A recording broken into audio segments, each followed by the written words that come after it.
Yingying, we must flee at once. As Yuan Yingying opened her eyes, she was greeted by the sight of a delicate, youthful face. The little girl opposite her gazed wide-eyed, sparkling with an excitement that Yuan Yingying could not comprehend.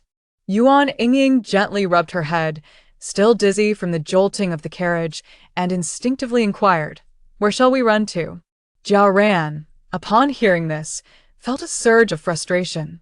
She had intended to question Yuan Yingying, suspecting she was deliberately provoking them. After much deliberation, they had devised a plan to escape, yet Yuan Yingying seemed oblivious to it all. However, as Jia Ran observed Yuan Yingying's bewildered expression, her clear eyes brimming with innocence and her soft lips slightly parted in curiosity, the words of reproach caught in her throat. For a moment, Jia Ran found herself in a daze, wondering if Yuan Yingying had truly forgotten. Indeed, she was aware of Yuan Yingying's simple-mindedness, which made her easily deceived. It was precisely this trait that led them to elect Yuan Yingying as the scapegoat for their escape. Yet, now that the moment had arrived, Yuan Yingying's feigned innocence ignited a flame of irritation within Jia Ran.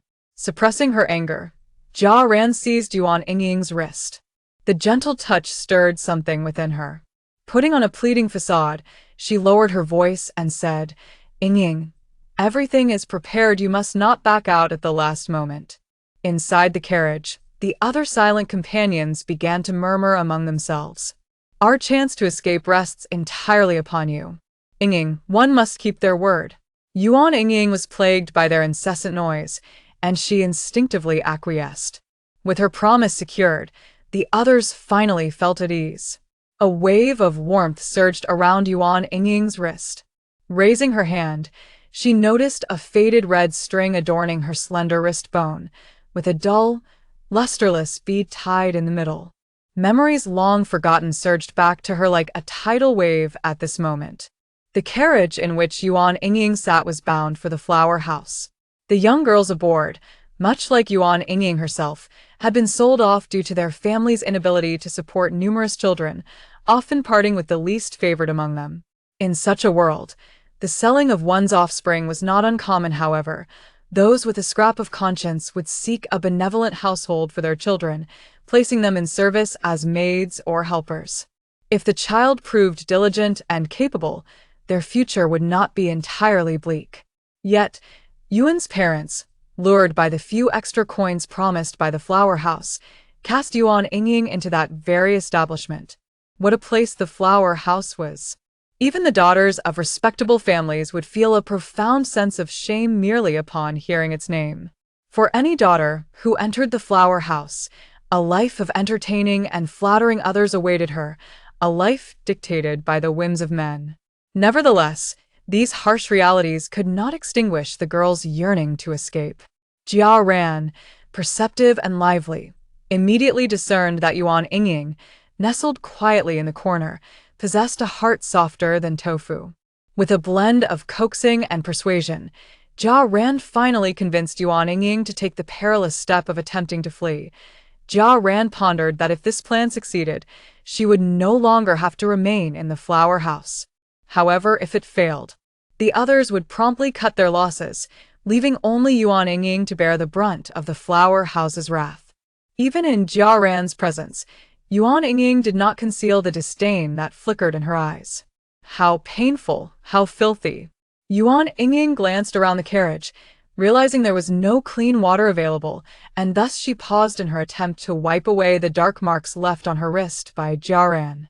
Seeing this, Jia Ran felt a lump form in her throat, but with the escape plan thwarted, she could only coax Yuan Yingying. The carriage came to a halt, and Jia Ran lifted the curtain to find Sun Fong from the flower house, untying a water pouch to fetch water from a nearby tea stall. Recognizing the opportunity, Jia Ran hurriedly urged Yuan Yingying. "Yingying, run quickly, remember our agreement." At Jia Ran's insistence, Yuan Yingying disembarked from the carriage at a leisurely pace. Despite the entire carriage full of onlookers eagerly anticipating her successful escape, Yuan Yingying remained utterly unconcerned with their thoughts. She followed the direction they had agreed upon, drawing from her memory, and walked slowly forward. Inside the carriage, Jia Ran and the other young girls held their breath, waiting for Yuan Yingying to slip from Sun Fang's gaze so they could closely follow her. Suddenly, Yuan Yingying stumbled, and her entire body fell to the ground. The uneven stones beneath her caused a sharp pain that made her furrow her brow and purse her lips. Witnessing this, Jia Ran wished she could take her place, to rise and run in Yuan Yingying's stead. Sun Fang sipped his tea, yet his gaze remained fixated on the vicinity of the carriage. Scenes of such desperate flight were not unfamiliar to him. He had witnessed them countless times before. He inwardly scoffed at the foolishness of these young girls, who had been sold by their parents and relatives, their indenture contracts marked with their own thumbprints, leaving them little chance of escape. Nevertheless, Sun Fang mused that these girls needed to endure some hardship to learn their place. After all, there would still be trials awaiting them at the flower house. As Sun Fang prepared to rise and put an end to this farce, he saw Yuan Yingying lift her face, her tear-filled eyes gazing towards him, softly calling out in distress. It hurts so much. Sun Fang, come and see me. Sun Fang paused, momentarily taken aback. It was only when Yuan Yingying called out again that he realized she was summoning him. He hurried over, looking down at Yuan Yingying, his mocking words poised on the tip of his tongue, when he heard her plaintive voice. I can't get up. I think I'm going to die. At this, Sun Fang let out a light chuckle. He had observed everything clearly from the tea stall. She had merely stumbled over a stone, and the notion of dying was absurd. Yet, Yuan Yingying continued to weep inconsolably, leaving Sun Fang with no choice but to abandon his indifferent stance and help her to her feet. Yuan Yingying sobbed, her eyes red-rimmed as she watched Sun Fang apply medicine to her injuries. Of course, Sun Fang recalled that he had not come to offer solace to Yuan Yingying. His purpose was to set an example, and Yuan Yingying was merely the foolish canary thrust forward by the crowd. Sun Fang's visage bore a cold and unyielding demeanor, often rendering him quite fearsome in his habitual silence. Today, however, as anger flickered across his face, it threatened to send a group of young girls into tears. Are you attempting to flee? Yuan Yingying was preoccupied with the pain of her thumb-sized wound, entirely absorbed in the agony of her scarred skin, paying no heed to Sun Fang's words. Sun Fang's piercing gaze swept over the assembled girls, causing those caught in his line of sight to lower their heads in submission. Jia Ran was no exception, fully aware that Sun Fang would not let the matter of the attempted escape slide easily. She clenched her fists, poised to shift the entire blame onto Yuan Yingying, reproaching her for selfishly endangering them all. Jia Ran harbored no concerns that any of the girls would rise to expose her deceit. After all, it was far preferable for Yuan Yingying to bear the brunt of the punishment rather than herself. Before Jia Ran could utter a word, Yuan Yingying raised her hand, her teary eyes accusingly pointing at Jia Ran. It's all your fault. If you hadn't tried to escape, I wouldn't have been hurt. Jia Ran felt as though an invisible hand had tightened around her throat, leaving her momentarily speechless. In a flurry of panic, she turned to Sun Fang, hastily insisting, "She is lying. It was her who sought to flee. It had nothing to do with me." Sun Fang's gaze shifted from Jia Ran and settled upon Yuan Yingying's face. Oh, is that so? Unbeknownst to Yuan Yingying, a wrong answer could lead to the unique punishments of the flower house, where a slender whip would strike her, leaving no marks yet inflicting profound pain. Jia Ran yearned to clarify her innocence, yet under the weight of Sun Fang's scrutiny, she found herself rendered utterly voiceless. Yuan Yingying faced the consequence of missing 2 meals, while Jia Ran, listening to the sound of the whip slicing through the air, Yuan Yingying maintained her composure. She retrieved half a flatbread from her food container and began to nibble delicately. A young girl, a friend of Jia Ran, stood before Yuan Yingying, her face contorted with reproach. You've harmed Xiao Ran, yet you can still eat? Didn't Sun Fang punish you by forbidding you from eating? How can you sneak food? Yuan Yingying rolled her eyes elegantly, her cheeks puffed up with the bread, and mumbled, Go tell Sun Fang, if you wish to complain. Upon hearing the phrase to complain, the girls who were dining halted their actions, casting glances in this direction. To them, the possibility of Yuan Yingying being reported today could very well mean that they might be the ones reported tomorrow. The girls who sought to defend Jia Ran returned empty-handed. As night fell, the other girls kept their distance from Yuan Yingying. Unfazed by their avoidance, she found herself sleeping more deeply than the rest. In the stillness of the night, a small orb on Yuan Yingying's wrist shimmered with a faint glow. A sound, perceptible only to her, reached her ears. System energy insufficient, Xian Ji alter fate. In her slumber, Yuan Yingying murmured softly in complaint. Annoying, stop the noise. The orb's light quickly dimmed. On the darkened street, 3 elegantly dressed and finely featured young gentlemen encircled Li Lingxian like stars revolving around the moon. Though youthful, the boys' brows and eyes hinted at the promise of future excellence. Under their protection, Li Lingxian gazed curiously at her surroundings, resembling a bird released from its cage, brimming with enthusiasm. At the forefront stood a young gentleman, adorned with a golden crown and a jade belt, his demeanor exuding a remarkable composure. Observing as several figures ventured further away, gradually losing sight of the inn, an inexplicable sense of unease began to stir within him.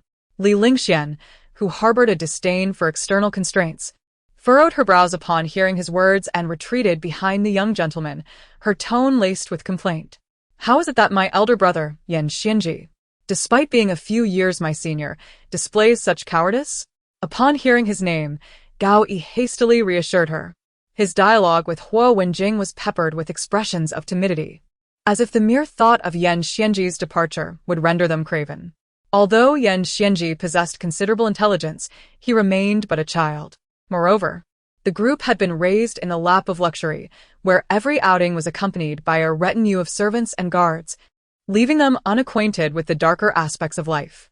Yan Xianji, though vaguely sensing the danger of straying too far from the inn, was spurred on by his companions and thought to himself, perhaps wandering a bit further would not pose any significant threat. Gazing at the sparsely populated street, where a few common folk lingered, he reasoned that even if malevolent individuals were present, they would not brazenly commit their misdeeds in plain view. Thus he relented. Releasing the tension in his clenched fist, he finally acquiesced. A smile returned to Li Lingxuan's face. In a secluded corner of the alley behind them, shadows whispered conspiratorially. One figure, resolute in gaze, tightened his grip on the burlap sack he held and slowly approached the silhouettes of Yan Xianji and his companions. Ever since Jia Ran had endured several lashes, her frail form lying within the carriage had terrified the young ladies, extinguishing any thoughts of escape. Nevertheless, each time Sun Fong delivered meals, the girls regarded him with trepidation, reluctant to come near. Sun Fong understood well that, while they outwardly feared him, they secretly looked down upon him, wishing to dissociate from someone affiliated with the flower house, as if such a stance could preserve their own virtue. Yet Yuan Yingying was different. She appeared to possess a naturally pliable disposition. Sun Fong had personally delivered meals to her on several occasions, and she innocently regarded him as a benevolent figure. Whatever he said, she dutifully complied, displaying remarkable obedience. Even though Sun Fong was known for his cold heart, he found himself treating this gentle girl with a hint of kindness. While others only received cold cakes and water, Yuan Yingying was allowed the same fare as Sun Fong, occasionally indulging in meat and delicacies. On numerous occasions, the other girls confronted Yuan Yingying, questioning her lack of resolve in flattering someone from the flower house. She would lift her beautiful eyes and reply slowly, "He treats me well, so I naturally heed his words.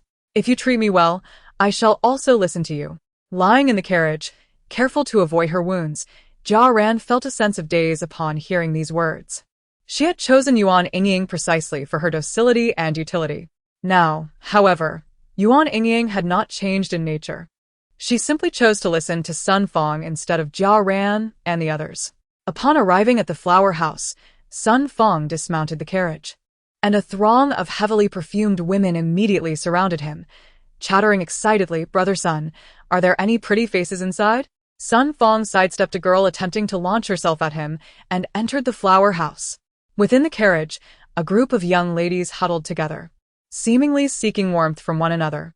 Yuan Yingying remained tucked away in a corner, the light filtering through the curtain casting a golden hue upon her delicate features. Suddenly, the curtain was flung open, and the blinding light made Yuan Yingying shut her eyes, only to hear a soft exclamation. "There you are." Moments later, she was lifted from the carriage, and she looked up at the source of the voice. The proprietress of the flower house, Yuan Yingying, was nearing 30, having managed the establishment for merely 5 or 6 years. Upon her first glance, one could not help but notice her lips, painted with vibrant lipstick, exuding a captivating allure. Yuan Yingying covered her nose with a handkerchief, displaying her disdain for the scent emanating from the young girl. With delicate fingers, she lifted Yuan Yingying's chin, inspecting her closely. "Open your mouth. Let me see." Yuan Yingying instinctively parted her lips, producing a soft sound. Yuan Yingying scrutinized her teeth, then suddenly discarded the handkerchief, a smile playing on her lips. "You are indeed obedient," she remarked, turning to Sun Fang. Yuan Yingying beckoned Yuan Yingying closer, her hand gripping the girl's slender shoulder, while the other pinched her waist. "A softer frame is preferable to a rigid one. In the future, a supple waist will be more appealing." Her implication was clear as she cast a glance at the other young ladies, whose faces paled at the reminder of their earlier inquiry regarding Yuan Yingying's pliability. Establishing her authority, Yuan Yingying instructed her subordinates to escort the new girls to their quarters. This flower house served as a realm of revelry for the wealthy, yet should any courtesan possess talents, be it poetry, music, or painting, Yuan Yingying would not compel her to pander to others. Listening to these words, the young ladies gradually shed their despondency. Those with literacy and musical skills felt a glimmer of hope, realizing they need not solely rely on their beauty. Unbeknownst to who first spoke up, an inquiry arose regarding Yuan Yingying. "Yingying, can you play the piano?" "I cannot." "Your body is so supple. Surely you can dance?" Yuan Yingying shook her head. After much questioning, it became apparent that Yuan Yingying was utterly unacquainted with such arts. The other young ladies' disdain for her transformed into sympathy. Regardless of her looks or gentle demeanor, they knew she would ultimately face the same fate. Before arriving at the flower house, Yuan Yingying had heeded Sun Fang's words. Now, she found herself following the directives of the proprietress, Yuan Yingying.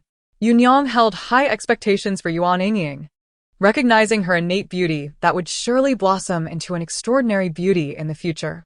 To Yuan Yingying, a girl who was both compliant and charming represented a lucrative opportunity. Yuan Yingying summoned the finest instructors in the flower house to teach Yuan Yingying, aspiring to cultivate her into a mesmerizing dancer and a captivating singer.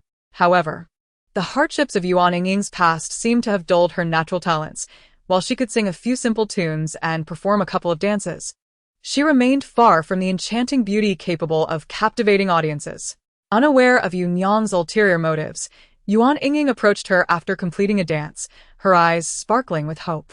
"Is this to your liking, Mother Yu?"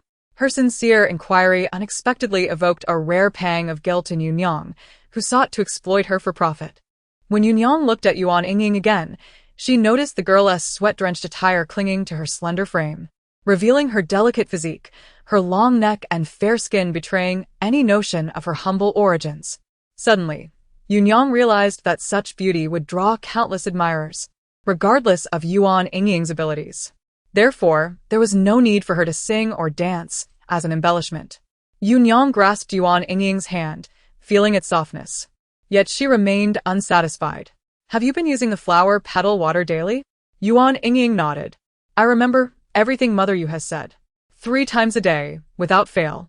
Yuan Yingying deemed this insufficient. "Add more milk and honey to the flower petal water. And your nails should be meticulously cared for. They must be soft and delicate to be pleasing. As you are now, you can only be considered not unattractive." Regardless of Yuan Yingying's words, gentle or stern, Yuan Yingying acquiesced, embodying a demeanor of utmost compliance that only served to further please Yuan Yingying.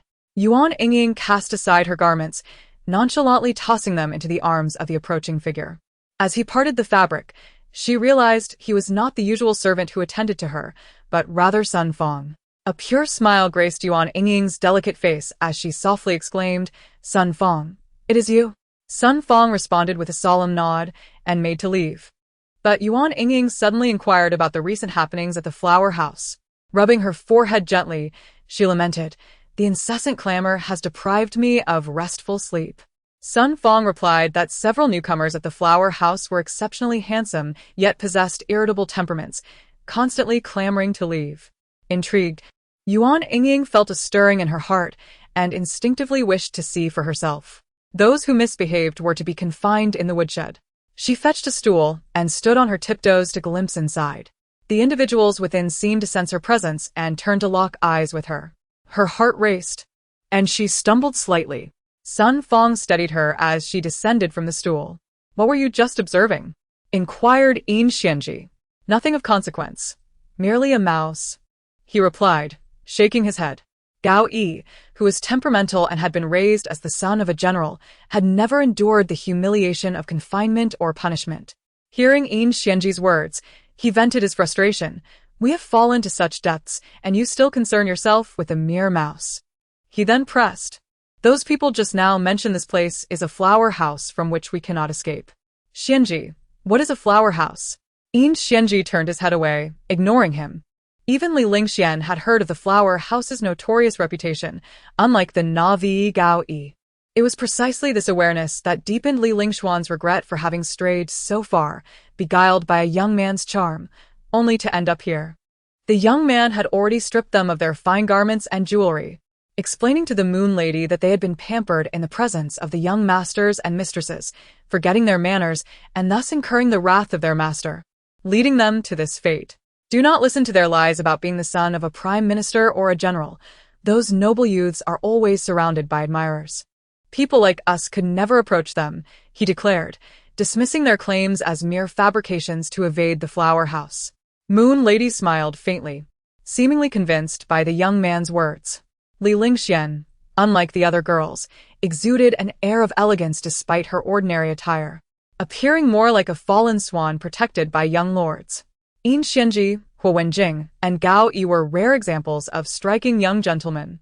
Although the flower house was filled with women, many patrons were not averse to the allure of male beauty. Moon Lady decided to keep them there, observing Gao Yi, who stared wide-eyed like a young calf, and suddenly smiled. "Even if your spirit is unyielding, it shall eventually be softened and shattered." This was soon followed by a lengthy period of hunger and cold. None among them had ever suffered such hardships. Gao Yi, despondently seated on the floor, was no longer the fiery figure of earlier. He nudged Yin Xianji, urging him to think of a plan. Aware of his own lack of cleverness, he recognized that among them, Yin Xianji was the most resourceful. Having endured several days of meager fare, Li Lingxian felt as if the sky were collapsing upon her. Her eyes reddened, her voice hoarse from the absence of food. "Brother Xianji, can we escape?" Yin Xianji lifted his darkened eyelids and nodded slightly.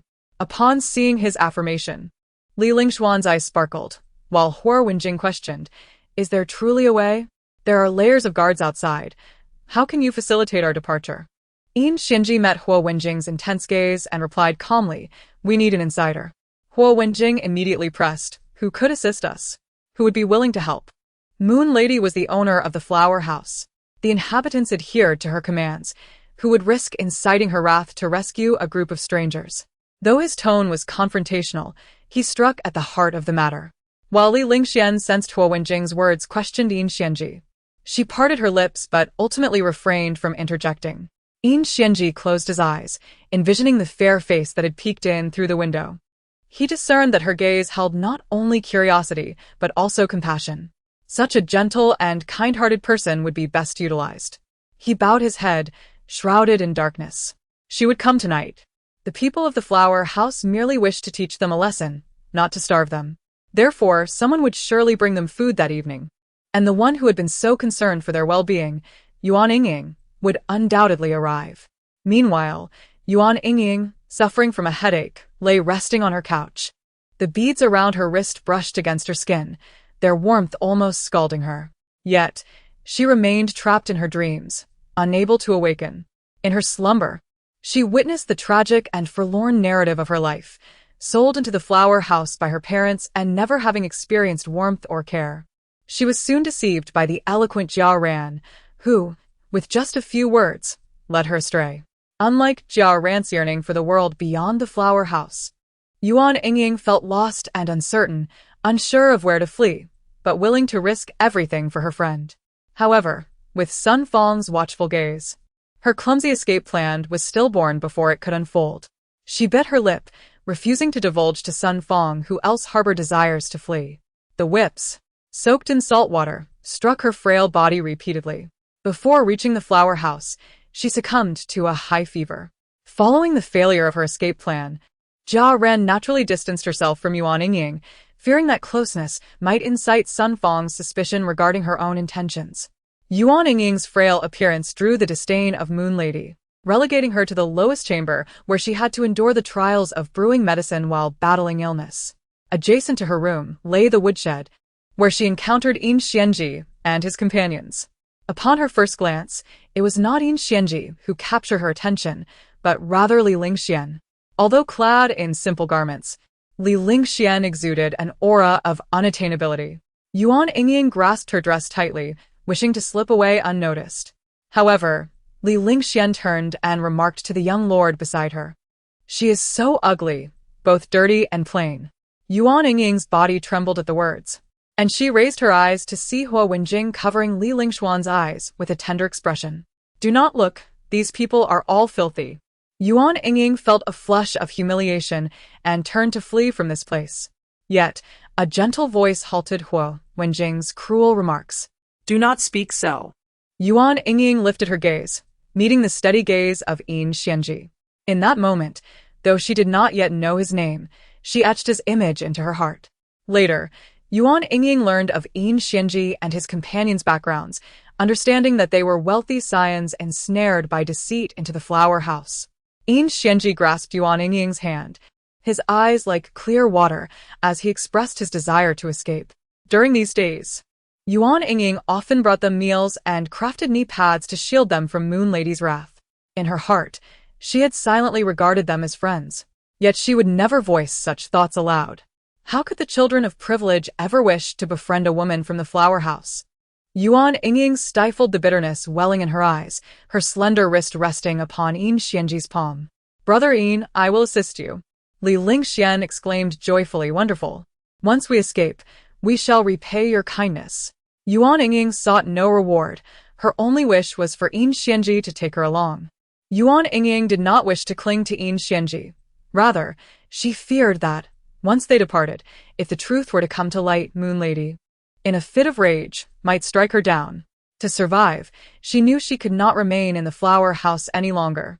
Unbeknownst to her, the expressions of those around her shifted slightly, but she found solace in Yin Xianji's reassuring words that calmed her troubled heart.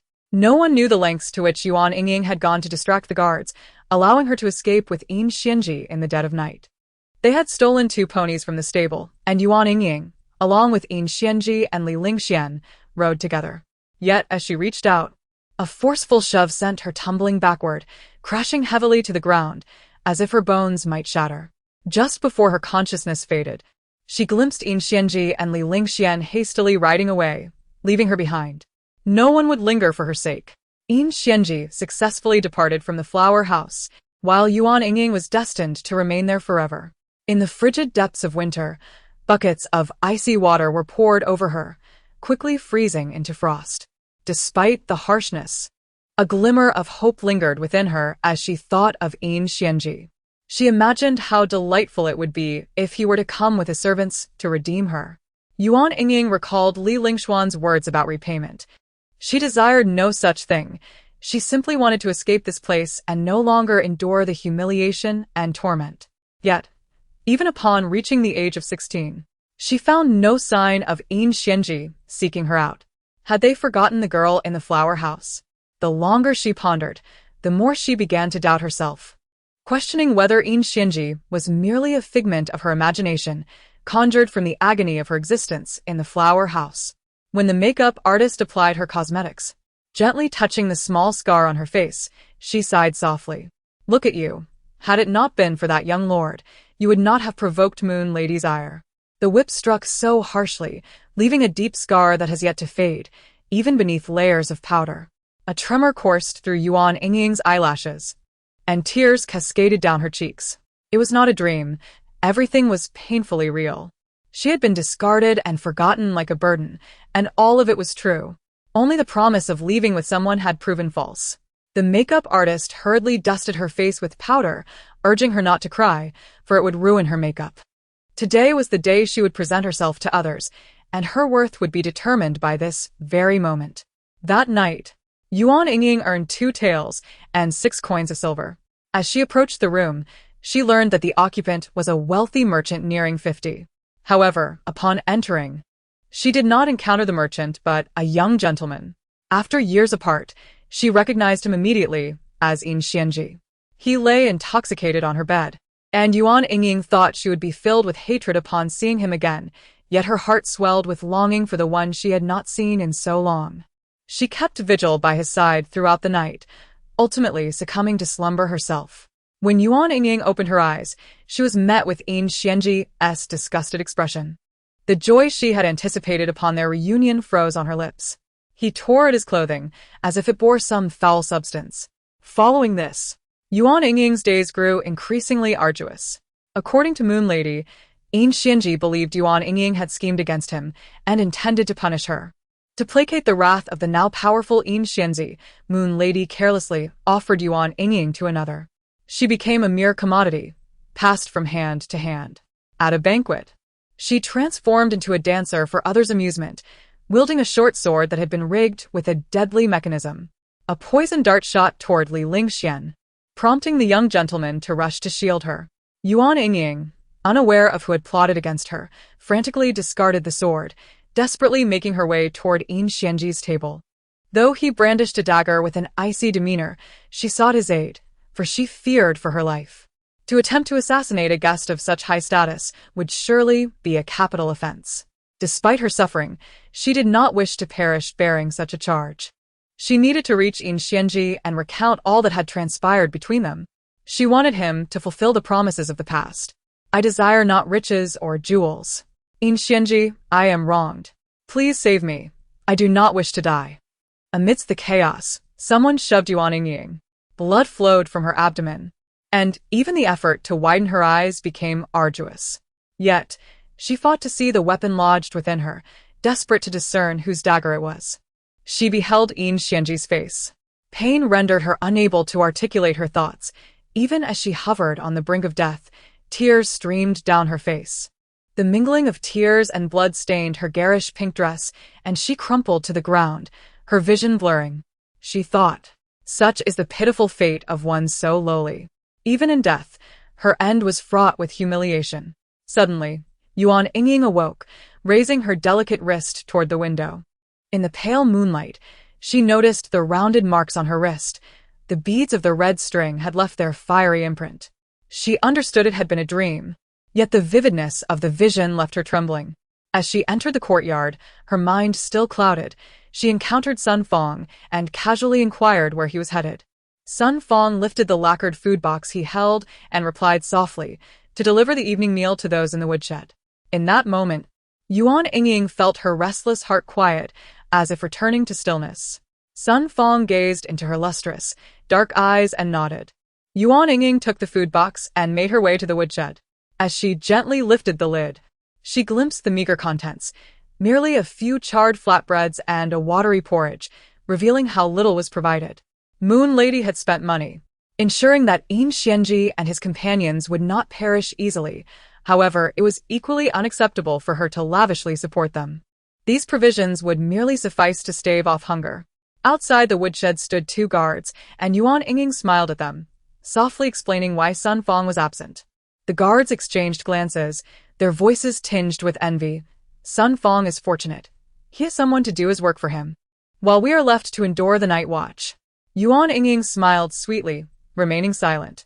The guards opened the door for her and retreated a short distance to rest. Even in their respite, one eye remained alert, watching for any signs of escape from within the woodshed. Upon hearing a commotion, Gao Yi assumed it was Moon Lady returning. His friends had vaguely recounted the origins of the flower house, and he fully grasped the depths to which he had fallen. Gao Yi grew increasingly resentful toward both the flower house and Moon Lady. Starving, he hurled insults at the newcomer. With no convenient teacup or vase to shatter, he seized a handful of straw from the ground and threw it at Yuan Yingying. The straw flew at her, stirring up dust, causing Yuan Yingying to cough lightly. Realizing something was amiss, Gao Yi looked through the swirling straw and saw her delicate, pale face, frail and small. Yin Xianji's expression shifted slightly as he recognized Yuan Yingying as the girl who had peered in through the window that day. Huo Wenjing's gaze flitted between Yin Xianji and Yuan Yingying, speculating that she was the informant Yin Xianji had mentioned. Due to Gao Yi's disruption, a few strands of straw landed on Yuan Yingying's slender shoulders. Her eyes and nose reddened, threatening to spill tears. She set down the food box and retrieved the meal inside, as instructed by Mother Moon. Gao Yi immediately snatched a flatbread and devoured it ravenously. Huo Wenjing gazed at the charred surface of the pancake, his brow furrowing slightly. After a prolonged moment of contemplation, he selected a relatively cleaner piece, peeling away the burnt crust before extending it to Li Lingxian. Having endured hunger for quite some time, Li Lingxuan's stomach was already empty. She opened her mouth and took 2 bites of the pancake, only to be seized by an uncontrollable fit of coughing. Her face flushed crimson as she turned away, feigning nausea.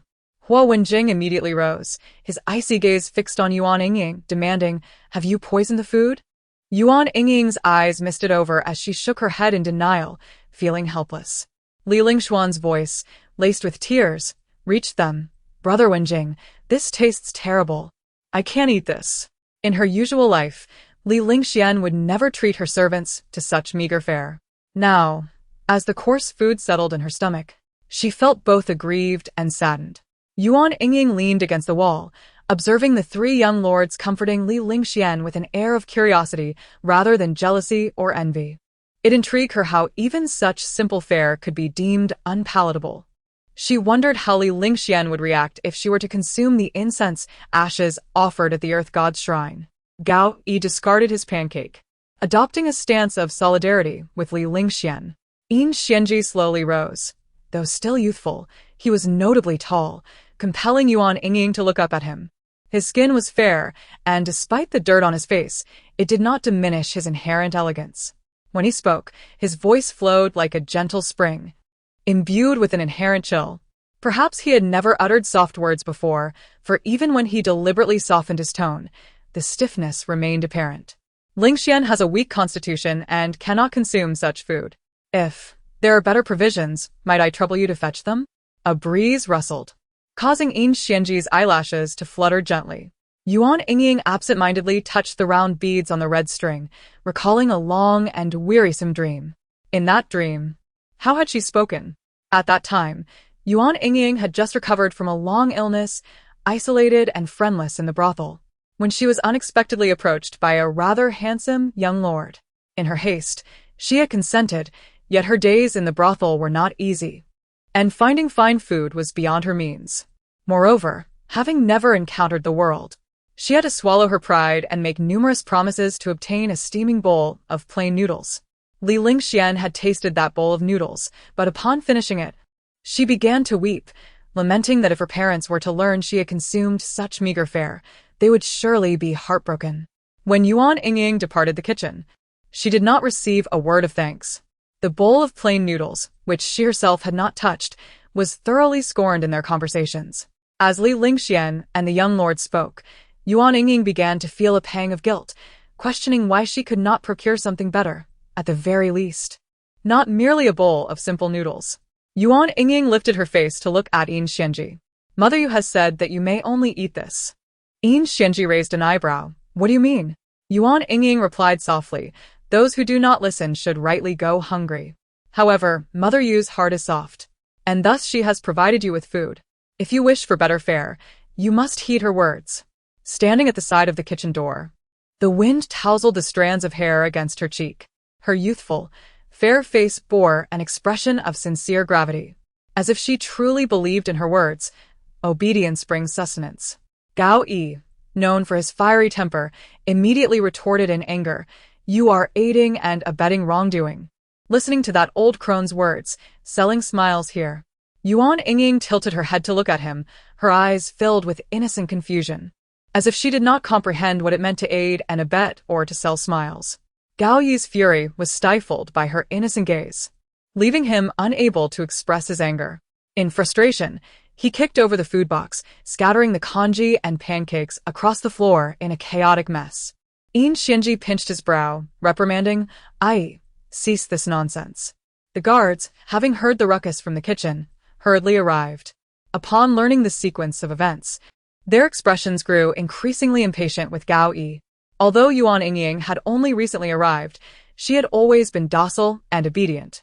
In contrast, the group in the kitchen, merely leveraging their past service to various young ladies and their decent appearances, were becoming increasingly irksome. The guards gently reassured Yuan Yingying as she recounted their demand for food. The guards' expressions darkened as they quietly remarked, if they refuse proper food, they need not eat in the future. Yuan Yingying frowned. That won't do. If they starve. The guards replied, starvation won't kill them. If they truly are hungry, there is still food in the kitchen. Mentioning Mother Yu, Yuan Yingying naturally acquiesced. Silence returned to the kitchen. The floor lay in disarray, with no one coming to tidy up. The group had initially hoped to enjoy a meal that night and slowly devise a plan for escape. However, everything unfolded contrary to Yin Xianji's expectations. Gao Yi acted too impulsively.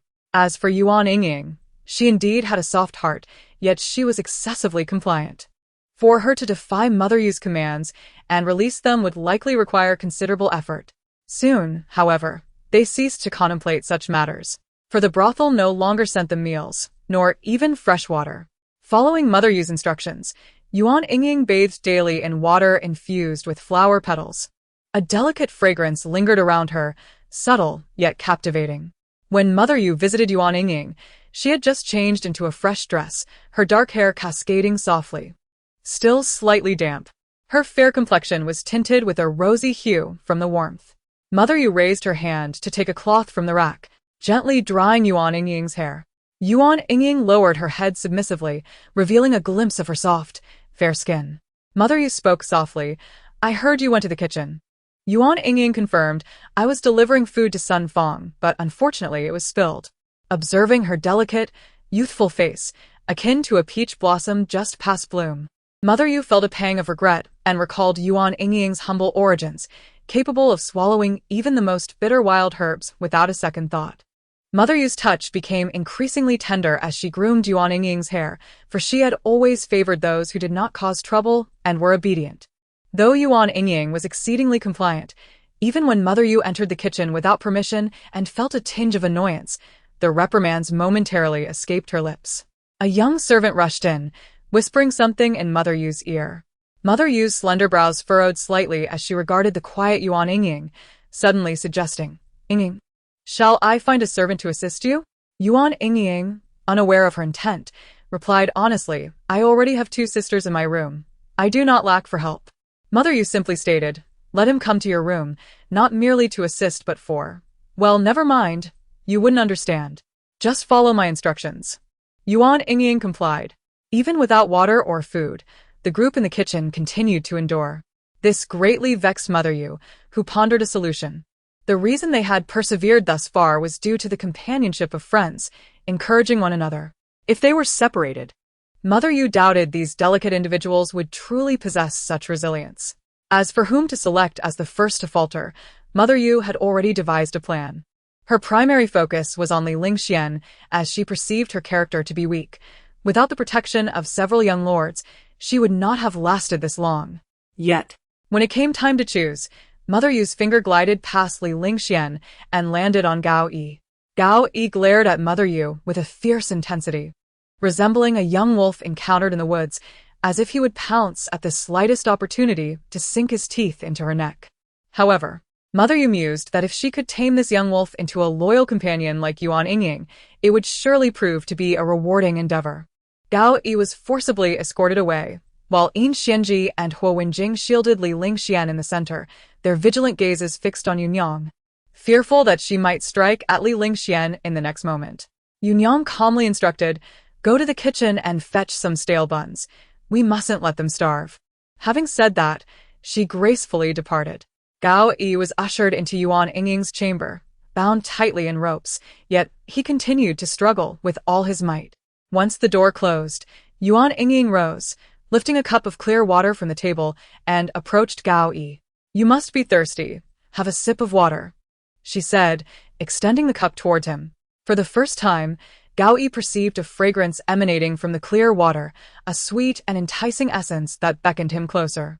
He heard the sound of his own swallowing, desperately restraining himself from revealing a pleading demeanor before Yuan Yingying for the mere cup of tea. Yet, instinctively, his body leaned towards her. Gao Yi gently shook his legs, attempting to free his neck from the entangling ropes, eager to press his lips against the cup. Despite his efforts to maintain composure, had there been a mirror before him, he would have seen how utterly lowly his expression had become. Yuan Yingying stood quietly, her gaze lowered upon this humbled Gao Yi. She extended the cup towards him, but her clumsy movement caused it to topple over. Although she quickly bent to retrieve it, half of the clear water had already spilled. Gao Yi's eyes burned as he gazed at the puddles on the floor. His throat, already parched and sore, now felt as if it were ablaze. An impulse surged within him, compelling him to lower himself and lap up the remaining water from the ground. Yet reason held him back. He fought against such madness. Yuan Yingying's face reflected guilt as she looked at the bound Gao Yi and then at the meager remnants of water in the cup. Given the shape of the cup, wide at the top and narrow at the bottom, most of the water would inevitably spill even if she managed to bring it to his lips, making it nearly impossible for him to quench his thirst entirely. Yuan Yingying furrowed her brow in distress. Suddenly, an idea, perhaps clever in her not-so-bright mind, emerged. She softly said, "I've just washed my hands and used a clean cloth. It's not dirty." Gao Yi's throat tightened, his mind clouded, unable to grasp the meaning behind her words. In the next moment, he watched in disbelief as Yuan Yingying poured the remaining water into her delicate palms, cupping it gently for him. The water rippled in her hands. "Quickly, drink," she urged. Gao Yi lowered his gaze, meeting her pure, dark eyes. How could the son of a general drink water from the hands of a courtesan?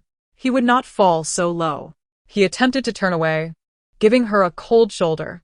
Yet Yuan Yingying raised her hand slightly, and the warmth of the water brushed against his nose, tender and smooth. Instinctively, Gao Yi extended his tongue to lick away the droplets that lingered. As if quenched after a long drought, his parched throat finally welcomed the refreshing liquid. In that instant, all of Gao Yi's self-restraint crumbled into nothingness. He disregarded his status and the dignity of being a general son, his eyes fixated solely on the water in Yuan Yingying's hands. He quickly bowed his head, like a weary dog that had wandered for too long, finally discovering a stream. He rushed to the water's edge, yearning to immerse himself completely.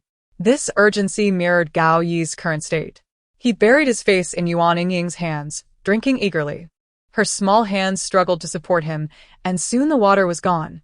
Yet he remained unsatisfied. How could he be content? Gao Yi had not tasted a drop of water in 5 or 6 days, his vitality stemming only from a half-eaten bun. As the last of the water vanished, Yuan Yingying's face shifted in fear at his fervent demeanor. "Enough, the water is gone," she stammered. Yet Gao Yi did not cease. He was loath to relinquish the oasis in her hands, craving to remain there, seeking the sweet relief. Yuan Yingying's voice trembled. "Please, it's all gone. Don't bite me." The droplets that had once graced her soft palms were now licked clean by Gao Yi. Still unwilling to let her go, he searched her hands with bright eyes, finally discovering the remnants of water. With delicate fingers still bearing traces of moisture, Gao Yi opened his mouth and bit down on her fingertip. It was not until Yuan Yingying cried out in pain that Yunyang arrived with guards. Kicking Gao Yi away from Yuan Yingying's hand, Yunyang examined Yuan Yingying's finger, noting only a minor wound, and felt a twinge of annoyance at her excessive delicacy. Yet she quickly reconsidered. Her efforts to cultivate Yuan Yingying were aimed at transforming her into a delicate beauty, for the more fragile she appeared, the more valuable she would become. Returning to the firewood room, Gao Yi should have felt joy. When selected to leave, he had been reluctant, not wishing to part from his friends, determined to protect Li Lingxian. As he shut his eyes, Yuan Yingying's youthful face lingered in his mind. Approaching him with a cup of water, Gao Yi grasped her wrist, drawing the water from her hands. This time, the water in her palms did not vanish easily. Her hands transformed into a spring, flowing with sweet nectar. Gao Yi buried himself within her delicate grasp, drinking deeply. Though he had consumed enough, he was reluctant to rise. In the firewood room, faced with a few stale buns, Li Lingxian was on the verge of tears again. This time, Even Hua Wenjing, who usually comforted her, remained silent. Hua Wenjing selected one that was barely edible and offered it to Li Lingxian. She hesitated to accept, crying out, "Brother Wenjing." Hua Wenjing remained mute. Yin Xianji stood up to play the villain that Hua Wenjing hesitated to be, calmly stating, "Eat up, you won't burst from it." With red-rimmed eyes, Li Lingxian finally took the bun, consuming it with great difficulty as if it were a deadly poison. Her stomach churned, yet she dared not expel it, knowing that the other buns were even more unpalatable, not only discolored but also foul-smelling. Li Lingxian hugged herself tightly, regretting not having spoken up when Gao Yi overturned the buns. Gazing at the bright moon outside, she murmured, "What is Brother Gao Yi doing?" The resolve of Yin Xianji and the others crumbled at the moment Li Lingxian fainted, her face pale. Having gained Yin Xianji's capitulation, Yunyang arrived late. She cast a cursory glance at Li Lingxian lying on the ground and remarked coolly, "If you had yielded sooner, you would not be in this predicament. But now, as you stubbornly endure, the room and clothes I intended for you are all gone. So, you shall remain here until you truly learn to obey. Then you may seek me." With that, Yunyang turned to leave. Yin Xianji's voice was hoarse as he called out, "She is ill." Yunyang stroked her lacquered nails and commanded her attendants, "Fetch a doctor. If this young lady dies, neither of you shall escape my wrath." Her tone dripped with sarcasm. Yet Yin Xianji remained impassive, showing no signs of humiliation. This ability to endure and adapt garnered Yunyang's respect. Hua Wenjing spoke, his voice as calm as water. Yet it slithered like a venomous serpent through the mountains, sending chills down one's spine. He declared, "A gentleman does not let grievances go unavenged. I want these people to have no place to rest in death." Yin Xianji lowered her gaze in silence. Hua Wenjing was known for his vindictiveness, though he concealed it well in front of Li Lingxian, to the extent that others perceived him as courteous and composed. But now he no longer masked his intentions, and a sinister glint flickered in his eyes. "Gao Yi, I have given him to Yingying." At the mention of Yuan Yingying, Hua Wenjing's palm tightened, veins bulging on the back of his hand. He recalled how, since Yuan Yingying had delivered food to the kitchen, the people in the brothel had treated them with even greater disdain. Hua Wenjing quickly devised a plan. He intended to confront Gao Yi and teach Yuan Yingying a lesson. As for the nature of this lesson, whether it involved tossing a venomous snake into her bedding or slipping a harmful powder into her makeup box to induce rashes, Hua Wenjing had not yet decided. Despite his youth, while he was currently unable to take revenge on Yunyang, punishing a mere Yuan Yingying was well within his capabilities. Hua Wenjing followed the route etched in his mind, navigating through twists and turns until he arrived at Yuan Yingying's chamber. The door was slightly ajar, causing him to hesitate, contemplating whether to turn back. After all, should Yuan Yingying discover his stealthy approach, she would undoubtedly grow wary. Yet, he was reluctant to leave. He wished to see Gao Yi and impart some instructions. As Hua Wenjing lingered in his indecision, a soft, sorrowful voice floated through the intricately carved wooden door. "Mother, you said you must not bully me like this anymore." Immediately, Hua Wenjing heard Gao Yi's harsh retort. "I did not bully you. I was merely drinking water. Do not let your imagination run wild." Hua Wenjing's curiosity piqued, and he stepped closer, gently pushing the ornate door open to peer inside. He beheld Gao Yi with one arm wrapped around Yuan Yingying's petite form while the other grasped her wrist, burying his head in her delicate palm. Appearing desperate like an eager dog, Hua Wenjing's expression turned cold. He no longer lingered, and turned to leave. Gao Yi's restraints had been lifted. He could drink water freely. However, each time Gao Yi glanced at the clear water, he instinctively sought Yuan Yingying's hand. It seemed he associated the act of drinking with her presence. Only when she extended her hand, offering the water, could he drink without hesitation. After consuming the water, Gao Yi noticed Yuan Yingying's reddened nose. A pang of concern stirring within him, but he said nothing and strode out of her chamber. A chilling hand settled on his shoulder. Gao Yi's body tensed, poised for a fight, but the person behind him spoke lightly. "Ah, Yi, it is I." Gao Yi turned to find Hua Wenjing, his face immediately brightening. "You have left the kitchen." Hua Wenjing responded nonchalantly, clearly disinterested. He did not spare Gao Yi any kindness. Raising a hand, He pointed to the traces of water at the corner of Gao Yi's mouth. After Gao Yi wiped it away, Huo Wenjing coldly remarked, Yi. Do you know what you resemble now? Gao Yi, puzzled, inquired, what? A dog wagging its tail, begging in front of that little girl showing off. Look at yourself. Which part of you resembles the son of General Gao? Huo Wenjing had long since discerned Gao Yi's nature and knew how to provoke him swiftly. As expected, Gao Yi's face flushed with anger, his neck turning red as he exclaimed, Who is a dog? It was Yuan Yingying. She was the one who fed me water first. It's all her fault. Huo Wenjing's few words left Gao Yi disoriented, unable to ponder why Huo Wenjing had witnessed that scene. He hastily denied his earlier delight, attempting to mask his loss of control while drinking by blaming Yuan Yingying. Huo Wenjing continued, If it is her fault, then you must punish her properly. Gao Yi's face reflected hesitation. Observing this, Huo Wenjing smirked derisively. What? Was that scene just now something you enjoyed? Was she not coercing you? With his hidden thoughts laid bare, Gao Yi rushed to refute. How could that be? Yes. She committed such a grave error and deserves to be punished. Gao Yi clenched his fists, realizing that the embarrassing moment had been witnessed by Huo Wenjing. It was all Yuan Yingying's doing. Were it not for her, he would not have been perceived as a begging dog in Huo Wenjing's eyes. Who was Gao Yi? He was meant to be a great general in the future. How could he be shackled by a woman from a brothel? He resolved to take revenge on Yuan Yingying to erase the humiliation Huo Wenjing had seen today. Days later, Huo Wenjing handed Gao Yi a box of powder. What is this? Gao Yi asked, puzzled. Do you not wish to take revenge on her? This is the powder I obtained for you. You need only mix it into Yuan Yingying's makeup box. Once she applies it, her skin will rot, and she will become a hideous sight. In a place like the brothel, being deemed ugly is surely worse than death. Gao Yi's eyes trembled as he held the powder, hesitating. Isn't this too much? She isn't that bad. Gao Yi did not want to admit that Yuan Yingying had treated him well, even exceedingly so. He had never encountered a woman so foolish as to treat all with malice kindly. Each time he observed Yuan Yingying's gentle smiles towards others, he couldn't help but scoff, mocking her naive attempts to please. Until Yuan Yingying placed half a box of pastries before him. With a frown, he asked what she was doing, suspecting she was trying to curry favor with him like she did with others. Yuan Yingying replied that the pastries were delicious, and since she couldn't finish them, she wanted to share with him. When Gao Yi opened the box, he discovered it contained his favorite goose oil pastries. Gao Yi had never liked revealing his preferences to others. He did not believe Yuan Yingying was clever enough to guess his tastes. He thought it merely a stroke of luck.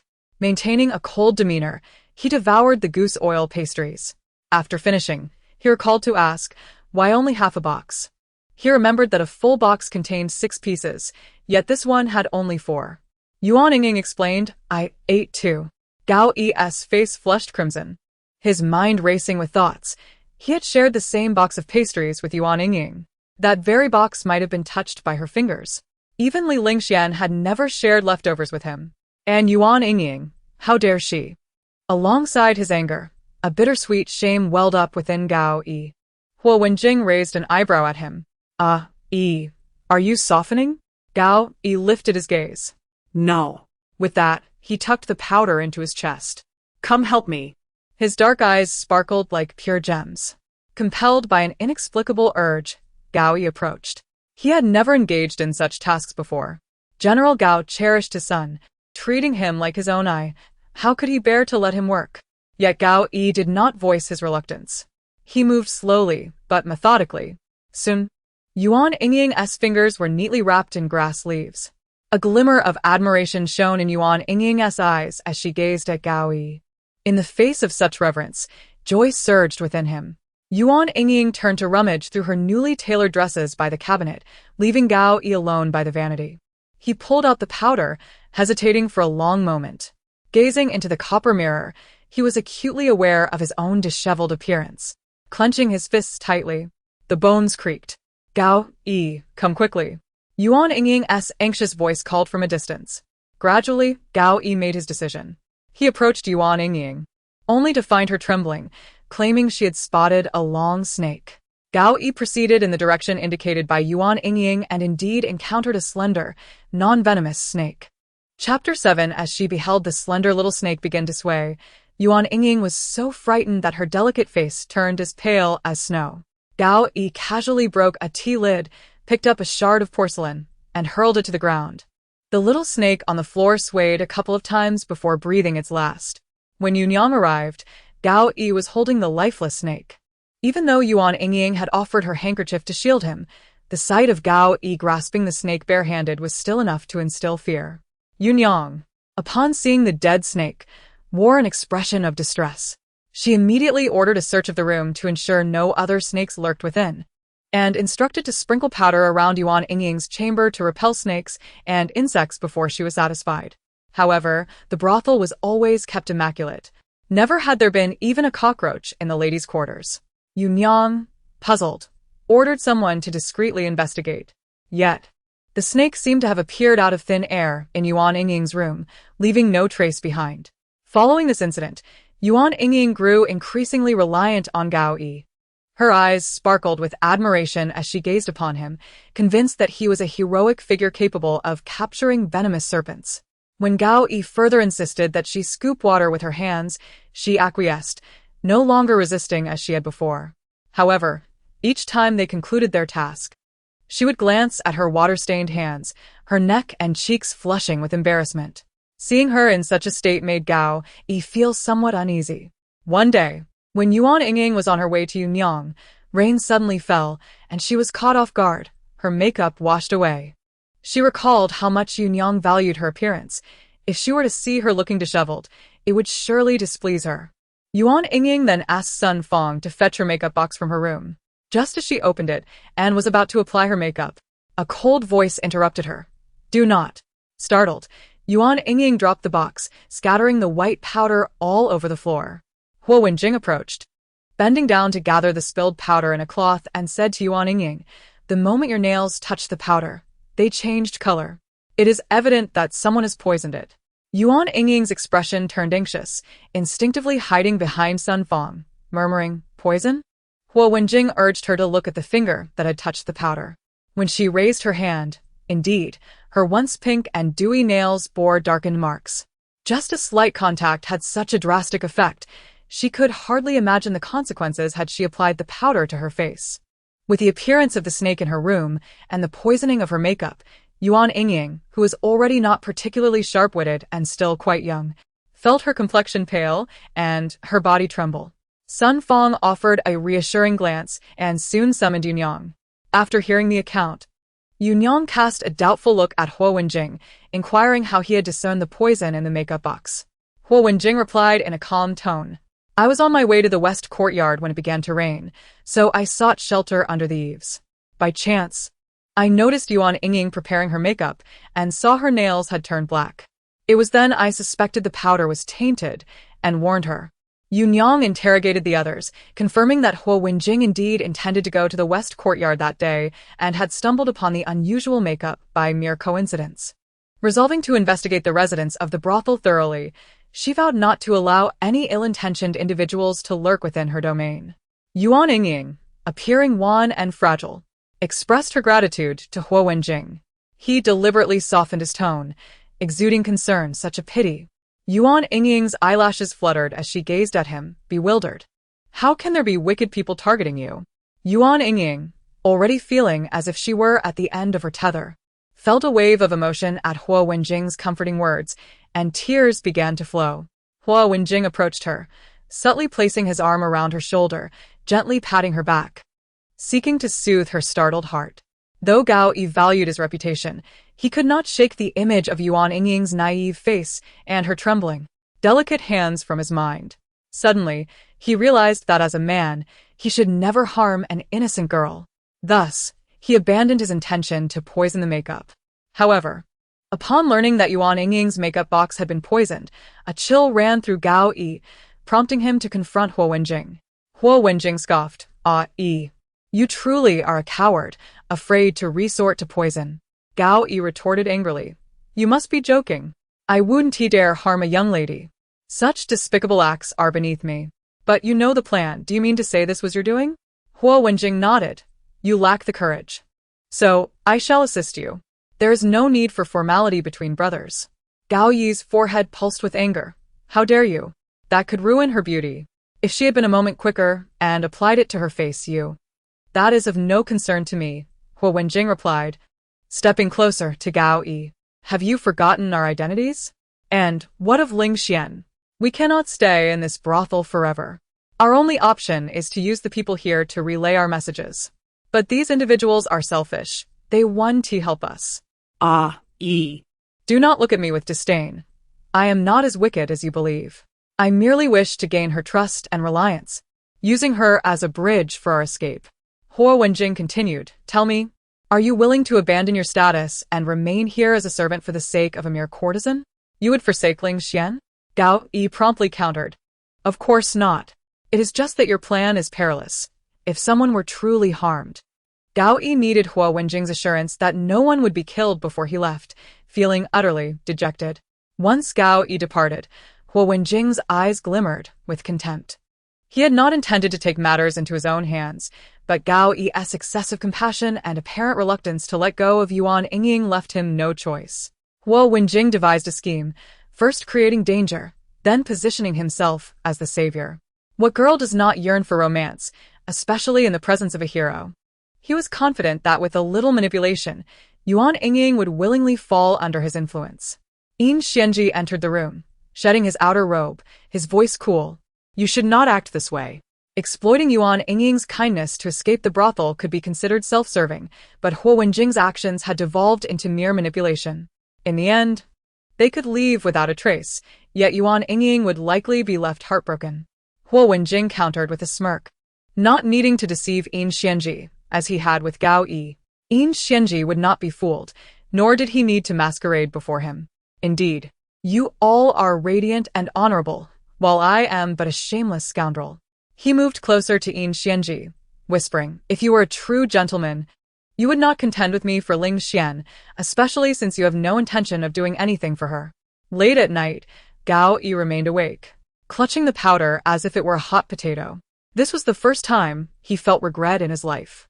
He should never have accepted Huo Wenjing's proposal. However, recalling Huo Wenjing's promise of no harm, he convinced himself that Yuan Yingying would not be hurt. The wall separating Yuan Yingying and Gao Yi was thin. When she awoke, she called out his name several times, but no one answered. Rubbing her eyes, she ventured outside in search of him, only to find the bedding still warm, yet Gao Yi was nowhere to be seen. Gao Yi, with a frown etched upon his face, roused Yuan Yingying, insisting she extricate herself from the confines of her blanket. As she donned her shoes, Yuan Yingying complained, your blanket is so stiff, and the pillow too hard. What have you stuffed in there? Gao Yi furrowed his brow. What could possibly be inside? Doubting his words, Yuan Yingying reached out to investigate. At that moment, Gao Yi had completely forgotten about the medicinal powder concealed beneath his pillow. When Yuan Yingying unearthed it, his countenance darkened. Hand it over. Yuan Yingying had already unwrapped it. Its familiar appearance and scent evoked memories of a fallen powder box. The two stood in a stalemate, neither willing to break the silence. Gao Yi yearned to clarify that he had no intentions of using the powder for harm. Yet upon seeing Yuan Yingying's pitiful expression, he stubbornly refrained from explaining. Why should he justify himself to her? He had done nothing wrong. After a lengthy silence, Yuan Yingying spoke first. Dispose of such harmful items. It could be dangerous if someone else stumbles upon them. Indeed, Gao Yi thought, as he had intended to discard it anyway, though he simply had not found the time. I want to tell Mother you, she added, rising to depart. Gao Yi pondered deeply, realizing that Yuan Yingying had misunderstood the situation regarding the powder, yet she had chosen to protect him. Chapter 8. Gao Yi had yet to devise a suitable explanation for Yuan Yingying regarding the powder, for although he scorned the need to prove his innocence, he could not tolerate others tarnishing his reputation.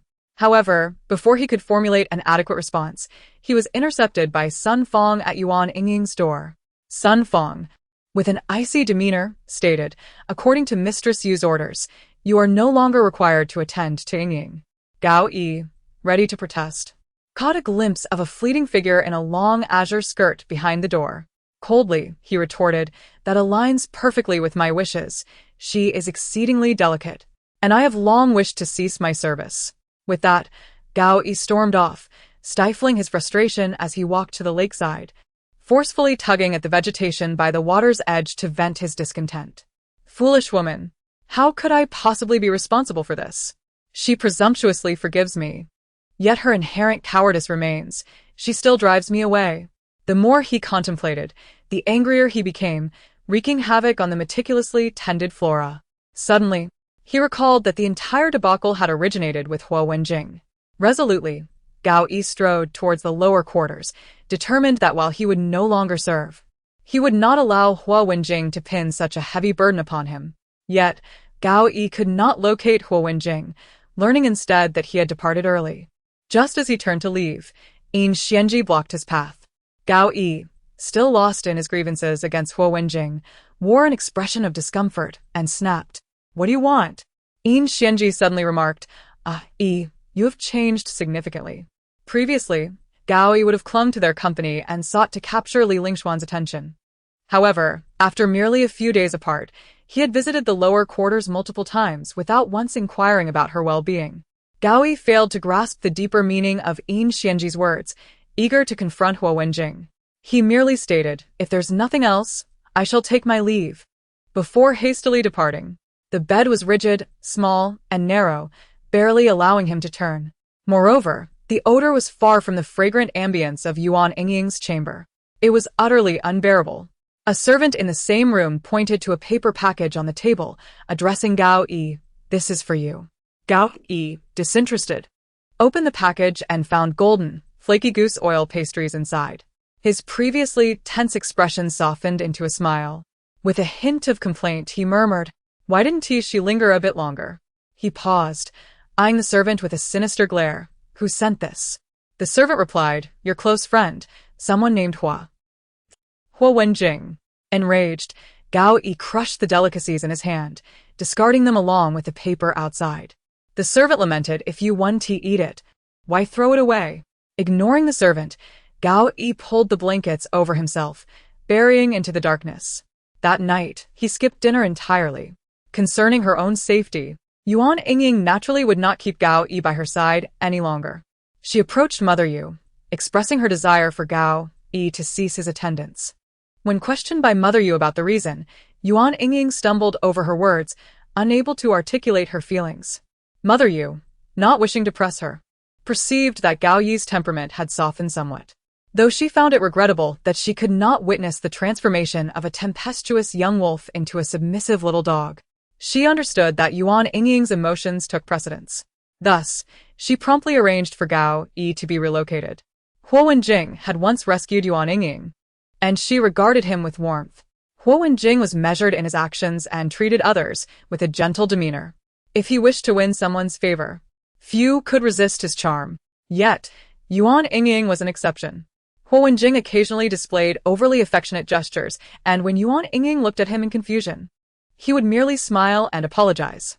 However, despite Huo Wenjing's careful facade, Yuan Yingying could sense the faint disdain and indifference lurking behind his eyes. Perhaps he looked down upon her naivety, revealing his true emotions without pretense when in her presence. His courteous demeanor felt like a mask, hastily crafted, yet he yearned for her to succumb to his allure. Yuan Yingying recalled Gao Yi.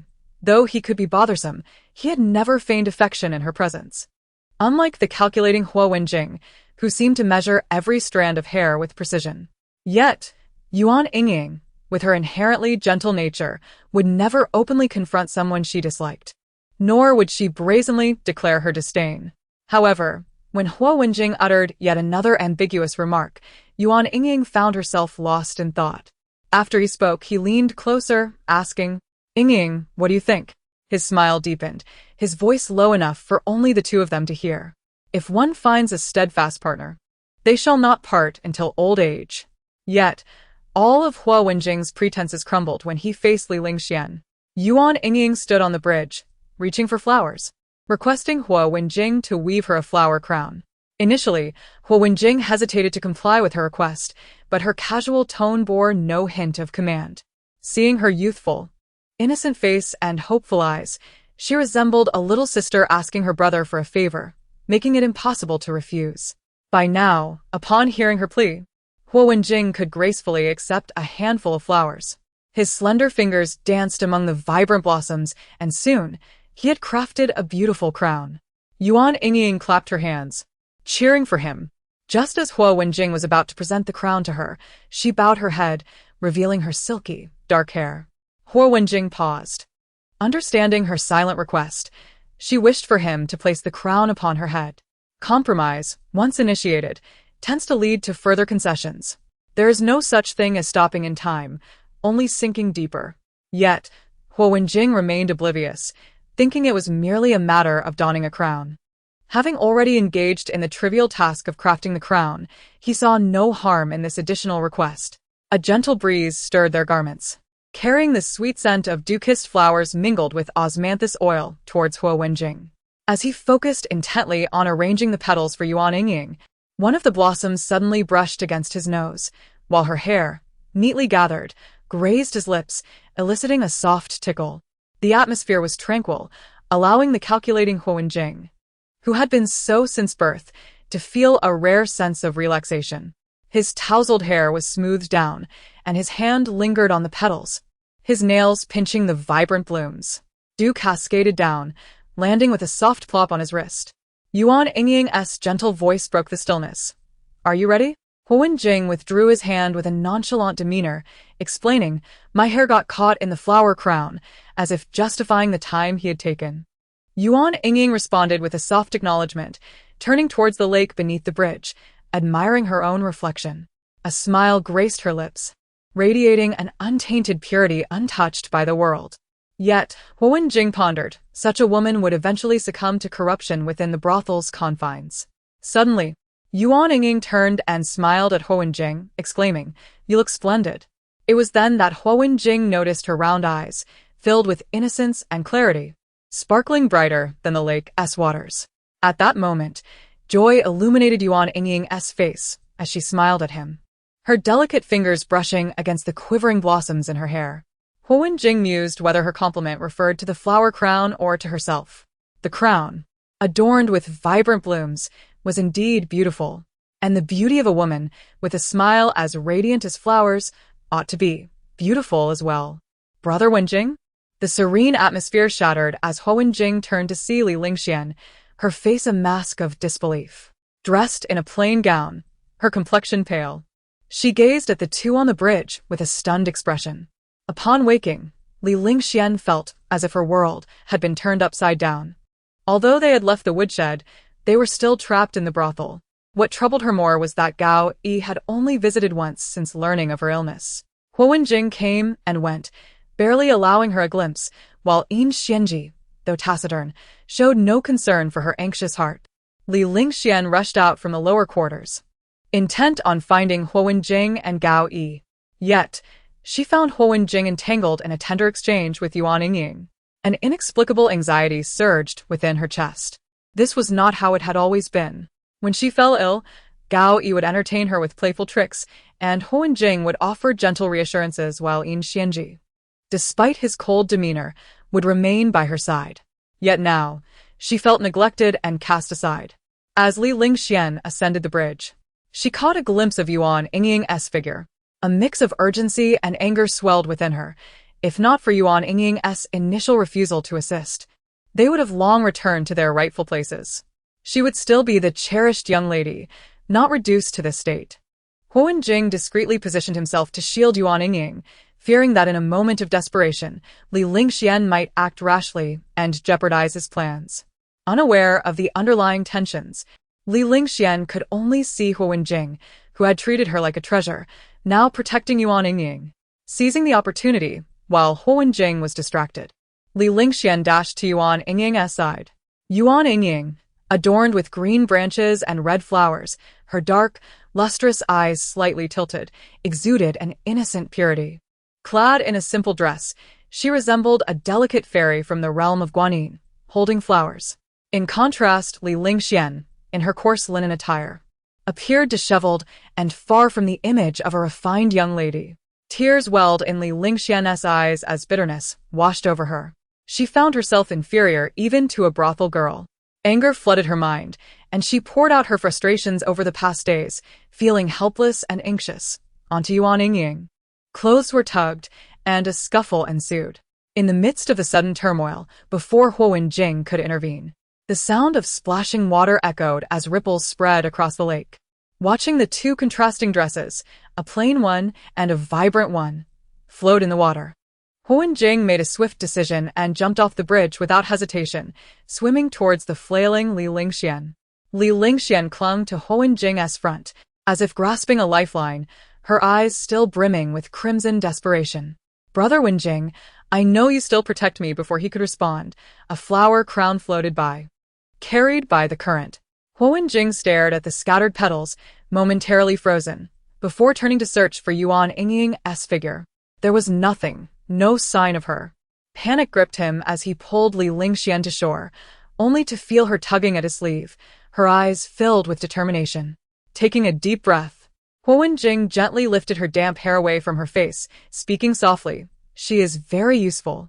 Those words caused Li Lingxian to release her grip, her expression easing as she realized that Yuan Yingying's kindness towards Yuan Yingying was merely a means to an end, devoid of genuine affection. Before Yuan Yingying could dive back into the water, he caught sight of a familiar figure emerging with Yuan Yingying in his arms. "Xianji?" He hesitated, knowing he was not devoid of empathy, nor so callous as to watch a young girl fall into the water without offering aid. After all, Yuan Yingying had once shown him kindness. He had expected to fall onto the cold, hard ground, bloodied and bruised. Yet, before fainting, Xianji had sensed an unusual softness. Yuan Yingying, seeing Xianji collapsed upon her abdomen, reached out her delicate hand to push him gently. However, Xianji, though slender, was firm in his stance, unmovable. It was only when Yuan Yingying rushed over that he managed to help Xianji up. Yuan Yingying paused, nodding slightly, before redirecting his attention to escort Xianji to Yuan Yingying's quarters. Throughout the journey, he struggled to find the right words, unsure of how to explain himself. What could he say? That his feelings for Li Lingxian were deeper, compelling him to save her first? That would only alienate Yuan Yingying. Li Lingxian was young and fragile, unable to withstand the lake's chill, but Yuan Yingying seemed even younger. Yuan Yingying remained silent, yet he did not regret saving Li Lingxian first. After all, in his heart, the importance of Yuan Yingying and Li Lingxian was glaringly evident. Xianji lay motionless on the bed in the outer room, his thick lashes resting quietly. His drenched clothes had been replaced with a clean set. Yuan Yingying extended her hand, lightly touching the back of his hand, which felt as warm as a furnace. Recalling the earlier scene, she couldn't help but wonder if Yuan Yingying truly regarded Xianji as a close friend. Even in such a feverish state, Yuan Yingying still insisted on taking him to the lower quarters. Puzzled, Yuan Yingying pushed the thoughts aside. After Xianji took his medicine, his body remained warm. Memories of her childhood returned, when her mother would hold her close, pressing their foreheads together to check if her fever had subsided. Removing her shoes and slipping into simple, long stockings, Yuan Yingying climbed onto the bed. She gently leaned down, resting her cool, warm forehead against Xianji's. In his unconscious state, Xianji sensed a wave of warmth and fragrance enveloping him, a subtle aroma intertwined with heat that nearly melted him away.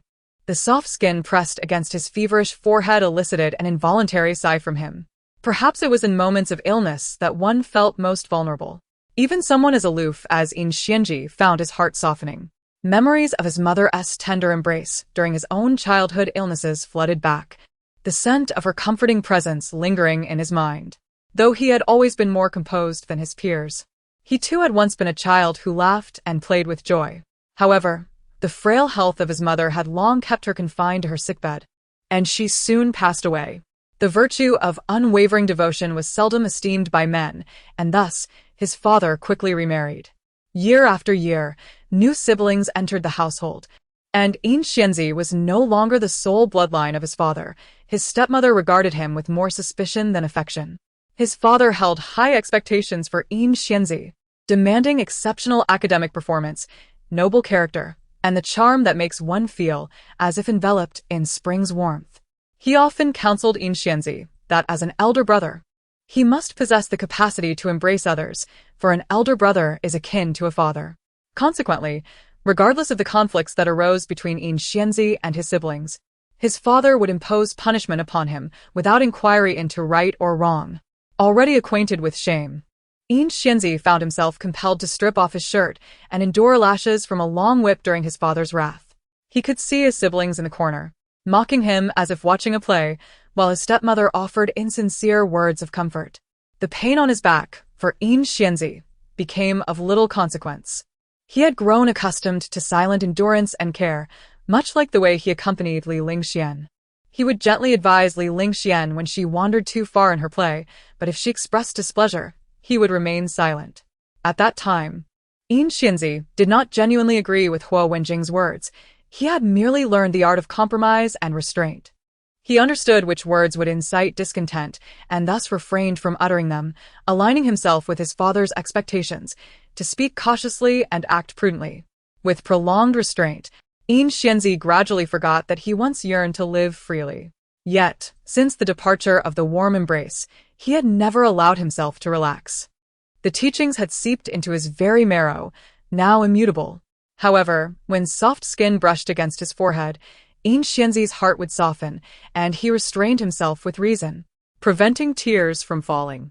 In the hazy twilight, he heard a clear voice emerge, as if it had receded slightly in warmth. When that warmth sought to withdraw, Yin Xianzi felt a rush of panic and urgently reached out to grasp the softness. Yuan Yingying gazed at the wrist he had captured, then looked down at his tightly shut eyelids, softly inquiring, "Yin Xianzi, are you awake?" Yin Xianzi remained motionless as a statue. Yet his grip on Yuan Yingying's wrist was unyielding, preventing her escape. Suddenly, he parted his lips, murmuring a few words. Yuan Yingying strained to listen, but could not quite catch them. "Am I very bad? Have I disappointed you?" Yuan Yingying, perplexed, responded softly. In the next moment, she witnessed Yin Xianzi's usually indifferent face shatter, like fragile glass. "Indeed, a person like me, such a..." Yin Xianzi's words became increasingly disjointed as he stumbled over vague phrases. Yuan Yingying could not discern them clearly, her mind only recalling the physician's advice for him to rest. This state of delirium could hardly be considered beneficial for his recovery. Thus, she gently placed her other hand upon his lips, feeling their softness. She whispered, "I was just teasing you. I am not disappointed at all." His long eyelashes trembled as Yin Xianzi's lips parted and closed, displaying a cautious demeanor. "Really? Is it true? Why would it be false?" At last, Yin Xianzi felt a sense of relief, yet he still held onto Yuan Yingying's wrist, unwilling to relinquish even a fraction of it. As night deepened, Yuan Yingying, feeling drowsy, settled against Yin Xianzi's chest, pulling a large portion of the quilt over herself. The warmth emanating from him enveloped her, and as she drifted off to sleep, she unconsciously inched closer. The following day, when Yin Xianzi awoke, he found the quilt in disarray before him. Heavy upon his chest was a furry head. He slightly propped himself up and, upon realizing it was Yuan Yingying, felt a jolt of surprise. The last thing he remembered was jumping into the water to rescue Yuan Yingying from the lake, after which he had lost consciousness. As for what transpired thereafter, his memory was a blur. Though they were young, the proprieties of gender dictated separate quarters, let alone sharing a bed. Yin Xianzi attempted to slip away quietly, but as he donned his shoes, he heard Yuan Yingying's murmuring from behind him, "Your chest is so hard." Chapter 10. Ultimately, Yin Xianzi did not depart from Yuan Yingying's chamber, not from reluctance, but from a sense of helplessness. The heat within him had persisted for an entire day and night. His bones felt as if they had been soaked until soft, and even taking 2 steps required him to brace himself against the wall. Under Yuan Yingying's clear gaze, Yin Xianzi's face flushed, and for the first time, he experienced the sensation of embarrassment. Thus, he chose to reside in the outer room, separated by only a door. Yuan Yingying preferred not to close it, allowing the sheer crimson curtain to cascade down slowly. The soft golden sunlight poured through the intricate fabric, resembling the splendid hues of a sunset, dazzling and mesmerizing. Although Yin Xianzi stayed in the outer room, no one attended to him. The 2 maidservants inside had been assigned by Yunyang to serve Yuan Yingying. They would heed only her commands and had no inclination to assist Yin Xianzi, regardless of how pitiable he appeared. Moreover, Yuan Yingying herself required care, let alone being able to tend to Yin Xianzi. Fortunately, Despite his noble upbringing, Yin Xianzi had learned self-sufficiency from a young age. He took his medicine and reclined on the bed, surrendering to the encroaching fatigue. The sound of a gentle song wafted from within, clear and melodious. Yin Xianzi had heard many songs sung by various performers, ranging from the refined to the mundane.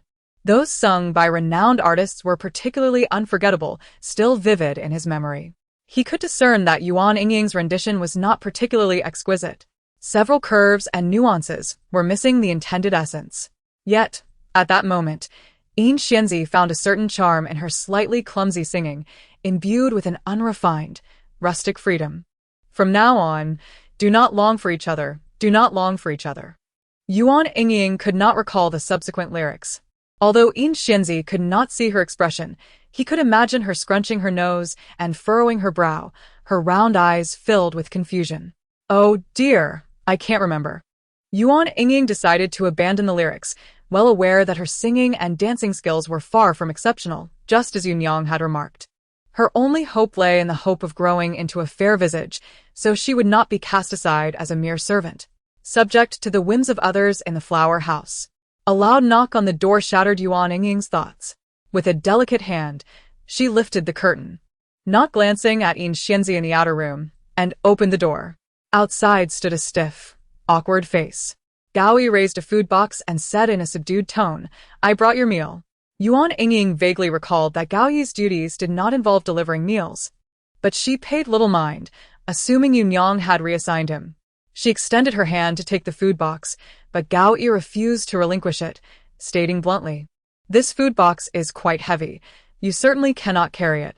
If it spills, you'll only end up crying. Let me handle it." Yuan Yingying chose not to dwell on his disparaging remarks, instead smiling gently. "Thank you." Gao Yi's demeanor softened as he carried the food box into the room.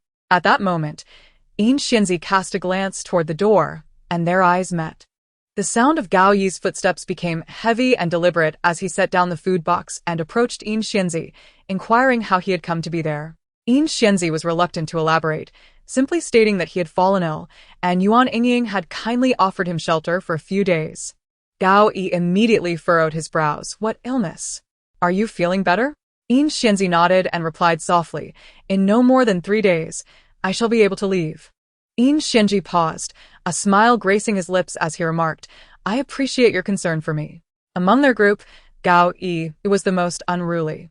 Consequently, whenever he inadvertently offended Li Lingxian, he remained blissfully unaware and offered no comfort to her. As a result, Li Lingxian kept her distance from Gao Yi. Yet, this seemingly single-minded individual unexpectedly began to show concern for him, leaving Yin Xianzi somewhat taken aback. Gao Yi felt a warmth rising to his cheeks. He had intended to confront Yuan Yingying regarding her failure to seek him out. Was it truly so hasty to label him the culprit simply because she discovered the medicinal powder beneath his pillow? Such a conclusion seemed excessively rash. Moreover, it was not his doing. However, with Yin Xianzi present, Gao Yi inexplicably wished to keep him oblivious to Yuan Yingying's misunderstanding. He was even reluctant for Yin Xianzi to realize how much he cared about her misconception, to the point of feeling the urge to explain himself. Huo Wenjing had alluded to the incident of the near drowning, justifying his choice to rescue Li Lingxian first while neglecting Yuan Yingying. Yuan Yingying merely smiled good-naturedly and softly insisted there was nothing amiss. Gazing into her trusting eyes, Huo Wenjing inwardly celebrated the progress of his scheme. Were it not for her unwavering trust, no woman would remain unperturbed in a life-threatening situation. Having gained Yuan Yingying's trust brought him a step closer to leaving the flower house. Huo Wenjing exhaled deeply, his demeanor more ethereal than before. Yuan Yingying reclined on a chaise, her gaze drifting over the lake's surface, her youthful visage innocent and naive. She was indifferent to whom Huo Wenjing had chosen to save first. In her eyes, he was inconsequential, akin to a stranger. If she were to accidentally fall into the water and a stranger passed by without rescuing her, would she feel slighted? Certainly not. Just as a stranger would not risk their life to save her, Yuan Yingying would not sacrifice herself for a stranger in peril. Having known each other for some time, Huo Wenjing believed it was time to speak to Yuan Yingying. He said gently, "I find the flower house quite stifling after an extended stay." Yuan Yingying nodded in agreement. replying, "Indeed, it is somewhat so." Seizing the moment, Huo Wenjing continued, "If I were to leave this place, I could procure some curious trinkets for you, alleviating the daily monotony." Cautious by nature, Huo Wenjing, despite having gained Yuan Yingying's trust, refrained from disclosing his escape plan. In his eyes, the only trustworthy entity was himself. Yuan Yingying consented, turning to entreat Yunyang to allow Huo Wenjing to leave the flower house for the purchases. After the first time, there came a second and a third. Li Lingxian grasped Huo Wenjing's sleeve, pleading, "Brother Wenjing, I miss my parents. Let us leave this dreadful place." Huo Wenjing closed his eyes. When he opened them again, he had finally resolved to act. With his intellect alone, it was insufficient. He summoned Yin Xianji and Gao Yi to clarify the escape plan. Gao Yi blurted, "Leave? When?" Huo Wenjing chuckled. "What? Do you still have lingering attachments to this flower house and wish to take your time to make arrangements?" Gao Yi clenched his fists. "Of course not." Huo Wenjing chose not to expose his thoughts, reflecting that Gao Yi's affection for Yuan Yingying contrasted sharply with her reliance on him, which sparked a peculiar delight within Huo Wenjing. Yin Xianji maintained his usual composure. His resolve to leave had never wavered. He felt no fondness for the flower house. As for the fleeting warmth experienced during illness, he understood with restraint and clarity that it was merely an illusion. Should he truly succumb to it, he would be lost forever. Only by departing the flower house would he confront the cold yet authentic reality that awaited him, everything that rightfully belonged to Yin Xianji. The flower house was heavily guarded, and scaling its high walls without assistance was a formidable challenge. Ultimately, Huo Wenjing sought out Yuan Yingying once more, his words imbued with sincerity. After speaking, he gazed intently at Yuan Yingying. She replied, "The wall on the west side is damaged, and your mama has yet to find someone to repair it." Huo Wenjing's eyes brightened instantaneously. Then, as he contemplated his imminent departure from the flower house, a sense of elation mingled with a growing disdain for Yuan Yingying flickered within him. In this world, many women, like Yuan Yingying, were easily deceived by a few sweet words and used by others. Such women garnered no sympathy, they were merely viewed as trifles. Huo Wenjing mused that not all women sparkled like Li Lingxian, radiant as pearls. Many were like Yuan Yingying, easily beguiled. Huo Wenjing exploited Yuan Yingying. He felt exhilarated by the prospect of escaping the flower house, but felt no remorse for her sacrifices. Everything proceeded smoothly. The group scaled the damaged wall and reached the trees. When their hands brushed against the reins of the horses, a shiver of anticipation coursed through them. Their limited funds allowed them only 2 steeds. Li Lingxian mounted one horse and extended her hand toward Huo Wenjing. She had initially intended to ride with Yin Xianji, but upon reflecting that their escape from the flower house relied solely on Huo Wenjing's success, she felt uneasy. Only with Huo Wenjing could she find solace amidst her anxiety. Just as Huo Wenjing was about to mount the horse, Li Lingxian let out a startled cry. Yin Xianji, on the brink of departure, warned, "Be careful." Huo Wenjing turned to see a sharp arrow slicing through the inky darkness, hurtling toward his head. With no means of evasion, he could only extend his hand to shield himself. In that instant, as the arrow pierced his palm, Huo Wenjing experienced an unprecedented agony. It felt as though the arrow had penetrated his very bones, tearing flesh and skin as it did so. Huo Wenjing's complexion paled, his form swaying unsteadily. Gao Yi immediately bent down, lifting the blood-soaked Huo Wenjing onto the horse. Once Huo Wenjing was settled, Yin Xianji urged his horse forward, intent on fleeing. Huo Wenjing raised his head, unwilling to accept the injury, and glanced toward the source of the arrow, desperate to see who had harmed him. Upon catching sight of the figure, Huo Wenjing's eyes widened in shock. He scarcely paid heed to the excruciating pain in his palm. All his attention was drawn to Yuan Yingying, who stood gracefully beside Yu Mama, her demeanor calm and gentle. Although Yuan Yingying was not the archer, Huo Wenjing's gaze briefly flicked to the bowman before being entirely captivated by her presence. Yuan Yingying observed Huo Wenjing's injury, her tranquil and beautiful eyes devoid of concern, as if she were merely watching an inconsequential person. A flash of white light illuminated Huo Wenjing's mind, and in an instant, he comprehended everything. Why had they been so cautious, making no noise, yet still drawing the attention of those within the flower house? If Yuan Yingying had not informed you, Mama, how would anyone have known? Paying no mind to the wound in his palm, Huo Wenjing clenched his fists, the facade of gentleness he usually donned evaporating in this moment. He directed a scornful smile at Yuan Yingying, the slight curve of his lips and the throbbing vein on his forehead betraying his determination to seek retribution. Seeing you, Mama, instructing her servants to find the intruders, Yuan Yingying gently spoke. You, Mama turned, her brow slightly relaxing. As if to reassure both Yuan Yingying and herself, it's nothing. If they have run away, then so be it. If losing the silver is inevitable, we should not let it dampen our spirits. Yuan Yingying quietly acquiesced.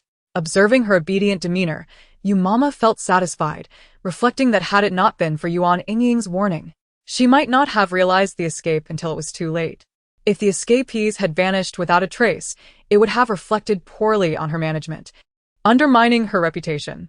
In the present moment, although the individuals have fled, the archers sent by Yunyang have at least inflicted injuries on one of them, thus imparting a lesson and preserving Yunyang's dignity. The maidservants chorused their approval. Yuan Yingying, having shed her garments, reclined on the bed, reflecting upon the fierce gaze of Huo Wenjing before his departure, as if he wished to flay her skin and extract her bones to satiate his wrath. The incense, once ignited, gradually enveloped the room in a swirling mist, its calming properties allowing Yuan Yingying to swiftly forget Huo Wenjing's menacing glare and drift into a deep slumber. Li Lingxian, riding alone on a fine steed, sat atop her horse weeping. However, Yin Xianji and the others were too preoccupied to offer her comfort. Gao Yi supported the injured Huo Wenjing, while Yin Xianji not only had to press onward with haste, but also intermittently concern himself with the pace of Li Lingxuan's steed. It was not until the horse grew weary and collapsed that they dismounted. Huo Wenjing had already lost consciousness, his hand wrapped in fabric torn from Gao Yi's garment for bandaging. Yin Xianji unwrapped the soaked cloth, revealing a sorrowful sight that Li Lingxian dared not look upon. Yin Xianji and Gao Yi tore additional strips to secure Huo Wenjing's wounded palm. Li Lingxian untied her hair ribbon and offered it to them. Gao Yi casually remarked, "Keep it. It's too narrow for him." Instantly, Li Lingxuan's eyes brimmed with tears. They had wandered for an indeterminate number of days, a group of affluent youth who, lacking direction and the courage to inquire, meandered until they finally arrived before the Prime Minister's residence. The doorman, upon seeing the disheveled group, approached to shoo them away. But upon recognizing Yin Xianji's countenance, he exclaimed, "Young master?" Yin Xianji wearily nodded, requesting the doorman to bring assistance to escort Huo Wenjing and the others inside. The Prime Minister's residence was in a flurry of activity. Maidservants prepared warm baths and clean garments, while attendants summoned a physician to inform Prime Minister Yin. Observing the empty hall, Yin Xianji understood that everyone had been appropriately settled, and he finally relaxed, allowing himself to collapse into an armchair. Sunlight cascaded upon his cheeks as he closed his eyes, succumbing to slumber. After a brief interval, a shadow fell across his face. Yin Xianji showed no signs of awakening, only hearing a few soft coughs. "Xianji." As if responding instinctively, he opened his eyes to see the newcomer and rose to his feet, smoothing his garments to present himself neatly. "Father." Despite his disheveled state, Yin Xianji endeavored to appear his best, yet Prime Minister Yin's gaze held a hint of dissatisfaction. "Where have you been all this time?" Yin Xianji hesitated briefly before recounting the events in detail, omitting any mention of Li Lingxuan's mischief that led them astray. Prime Minister Yin's voice was low and stern. "Useless." Yin Xianji fell silent. The Prime Minister stepped closer, questioning, "Do you know why I say you are useless?" Yin Xianji stifled the pain in his forehead, responding evenly, "Father, I do not. Firstly, you went missing for several days, trapped in a mere brothel, and only managed to escape today, leaving your companions wounded. This is a display of ignorance. Secondly," he scrutinized Yin Xianji's noticeably emaciated form, scoffing, "secondly, you deliberately concealed the truth, thinking that by remaining silent, I would be oblivious to the reason you were led astray. How foolish. Thirdly, you come from esteemed families, yet you allowed a mere maid to manipulate you, bringing shame upon the Yin family. I urged you to pursue wisdom in your studies to understand that romantic entanglements are trivial matters. If you desire something, use your intellect to obtain it. instead of acting like a farmer's donkey, led in circles by a carrot dangled before you. Yin Xianji offered no defense, simply stating, "You speak the truth, father." After delivering his admonishment, Prime Minister Yin departed, leaving Yin Xianji's elongated silhouette cast in sunlight upon the ground. Yuan Yingying sang a new tune she had learned for Yunyang. At the conclusion, Yunyang nodded in satisfaction, stating, "You have made great progress, though you mispronounced 7 words." Yuan Yingying lowered her head, her cheeks flushed with embarrassment. A servant entered, whispering a few words. Yunyang's expression shifted as she inquired, "Really? They are from noble families. How could they have been led here? How audacious!" She commanded, "If I see that rogue again, no matter the effort required, they must be captured and brought here." Understood. Yunyang contemplated the potential wrath of the Prime Minister and the General. Such matters could not be easily resolved. She then instructed, "Bring me my jewelry box." Embracing the box, Yunyang prepared to seek out individuals, turning to Yuan Yingying beside her, saying, "Yingying, if I do not return in 3 days, you must report it to the authorities." "You mama." Yunyang gently patted Yuan Yingying's shoulder, silencing her. Upon awakening, Yunyang's first act was to sell the brothel. She selected only a few with exceptional qualities and took them southward. Unlike others who attempted to pry for information, Yuan Yingying and Yunyang rode in the same carriage, appearing composed. Jia Ran was among those taken away. Unlike her initial feelings upon arriving at the brothel, she felt immense relief at being taken by Yunyang. Remaining behind meant facing unknown dangers, but leaving with Yunyang granted her a skill to rely upon. Should she choose not to comply, she need not feign smiles. Jia Ran sought to inquire through Yuan Yingying about their destination. After observing her for a while, Yuan Yingying suddenly asked, "Why do you come to me?" Her eyes, pure and innocent, reflected Jia Ran's flushed face. Jia Ran, filled with frustration, retorted, "If you want to speak, then don't." Yuan Yingying smiled gently. "I still remember when you declared our connection severed, vowing never to speak to me again in this lifetime." Her voice was soft and fragrant, leaving one uncertain whether her words were laced with sarcasm or genuine curiosity. Prompting her inquiry, Jia Ran nearly fled in dismay. Yuan Yingying raised her head, watching a flock of geese returning south, flying in perfect formation toward the horizon. Responding to Sun Feng's call, she replied, "Coming." Chapter 12. Upon regaining consciousness, Huo Wenjing disregarded the admonitions of the numerous maidservants. Clutching a plain cloth in his palm, determined to seek out Yin Xianji. A perceptive young servant, noticing Huo Wenjing's urgency, asked, "Young master, is your haste due to missing Ying?" Huo Wenjing seized the servant's collar, demanding, "Where is she?" The mere thought that Yin Xianji might have captured Yuan Yingying filled Huo Wenjing with exhilaration, causing him to tremble.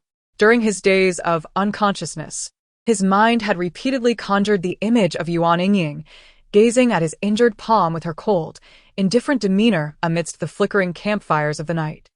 Huo Wenjing felt as though he had been soundly slapped, the wound in his palm a constant reminder of his hubris in believing he could easily control a girl like Yuan Yingying for his own purposes. The young servant, sensing Huo Wenjing's distress, hesitated before saying, "I do not know. I only heard you murmuring her name in your sleep, leading me to speculate that she might be a significant figure." Huo Wenjing released him, hastily donning a garment and making his way to the Prime Minister's residence. However, he was informed that Yin Xianji had learned of a renowned scholar in the East City and had gone to consult him, a venture that would keep him away for 10 days to half a month. According to what the young servant relayed, he had located the brothel, but it had recently suffered a devastating fire, resulting in numerous casualties. Among the survivors, there was no sign of the Yuan family girl Huo Wenjing sought. Huo Wenjing's brows furrowed. He clearly did not believe that Yuan Yingying could have perished so easily. A sudden blaze erupted, its timing remarkably coincidental.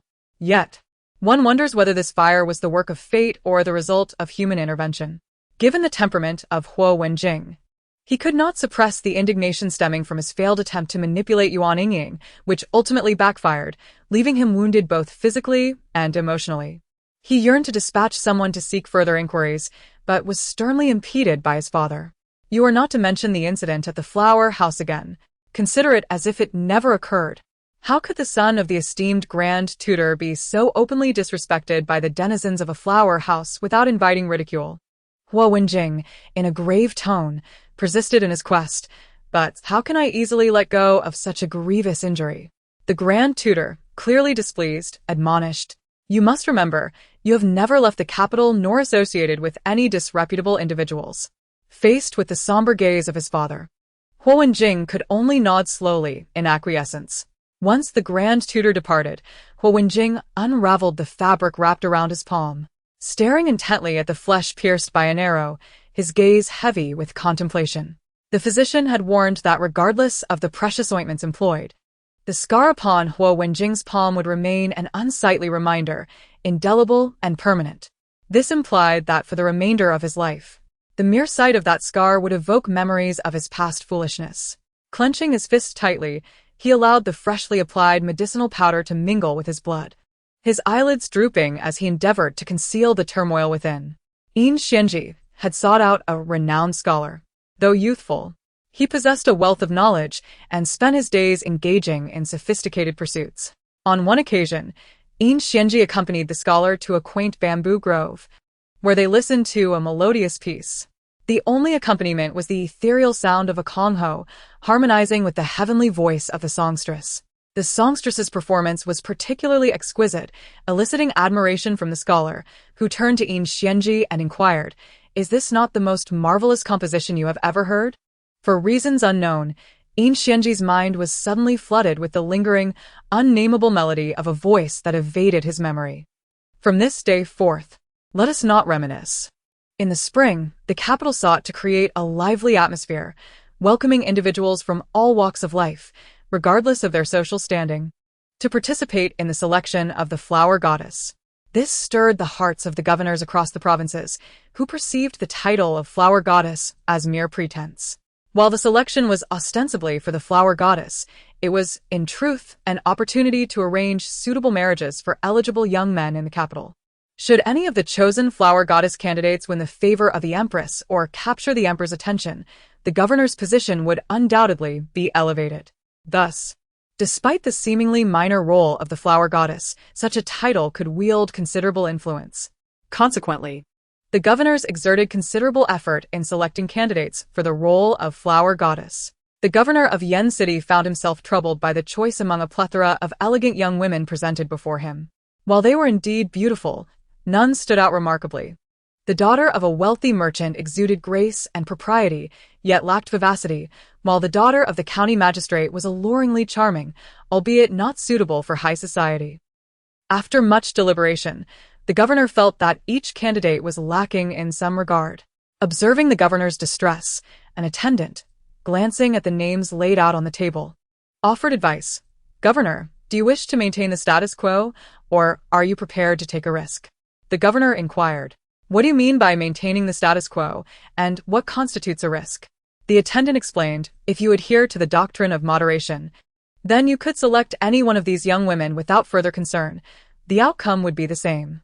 After all, there are countless beauties in the world, and those chosen would merely become a drop in the ocean, indistinguishable from one another." He then continued, "However, if you desire to stand out among the many officials, you must cast aside any biases and select the most extraordinary beauty. A mere glance at her as she gracefully approaches the emperor will ensure that he remembers your name." The governor's expression shifted, evidently intrigued by the notion. He queried, "Is such a beauty truly attainable? The extraordinary is indeed rare. Should I not find her to be exceptional, I shall impose a penalty upon you." The attendant quickly reassured him, "Do not worry, governor. Once you behold her, you shall understand that my description of her beauty is devoid of embellishment. When I first laid eyes upon her, I felt as though my very soul was about to dissolve in her presence." Skeptical of such extravagant claims, the governor responded, "Even the most beautiful woman is merely one whose features are slightly more refined than others. How could such beauty captivate one's soul?" He dismissed the attendant's words and demanded, "Enough of this. Bring the beauty to me at once." The attendant, appearing somewhat hesitant, replied, "Governor, I am not well acquainted with this beauty. If you wish to meet her, you must go in person." Before the attendant could elaborate, a commotion erupted from within the flower house. The women, leaning against the doorframe and lightly waving their handkerchiefs. Exchanged glances. Here it comes again. One of them casually grabbed a hurried servant and asked, "What is happening inside?" Young Master Wang and the impoverished scholar are fighting. The woman chuckled lightly. What could possibly be the reason this time? The servant, eager to escape, forced a smile and replied, "Oh, dear sister, please do not make it difficult for me." What else could it be but for Sister Mutant? Everyone is vying to catch a glimpse of her, and a few words of discontent have led to this uproar, making our lives a struggle. The woman, not wishing to press him further, released her hold and allowed him to leave. Upon hearing the name Mutant, the attendant's eyes brightened, and he quickly halted the woman, asking Miss Mutant, "Do you have time today?" Initially, she had no intention of engaging, but upon noticing the governor still donned in official robes and overhearing his sardonic remarks, she softened her tone and retorted, "You should ask her directly, if she is free. However, judging by your refined demeanor, I fear you might not withstand young Master Wang's blows. It would be wise to exercise caution." With that, she gracefully departed. The governor furrowed his brow, muttering, "Is this the extraordinary beauty you spoke of? Mutant, a flower of national beauty, tarnished by being associated with such a woman?" The attendant interjected, "Do not disdain the name. Those within the flower house often adopt floral titles. Besides, you came seeking beauty, regardless of what she is called. If you disapprove of the name Mutant, I have privately inquired about her true name. She was once known as Yingying." After much persuasion, the governor reluctantly entered the flower house. Inside, the servants had just separated young Master Wang and the scholar, with the floor littered with silk ribbons and uneaten food. The governor recognized young Master Wang, son of the renowned merchant, and was taken aback to see him embroiled in a brawl within a flower house. Young Master Wang, still seething with anger, extended his hand toward the scholar, demanding, "Hand it over." The scholar's face bore bruises, yet he stubbornly refused to relinquish the artwork he had created. This defiance only fueled young Master Wang's ire, compelling him to strike again. Suddenly, a soft, melodious voice floated down from the upper floor, instantly disarming the tension. "Mama Yu, where is my pomegranate red skirt?" Young Master Wang's countenance transformed, his fury dissipating as he turned toward the descending beauty, revealing a gentle smile. The governor followed his gaze, witnessing the enchanting figure as she descended gracefully, her form reminiscent of a willow, her skin as radiant as snow, illuminated by the moonlight. With round, dark eyes and delicate lips, she embodied purity, her essence untouched by the mundane world. Though she bore the name Mutant, she resembled a night blooming cereus, unfolding her beauty only in the stillness of night, with dew adorning her petals, reflecting serene and tranquil elegance. Yuan Yingying glided forward, seemingly oblivious to the earlier altercation between the two men vying for her attention. She approached the Moon Mother, her voice tinged with grievance. "Mother Moon, I cannot find my pomegranate skirt." The Moon Mother replied, "It is likely that the maid has washed it for you. Do not fret. If it truly cannot be found, we shall ask the embroideress to craft another for you." Upon hearing this, Yuan Yingying's brows relaxed slightly. Young Master Wang stepped forward and began to call out, "Peony, I."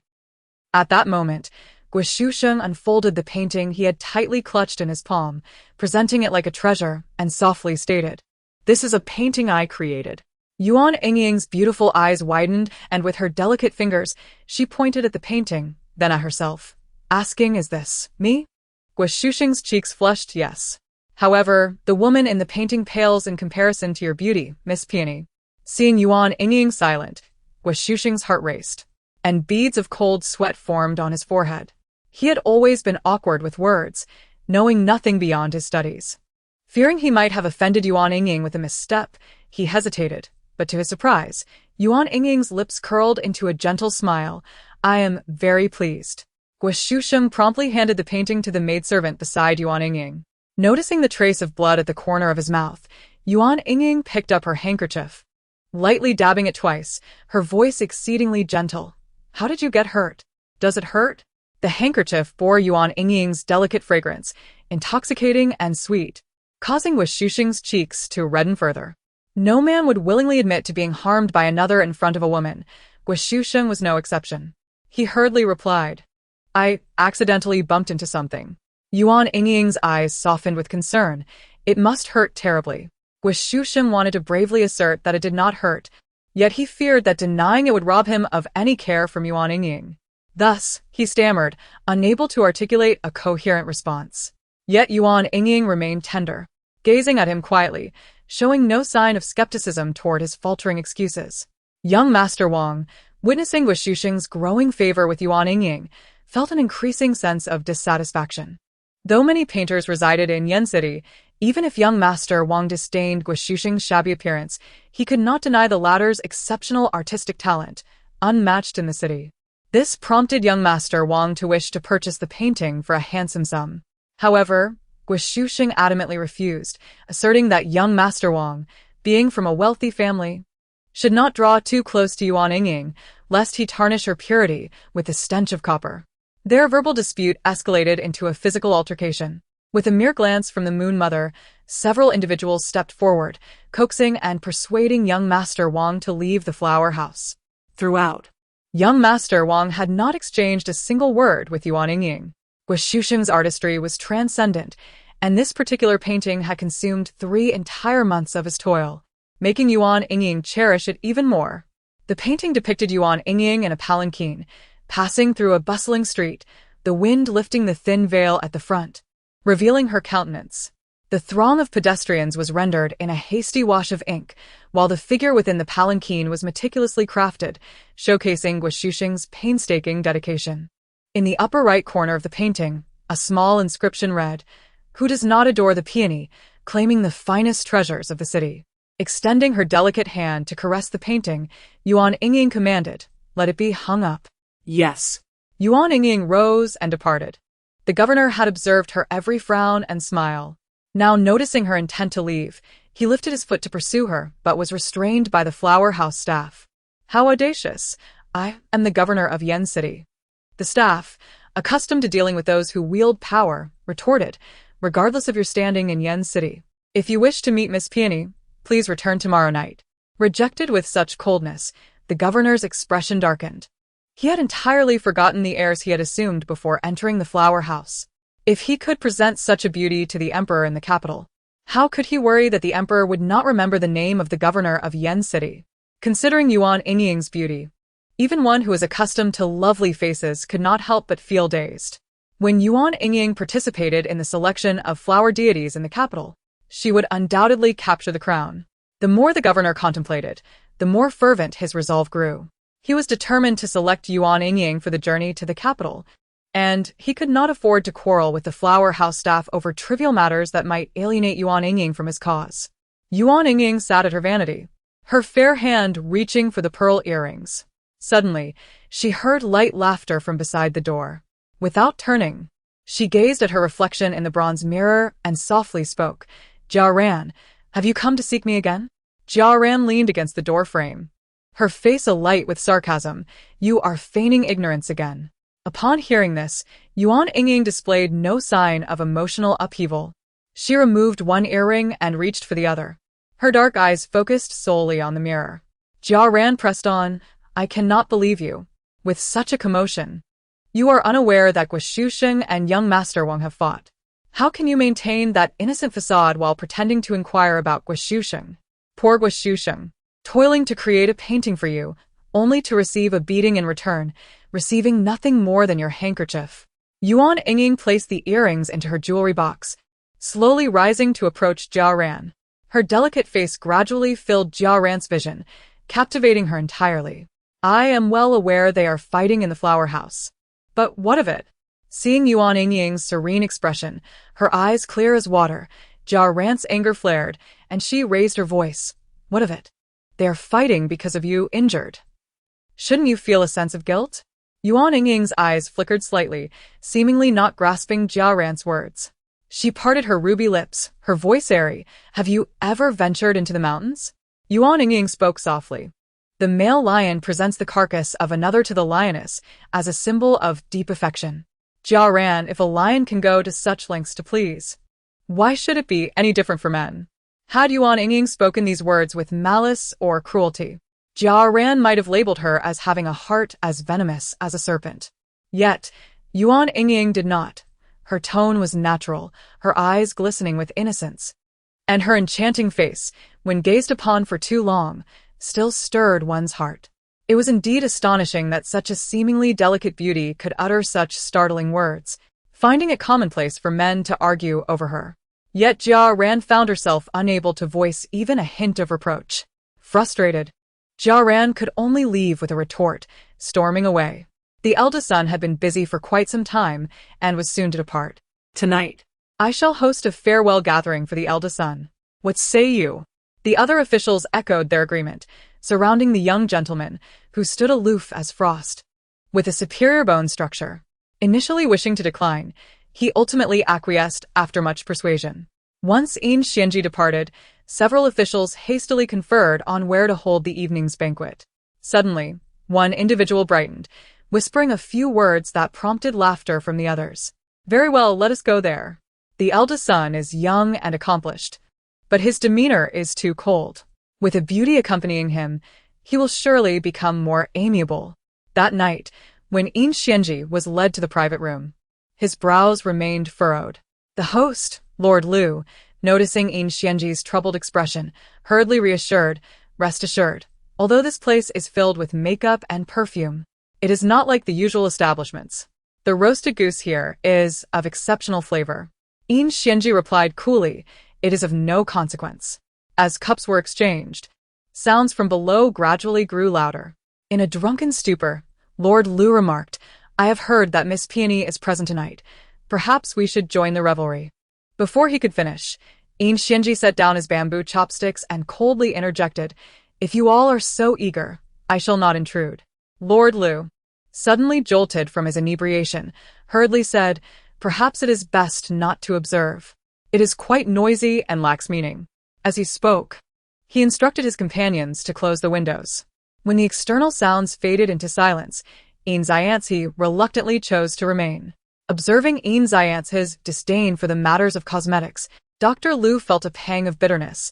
How was he to manage the beautiful woman he had prepared? The others offered suggestions. Historically, men have often been indulgent. "We shall simply intoxicate the young master, and when the beauty is in his embrace, if he is willing, we can go with the flow.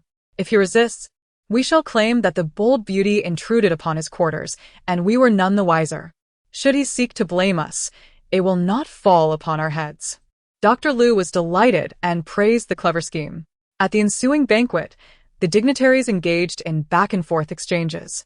Although Yin Xianzi was exceptionally astute, he was unaccustomed to such affairs and, after being repeatedly toasted, succumbed to intoxication.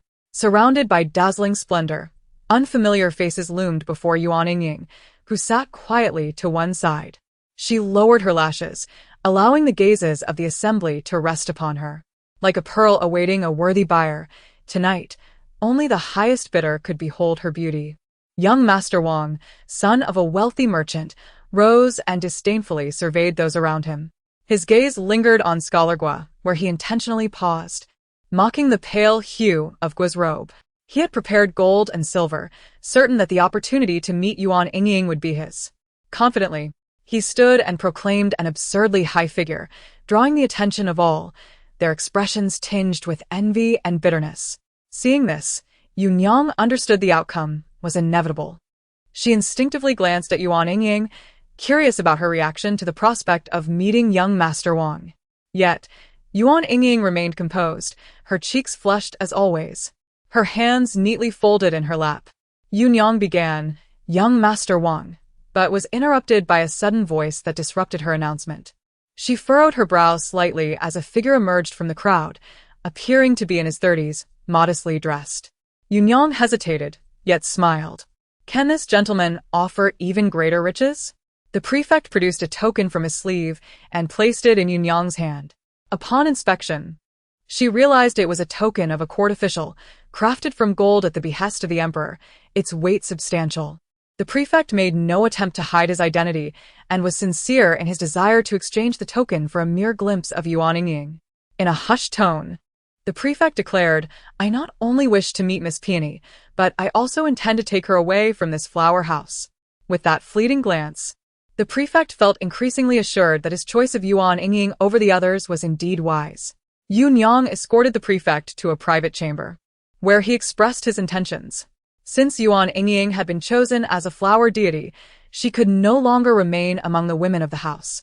Noticing a slight change in Yuan Yingying's expression, the prefect, understanding the desires of the flower house's women, stated, "Before coming here, I inquired about the cost of redeeming a flower house girl. For a beauty like Miss Peony, the price is indeed steep. However, although I am a court official, my family possesses little wealth. Even if I were to present it, it would hardly compare to the lavish sums offered by young masters seeking a lady's favor. Yet what I can offer you is of far greater value than mere gold and silver. Consider this carefully. This official token will remain with you. Naturally, until you make your decision, no one may approach Miss Peony." Yuan Yingying was acutely aware that if the prefect were to act rashly, seizing Yuan Yingying without offering any gold or silver, she would be powerless to resist. This was indeed the best possible outcome. Yet, Yuan Yingying still wished to negotiate for more for the flower house. Though she had mentally acquiesced to the prefect's demand, she continued to feign hesitation. The prefect did not seek an audience with Yuan Yingying, as he wished to avoid any rumors circulating in Yen City regarding his liaison with her. Inside the room, Yuan Yingying awaited her visitor, her maid reapplying makeup and coloring her lips with vibrant hues. The room was adorned with red silks, according to Sun Fong. Men favored such displays. The flickering red candles and the beauty's embroidered quilt were meant to evoke a sense of bridal joy. Yuan Yingying, unfamiliar with such matters, waited patiently, counting the wax tears as they dripped from the candles. In the silent corridor, a few attendants supported the drunken Yin Xianzi as they approached the door.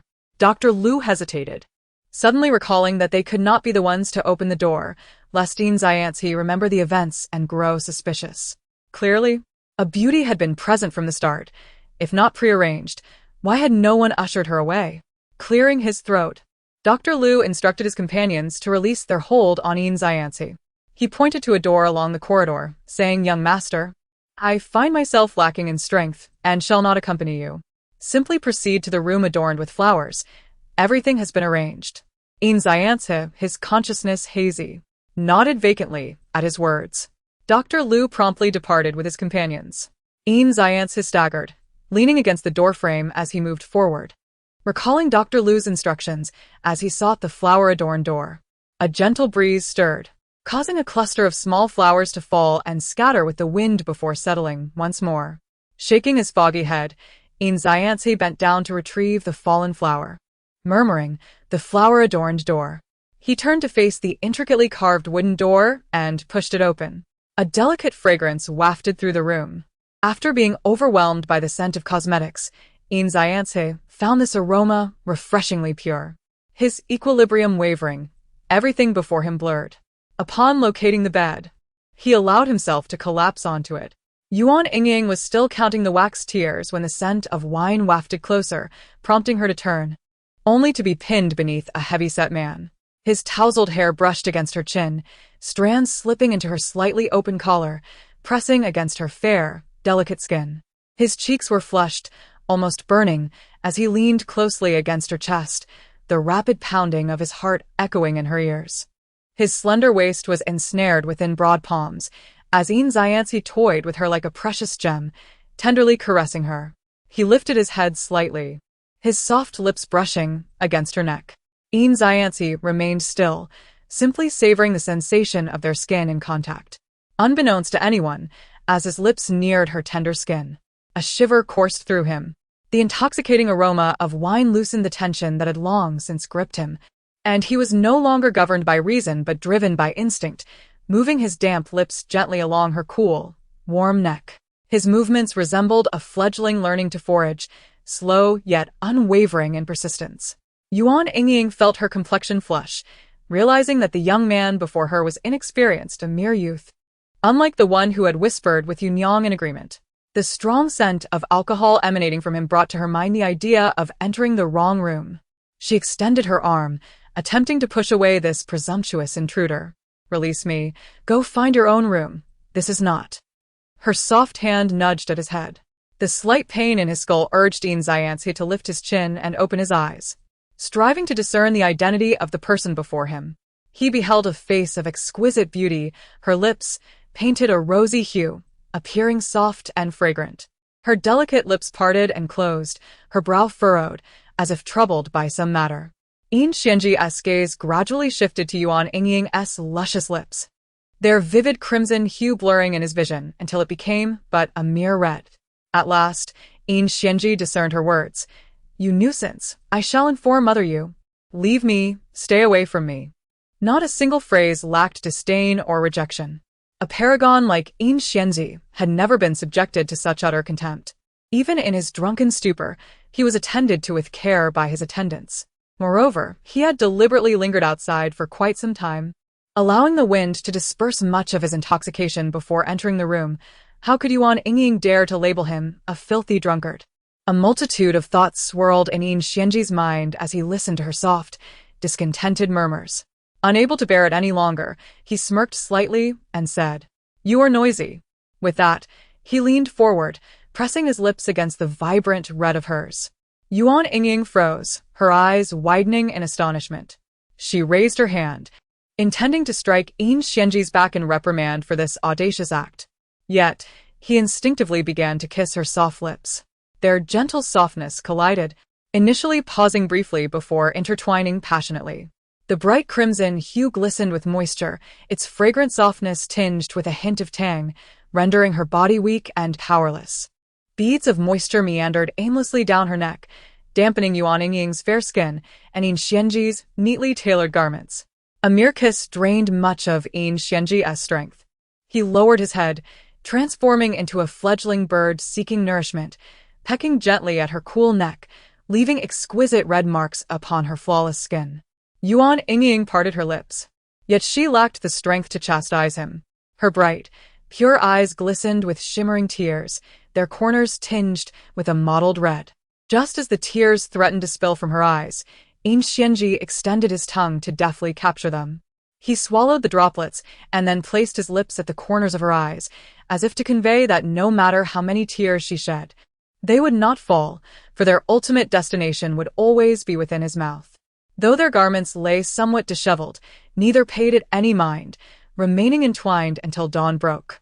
As the morning light filtered through the sheer curtains, illuminating Yin Xianji, he opened his eyes, feeling a dull ache in his forehead. The softness within reach led him to instinctively gather his hands, and soon he realized what had transpired, his expression changing abruptly. Yin Xianji's gaze turned cold as he surveyed the serene visage of Yuan Yingying, a thought arising in his mind that someone had schemed against him while he was inebriated.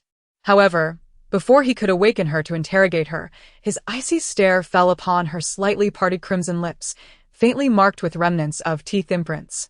Fragmented memories surged into his consciousness like a tidal wave, the woman's soft reproaches, the man's reckless abandon, all replaying in his mind. Yin Xianji's expression grew increasingly grim, recalling the events of the previous night. He understood that he had been the architect of his own misfortune, and the beauty lying on the bed had not willingly acquiesced, but had resisted him multiple times. It was he who had overstepped. Yin Xianji found it unacceptable that the one who had been so entranced and unwilling to let go of Yuan Yingying was indeed himself. He rose from the bed, retrieving his discarded outer robe from the floor, and stepped out of the room. The sky was just beginning to lighten, and few had awakened in the flower house. As he hurried away, it bore the semblance of a hasty escape. Soon, Dr. Liu was drenched in cold sweat, pondering whether he had unwittingly led Yin Xianji astray. Given that he had not personally ushered him into the room, if Yin Xianji had entered a room unoccupied, it would be one thing, but if another woman were present, the situation could become dire. Yin Xianji cast him a sidelong glance, his expression stern, causing Dr. Liu to feel a tremor of anxiety. While Yin Xianji may have been naive to the nuances of human relationships, he was not so foolish as to overlook the fact that Dr. Liu had intentionally plied him with alcohol. Should he not have entered the wrong room? He pondered what sort of person awaited him inside. Before Yin Xianji could press for answers, Dr. Liu hastily explained, "I only thought to assist you, young master, considering your youth and inexperience with women, and thus devised this lowly scheme." Yin Xianji replied coldly, "If you are so adept at discerning intentions, it seems you are overqualified for your current position. Dr. Liu realized Yin Xianji was angered and quickly added, "The woman I sought for you is quite beautiful and would not tarnish your eyes. However, she may have grown impatient waiting for you. Perhaps you went elsewhere?" Yin Xianji recalled the two entwined figures and his countenance darkened further. Dr. Liu dared not inquire further, seeking an excuse to take his leave in haste. Naturally, Yin Xianji was not one to repay kindness with malice, especially after being schemed against. He retrieved a pre-written memorial and added a few lines at the end, stating that those with cunning words and dubious character were unworthy of significant responsibilities. Yuan Yingying stirred, slowly awakening. She opened her eyes, only to find the man who had clung to her had departed. She shed her dress, calling for a maid to prepare water for a bath, and discarded the long gown that had been soiled by another man's touch. Sitting before the vanity, her face devoid of makeup, she reflected on the man from the previous night, recalling his striking appearance, tall and handsome, yet his demeanor had been exceedingly overbearing, utterly intolerant of her refusals. She remembered how, when she uttered a refusal, he not only failed to relent but intensified his kisses. Yuan Yingying gently touched her bruised lips, feeling as if she were a vibrant flower soaked by rain, her eyes shimmering. Perhaps it was due to Yin Xianji's exceptional looks that her anger towards him had faded. Yet she was not enamored by him. She regarded him merely as a passerby, unworthy of her emotional investment. Madame Yu, after much contemplation, acknowledged that the flower house held no power or influence. If the governor could provide protection, it would afford her greater strength in the future. Madame Yu devised several requests, and upon hearing them, the governor agreed to most, which was enough to satisfy her. The displeasure in Madame Yu's heart regarding Yuan Yingying's impending departure began to dissipate. It was not that she was cold-hearted. Madame Yu had watched Yuan Yingying grow from a naive girl into a breathtaking beauty, investing considerable effort and care in her development. Her feelings for Yuan Yingying were complex, a blend of nurturing affection and a desire to leverage her beauty for wealth and status. Now that Yuan Yingying was leaving the flower house, it was ultimately a favorable development for her, for no daughter wished to sell her charms in such a place. Madame Yu approached Yuan Yingying, observing her exquisite face and graceful figure. Suddenly, she reached out, tracing the contours of Yuan Yingying's features, slowly moving down to caress her lovely visage. Yuan Yingying was taken aback. "Madame Yu?" Madame Yu's tone was gentle. "This face is truly beautiful." Yuan Yingying's eyes flickered, and she pressed her lips together, replying, "I do not know." She had entered the flower house, living a life of scarcity. Though the flower house was hardly a commendable place, it was the best she had known, and she was uncertain where she could go after leaving. It had always been this way, and it remained so. Madame Yu then recounted the governor's plans to her. She candidly stated that the governor had taken a fancy to her and intended to send her to the capital for the selection of the flower goddess. If Yuan Yingying were chosen, the governor would undoubtedly benefit from her rise in status. The selection of the flower goddess? The emperor's decree had long been the talk of the town, and Yuan Yingying had heard of this event. However, in the eyes of the public, such matters were unrelated to the women of the flower house. After all, the women of the flower house were not pure. Who would select a woman of questionable reputation to embody the flower goddess? Seeing the hesitation in Yuan Yingying's eyes, Yunyang reached out, lifting her chin gently, and whispered, "If you were born into a wealthy family, you would naturally not hesitate about participating in this election. Your current uncertainty stems solely from your social status. The governor has already redeemed you. From this day forth, when you step out of the flower house, you are no longer one of its women." Yunyang then picked up a bronze mirror and held it before Yuan Yingying, encouraging her to gaze at her own reflection. "With your beauty, it matters not that you hail from the flower house. Even as a beggar, you could easily command the devotion of countless suitors. Yingying," she continued, "having agreed to facilitate your departure, I have willingly given up a golden opportunity. You must strive to seize your chance and not let me down." Yuan Yingying turned to meet Yunyang's gaze, slowly nodding in understanding. Upon learning of Yuan Yingying's imminent departure from the flower house, others were filled with envy and bitterness. Jia Ran, in particular, felt a surge of indignation, unable to fathom why someone as emotionally detached as Yuan Yingying would be cherished by another. When Yuan Yingying left the flower house, she donned a light blue dress, draped with a cloak, adorned with a fresh flower tucked into her hair. Her slender waist and delicate frame reminiscent of a willow swaying in the breeze. Her fresh and elegant appearance, paired with her bright, clear eyes, made her even more captivating. Yuan Yingying departed alone, as the governor had arranged everything, relieving her of the need for a maid. Just as she was about to step into the carriage, Jia Ran unexpectedly appeared, her eyes reddened. Yuan Yingying scolded, "Why aren't you practicing the piano? What are you doing here?" Yuan Yingying gently patted Yuan Yingying's shoulder and replied softly, "It's all right. Perhaps Jia Ran has something to say to me." Yuan Yingying looked at Yuan Yingying with a mix of disappointment and concern, aware that everyone in the flower house knew of the discord between Jia Ran and Yuan Yingying. It was inconceivable that Jia Ran would come to bid her farewell after hearing of her departure. Yet, upon seeing Yuan Yingying's gentle eyes, she relented with a nod. Yuan Yingying led Jia Ran aside and inquired, "What is it you wish to discuss?" Who is it? Yuan Yingying appeared to misunderstand, her brow furrowing in confusion. "What do you mean, who?" With eyes still glistening, Jia Ran pressed, "Is it young Master Wang or Scholar Gua?" "Young Master Wang is wealthy and could very well be the one redeeming you. Scholar Gua, although from a humble background, has a passionate heart and might go to great lengths to assist you." Yuan Yingying chuckled softly, her dark, lustrous eyes seemingly piercing through Jia Ran's thoughts. "Do you have feelings for Scholar Gua?" In an instant, Jia Ran's anger transformed into embarrassment, and she hurriedly denied it. "Neither of them. As for who it is, you need not guess." Jia Ran pondered over Yuan Yingying's words, but before she could dwell on them, Yuan Yingying had already floated away, her skirts billowing like a butterfly in flight. As Jia Ran inhaled the faint, lingering fragrance in the air, she looked up, only to find Yuan Yingying's figure fading from view. Suddenly, she recalled the first time she met Yuan Yingying. Although beautiful, she had appeared somewhat foolish, easily deceived by a few of Jia Ran's words into sharing her food. At that moment, Jia Ran had thought how naive she was. Yet now, as she witnessed Yuan Yingying's departure, an inexplicable sense of dread washed over her. In the flower house, the once simple Yuan Yingying had vanished, leaving only a multitude of clever women behind. The young master had found the woman he sought. Her name was Peony, and she was. Yin Xianji interrupted. "Where is she?" "I arrived too late. She has already been redeemed."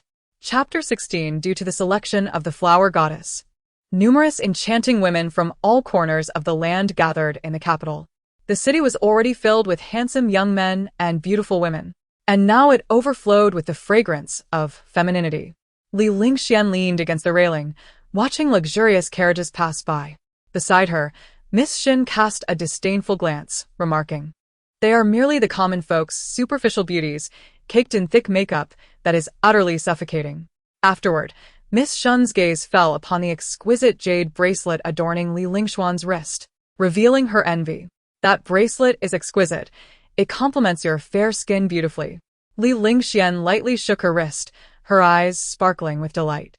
"It was a gift from Brother Wenjing." Miss Shun's eyes glimmered with admiration. "Young master who treats you well." It was common knowledge in the capital that Li Lingxian hailed from a prestigious family and was childhood friends with several distinguished young men. To others, these young men seemed unattainable, akin to the distant moon, yet to Li Lingxian, they were merely childhood companions. Indeed, as Li Lingxian lovingly caressed her jade bracelet, she remarked, "Brother Wenjing is truly wonderful." Miss Xin, seeking to draw closer to young Master Hua, had been flattering Li Lingxian for some time. However, when Li Lingxian hesitated to agree to her request, Miss Xin grew impatient and bluntly declared, "Lingxian, you know my intentions. I have feelings for young Master Hua." Before she could finish, young Master Hua approached from a distance, clad in a light gray cloak, his demeanor sharp and icy. Miss Xin's attention was instantly captured by him. Regardless of the praises he received for his striking features and physique, Miss Xin's focus was solely on his hands. Upon seeing Li Lingxian, young Master Hui's expression softened. Yet, when he turned to Miss Xin, he reverted to his usual aloofness. This stark contrast in treatment left Miss Xin feeling uneasy, and she repeatedly cast pleading glances at Li Lingxian, hoping her friend would intervene. However, Li Lingxian appeared oblivious to Miss Xin's discomfort, engaging young Master Hua in lively conversation, swiftly leaving Miss Xin behind. As Miss Shen departed, several carriages rushed past her. She glanced up to find Li Lingxian still engrossed in conversation with young Master Hua, completely unaware of her leaving. Miss Shen couldn't help but reflect on how she had belittled other women to elevate Li Lingxian in her remarks. With a bitter smile, she mused that she, too, was but a firefly, only worthy of being a mere backdrop. When Miss Shen was once again invited to accompany Li Lingxian, she secretly regretted her earlier flattery, realizing she could no longer evade the situation.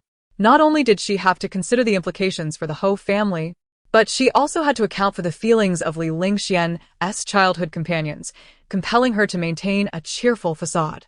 Outside the city gates, soldiers were diligently inspecting the crowd entering and exiting the capital. As numerous candidates for the flower goddess arrived, strict scrutiny was imposed to prevent any ill-intentioned individuals from exploiting the situation. The leader, clad in a vibrant green brocade robe, sported a high ponytail secured with a crimson ribbon. Such vivid colors required careful consideration even for women. The fear of overwhelming the ensemble was ever present. Yet, Gao Yi paid no mind to such concerns, his spirited demeanor and youthful energy perfectly complementing the bright green. As a guard serving the emperor, Gao Yi had been assigned to oversee the inspection of incoming and outgoing individuals.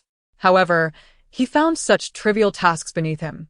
Despite his repeated requests to train rigorously in the military camp, the emperor had consistently denied his pleas. Gao Yi was unwilling to remain merely a guard before the emperor, even if he held the esteemed position of chief among the guards, as it did little to bring him joy. The more the scrutiny intensified, the colder the expression on Gao Yi's face became, causing those being questioned to tremble in fear, anxious not to provoke this young lord and be indiscriminately dealt with. Li Lingxian approached Gao Yi with uncontainable joy, yet his gloomy demeanor showed no signs of fading. He merely frowned and said, "If you wish to leave the city, go queue over there." Gao Yi, despite knowing Li Lingxian, showed no inclination to allow her to cut in line ahead of the other citizens. Li Lingxuan's smile faltered as she recalled Gao Yi's notorious temper, which had been evident since childhood, and she quickly came to terms with it. She shook her head. "I am not leaving the city. I merely came to see you." Miss Shen nodded in agreement. Gao Yi extended his arm, pointing into the distance. "If there is nothing pressing, it would be best for you to wait elsewhere. The constant comings and goings here may become troublesome." Out of consideration for their mutual affection, he refrained from using the term in the way, but it was enough to make Li Lingxian's face grow cold as she walked off, visibly aggrieved. Seeing Li Lingxian at a disadvantage surprisingly brought an unexplainable sense of satisfaction to Miss Shen, though she still wore a comforting expression. "The chief guard has his duties. He does not mean to upset you," she reassured. Li Lingxian replied softly, "I understand." Yet, even with her understanding, she often found herself sulking due to Gao Yi's temperament. Gao Yi, oblivious to her anger, remained as stubborn as ever. As the guards at the city gate conducted their inspections, the flow of traffic gradually slowed. At that moment, two carriages approached, and a dispute erupted between them. The two ladies, both strikingly beautiful and demure, engaged in a heated argument over who should enter the city first, neither willing to yield. Both women were proud of their beauty and, with a mere glance, recognized each other as potential flower goddesses. However, the impatience of waiting, compounded by the unusually sultry weather, made neither willing to delay their entry. Faced with the ladies' incessant cries and squabbles, the soldiers felt utterly helpless and turned to Gao Yi for judgment. Upon his arrival, the ladies began to voice their grievances, one dabbing her eyes with a handkerchief, each appearing quite pitiful. Little did they know, Gao Yi's heart was as hard as stone. Even Li Lingxian, who had grown up alongside him, often felt wronged by his foul temper.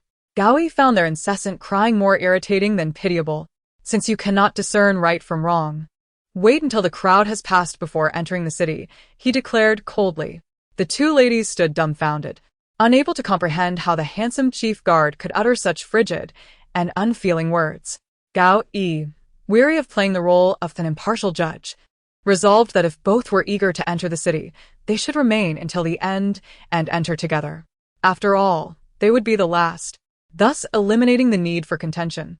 Without waiting for further entanglement, he ordered the ladies to step aside. Witnessing this scene, Li Lingxian suddenly felt that although Gao Yi's treatment of her was not particularly gentle, it was infinitely superior to how he dealt with others. And her grievances dissipated like mist. Just as the quarreling ladies were driven away, another carriage approached slowly. Unlike the opulent carriages before, this one was rather unadorned, save for a fragrant peony adorning the eaves, swaying gently as it rolled along. The coachman intended to halt behind the queue, but unexpectedly, a man dashed out, startling the carriage and occupying the space the coachman had aimed for. Naturally, the coachman engaged in a heated argument with the man occupying the space, drawing Gao Yi's attention once more. Upon recognizing another lady vying to enter the city for the flower goddess election, impatience flashed across Gao Yi's face. The aggrieved coachman exclaimed, "We arrived first. His sudden appearance startled our horses and nearly harmed our lady." The man retorted mockingly, "Which lady are you referring to? Pray tell her name. I wish to see who is so delicate as to be frightened so easily." Gao Yi interjected coldly, "There is no need for further dispute. Since you cannot differentiate right from wrong, wait until the end to proceed." At that moment, Li Lingxian strolled over, saying softly, "You are all making a fuss about nothing. Whether you enter first or last is inconsequential." The coachman, reddened by the remarks, stuttered, "You." Just then, a voice emerged from within the carriage, soft and melodious like a nightingale. "Uncle Wang, there is no need to argue. We shall wait here." The coachman hurriedly dismounted to assist Yuan Yingying. As the curtain was drawn back, Yuan Yingying's face shone with beauty, reminiscent of a radiant moon. She lifted her lovely eyes, revealing a glimmer of moisture, sparkling like stars. Gently, she placed her delicate hand on the coachman's sleeve. As she gracefully descended from the carriage, the governor of Yen City had only instructed Uncle Wang, who was adept at driving and skilled in martial arts, to escort her discreetly. Noticing Uncle Wang's agitated demeanor, she softly patted his arm in reassurance, saying, "You have done nothing wrong. There is no need to dwell on it." Her words seemed to carry an implied meaning to those nearby. If Uncle Wang was innocent, then who was at fault? Naturally, it was the man occupying the space and Gao Yi who could not discern right from wrong. The onlookers, upon catching their first glimpse of Yuan Yingying, felt a daze wash over them, marveling at her enchanting beauty. Even the stray strands of hair framing her face exuded elegance. Suddenly, Gao Yi stepped forward, positioning himself protectively in front of Yuan Yingying, who was at fault, as you just stated. Though Gao Yi was not clad in the typical dark official garb like the other soldiers, his tall stature cast an imposing shadow over Yuan Yingying. As he posed his question, his brows furrowed, and his tense expression instilled a sense of unease. The coachman instinctively shielded Yuan Yingying, aware of Gao Yi's recent lack of compassion towards the two ladies. Fearing Gao Yi's wrath, he quickly said, "My lord, please do not take offense. My lady has said nothing wrong. We are merely standing aside, and will move along shortly." Yuan Yingying turned to leave, her light-colored skirt swaying gently. Gao Yi, feeling ignored, hastened after her, inadvertently stepping on the hem of her flowing skirt. As she felt a gentle tug from behind, Yuan Yingying lost her balance and began to fall backward.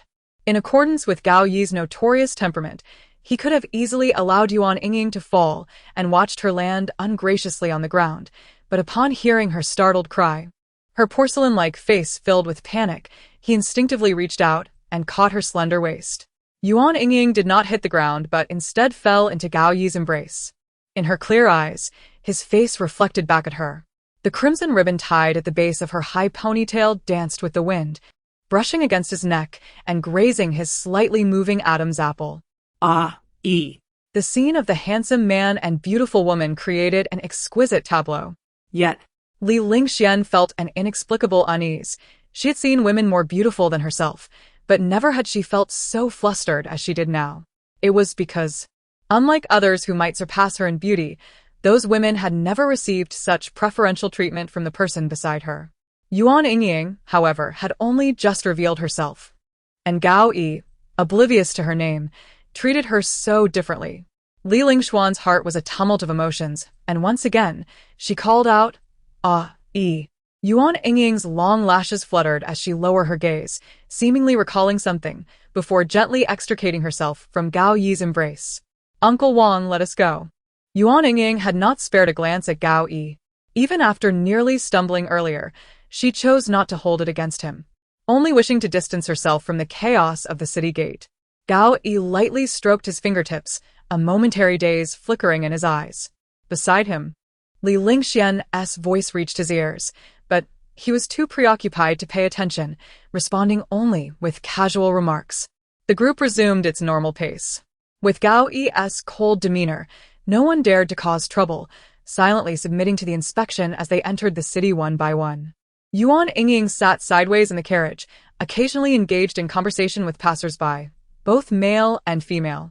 She merely smiled gently, remaining quiet, while the coachman appeared with a stern face, informing them that Yuan Yingying needed rest and dismissing them all. As time passed, Gao Yi picked up a prepared teacup and drank deeply. After quenching his thirst, he turned to glance in Yuan Yingying's direction, noting her exceptionally beautiful hands, soft and fair, reminiscent of delicate jade. Having just sipped water, Gao Yi suddenly felt a dryness in his throat, his mind conjuring the image of Yuan Yingying tenderly offering water to his lips. Just then, Yuan Yingying turned to look at him, her gentle brows and eyes meeting his gaze, and she smiled softly. A soldier approached with a teapot and cup, heading towards Yuan Yingying. The coachman quickly intervened, questioning the soldier's intentions. The soldier replied, "Captain Gao instructed me to bring some tea for the lady. Please wait patiently. Once the crowd thins, Captain Gao will personally escort you into the city." Upon hearing this, the coachman's demeanor shifted from wary to slightly relaxed. He speculated that Gao Yi's actions were an attempt to make amends for the earlier incident that may have embarrassed Yuan Yingying. Just as he was about to agree, Yuan Yingying gently declined, saying, "Uncle Wang is always reliable. I could not trouble the captain any further." The coachman hastily supported her refusal, asserting that Gao Yi was busy with important matters and that they could not burden him with such trivialities. The soldier was taken aback. But as Yuan Yingying settled into the carriage and slowly entered the city, Gao Yi entrusted the inspection to someone else and mounted his horse, directly approaching Yuan Yingying's carriage. "Follow me," he commanded. Yuan Yingying lifted the curtain of the carriage, unable to discern Gao Yi's expression, only noticing the bright red ties flapping in the wind. Meanwhile, in a small gathering, Li Lingxian recounted her grievances to Huo Wenjing. "Brother Wenjing, I specifically sought out A.E., but he was preoccupied with guiding others and left me to one side." The memory of Shin Girl's astonished gaze filled her with embarrassment.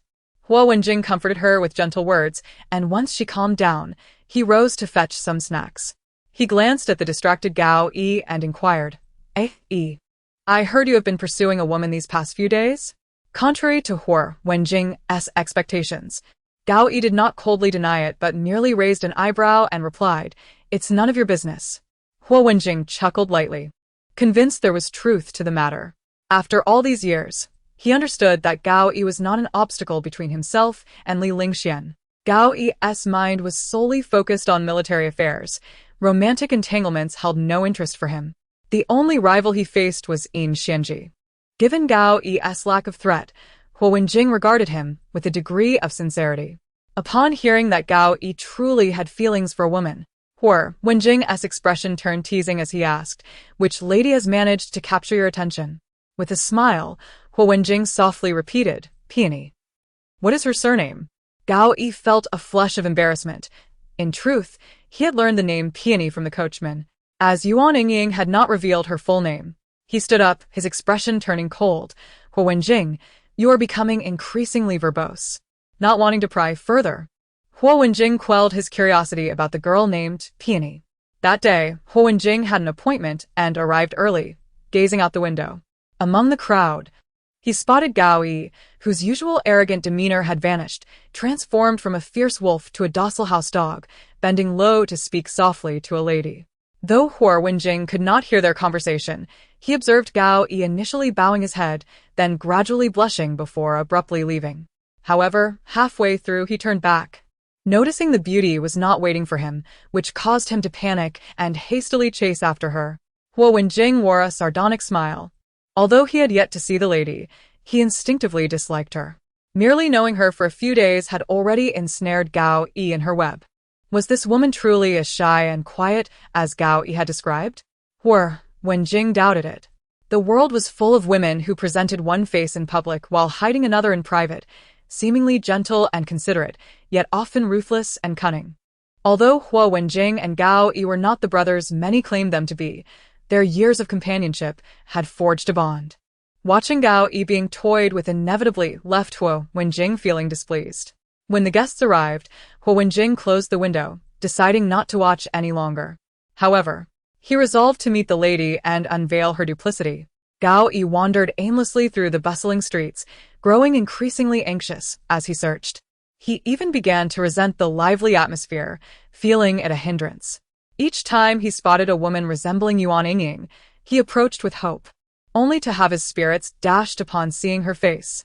Eventually, he reached the riverbank and caught sight of a skirt adorned with large peony embroidery. This reminded him of his first encounter with Yuan Yingying, when he had marveled at the intricate peony designs that must have taken many hours to embroider. Such a skirt could only belong to Yuan Yingying. Gao Yi quickened his pace, his tall frame allowing him to swiftly arrive at the riverbank. Indeed, upon seeing the lady's face, this time, he was not disappointed. Yuan Yingying was entwining her fingers around a branch, softly asking, "What are you doing?" Seeing her calm demeanor stirred an unease in Gao Yi's chest. "I came to find you. With so many people on the streets, if you got lost and someone took you away, it would be a grave situation." Beautiful women naturally attracted trouble, and Yuan Yingying, being so rare and exquisite, was no exception. Yuan Yingying paused, raising her gaze to him, her eyes shimmering with water-like clarity. "Are you implying something?" It was understandable that Yuan Yingying might read too much into his words. She had just shared her name with him, and Gao Yi, upon hearing it, felt a shift in his expression as he pressed for details about her background. Yuan Yingying did not conceal the truth, directly revealing her identity as Yingying from the Flower House. Gao Yi's heart was heavy, for someone of his stature. The world of the Flower House was a past best left unspoken, and Yuan Yingying felt similarly. His expression darkened as he stated his identity bluntly, hoping to see fear or panic on her delicate face. Yet there was none. Chapter 18. Gao Yi recalled the arrow that had pierced the night sky and Hua Wenjing's pale, frail visage. On the night they escaped the Flower House, Gao Yi had supported the injured Hua Wenjing, sitting behind Yin Xianji. In the pitch darkness, with only one hand steadying Hua Wenjing's waist to prevent him from falling off the steed, he used the other to apply pressure to Hua Wenjing's palm, trying to staunch the blood flow. Yet, his hands felt damp and warm with blood, and the night breeze was chilling, slicing across his cheeks like a blade. Despite the years passing without Hua Wenjing uttering a word about that night, Gao Yi knew he had never forgotten, the memory etched in his heart. He had seen Hua Wenjing open his palm, gazing at the scar with a cold glint in his eyes.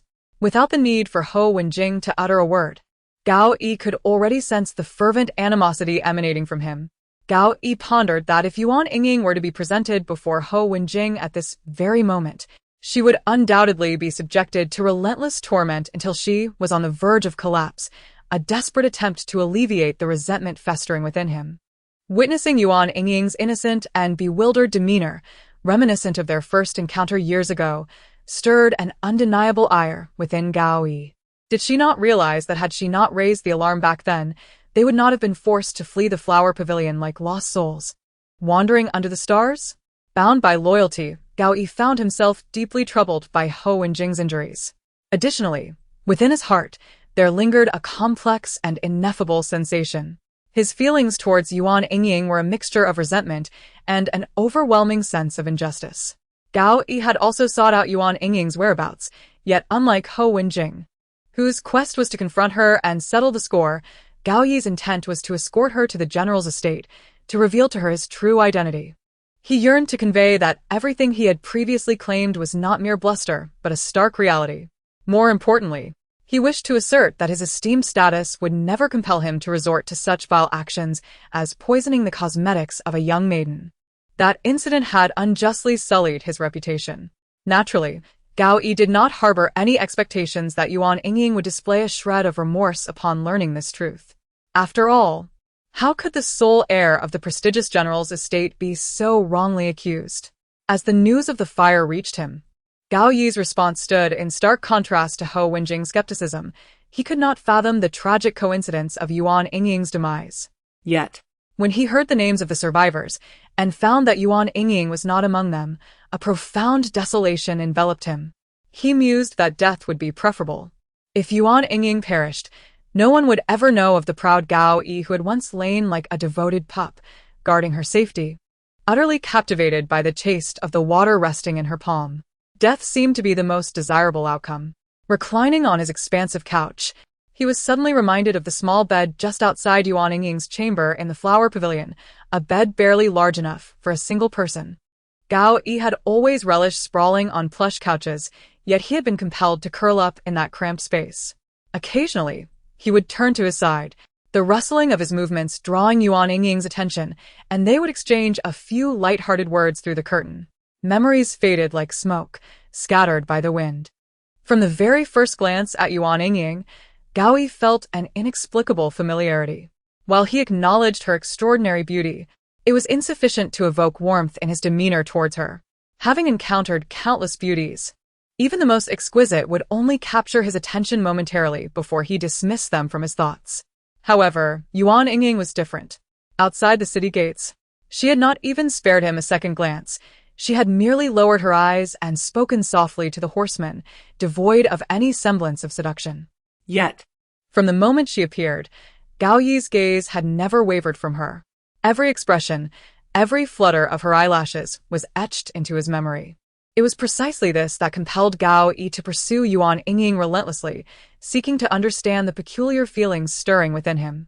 Yet, when he heard her admit that she was indeed the Yingying from the flower pavilion, a torrent of emotions surged within him, the joy of reunion after a long separation, the bitterness of past grievances, and the complex feelings of relief that she was still alive. Overwhelmed by these emotions, Gao Yi's anger swiftly took precedence, and his cheeks, along with his neck, flushed crimson as he coldly interrogated Yuan Yingying about her past actions. She offered no rebuttal. In fact, Gao Yi would have preferred her to argue back, to shed tears like other soft-hearted women and lament her own hardships. Such an act would have provided him with ample justification. But Yuan Yingying remained composed. Her eyes glistened with unshed tears, yet not a single drop fell.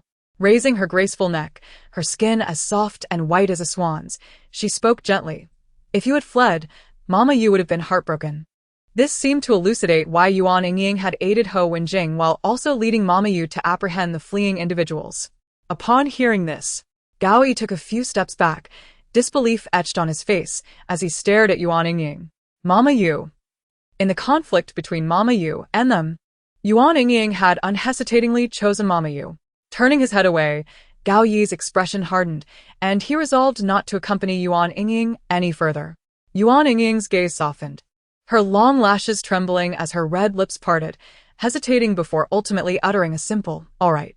A seemingly frail woman, left behind by his harsh decision. Should any unscrupulous individuals seek to exploit her beauty with ill intentions, how could Yuan Yingying possibly defend herself? By disregarding her safety. Had Gao Yi not inadvertently thrust her into peril? Cursing under his breath, Gao Yi turned and wove through the crowd, hastening towards Yuan Yingying's figure.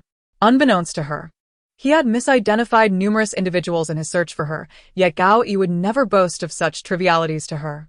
However, upon hearing Yuan Yingying's veiled criticisms, his chest tightened with frustration. His once lofty brows furrowed deeply, arms crossed as he leaned against a tree, while she played with its branches. "I did not," he retorted, his teeth clenched at the mere mention of being wronged. Yet, Yuan Yingying, having grown accustomed to his sharp tongue since their first meeting, failed to discern his underlying resentment. Releasing the branches, Yuan Yingying gazed at the vibrant youth before her. Compared to the past, he had changed significantly. The youthful innocence in his eyes had faded, yet remnants of his former straightforwardness remained. Gao Yi had matured into a true man, though perhaps still a step away from full manhood. Yuan Yingying extended her hand towards his cheek. Gao Yi watched in disbelief as her soft palm approached. He could have easily evaded her touch, just as he had evaded Li Lingxuan's countless times before. In his youth, he had coveted Li Lingxian, believing her to be an object of contention, as if winning her favor would elevate his status. Yet, as he matured, He grew increasingly averse to the touch of women, especially such gentle gestures as caressing his cheek. Gao Yi was the youngest among them. Even Li Lingxian was several months his senior. She often attempted to reach down to him, calling out to him as Yi, but he would always evade her outstretched hand. He despised being treated like a child or a younger brother. He, Gao Yi, aspired to be a hero of great stature, not to be seen as a mere boy. Yet, in this instance, perhaps it was Yuan Yingying's clear eyes that disarmed him. Her delicate hand, appearing so soft and fragile, prompted Gao Yi not to withdraw or offer a cold rebuke. Instead, he stood stiffly, almost numbly, awaiting her touch. However, instead of landing on his cheek as he had anticipated, her hand lingered over his chest. Yuan Yingying gently brushed aside the flowing ribbons. As she raised her hand, the coolness of her touch glided over his jawline, a fleeting moment of skin against skin, igniting a fire that spread from his chin to his entire face. Hastily, Gao Yi turned away, striding towards the riverside, allowing the cool wind to wash over him and dissipate the heat on his cheeks. The river reflected their silhouettes. Gao Yi stood with arms crossed, his gaze drifting into the distance, while Yuan Yingying, with her slender waist and graceful poise, stood not far from him. Suddenly, Gao Yi spoke. "Did you think Mama Yu was more important than us at that moment?" Yuan Yingying did not deny it. Her voice soft, she replied, "Mama Yu has always treated me very well. I promised to listen to her." Gao Yi inquired once more, "What about now?" He resembled a petulant woman, demanding to know which of the two was more significant to her. Or perhaps, what he truly wished to ask was, if both were to fall into the water simultaneously, whom would Yuan Yingying save first? Nevertheless, Gao Yi was not foolish enough to question whether Yuan Yingying would rescue Yunyang before him. To his knowledge, Yuan Yingying was not adept at swimming. He would likely have to save her instead, rather than the other way around. He mused that a person as mercenary as Yunyang would never allow Yuan Yingying to leave her side, surely keeping her under a tight grip. "I am no longer in the flower tower. Someone has redeemed me." Upon hearing this, Gao Yi's brows furrowed, and his voice elevated as he pressed, "Who redeemed you? Regardless of who it is, I can certainly offer more silver." Yet even so, the fact that someone had redeemed Yuan Yingying meant that she temporarily belonged to him, a thought that unexpectedly stirred discontent within Gao Yi. He did not conceal his displeasure, allowing it to manifest plainly on his countenance. Yuan Yingying replied that she was unaware of how much gold and silver the governor of Yen City had spent. However, the governor had instructed her to arrive safely in the capital to participate in the flower goddess selection. Upon hearing this, Gao Yi understood that the governor's intentions were to use the beauty as a means to advance his own career. It seemed that when the governor redeemed Yuan Yingying, he was solely focused on his future success, devoid of any romantic inclinations. Gao Yi's tightly knit brows gradually relaxed, yet his chin remained defiantly raised as he assured her, "This is no trouble at all. With me here, I will surely ensure your safety." Yuan Yingying smiled softly, her eyes curving gently. She gazed up at Gao Yi, her pupils reflecting trust and reliance, her voice as gentle as the spring waters. "How wonderful it is to have you by my side, Yi. Otherwise, I truly would not know what to do." Her tone was tender, and as she shifted closer to him, she softly tilted her head, whispering, Yi, you cannot fathom the many tribulations I have faced on this journey. Yi. The repeated murmurs flowed into Gao Yi's ears. He had never before heard someone pronounce his name with such lingering affection and melodious charm. Though his expression remained cold, his demeanor softened. "It was not so before," he replied. Yuan Yingying gently concurred. Yet, the usually gentle and courteous Hua Wenjing did not offer her any words of comfort, but merely asked, "Why do you still seek him when Yi always vexes you?" Li Lingxian, holding the tea that Hua Wenjing had just prepared, evaded his piercing gaze. Although Gao Yi was not one to indulge others, Li Lingxian, after her fits of anger, instinctively sought him out. In her eyes, Gao Yi had many minor flaws. Yet he radiated vitality, his eyes always sparkling like flourishing greenery, drawing people closer, infecting them with his exuberance. However, Li Lingxian felt these thoughts were not to be shared with Hua Wenjing. Though Hua Wenjing was of the utmost good nature, she believed that if she were to speak the truth, their relationship would surely cool. Huo Wenjing spoke slowly. Yi has found a beloved. Of course, he will not often gather with us, his friends. Li Lingxian suddenly stood, exclaiming in surprise, a beloved. How can that be? Her brows knitted together, as if she could not comprehend how Gao Yi could have someone special. Had he not been the first to confide this to her? Or had he secretly taken a liking to someone? Seeing her in a daze, Huo Wenjing wisely ceased his inquiries. Based on what he had heard, he knew of Gao Yi's various attempts to please Yuan Yingying. If Li Lingxian were to learn of this, her expression would surely become even more flustered. Yin Xianji returned from Yan City and naturally pushed open the door to the room, where he found Huo Wenjing and Li Lingxian seated. This room was their usual gathering place, and the innkeeper, aware of their camaraderie, had not raised any objections upon seeing Yin Xianji enter.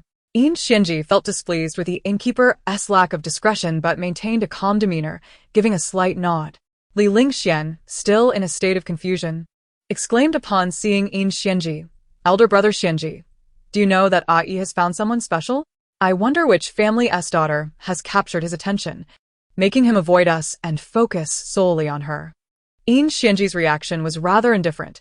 In his view, it was only natural that Gao Yi, having reached such an age, would awaken to love and seek marriage. Huo Wenjing lifted his gaze, lightly stroking the scar on his palm, and inquired, "How is your journey?" "Xianji?" "It was acceptable," came the reply. "The nature of youth is ever-changing." Not long ago, Gao Yi had despised the bustling crowds, yet at this moment, he found the throng not so unbearable after all. The swarming masses jostled Gao Yi and Yuan Yingying. To protect her safety, Gao Yi placed his hand on her shoulder, drawing her soft form closer to him. His palm was broad, imbued with a dry warmth. Yuan Yingying did not recoil from his touch, and the surging crowd nearly pushed her into his embrace. Her dark tresses cascaded like a waterfall across his chest, entwining around the clasp of his robe. Sensing his presence, she looked up, meeting Gao Yi's deep, dark eyes. In that fleeting moment, it felt as though the surrounding crowd had frozen, leaving only the silent exchange between the two. Gao Yi's ears flushed with warmth as he hastily averted his gaze from Yuan Yingying. With so many people around, it was truly vexing. As they were to enter the palace to meet the emperor for the flower goddess election, they would have to undergo numerous checks, including assessments of the candidates' appearances and any physical marks that would disqualify them from facing the emperor. The entire process was undeniably exhausting. Amongst the many beauties, the first to catch his eye was Yuan Yingying. She wore no jewelry or heavy makeup. Simply standing quietly in a corner, she effortlessly commanded attention. In the grand hall, a high-pitched eunuch recited the usual palace prohibitions, laced with subtle warnings. As Gao Yi and the royal guards passed by, he furrowed his brow and halted, gazing into the hall.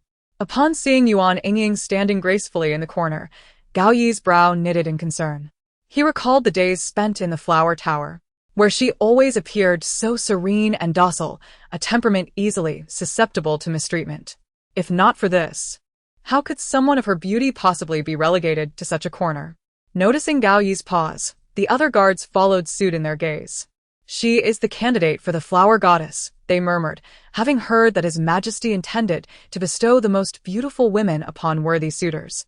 Young men in the capital often held lofty standards, and while the women vying for the title of flower goddess were undoubtedly beautiful, their social standings varied greatly, rendering them largely disregarded by the capital's elite. Beauty abounds, yet in my eyes, there is only one, the daughter of the Yuan family, who hails from Yan City. What is her status? Merely the adopted daughter of a sixth-rank official. This. However, if I could win her affection, whether as a wife or concubine, I would gladly devote my life to her. The crowd, skeptical, urged him to identify this revered Yuan lady. Once they discerned her position, they were left speechless, realizing that such beauty would surely not be granted in marriage by the emperor. Even if marriage were to be proposed, many would vie for her hand, leaving little chance for them. Gao Yi coldly silenced their fanciful dreams. "You are not permitted to discuss her, nor entertain any such thoughts." The guards exchanged glances. Finally comprehending the reason behind Gao Yi's halt, it was indeed for the sake of the beauty. As Gao Yi patrolled, he often passed by the grand hall, deliberately slowing his pace to gaze within. Yuan Yingying had never realized that while she stood quietly in the hall, someone was watching her intently before departing after a lengthy pause. The emperor disdained fragrances, forbidding even the faintest scent. The eunuchs commanded all the maidens not to wear perfume, and the maidens complied without question. However, the use of incense and cosmetics is innate to women. There will always be maidens who, in secrecy, apply warm fragrances within the folds of their garments. The young eunuch would then point this out, disregarding the maiden's dignity, causing her to blush furiously.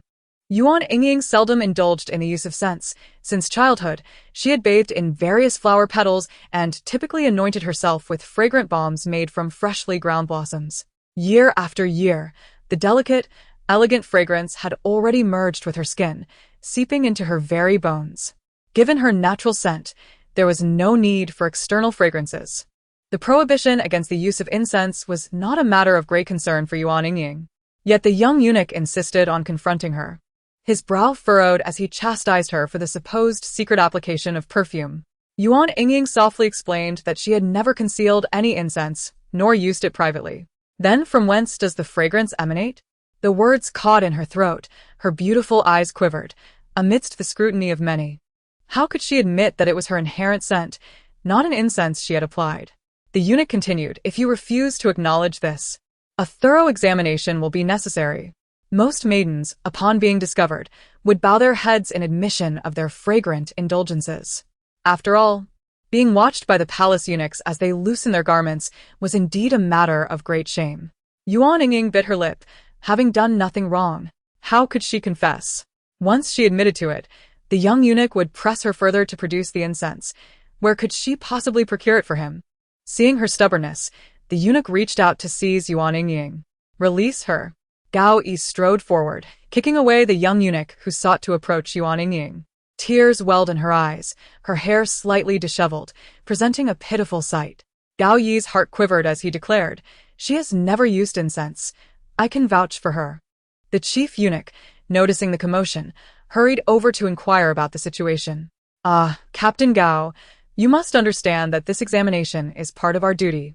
Naturally, should it be conducted forcefully, Miss Yuan would feel aggrieved. How about this? Let the examination be performed by someone more qualified, perhaps even yourself. We need only to verify behind the curtain that Miss Yuan is free from any scent, allowing her to maintain her innocence. The thought of him personally conducting the examination. Gao Yi wished to refuse, yet the chief eunuch insisted that the task must be undertaken by someone, whether it be Gao Yi or the young eunuch. Very well. Chapter 20. Outside the cascading drapes, the young eunuch stood silently waiting. He kept his head bowed, and his body turned to the side, needing only to tilt his gaze slightly to glimpse the two figures behind the veil. Yuan Yingying's eyes were lowered, her long, thick lashes casting a delicate shadow upon her porcelain cheek. Today, her hair was styled in a cloud-like chignon, fluffy and voluminous, accentuating the delicate contours of her face, which gleamed like warm jade. Standing face to face with her, Gao Yi's view descended, catching sight of her tousled hair and the warm, pale skin peeking out from the neckline of her attire. A yearning arose within him, and as he reached out, his fingers trembled slightly despite his attempts to appear steady. This is for their observation, he murmured, as if to soothe his own restless heart. Were it not for the necessity of the examination, those eunuchs would not be satisfied until they confirmed that Yuan Yingying had not concealed any incense. The dark, long lashes fluttered, and a gentle voice emerged. I understand. Gao Yi then lifted his hand, pressing his trembling fingertip against the fastening of Yuan Yingying's garment. 1, 2. The inner garment revealed itself, a pale azure hue adorned with floral embroidery. The blossoms depicted were in various stages of bloom, from budding to full bloom. Gao Yi's thoughts wandered, envisioning the peaks and valleys where flowers would flourish in full splendor. A flush crept up his ears, resembling the fiery clouds at dusk, coloring them a vivid red. His hand trembled as it inadvertently brushed against softness. It felt as though he had encountered a dangerous beast, and he quickly withdrew, turning his head away to conceal his embarrassment from Yuan Yingying. You, do it yourself. He had only unfastened 2 buttons, yet his palm shook so. Gao Yi could only imagine the chaos that would ensue if he were to unfasten the last button. Yuan Yingying then raised her hand, In contrast to Gao Yi's awkwardness, her movements were graceful as she swiftly unbuttoned her outer garment. As the final button came undone, her dress floated to the ground with a gentle sound, a sound so light that Gao Yi heard it clearly, his ears growing even warmer. Though Yuan Yingying still wore an inner garment and a long skirt, her pale arms and exquisite collarbones were revealed, causing her cheeks to flush slightly. She lifted her gaze and noticed that although Gao Yi faced her, his head had long turned aside. His eyes were tightly shut, displaying an air of impatience. If someone else were to see him, they would surely think him annoyed by Yuan Yingying's hesitant demeanor. Yet if he were truly irritated, why then was his entire ear flushed? The chamber was somewhat cold, and Yuan Yingying hugged her arms, her voice quivering. Please hurry. I am so cold. Conduct the examination swiftly. The sooner the examination was completed, the sooner her innocence could be restored. All right. Gao Yi replied gruffly, slowly turning his head back. Normally bold and direct, his gaze fell, avoiding Yuan Yingying's face. After a cursory glance, he declared, "There are no lingering fragrances on her." With that, he intended to lift the fallen garment from the floor and drape it over Yuan Yingying. However, the young eunuchs waiting outside were unwilling to allow this. Even though they could not clearly see the figures behind the thick veil, they could discern that Yuan Yingying had just begun to loosen her clothing, and Gao Yi had only taken a fleeting glance before making his judgment. "Captain Gao, do not make it difficult for us. We need to inspect closely, especially around the waist and calves, as these are the areas where the maidens often hide their fragrances. If you find it too challenging, let me." Initially, Gao Yi hesitated, but upon hearing the words of the young eunuch, he spoke sharply. No one is to enter. He finally lifted his gaze to meet Yuan Yingying's beautiful face. Gao Yi spoke clearly. "I will conduct a thorough examination to ensure she has not concealed any incense. So you must not enter." The young eunuch quickly agreed. Earlier, Gao Yi had not dared to look, yet now his gaze remained fixed on Yuan Yingying, like a flame igniting a blush upon her cheeks. His pupils darkened as he stared at her. He noticed the graceful contours of her collarbone, elegantly suspended upon her fair skin. The fabric of her inner garment stretched tightly, causing Gao Yi to lose focus momentarily, feeling it was excessively rude. And he hastily averted his gaze. Yet as his eyes wandered elsewhere, images of what he had just seen continuously flickered in his mind.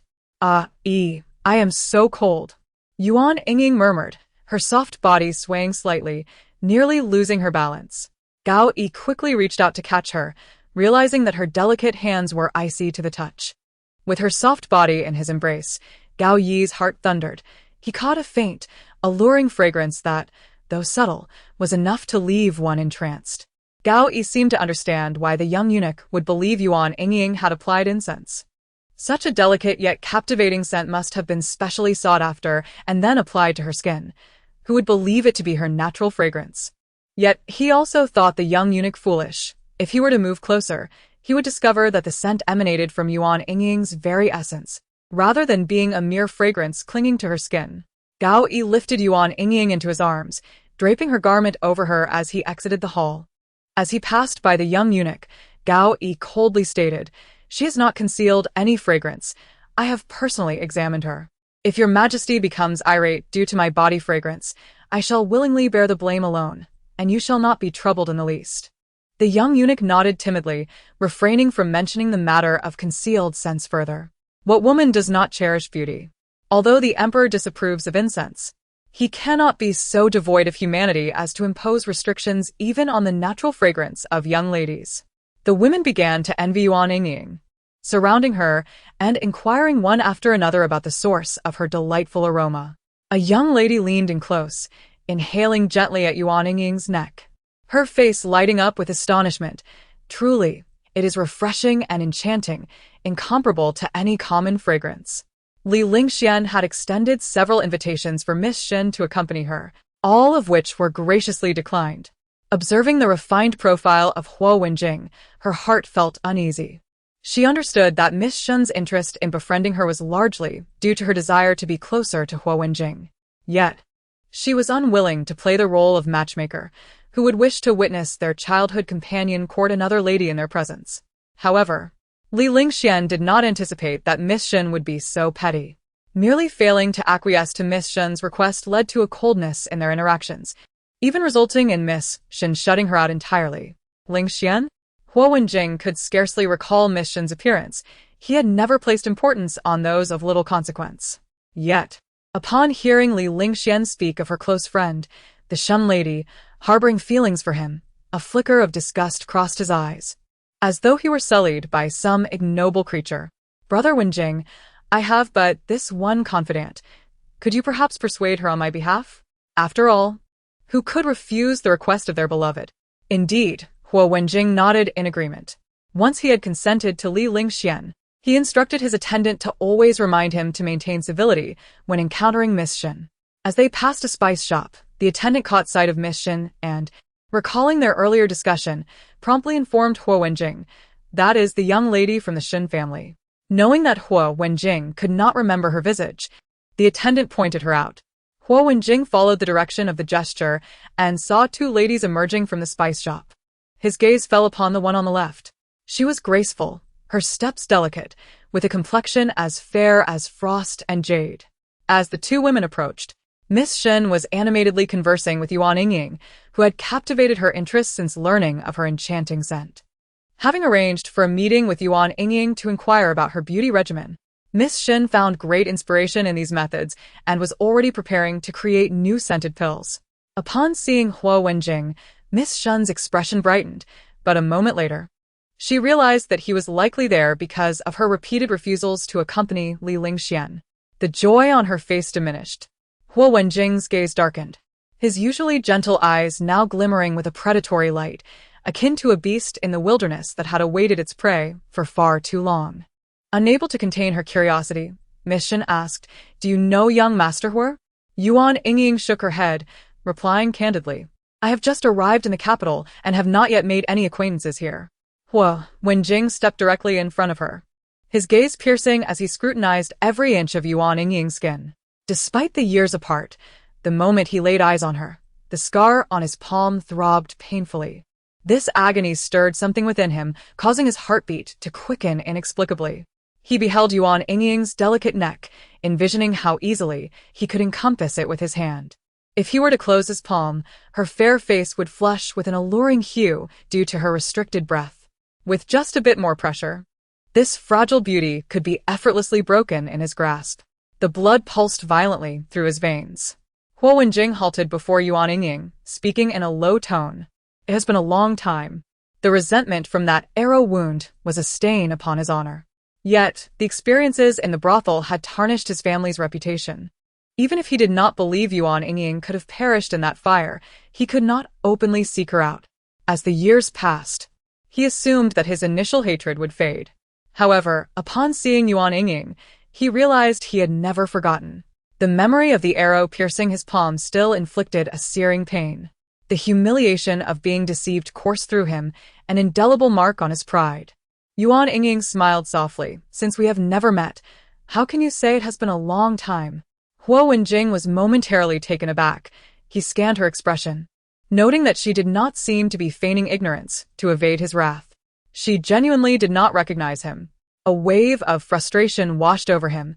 He could identify Yuan Yingying at a glance, yet she failed to recall him. Huo Wenjing grasped her shoulders, compelling her to meet his gaze, and his lips parted. "Oh, you do not remember? Yingying, after all these years, you remain quite foolish. I thought your earlier role as a guide, watching the arrow approach with indifference, might have imparted some wisdom to you. Yet here we are, and it appears you have made no progress at all." Yuan Yingying pondered briefly, her tone tentative. "Huo Wenjing?" Upon hearing her speak his name, a thunderous rush filled his chest as he gazed down at her face. She had grown even more beautiful. Even amidst a city filled with stunning women, Yuan Yingying's beauty was truly unparalleled. One could only imagine the effort the courtesan had invested in cultivating her into such an exquisite figure. In the midst of it all, had Huo Wenjing's palm injury served its purpose, merely a means to win the favor of the courtesan in order to adorn this beautiful woman? Huo Wenjing raised his hand, placing the scar against Yuan Yingying's cheek. His voice was low, chilling as if spoken by a ghost. "Do you feel it? It is burning. That arrow pierced my entire hand, through bone and flesh, the wooden splinters embedding themselves into my skin. The physicians spent countless hours extracting it from my palm. They administered a sedative, yet it was of no avail. The pain was excruciating, a pain that could be felt even after 10 bowls of the potion. You see? Right here. Yuan Yingying lifted his hand, gently shaking the round scar. He returned his palm to caress Yuan Yingying's face. Yingying, do you feel its shape? Seeing the situation escalate, Miss Shen interjected hastily. Young master who must have mistaken her for someone else. Yingying is new here and could not possibly know you. Yuan Yingying silenced her with a glance, signaling his attendant to escort Miss Shen aside. Yuan Yingying lifted her gaze, her luminous eyes reflecting Yuan Yingying's enigmatic expression. Yuan Yingying, do you intend to kill me? Before encountering Yuan Yingying, Yuan Yingying had indeed contemplated such a course. He envisioned capturing her and subjecting her to the cruelest forms of torment. Yet now his intentions had shifted. His kindness towards Yuan Yingying was infused with ulterior motives.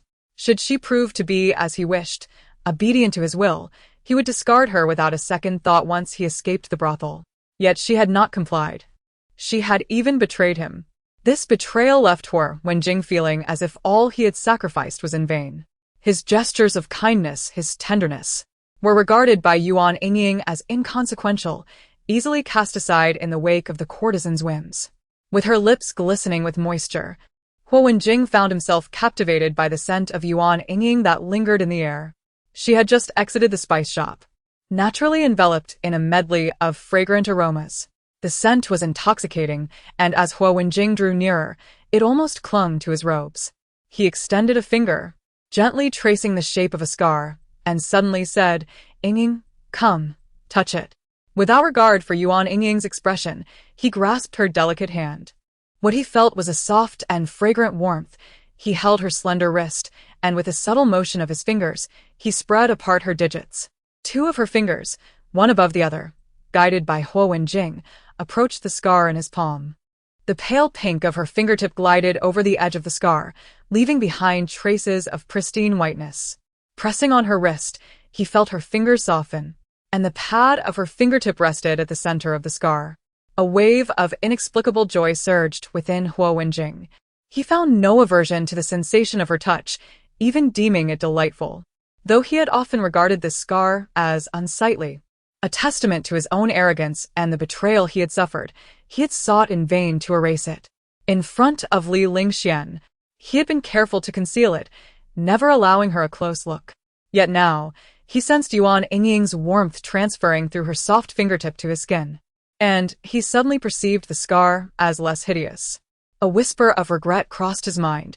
Why had he not pursued the matter further? Even if Hua Taifu obstructed him at every turn, he could have commanded Yuan Yingying to stay by his side.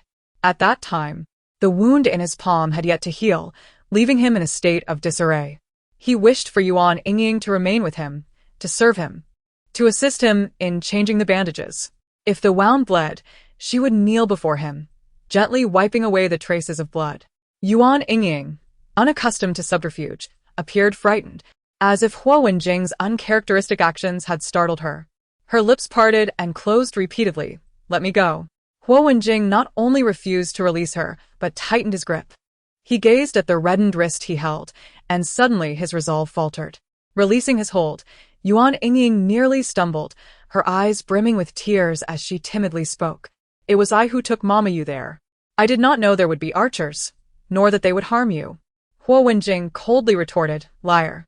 If Yuan Yingying had been unaware, then why had her gaze been so indifferent when she saw him struck by an arrow? Unless she had never truly cared for him. If she did not care, she would naturally not be troubled by his fate. This hypothesis made Yuan Yingying's heart race. He immediately dismissed the thought, preferring to believe that Yuan Yingying had betrayed him to appease Mama-you, rather than entertain the notion that she had never valued his life or death. Yuan Yingying advanced, cornering Yuan Yingying. She, uncertain of his intentions, instinctively closed her eyes and cried out, "Ai, save me." As his lips neared her hair, he halted abruptly, an ominous expression crossing his face. In Chapter 22, cradling her delicate waist, Yuan Yingying gazed down into Yuan Yingying's dark pupils, asking in a deep voice, "Have you seen Ai?" Yuan Yingying refused to answer, struggling to break free from his grasp. Yet in that fleeting moment, Huo Wenjing pieced everything together. He recalled the sight of Gao Yi entangled with a woman on the street, and his expression darkened as he tentatively asked, "You are Peony? Yuan Yingying's eyes widened momentarily. Though she remained silent, her expression spoke volumes. Huo Wenjing was consumed by rage and frustration. Realizing he had been oblivious to the fact that Gao Yi, who had grown up alongside him, had long ago found Yuan Yingying. Yet Gao Yi had concealed this from him, spending considerable time alone with her without revealing a thing. Was Gao Yi's action unintentional? Or was it a deliberate effort to keep this from Huo Wenjing, fearing he might encounter Yuan Yingying? Huo Wenjing had no time to ponder this. His focus remained solely on Yuan Yingying. His mind raced with countless schemes to humiliate her, determined to keep her close so he could execute them all. The excitement within him fluttered restlessly. Just as he raised his hand to caress Yuan Yingying's cheek, a sharp voice sliced through the air. "Release her." Gao Yi strode swiftly to Yuan Yingying's side, his approach unrestrained, showing no mercy due to their shared upbringing. The force of his punch surged toward Huo Wenjing's chest, causing him to lose his grip on Yuan Yingying. She, like a leaf caught in the wind, did not fall to the ground but rather from one person's embrace into another's. With a furrowed brow, Gao Yi examined Yuan Yingying closely, only relaxing slightly when he confirmed there were no injuries on her, just a blush on her cheeks. Despite this, his gaze toward Huo Wenjing was laced with hostility and wariness. Unlike her reaction toward Huo Wenjing, Yuan Yingying nestled within Gao Yi's arms appeared soft and trusting, exuding an aura of vulnerability. At that moment, they seemed to share a mutual affection, casting Huo Wenjing as a shameless usurper of their bond. Huo Wenjing's expression turned icy, though a smile graced his lips. It was merely a fade, failing to reach his heart. Do not look at me like that, he thought. The one deserving of reproach should not be you, but rather me. You know the origin of the scar in my palm and understand my need for vengeance. Yet still, you concealed Yuan Yingying's whereabouts from me. After all these years of brotherhood, your actions leave me feeling disheartened. Noticing Yuan Yingying tremble in his embrace, Gao Yi's frown deepened. He turned to shield her from Huo Wenjing's gaze. Lifting his chin, he explained, what happened back then was not Yuan Yingying's fault. She was helpless and had to heed Mama Yu's words. If we had escaped the brothel and she remained silent, Mama Yu would have surely discovered it, leading to dire consequences for her. And as for the scar on your palm, it is the archer's fault, not Yuan Yingying's. We are men. How can we hold a mere woman accountable? That would be beneath our dignity. Listening to Gao Yi's fervent defense of Yuan Yingying, to the point of blurring right and wrong, Huo Wenjing could no longer maintain even a semblance of a smile. He should have realized long ago that Gao Yi, in his youth, had been like a foolish dog, completely ensnared by Yuan Yingying. Now older, he had learned nothing. Just as in this moment, Yuan Yingying remained silent while Gao Yi concocted excuses on her behalf. Huo Wenjing replied coldly, "Indeed, I should not blame her. But who else am I to hold accountable?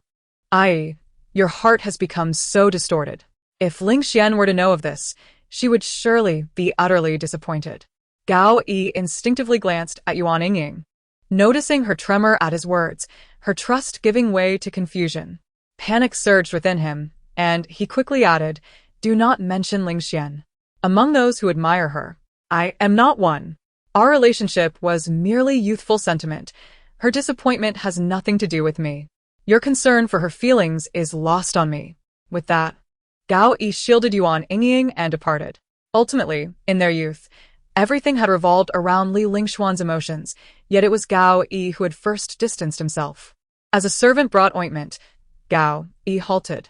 He awkwardly scooped a small amount of nearly transparent salve and clumsily applied it to Yuan Yingying's cheek. She looked up, her clear eyes seemingly only capable of holding on to Gao Yi's serious expression. Gao Yi felt the heat rise to his ears under her gaze, glaring at her with irritation. "What are you staring at?" Under the fierce glare of his eyes, Yuan Yingying smiled gently. "I just remembered in the past when you wrapped my hairpin, you were just as cautious."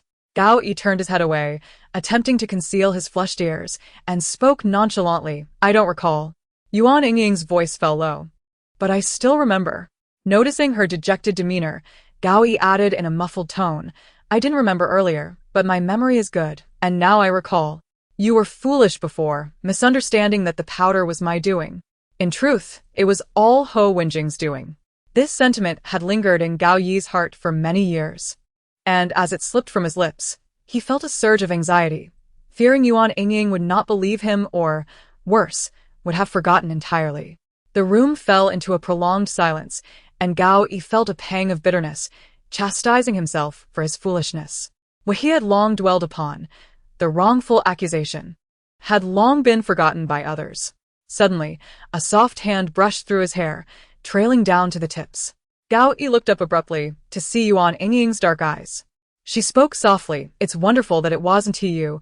Ho Wenjing truly is wicked."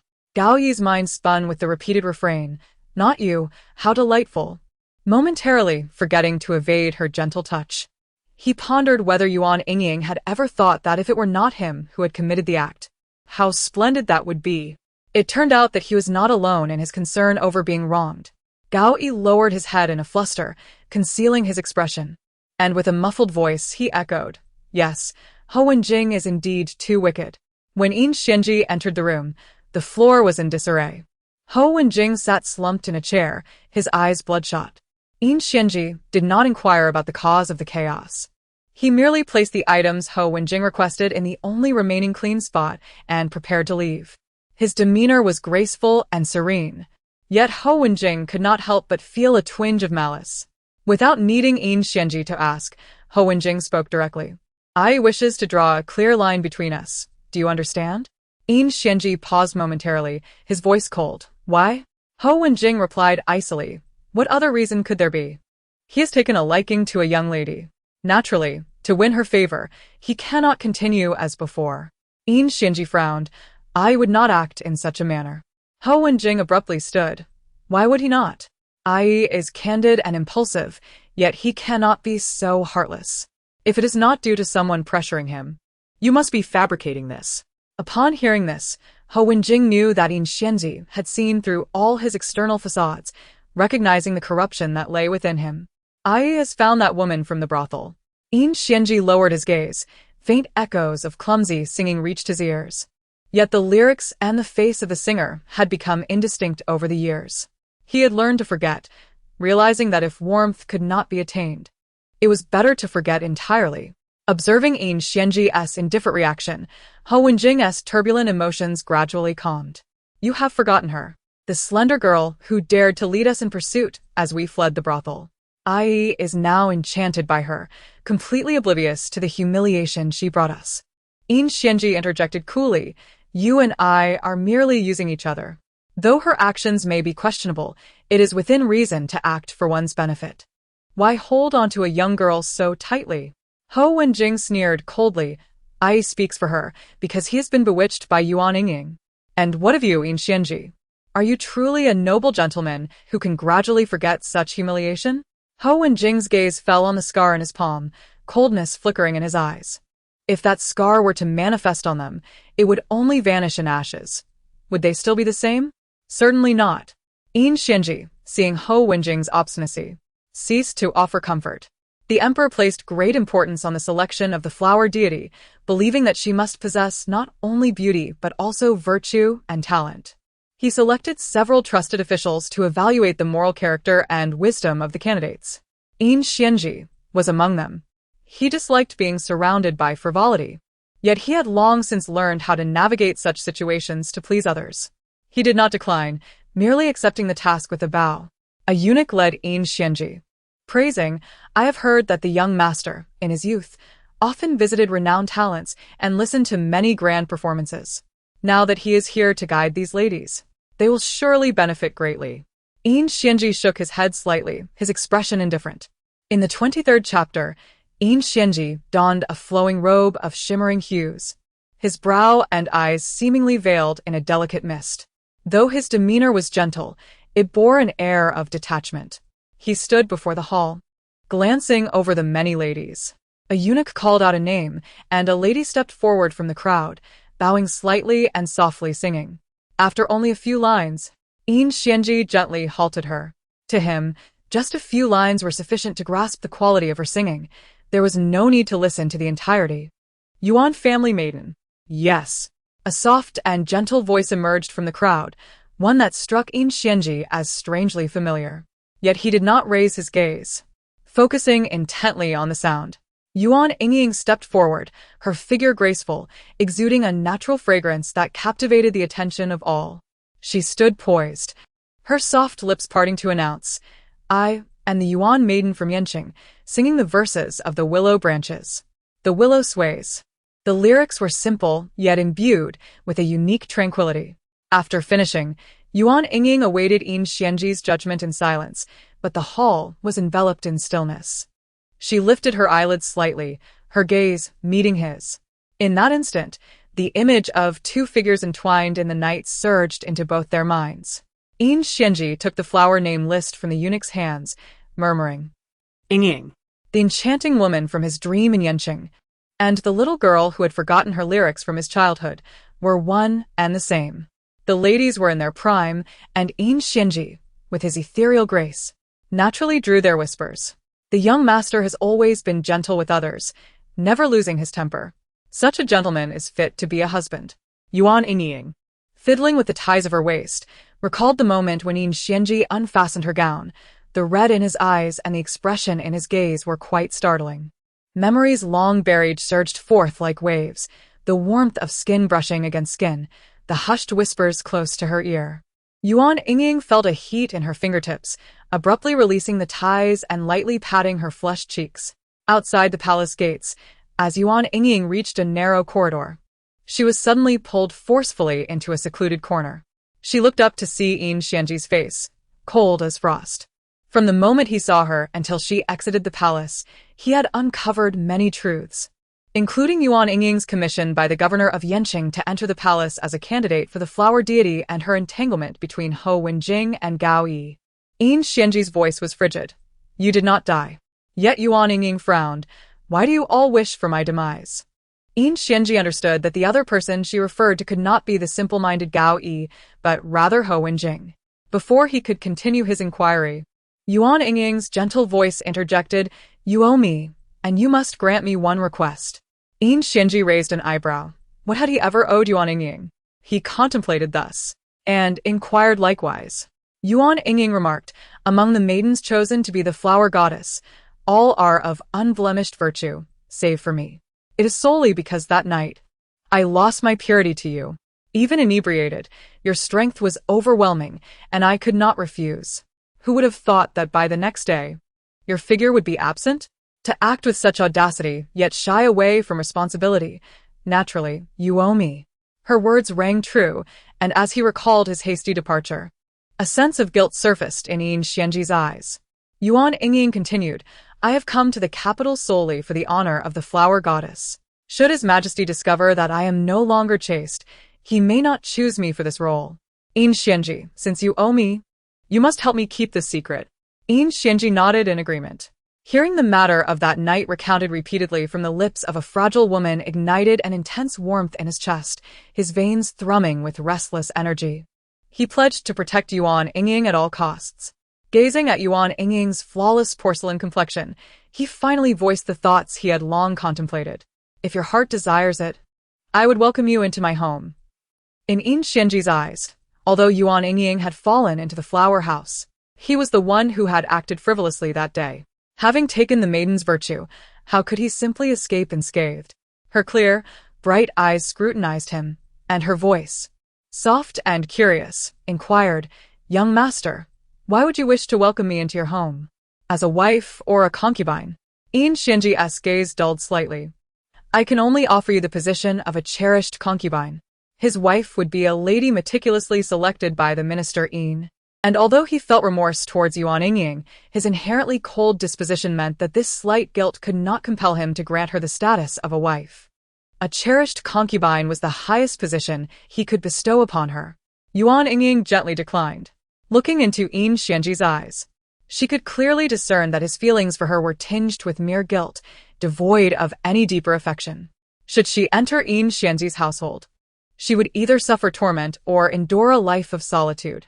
Taken aback by Yuan Yingying's refusal, Yin Xianji momentarily froze, yet quickly regained his composure. Since she was unwilling, he could not force the issue. Nonetheless, A suffocating sensation lingered in his chest. He endured it until Yuan Yingying's silhouette vanished from his sight, at which point he leaned against the corridor wall, gasping for breath. The usually gentle and refined countenance darkened with an icy demeanor. Malevolent thoughts surged through his mind, one after another. He recalled his disabled siblings and the disfigured stepmother at home. His malice only festered, growing more rampant. Yin Xianji pondered, perplexed, as to why Yuan Yingying would not acquiesce. Was it because he had not promised her the status of wife, or did she harbor affections for another? If it were the latter, would the dreams he once entertained ever materialize? Yet the beauty would still be Yuan Yingying, while the man by her side would not be Yin Xianji, but another. Chapter 24. Young Master, you appear untroubled. A melodious voice floated down from above. Yin Xianji raised his gaze to find Yuan Yingying, her brows furrowed with concern. The agitation within him subsided, and he assured her that all was well, leaning against the wall as he staggered to rise. Yuan Yingying hesitated briefly before reaching out her delicate hand to support him. The faint, elegant fragrance wafting from her brought forth a soft-spoken expression of gratitude from Yin Xianji, embodying the demeanor of a refined gentleman, entirely devoid of the coldness he had exhibited moments prior. He inquired why she had returned, to which Yuan Yingying opened her palm, revealing a white jade earring. Yin Xianji remarked, I did not realize I was in such a state. He gazed at the delicate earring resting in her tender hand, momentarily unable to discern which was the true warm jade. As the two leaned on one another, departing together, the maidservant broke into a cold sweat. Li Lingxian hurriedly approached but found no trace of Yin Xianji. Recently, her fortunes had been dismal, and her spirits low, now. Having been played for a fool by her maid, she was even more discontent and vowed to punish her for fabricating tales of having spotted Yin Xianji, leading her here. The maidservant anxiously insisted, I did not lie. The young master was indeed here. However, at this moment, he is already left with someone else. In a bid to validate her claim, the maid pulled at Li Lingxuan's sleeve, gesturing to the figures in the distance. Li Lingxuan's eyes immediately blazed with anger. She yearned to pursue them, to inquire about the woman accompanying Yin Xianji. Yet, she understood his nature well. If he had not consented, no other woman could approach him. To demand an explanation would only lead to humiliation. With a determined stride, Li Lingxian made to leave, and the maid called after her. Are we not pursuing the young master? Li Lingxian retorted sharply. What need is there to chase after him and another? Since their last parting, Huo Wenjing had made several attempts to seek out Yuan Yingying. However, Gao Yi had ordered her protection so stringent that Huo Wenjing could not approach. Until today, when he heard from the guards that Yuan Yingying would attend the Lantern Festival alone, unaccompanied, Huo Wenjing stationed himself at the tea house, and indeed, he soon spotted Yuan Yingying's figure. Huo Wenjing hastened down the stairs, imagining the expression that would grace Yuan Yingying's face upon seeing him. Surprise or perhaps trepidation. As these thoughts crossed his mind, a genuine smile emerged on his face. Yet, when he finally reached her side, he discovered that someone had already taken his place beside Yuan Yingying. Gao Yi, clad in vigorous attire, walked alongside her, stealing glances as they proceeded. Huo Wenjing felt as though he had become a clandestine observer, lurking in the shadows as he trailed Yuan Yingying and Gao Yi. He watched as they attempted to solve riddles, noting that Yuan Yingying, though lacking in wit, was matched by Gao Yi's own mediocrity, as they failed to decipher even the simplest of riddles, ultimately winning only a white rabbit lantern. Huo Wenjing scoffed inwardly at their foolishness. After they departed, he seized the lantern riddle, rightfully claiming the title of Lantern King. It was a radiant glass lotus lantern, shimmering brilliantly. Yet Huo Wenjing extinguished the flame without mercy amidst the envious gazes of the crowd, continuing his way in the darkness with the extinguished glass lotus lantern in tow. Yuan Yingying was captivated by a stall of dough figurine makers, her eyes sparkling with delight, while Gao Yi, with an air of arrogance, complained, such childish trinkets. Only you would find joy in them. Yet moments later, Gao Yi tossed a silver ingot, and the dough figurine master, beaming, inquired what sort of figurine was desired. Yuan Yingying's eyelashes fluttered as she leaned in to whisper a few words. The master shot a glance at Gao Yi, his expression bordering on anger. Here, 2 dough figurines.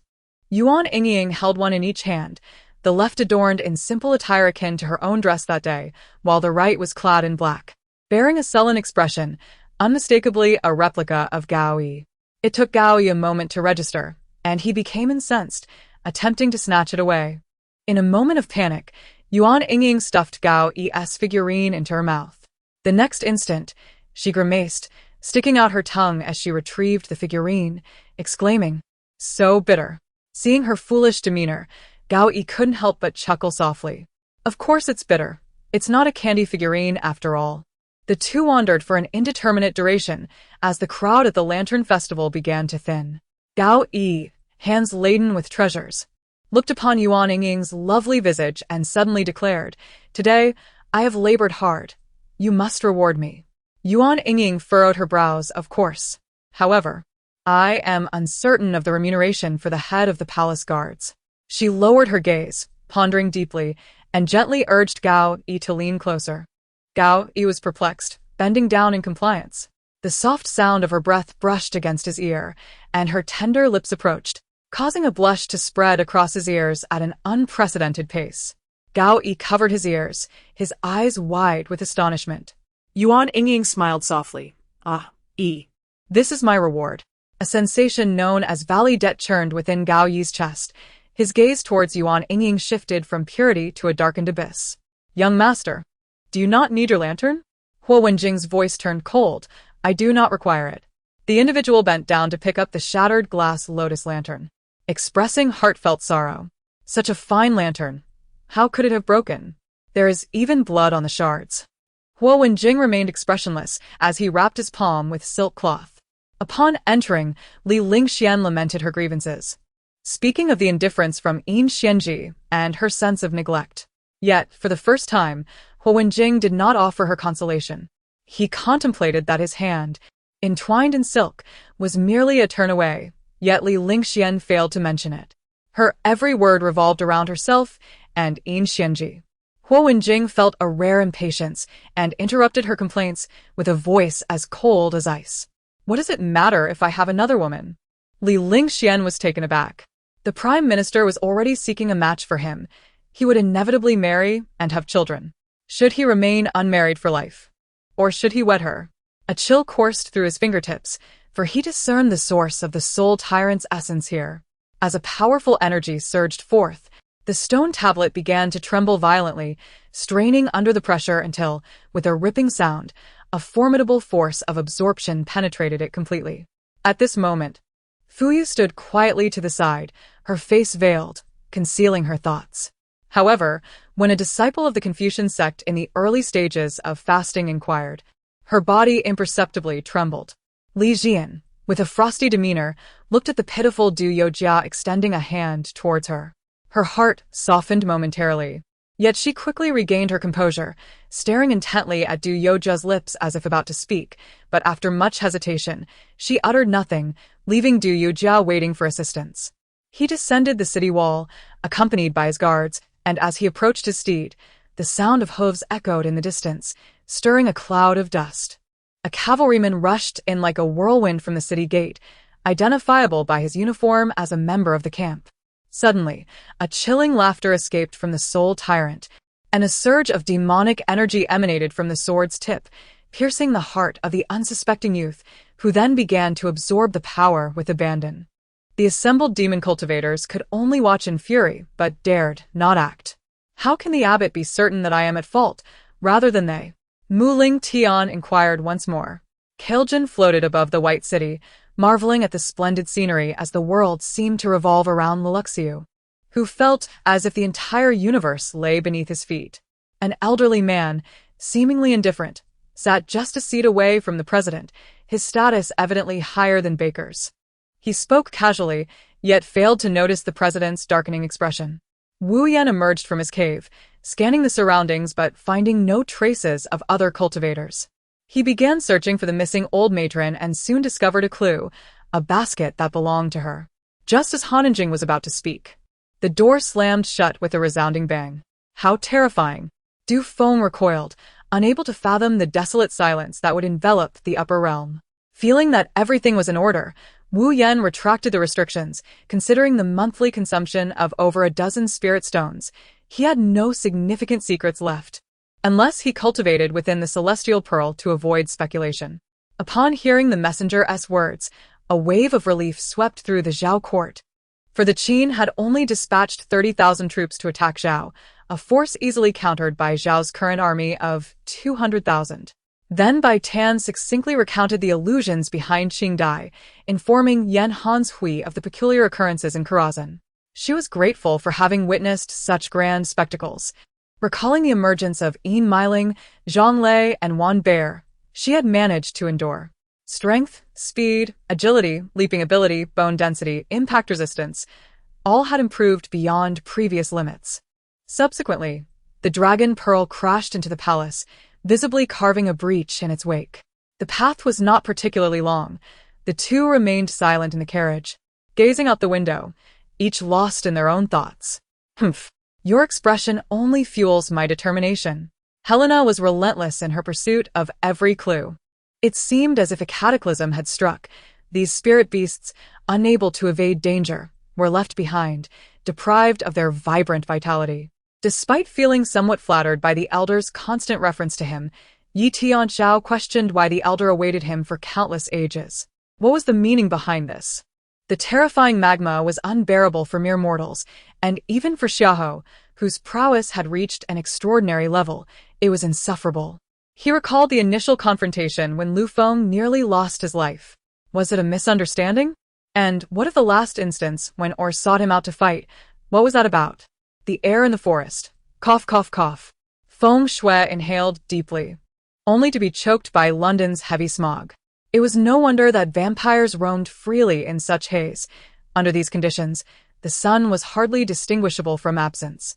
The power of this demon core should equate to a one-star Dou Emperor, yet its ferocity was something that ordinary individuals could hardly bear. As for its use in alchemy, a practitioner of at least 6th or 7th rank was required, Xiahou mused. Dowdis sampled a candied chestnut, and while it momentarily piqued his interest as a carnivore, it ultimately failed to captivate him, even after tasting a banana, which, while better than mere fruit, still did not move him. Many found it incomprehensible that Luo Yi, being the lowest ranked in the hidden underground city, had amassed a staggering 500 crystals.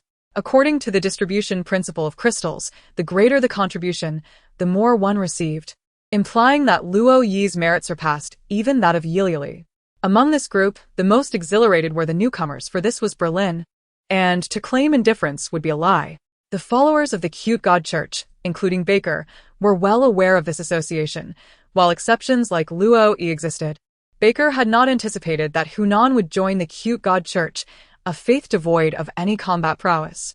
Upon hearing Lin Ye's proposal for a spar, the Blade Demon and the 10-mile Sword God were immediately alarmed, hastily waving their hands. Your ultimate move is impressive, but if you can't win without it, let me take down half your health. Yan Wang declared defiantly, uttering an extremely shameless remark. In such moments, a bowl of hot porridge was invaluable, a truth only known to those who had tasted it. This marks the 13th time, yet not a single solitary figure has appeared. Once again, the refrain echoes. In an era of information overload, it is the channels that reign supreme. Even if your brew is exquisite, if it resides in a secluded alley, it shall remain unnoticed. Shall we engage in a game of landlord instead? Lin Xian glanced at the three, while Xia Lan faced her tribulation effortlessly. The energy from a few cushions was slightly more intense, lacking the paralyzing attributes of lightning. She was even contemplating new postures for study. In contrast to annexing several spirit islands, retaining the Qi family's market on White Iron Island would fortify the latter, enhancing investments and shouldering the costs of infrastructure. The ground and walls bore marks of claws, coarse and unmistakable, suggesting their owner possessed great, sharp talons. At the sewer entrance, there were also signs of friction, indicating something had burrowed in, leaving behind these traces.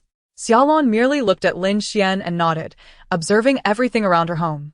But her gaze lingered most on her parents, a deep well of emotion surfacing as she reached out to touch them, only for her delicate hand to pass through air. The championship lottery will gradually illuminate it, revealing the trophy for the Hong Kong A-League champion, acknowledging the trophy before rewards began to materialize. With a look of joy, Suyi gazed at the panel for a long while before contentedly shutting it down. The other team members echoed similar sentiments, yet only those close to Rice bore awkward expressions. The terrain was elevated, yet blocking the valley seemed troublesome. Upon hearing Baya's mention of trouble, Xian Yu understood the complexity of the situation. After all, Baya was a formidable figure at the pinnacle of the second soul, and if she deemed it troublesome, the reality likely mirrored her sentiments. At that moment, the adorable Kester turned out to be a boy, perhaps possessing something even more powerful than himself. Igor couldn't help but shiver, a wave of excitement bubbling beneath the surface. No! At this moment, Yu transformed into a towering giant, with the three colossal beasts before him appearing as mere ants. The battle against the sky-devouring beast had left time and space city in ruins. Aside from the absence of casualties, everything else had to be rebuilt from scratch. If anyone among them maintained their original intention, it was the lone golden star Tai Bai, who had long since fallen out of favor with the Jade Emperor and was rejected by numerous celestial dignitaries. Fine, the captain stated expressionlessly, offering no further arrangements or greetings before turning away. The old man's father firmly believed in ancestral methods, resolved to emulate his forebear. Thus, he invited this deity of the underworld to be enshrined at home, continuously offering incense and changing offerings with utmost sincerity for decades, ultimately living to an advanced age. Xue Lian quietly approached the city outskirts, then stealthily entered the city, relying on her senses to seek out the strongest in Golden King City. According to Zhu Tianping's estimates, this celestial city was at least a second-tier if not a first-tier celestial city, and logically, it should not possess such a lack of faith. Finally, after several millennia, in the depths of endless time and space, another powerful being emerged, carving their own path of cultivation. Just maintaining a stable experimental facility costly Mu over $2 million annually, not including the promised year-end bonuses. Hua Juanjia smiled as he summoned the attendant, as if nothing had transpired, ordering AI Tao Tao her favorite dessert. You are quite impressive. Reclining on the soft couch, Yingaji embraced Fengyue, gently stroking her head in praise. Luo Qingchuan accepted Chu He's storage ring, and upon seeing its contents, her face lit up with excitement. For it contained not only 200,000 top-grade spirit stones, but also the long-desired water of life and 2 nirvana pills. Knowing these were gifts from Chu He, Wei Renwu suddenly produced a tablet from his waist, a device he had recently utilized frequently. He opened it to reveal a map of Xi'an, with a moving black, and another that remained stationary. Since negotiations had failed, and Yin Lin was resolutely intent on acquiring the Azure Emperor flower, a forceful approach was inevitable.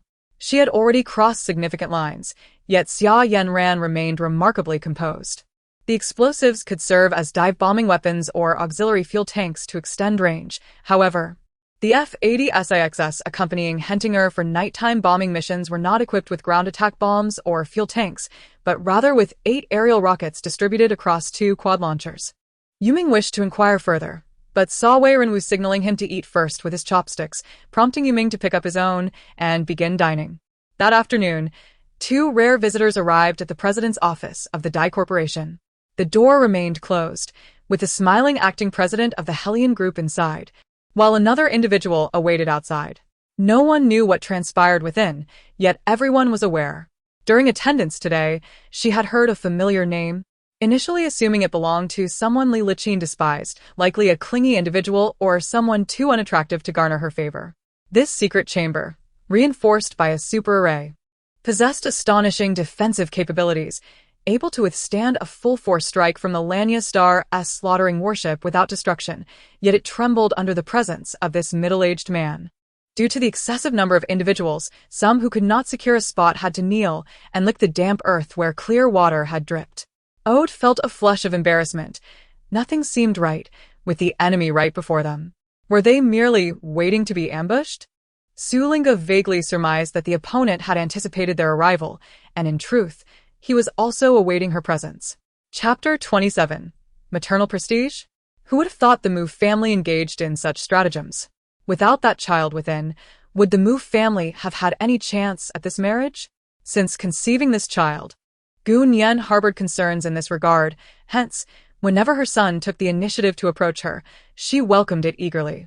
Yuan distanced himself from her despite her impending motherhood. Xiao Jingchen's gaze was distant as he spoke, imbued with an inscrutable depth that eluded Gu Nian's understanding. She sensed someone outside the railing watching him, a feeling that had lingered since she began walking the campus path with her roommates. Old Zheng reached a decision, and Han Wei had no objections. The two prepared to depart.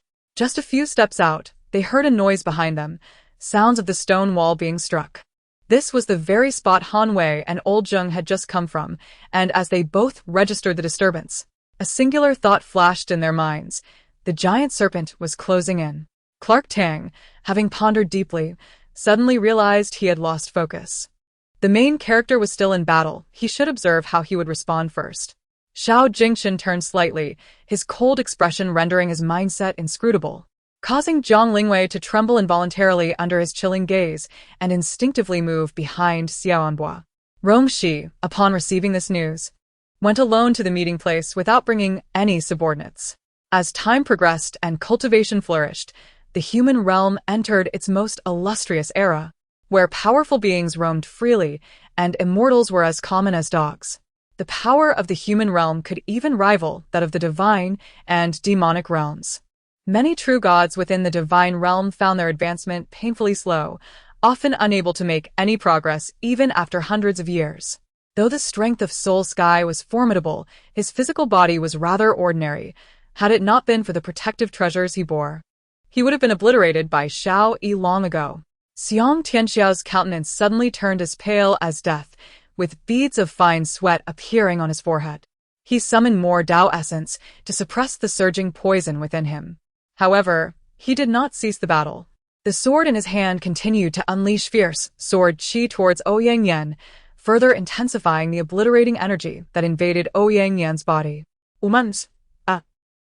Qi Yu laughed heartily, casting a lingering glance at the immortal emperor before transforming into a flash of golden light and vanishing. Though she did not comprehend the meaning of the blood-red lightning, she could still sense an inexplicable dread. While Li Cheng remained inscrutable, even refraining from unnecessary words, he directed his gaze towards Fuguei.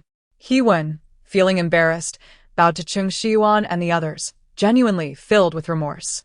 This overwhelming power awakened the demons imprisoned in the dungeon, causing them to tremble in fear. They had never experienced such formidable strength, ruthless and bloodthirsty, as if it could annihilate everything at any moment.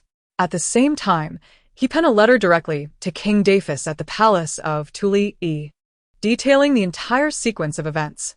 Silly girl, how could Grandpa not like it? As long as it is from air, Grandpa loves it. Tang Yin opened the medicinal vial, releasing a fragrant aroma into the air. His anxiety stemmed from not knowing what the princess looked like. Although he was grateful to Carla for assigning him such a task, he still wished to resist if the target turned out to be unattractive. Mo Lianer remained stunned, her eyes wide with shock, oblivious to Li Jingyi's departure. Ever since becoming pregnant, she had dreamt joyous dreams each time she slept, but today, she inexplicably had a nightmare. Tang Zi observed his actions in silence, though he was aware that those around him might not share his sentiments. As his vision darkened, the sensations became more distinct. His mind incessantly replayed the feeling of Jing Tian's touch, uncontrollably savoring it. Your thoughts are quite beautiful, yet you still dwell on this after the dissolution. If you wish to leave, then go. As for money, you have none. Zhang Changshan crossed his arms and regarded her with a dismissive expression. Spider King, temper yourself. Do not be so irascible.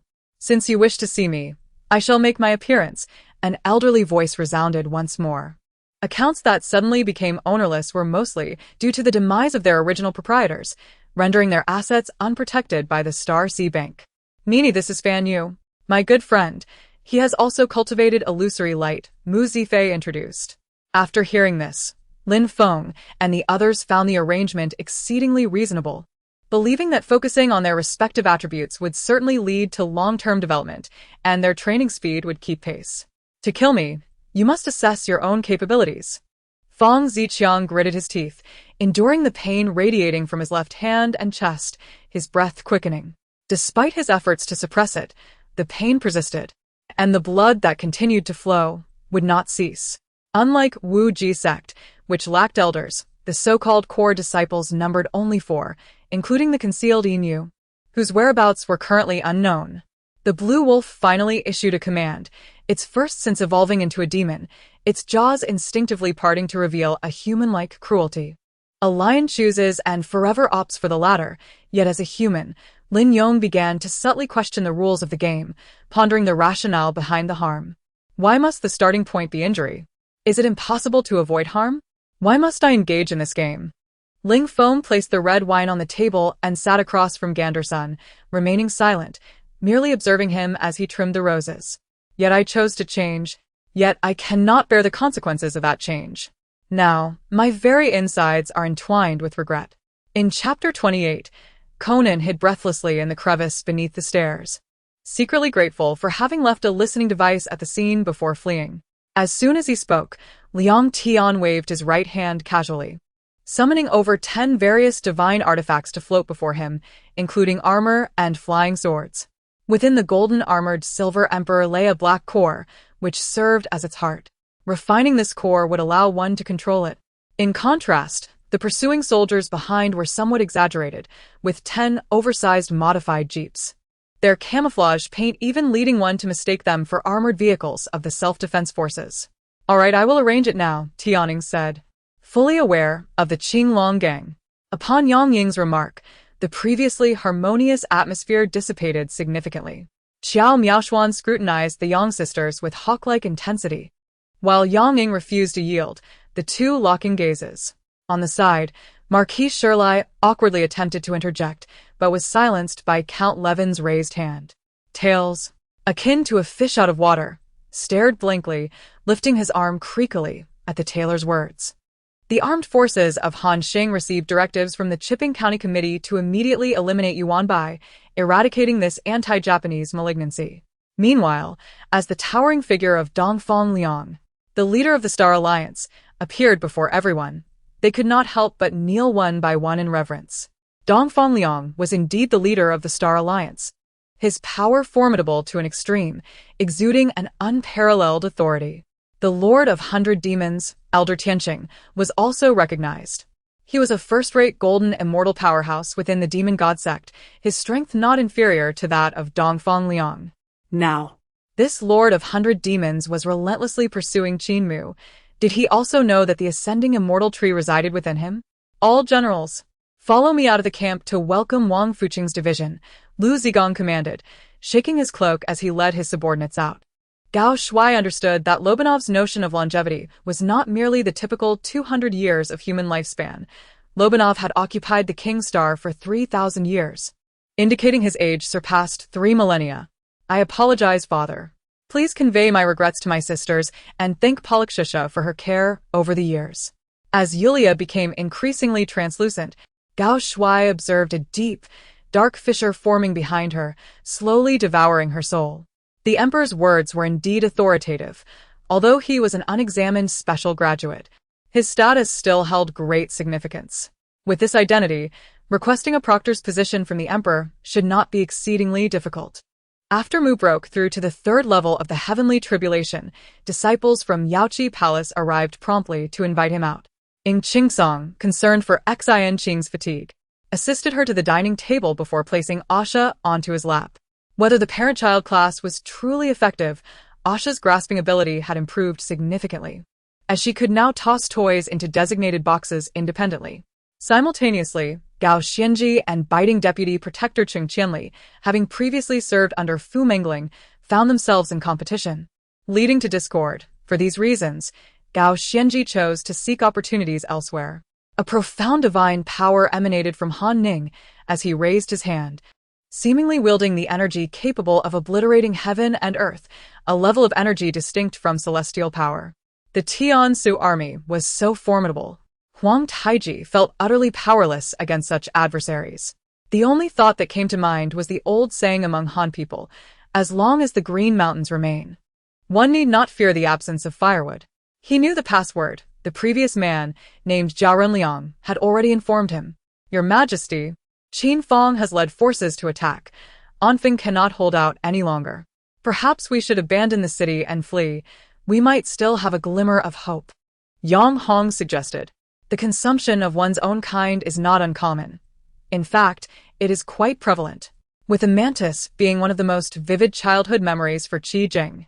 The existence of such formidable masters of transformation indicates that the pursuit of power in the realm may hold greater significance than mere military confrontations. Aligning with figures like Cao Cao and Yuan Shao could yield not only the favor of a beautiful maiden but also considerable advantages. Within the residence of the handsome lord, Xia Hojia sat in the reception hall, his anxiety preventing him from taking a seat after the departure of Sun Yu and his companions. However, the moment the green bamboo elder uttered a mere 2 words, he was interrupted by Yuan Yingying's dismissive gesture. As the magical energy coursed through her, Su Qingying felt a warm sensation enveloping her, reminiscent of being submerged in hot water. The emperor, observing Jingfu's series of actions, was impressed and deliberately steered the conversation to this matter. Once he nodded in acquiescence, the issue would be rendered moot and could not be raised again, regardless of who attempted to do so. This girl possessed profound cunning. Qin Zhe hastily closed his mouth, and as Luo Xingchen relaxed his grip, he tumbled to the ground, wiping cold sweat from his brow as he climbed back up. Frankly, the title of young master made his teeth ache slightly. Mo Xiao had been sold into the general's estate, and her previous home remained a mystery to her. Perhaps the place she inadvertently chose was indeed her homeland. Luo Xingchen wrapped his forehead in frustration, pondering whether it was fitting to say that she possessed an ancient lineage. In a pit teeming with snakes, hundreds in number, only these two managed to successfully transform. The man beside Lu Mei was also familiar to him. He was a classmate named Wei Xinghua from a different group. This wave of rewards greatly benefited Yi Chen, as the internal energy in his dantian had evidently reached an impressive 16,660 strands. However, the floral shadows surrounding the teleportation array attacked the martial artists who dared to intrude, and even those at the 7th level of semi-saint cultivation could not withstand a single blow from Yao Qianxue. The rotund man had initially worried about Lin Tian and his companion's ability to manage the situation and had been supervising from the sidelines. Who could forge the divine sword? Naturally, it was those who possessed both the flames of passion and the icy indifference required to craft what was deemed a divine sword. The silver-winged corpse king emitted a strange howl before closing its eyes, its corpse energy retracting into its body as if it had succumbed to slumber. Not only the temple and the council, but nearly all Atlantean citizens were aware that Yi Huan's current undertaking was fraught with improbability. Most doubted his success, especially given their knowledge of how the twin ice wings had ravaged one of Yi Huan's fleets. The origins safeguarded Yi Huan from the malevolent energy, yet while it preserved him, it could not protect Keist, and time was running short. Should Keist perish, Yi Huan would undoubtedly fail in his mission. Atlantis Byla's city, one of the 5 major cities of Atlantis, is also among those closest to the South Pole. The city is under the guard of Elder Zindra from the Council, who could be considered one of Yi Huan's staunchest adversaries. Crafting the Sword of Fire requires the use of the primordial fire, indicating that without procuring that element, success would be unattainable. Though not part of the main combat unit, the likelihood of encountering danger was higher, necessitating a slightly elevated level of strength. Fortunately, these individuals possessed a solid foundation, and with proper equipment, they could rise to the occasion. At that moment, Chang Tian, having nearly forgotten the concept of unfairness, was once again reminded of the frustration it brought. He yearned to identify the issuer of this task and deliver a scathing lesson, believing he could achieve this in both reality and the game. Upon reaching this juncture, they intended to harness all available power to strike the heavenly refinement disk, unleashing the latent potential of the black cosmos contained within to open the door to escape. Yet, he maintained a sliver of clarity. Should he embrace Shengguan Wan'er, it would entail responsibility towards her, leaving him to ponder his obligations towards Huangfu Qianqian. However, she reconsidered, reflecting on how unlikely it was for Long Pingfan to be easily harmed. Most likely, it was merely the cunning schemes of Zhuge and Liang Nyang. Only with a reasonable and logical arrangement could they lead the enemy to believe that their stratagem had gone undetected, never suspecting that it was all a ruse. A fade, a trap. Hu Feng spoke with a dispassionate expression, followed by a surge of spiritual power that transformed into a fleeting shadow, swiftly overtaking the individuals from the Feng family, subsequently surpassing Feng Yuan. There is no need to regard me with such astonishment. This is all thanks to Uncle Xiang, Chu Jiesen explained nonchalantly. Long Pingfan could not help but admire such a business strategy, suspecting that the mind behind this idea must be a commercial genius. Take me along. Without regard for whether they welcomed him as an uninvited guest, he brazenly sought out a motorcycle to ride. Yet, there was no response, and Mo Fan's expression remained serene, seemingly oblivious to his words. After hearing the proposal, Long Pingfan immediately agreed, realizing that with Huangfu Qianqian being the princess of the Seven-Star Nation, failing to showcase his talents could result in his fiancé, Yi, being taken away. The overseer of the Upper Clear Palace reiterated warnings, and after a thorough discussion, they managed to suppress the negative influences. The villagers expressed their amusement, noting that Huang Jintian had an excellent reputation in Liangxia village. Thus, rather than fearing his elevated status, they became even more amiable towards him. At the end of the Qinglian Bridge stood an iron gate.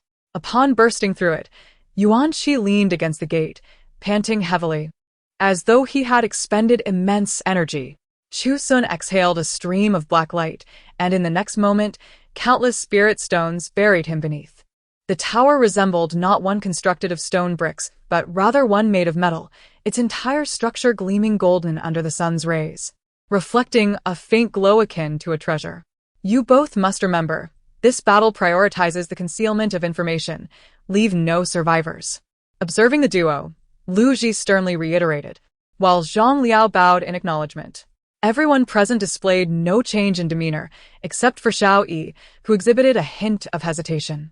The Golden Core youth promptly summoned 3 spirit treasures, frantically retreating to the corner of the arena, unleashing all his cultivation in preparation for a desperate defense, seemingly bracing for the worst. However, when the sword rain descended, he was left dumbfounded. Following closely, an eruption of fury akin to a volcano ensued. Should there truly be a demon race residing in this river or other anomalies, engaging in battle with Xiaoyang could lead to mutual destruction. If the demon race were to strike then, the northern wilderness would face utter devastation. Tong Yue assumed he had garnered agreement for his remarks. As he did not address Zhang Yuelai, He felt a twinge of delight. Upon witnessing the retreat of the assault army, the defending soldiers shared a collective expression of relief. They could finally relax after being on high alert since the onset of the attack. The sudden release of tension brought an overwhelming wave of fatigue, causing many to collapse and gasp for breath.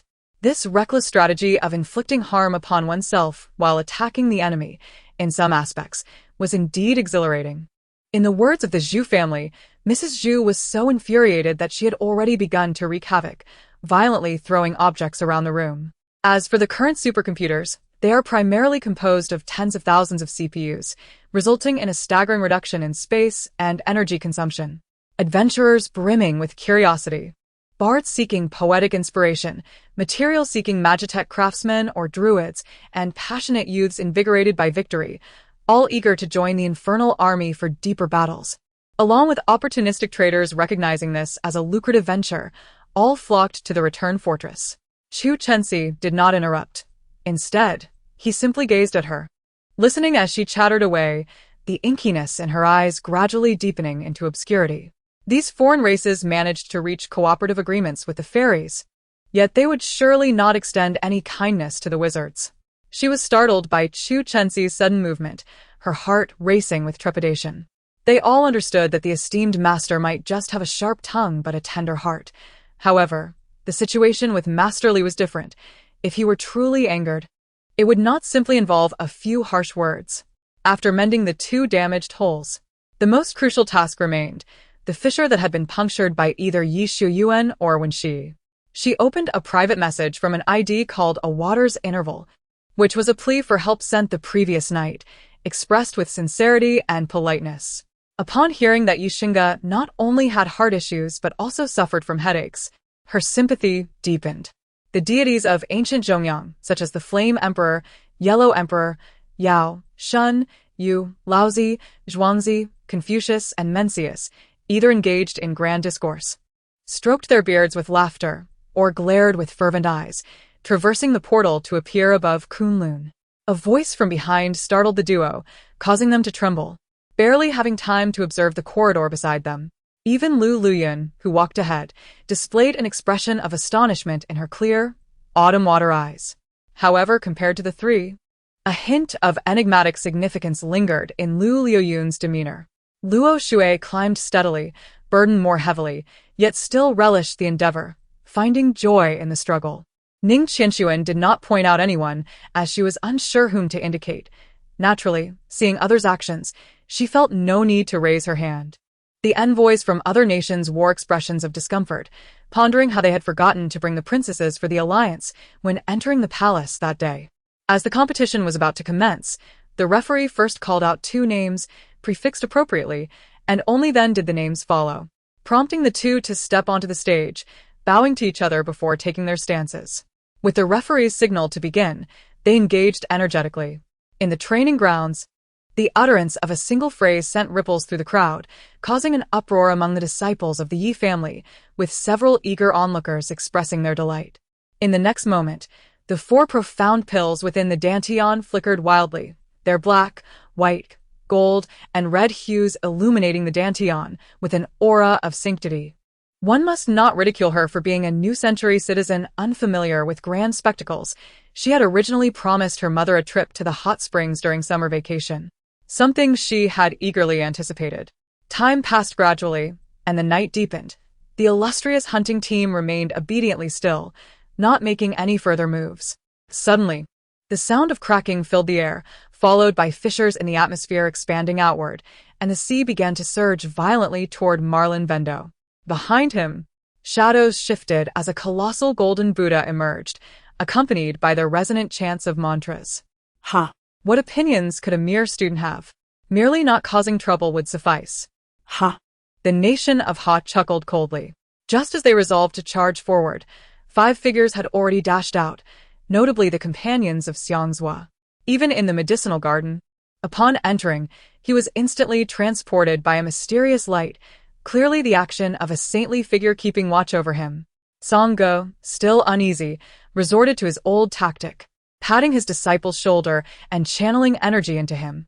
Chapter 31. Although her body still bore male characteristics, there was no telling when the 9th imperial uncle might, in displeasure, toss her into the cleansing pool. Not to mention another important individual, she had encountered an unexpected situation that might require a delay. Yi Xiangxin felt a bead of sweat trickle down his brow. In truth, Qin Zhan was quite apprehensive about Shen Yuexi's potential rejection, as this affair had been orchestrated solely by him from the beginning. She felt a pang of reluctance, having yet to meet Su Moran. She did not wish to leave. Thus Meng Jinhui stood there, waiting. The man in the black robes ahead wore a stern expression, finding no need to don a mask within the royal residence. Zhao Zhong did not witness the blinding spectacle. He merely saw the room neatly piled with large boxes. Mei Qiuji, the sworn wife of Zhou Yu, likely knew the events of the past and appeared ready to do anything in pursuit of vengeance for her husband and son. The shadows stood in the darkness, reminding Wang Shiping. The golden giant with an impassive visage unmistakably displayed anger, his eyes flashing with golden light as he gazed toward Neglis. The carriage continued forward, revealing 2 paths ahead. Yi Qingli halted the carriage, needing to sense which direction would be more prudent to take. The usually modest Yu township loomed large for the two at this moment, as they could not find the limits no matter how they ran or walked. The lair of the ancestor should be within this region. We must search diligently. For this time we must obtain his head to honor the clan leader, the master uncle, and the souls of all the deceased disciples of Feiyu sect. Feng Li's voice was faint, yet he radiated an intense aura of killing intent. In the minds of the short and thin cultivators, any mortal martial artist had to seize victory by striking first, for they feared the magical assaults of the immortals. Indeed. What Chun-Yi required at this moment was not a complete and thorough understanding of materialistic knowledge, but rather a blend of both idealism and materialism. Hoping to achieve his most desired outcome, Qinyang decided to depart from the Moon Desolation Palace, first heading to the ancient Lan realm to procure 100 million liters of ancient Lan holy water. and then venturing deep into the cosmic void to acquire the 5-colored stones of the void. Moreover, the greatest advantage of metals is their ability to retain their original form upon cooling. In other words, even if the fluctuations of the first avatar counteracted all the anomalous energy waves within the triphasic transformative metal, he would still have to confront the confines of that metal. Are you reporting to your new position today? Zhou Yi asked with a smile, noticing Zhu Fia's languid demeanor, as if reluctant to rise. Qin Yang pondered for a moment before drafting another report on the Snow Cliff Star Wars, requesting Wang Yi to deliver it to the commanding officer to report his accomplishments.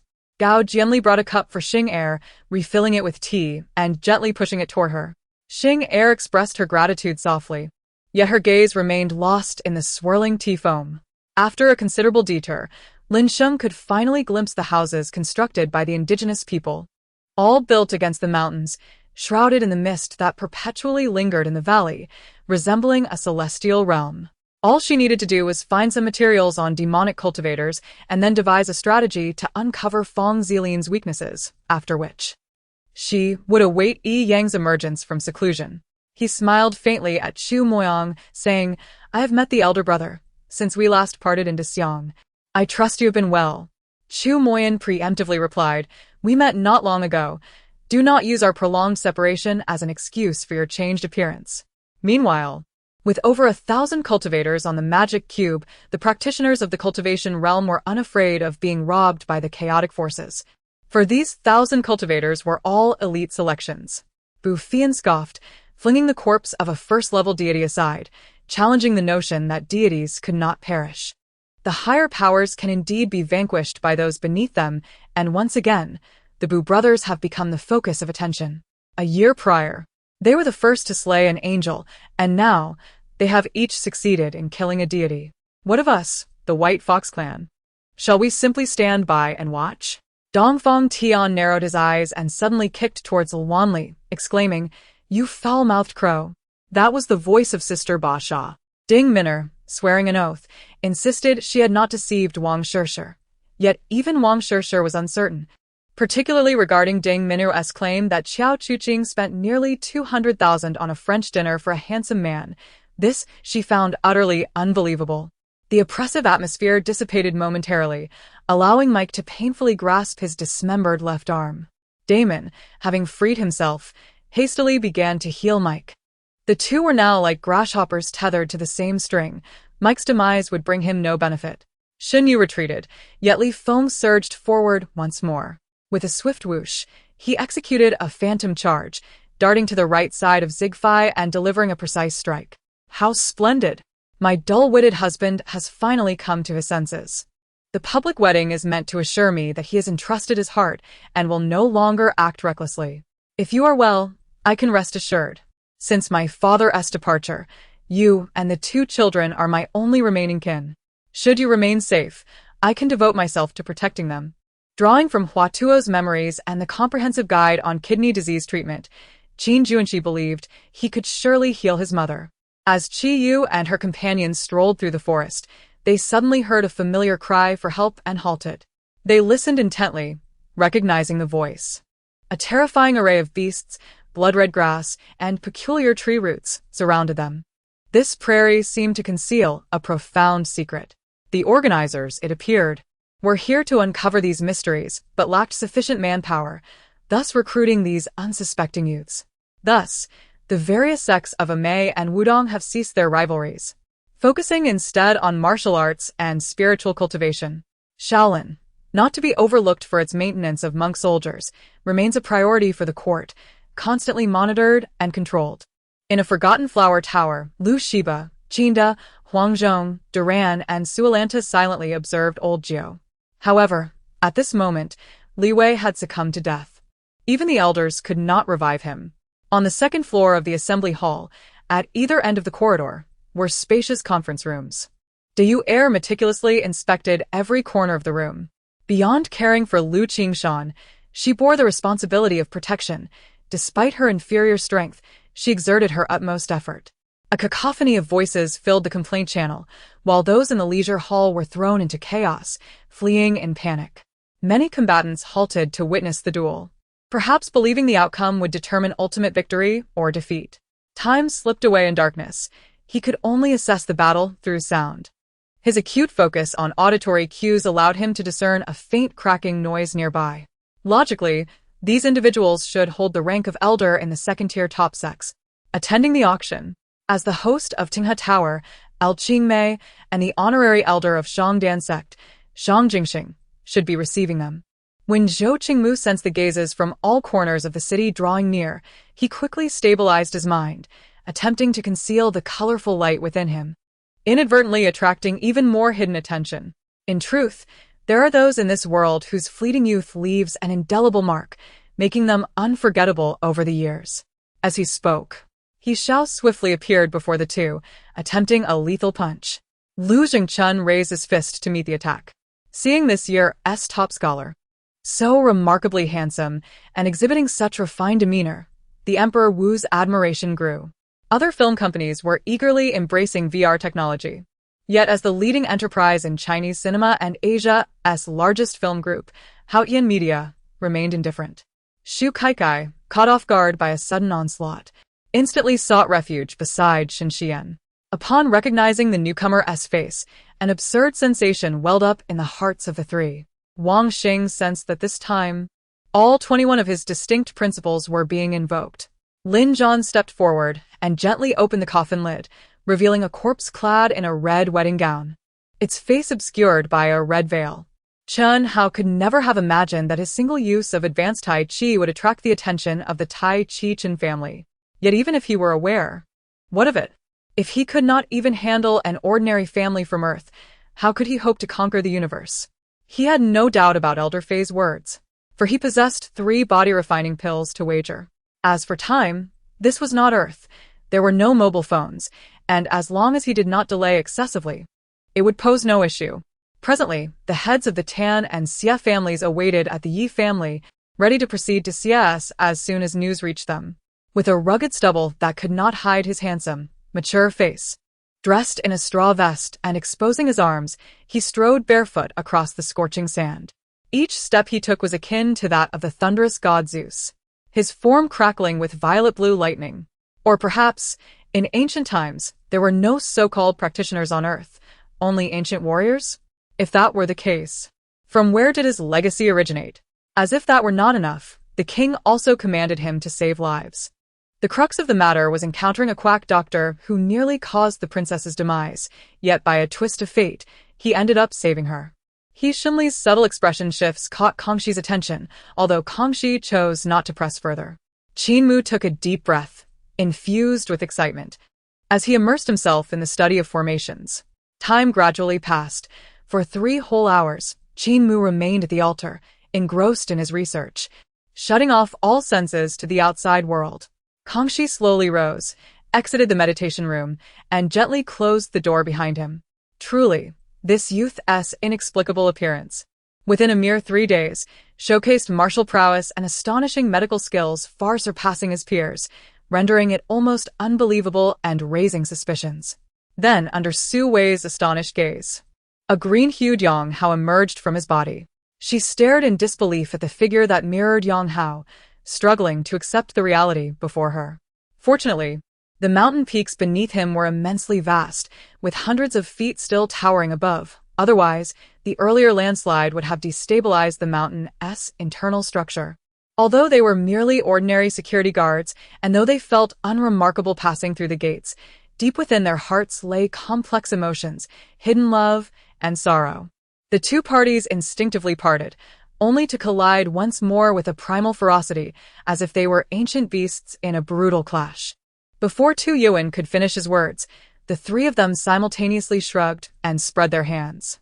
Upon witnessing their actions, Tu Yuan appeared as wilted as a frost-bitten eggplant, dejectedly drooping his ears. At that moment, Zhao Bei heard the distant sound of hooves, and in the darkness ahead, he seemed to glimpse a few flickering lights. Soon after, an aide from the attendant room rushed over. Who is born knowing everything? Is it not possible to learn? It seems that Boss Tian is rather fond of international trade, remarked Han Jun with a playful grin. However, Han Jun was reluctant to take on the role of interviewer, not wishing his biases to influence the personnel department's work. The soldiers, upon hearing the command, hurriedly raised their shields and charged forward. Once they closed in within about 10 meters, at the shout of Sima-yi, the Chao army on the mountain commenced their stone-throwing battle. Due to the close proximity, the soldiers only managed to hurl 2 stones before engaging in a close-quarters combat with the enemy. What on earth are you talking about? Early in the morning, knocking on my door and tugging at my sleeve. Do you not fear the gossip of others? My words were laced with barbs, pricking him with a hint of pallor. As for this tall young man, Tang Chong had no interest. This fellow had often mocked him on the basketball court during school. Wang Yenzonghan, a seasoned general, also responded quickly after Cao Cao's reminder. Unfortunately, their realization came too late. Their army had already collapsed, their formation scattered by the Sui forces, and the deserters who had fled could not be rallied to fight again. Feng Dei, well aware of Shen Guang's exceptional skills, immediately commanded several of his loyal subordinates to intercept Shen Guang while he and the remaining loyalists continued their rush toward the imperial palace. His curse power completely countered the Blood Sea's techniques. Even if the great Brahma was a golden immortal, he could gradually devour and refine it. After saying that, Lu Su respectfully saluted the Chu River. Had it not been for his inconvenient stature, the gesture would have been more profound. Otherwise, his heavenly thunder technique would remain incomplete, and he might later be at a loss on how to cultivate it. Upon hearing this, Yuding Jinren felt a stirring in his heart, a desire for the material. At that moment, Yu Yangzi raised his arm to touch the palm bone, only to hear a clatter as something fell. Just then, Ji Tian suddenly shouted, raising his hand to unleash a bolt of divine thunder, which struck the luminous sphere with the intent to open all things. Old Wang, do you still not understand? Last time, we suffered a considerable loss in the Western District. If it were me, I would also be unable to swallow this bitter pill. Nearby, a man with a nose like a wine-soaked sponge remarked. In Soloro's estate, Losama gazed toward the direction of the 3 old princes' residences, spotting warriors and mages approaching.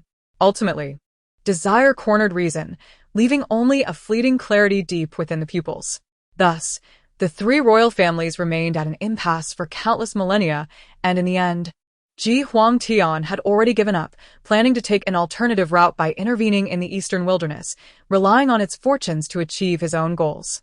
The voice from the other side was intermittent, yet it allowed the world to perceive that his essence was gradually returning. Very well, I shall accompany you. Is it not merely a fight? What is there to see? Jiang Yueshi replied disdainfully. As for the corpse demon, Ryan was well acquainted with it. He did not believe that the corpse demon could be easily slain by him. The 3 members of the Wu family all changed color. Lu Yi's actions were too extreme, completely forcing them to retreat. In the far eastern reaches of the East Sea lies a mysterious island shrouded in perpetual fog. This island is cloaked in mist year-round. Many cultivators have ventured inside to explore, yet all became lost in the fog, with only a handful managing to emerge, rendering it a perilous location over time.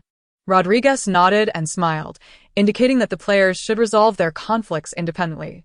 Meng Fanling, upon hearing that He Nianyan would also attend, promptly agreed and headed to the address she provided.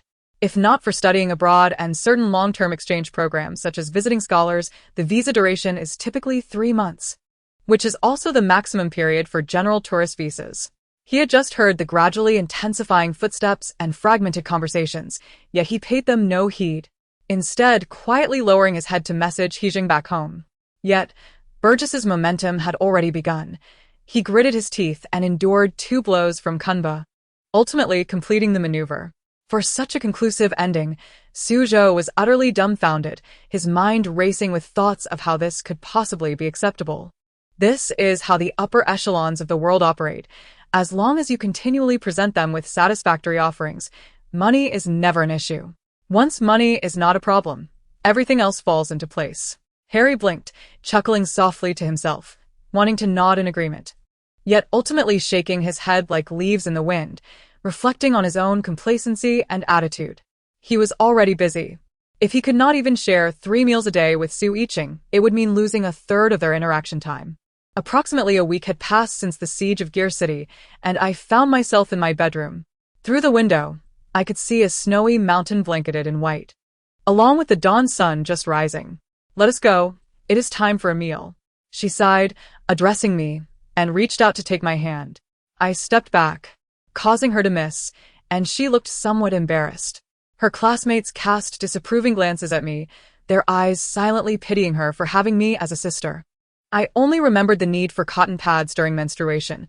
I had never paid attention to the specifics at home, but there was a bag hanging behind the bathroom door containing those items. Young master, this requires your decision. Various countries and families are clamoring to inspect our newly developed war weapons in Miracle City, Clyde said, lowering his head. Old He had seen the standards of Yuzhou in this regard. Under Zhao Jingquan's unusual attention, he and Zhao Jingquan had nearly traversed all the workshops in Yuzhou City. In the future, it would indeed be convenient to send his son to the academy. A fleeting thought crossed Jin Shi's mind, and she could not help but chuckle softly. Jin Shi tidied up the remnants on the tea table, placing the used cups and teapot in the brewing cabinet, knowing that Jiang Rui would come in later to wash them. As for the formal attire for the evening banquet, it had already been taken out and aired by Shi Zhu in the morning. This room felt too oppressive for Qin Wanrong at present. She hurriedly ran to another room, sitting down on the threshold, her head leaning against the doorframe as she gasped for breath. With your words, I am reassured. He nodded. Ling Feng's thoughts mirrored his own. In Yixing's view, if players wished to grow stronger, forming contracts with beings was merely one avenue, not the sole method. Then, he began to use the condensing essence pill to restore his true essence. Once the mid-grade condensing essence pill was exhausted, he resorted to the low-grade variant, simultaneously absorbing the rich spiritual energy within the cave to recover. It was not until half an hour later that he replenished his expended cultivation and stepped out, preparing to eat. Although his cultivation was profound, he had yet to reach the state of abstaining from food and required sustenance to replenish his energy. Before long, the demonic aura of Jishou truly ascended to the high tier of the yellow grade, continuing its ascent toward the pinnacle. The demonic energy gradually devoured all the demonic aura within his body, entering a self-perpetuating cycle, continuously generating new demonic energy and becoming the source of power for this demonic body. Han Lang, Ho Dihai, and the other junior disciples were struck with astonishment after witnessing this, passing the information to Yuan Songjinren. Hugo staggered back a couple of steps, utterly stunned by the magnificent and bizarre spectacle before him, while his curiosity grew regarding the power contained within those mysterious characters. At that moment, Ling Feng was seated with closed eyes, practicing his breathing techniques, while in the center of the great hall, a three-legged cauldron for refining artifacts began to gather an invisible aura of aggression within it. The star coin ACE witnessed Hugo suddenly lapse into a daze. Unsure of the nature of the substance he had consumed, yet too timid to inquire further, he could only observe quietly from the sidelines. Murong Zhao sincerely marveled, her excitement rising as she cast aside any memory of Yang Muqing's earlier affront. In that moment, her consciousness surged with tumultuous waves, countless stars flickering and colliding, unleashing a torrent of emotions. Uncertain whether it was merely her auditory perception faltering, Murong Zhao sensed a subtle tremor in Yang Muqing's voice. Strangely, Mo Fei seemed indifferent, spending his days nursing a pot of wine in a corner, listening to the idle chatter of diners and occasionally contributing trivial remarks. Traditional Chinese medicine has evolved alongside scientific advancements. It must adapt to the times. Clinging to obsolete notions while wishing to advance traditional medicine is a futile endeavor. It is not a matter of possibility, but rather a certainty that the cycle must be broken. He must terminate it all and devise a means of escape. I nodded and said, "The issues you have grappled with for years. You seek me out just as I am about to leave Wuhan. Perhaps this is fate, and I might truly assist you in resolving this matter. Do you believe in fate?" In response to Zheng's probing questions, Shirtu awkwardly scratched his head, avoiding her gaze and stammering that he had come along with his suitor's entourage. I readily agreed, though I felt that the elder's assertion regarding the entourage being troubled was not solely due to this competition, I reasoned. Thus, if Lao Ba insisted on embodying the idolate leisure king, he must seek pursuits that are elegant and unobjectionable. Painting would be ideal. How many renowned artists throughout history have dabbled in politics? Alas, this instant noodle is from my room. I must foot the bill. Even if I treated you to a meal, we shall consider it settled, I stated calmly. Consequently, the parents and siblings learned the value of gratitude. diligently supporting the Tong family while also understanding the heartfelt struggles of the Wuya clan, striving earnestly from outside. The two azure-winged snakefish ceased their advance, first tearing open the bag containing the monk Wu Cheng's body, then forcefully propelling it towards the vortex. In the blink of an eye, it sank deeper, drawn into the vortex's center. Gazing at the figure that abruptly appeared before him, having paid a hefty price to subdue Su Qingyan, the black-cloaked steward was momentarily stunned. Soon, his eyes visibly turned crimson, his aura spiraling out of control, blood seeping from his mouth and nose. All present were rendered speechless, unable to fathom the magnitude of the terrifying power before them, nor the ominous presence it heralded. Those queuing for the entrance examination had vanished, replaced by numerous disciples clad in white robes, their expressions grave and serious as they surrounded the spirit testing platform. Frankly, whether in this life or the last, Ning Xiao had never dwelled in the countryside. Before the apocalypse, she had been preoccupied with stockpiling food, never devoting thought to cultivation. Had it not been for Lu Kai's flawless performance on the field, he would have felt that his coaching position could be seamlessly transitioned to Lu Kai. Chapter 35. Xu Xian assumed Professor Lu would continue with remarks akin to "I would never acknowledge that country girl as my daughter-in-law." Yet to her surprise, he only uttered that one statement and fell silent, leaving her somewhat perplexed. To be honest, Brother Wang, we stumbled into the desert and subsequently lost our way, only to encounter the treacherous whirlpool. It has been incredibly unfortunate. Han Feng lamented with a bitter smile. As he spoke, he swept his knife in a horizontal arc, its blade glinting coldly in the dim light. The following morning, someone reached out to them, though initially, everyone attempted to negotiate a lower price, driven by the desire for a bargain. However, the crucial question remained: who orchestrated this audacity? Chai Hua furrowed his brow, inquiring of Shaili. "Don't pry. You'll find out soon enough," Hai Sanpao replied, leaning back in his seat, adjusting his clothes and closing his eyes. Thus, Tao Aijia sought to gather mushrooms to add to the chicken soup, allowing Ai Yun to enjoy the chicken while Duo and their mother savored the mushroom-laden broth. A delightful treat. Though the sand sculpture gang had few hands, this was merely temporary. As long as they were willing to expand, personnel would not be lacking in the future, for they had mastered the most essential techniques. With a father like you berating your son for resorting to robbery, it almost seemed natural. Yan Jin began to seriously worry about the path her son might tread in the future. Lord of the Immortal Path. Today we shall confront one another alone, to settle our grievances. Do you dare? Yi Meng stepped forward, her gaze fixed intensely on the Lord of the Immortal Path. They were enveloped in the luminous web, singing and dancing joyfully, which undoubtedly reinforced the web's stability. Breaking through would not be an easy feat up to now, for rule masters had suffered severe injuries. If the gray shadow continued unchecked, more rule masters under their command would undoubtedly be harmed. It was already clear that the Chu King's son harbored a secret identity, having forged brotherhood with the ambitious Jin In Deng Jiawu and the geographical division's Saint Trace. As a merchant, his promises could hardly be trusted, especially with myriad conspiracies lurking behind the scenes.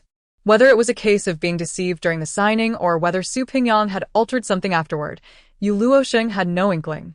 Yet, inexplicably, they found their side's offensive faltering, struggling to claim a life despite the passage of time.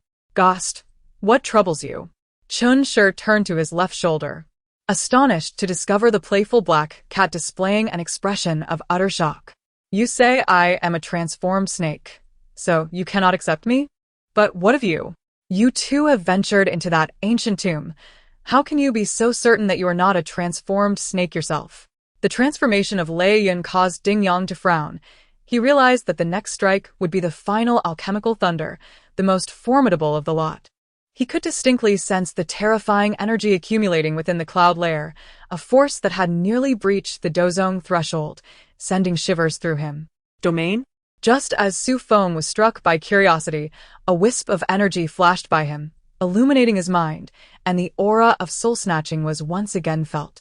Yet everything around him underwent a dramatic transformation.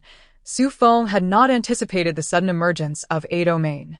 That understanding rendered Mo Mingchen merely gazing at her, at a loss for how to proceed. The fate gun fervently absorbed the elder soul, its entire form radiating brilliance, akin to a purple sun illuminating the realm. The scene was overwhelmingly chaotic. Beside him, Wu Fei was pale, staring blankly at those engaged in their intimate acts, advancing toward them as an ultimate fusion. One could not help but feel that it was imperative to clarify these matters with Lu Rumei. If indeed the Swallow Beast and the chaotic Arrow Stone Beast were her offspring, then perhaps Ren Rushuang would harbor resentment against him. Such occurrences would undoubtedly repeat in the future. If he could not reconcile even this minor detail, he would cease to be himself, no longer Chu Fan. With a cry, I burst into tears, the most intense weeping I could recall. Rise, Yunyang did not assist Fu Tiangu and the others. He was aware of Mingyu's intention to leave behind a portrait. Although he did not fully agree, it was the Han clan's goodwill. And there was no need for excessive concern. Orochimaru clasped his hands together, seemingly forming a seal, and then with a slight twist of his right hand, several Taoist talismans coalesced into a green ring of light. Witnessing the clash of masters in the realm of celestial beings is not only a source of enjoyment, but also a profound opportunity for learning. If one can discern even a hint of the underlying principles, it would undoubtedly prove immensely beneficial to one's cultivation. Even if Yasha-Maru intended to assassinate Gaara, there would be ample opportunities for such an endeavor during their interactions.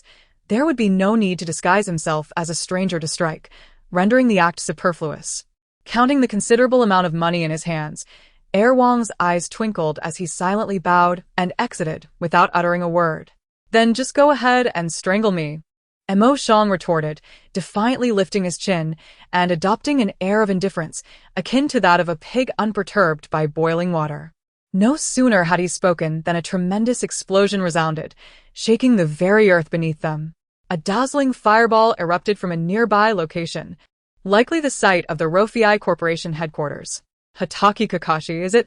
He seems like a worthy target, remarked the shark-toothed Kisame. Tuanzo surmised that there were very few individuals in this world capable of instantly unraveling such a technique. Zhang Qianran wore a peculiar smile as she rolled up the report in her hand, showing no hesitation as she struck Wei Ping on the back of the head, creating a noise so loud that even the construction workers halted their work, staring in astonishment. Seizing the moment, Qi Feng and Mo Shang each shot at the individual aiming to fire upon the black cat. The clever feline took advantage of the chaos, executing a forward roll and successfully finding refuge behind cover. Upon reflection, the Rome family had offered Lan Romua nothing of substance aside from an honor she did not require. Back in her room, Qiao Ruoyin organized the contents of her box, then settled into bed, sitting cross-legged to perform her cultivation techniques and commence her spiritual energy training. The siblings exchanged glances. One insisted on going together, while the other insisted on leaving first, claiming to be able to handle things. Ultimately, when Chungying succumbed to Wenyuko's determination and departed in a sullen mood, laden with unspoken thoughts. In truth, Kuei's intuition was correct. The two sniper bullets had claimed the lives of two young elite warriors. They had indeed been transmitted directly by Johnson's spatial abilities. The inhabitants of the harem were rife with scorn, and those who had previously suffered oppression were particularly fierce in their retribution. Even Do Pin's secretly cultivated influence had grown increasingly frail with each passing day of waiting. Fantastic. We can visit the amusement park again. Ling Haochen cheered, then proceeded to assist in tidying the scattered items around the house. Chanji had made a visit, leaving the living room in disarray, necessitating a quick cleanup. After enjoying lunch at the Pokemon Center in Shallow Blue City, Shinji headed towards the Shallow Blue Gym, guided by passers-by. He soon stood before the entrance of the trapezoidal building, gazing at the bold letters spelling GYM emblazoned on the central door before pushing it open and stepping inside. Damn it! Damn it! Damn it! Yen Wu repeated in frustration, her impatience mounting to the point where she yearned to unleash her pent-up rage on someone. I'm fine. You all step back. No one is allowed to come up without my command. Uncle G commanded. Yun Jun was displeased. Although she did not voice it explicitly, it was clear that the other party held a dismissive attitude towards Lin, which naturally incited her anger. Let us rest for a bit before we proceed. Su Huinan offered Ao Xue a cup of tea, advising her to sip it sparingly. Meanwhile, Qua and Gu Ming had succumbed to slumber, while Su Huinan remained awake, tending to matters on his computer. and gaze from and towards Zhao Xiaochun suddenly instilled in Zhao a sense of being preyed upon, as if he were under scrutiny, compelling him to retract his aggressive demeanor in preparation for a genuine confrontation. However, while the iron fist appeared indulgent on the surface, he remained composed internally. He understood the present circumstances well. Zhao Xiaochun's actions were not born of ignorance, but were driven by ulterior motives. On the ground, Xing Shifeng cradled his head, writhing in pain amidst a pool of blood. He sensed that the blue bird's devouring process had begun to affect his body, though the specific nature of this impact remained elusive, given the brevity of time. Lei Xiaoya was merely 2 miles from the riverbank when he discerned the intentions of the beast-skinned demon cultivator and had already retreated over 10 miles, casting glances at the slightly dispirited demon cultivator, whose scheme had failed. Jiang He felt a gleaming water droplet suspended within his dantian. This matter had transcended the scope of Li Jingyi's control, prompting him to cease further inquiries and focus on managing internal company affairs instead. However, the current situation was different. Under the formidable three-party alliance, she was but a minor player, capable only of offering counsel. Before Yi Xingchen could react, the shadow was already less than 10 meters away from him. Yi Wushuang noticed that the necklace was missing a piece of amethyst, leaving him uncertain about what might transpire when the two were reunited. Originally, his lineage endowed him with extraordinary speed. Should he fail to surpass Guan Yuyan during the flight examination, the potential of his flowing white ram bloodline would be utterly squandered. Yet, in an instant, a blue light flashed, and the blue escape armor barrier before Wu Tian was shattered by the fat man's assault, the residual energy hurtling towards Wu Tian's chest. It turned out that the jade slip issued by the primordial heavenly venerable was intended to stabilize the myriad saints of Kunlun Void, for he understood the formidable strength of its apex warriors. Lin Mu shook his head and began to search the villa, confirming his suspicions that this was merely a resting place for the former occupants, devoid of any work-related materials. To investigate further, he would need to venture beyond its confines. Chapter 37. Critical Strike. The massive fist cleaved through the air, unleashing a wave of energy that formed a fan-shaped purple energy sphere before him. As it tore through the void, it emitted a hissing sound, exuding an awe-inspiring might. Indeed, it was this understanding that led me to believe that old Gao's previous actions were merely a performance, a means of entertaining himself. What exactly do you like? Zhang Ling questioned, dissatisfied, wondering if her taste was truly so lacking. Mimi purchased a car. Though it was not the best, it sufficed for someone of her age. She felt she had given enough to De Shui. Lu Yong, though he found her words lacking in threat, adhered to them faithfully, recognizing that one must consume their meal one bite at a time, for haste leads to choking. Contemplating a certain possibility, Lin Songhai hastily dialed a number. But the call was abruptly cut off as soon as it connected.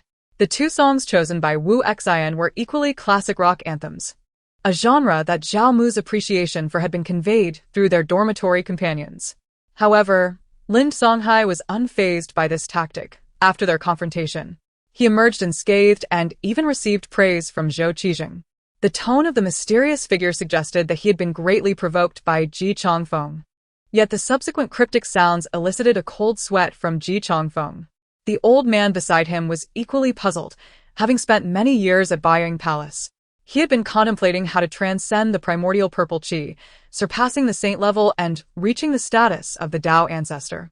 Was the path taken by his unruly junior truly the right one? Damn it! Lin Tao exclaimed in exasperation, feeling akin to a guardian at the gates of a golden mountain, aware that opening the door would grant him access to unlimited riches. Yet, the door remained tightly shut, trapping him in this paradox only those who have experienced it could truly understand. Upon witnessing this scenario, the plump figure immediately shifted his focus to the objects on the ground. Thus, the scene of the brother embracing his sister, with her leaning against him, was forever captured in time. Hee. Allow me to assist you. Han Yuan smiled as she stood up and approached the barbecue grill. At this moment, the second life, that fellow, surprisingly began to take action. What was even more alarming was that he wielded an iron sword in his hand. The crowd urged him to stop, and the South Korean officials demanded that the competition be terminated immediately. Brother Zhilong, you did not come here merely for an album, did you? Lu Yihan asked, looking at G-Dragon with a hint of frustration. Lin Tao chuckled heartily, lifting the beauty in his arms and kicking open the door without a care, stepping inside. Such charm is not meant for outsiders. The three clan leaders exchanged pleasantries, acknowledging that they were acting on behalf of Chu Ling, who would not stand idly by. From this day forth, the three-legged Golden Crow clan, the North Sea Kun clan, and the Prison Saint clan shall be friends of Chu Ling, allies of my Imperial Demon clan. The land of divine fall shall allow free passage, Chu Ling declared with a smile. As he spoke, he slowly bowed his head, kissing the tender lips that captivated his soul. Time seemed to freeze at that moment, stretching into eternity. What? The crowd was astonished. This was beyond the comprehension of martial artists. Of course, while some had witnessed the fury of combat, they had never seen such a technique as this. Even with the palm strike hovering above Lu Feng's head, he remained motionless, seemingly paralyzed by fear. In that instant, he lost a significant portion of his strength. With his arm resting on the shoulder of a girl, Lin Yongjia's lips turned pale, his face contorted in pain. Have you forgotten our mission as the four holy sects? Our four ancestors left a decree for us to suppress the demonic beings for generations. Yet now, you seek to unleash these demons and betray our ancestors. Feng Qingyang spoke sternly. Let us protect Nian together. This bond is akin to that with Yak. In a sense, for Hal, Yak is more like a brother. The young people gathered in the hall. Some realized their contacts had arrived and rushed to speak ill of Ling Feng. At this point, the only one still imbued with the Dune cloud smoke was the Night Emperor himself. The dragon sovereign transformed into a dragon, abandoning the body occupied by the Dune cloud smoke, while old Huang Niu was saved by Lin Yu's antidote. However, our cavalry force, though formidable, remains insufficient, he stated with a grave demeanor. He clearly shared the same sentiments as Xuanji, yet the issue remained unresolved. Yi Kenyue had developed her own worldview by now, distinguishing between good and evil. As long as Yi Shuang's essence was good, he could not be considered a villain. In the 38th chapter, Yuan Min shot a disdainful glance at Zhuo Xiong, exclaiming, "You're insane." However, she recalled someone had called her name earlier but could not remember clearly. Ultimately, she was just relieved to have made it here safely. Yi Mingyue's eyes blazed with fury. She knew all too well that the Juyo Dragon Sealing City had recently been annihilated by the Blood Fiend sect. Lin Yu's current whereabouts were unknown because of them, and the figure before her, Long Hui, was now the young master of the Blood Fiend sect, traversing through a wormhole into another realm. They were met with an endless darkness, accompanied by a powerful stellar force threatening to obliterate the four of them. To establish the Seven Stars Hall in Central Plains, mere talent was insufficient. Financial resources were paramount. Throughout history, without money, even the most gifted would find their efforts in vain. Gao Bin, perceptive and astute, quickly discerned the situation and gestured for the others to withdraw. Yet, the monster paid no heed to the cries of the Amada's reformers. Upon landing, it immediately seized one of them and unhesitatingly stuffed it into its mouth. As the adage goes, speed is of the essence in warfare. Although Ji Linyan viewed the violent rabbit as a rival, she would not allow it to easily rally the morale of her soldiers. Even with the recovery from Yao Zhu and elixirs after several cycles, her physical body began to falter. Wu Hufan was a celebrated artist in Shanghai, his reputation soaring. Friends and relatives urged him to remarry, all of which he politely declined. Yet after much searching, Zhou Ruoxue still had not found a suitable partner. Passing by a lantern stall, she paused to carefully select, pondering over each choice with indecision. Li Ningyu aspired to dedicate his life as work to ensure that countless distinct nations would no longer face conflicts or endless wars. Feng Lang gazed at Wu Yan, feeling a stir of emotions. Wu Yan was not only strikingly handsome but also exuded a powerful aura due to his formidable strength, which captivated Feng Lang. I agreed, she said, pulling me into the bar where the atmosphere was electrifying, as it appeared a special performance was underway featuring a celebrity. It was not that Qiu Shaozi was foolish, rather. He had found liberation, true liberation. Although he could not let go of his parents, he firmly believed that Jia Heshuan would take good care of them in his stead. Granny Chen lowered her gaze to the sun before slowly sitting beside it, remaining silent and staring at us for a long while. In his eyes, All members of the righteous and harmonious fists had banded together out of necessity to resist the late Qing government, thus should not bear full responsibility for their actions. Ultimately, the Eastern Fleet, led by the young Major Zhenglong, engaged in an unprecedented fierce battle with the Ottoman Navy, which possessed comparable strength. At work, Xu Haoshuan no longer troubled Yili, who was increasingly enjoying her job and becoming more adept. However, this time, Hamid too had become wiser. He did not wish to lose more control over his territories, particularly in the Balkans. Meanwhile, seeing the fierce countenance of Li Ningyu as he repeatedly wielded the whip, Iron Soldier and Zheng Fanyon could not help but shiver. There was a tale that Bao Zheng, while advising Zhao Zhen, had even spat on Zhao Zhen's face, causing Zhao Zhen to wipe it while listening. On another occasion, Bao Zheng, eager for Zhao Zhen to hear his report, dared to grasp the emperor's sleeve. For them, rewarding a national hero who brought honor to the country and its people was paramount. A sudden exclamation caught everyone's attention. Kai Jing's face lit up with joy, while the many officials who came to celebrate his birthday displayed mixed feelings, resembling a grand performance. At that moment, the Marquis felt his vital energy impacted by a tremendous magical force. Upon opening his eyes, he noticed the stone monster, whose gaze met his, causing the creature to frown.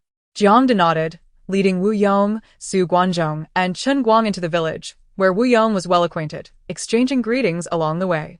In some respects, this was akin to a partnership, where they thrived or suffered together, each harboring secrets of the other, thus fostering trust against betrayal. The ancestral artifacts of the demon clan were terrifying, few weapons in the world could withstand them, and it seemed that the ancient wilderness realm was in grave peril. Lin Qingya transmitted a message.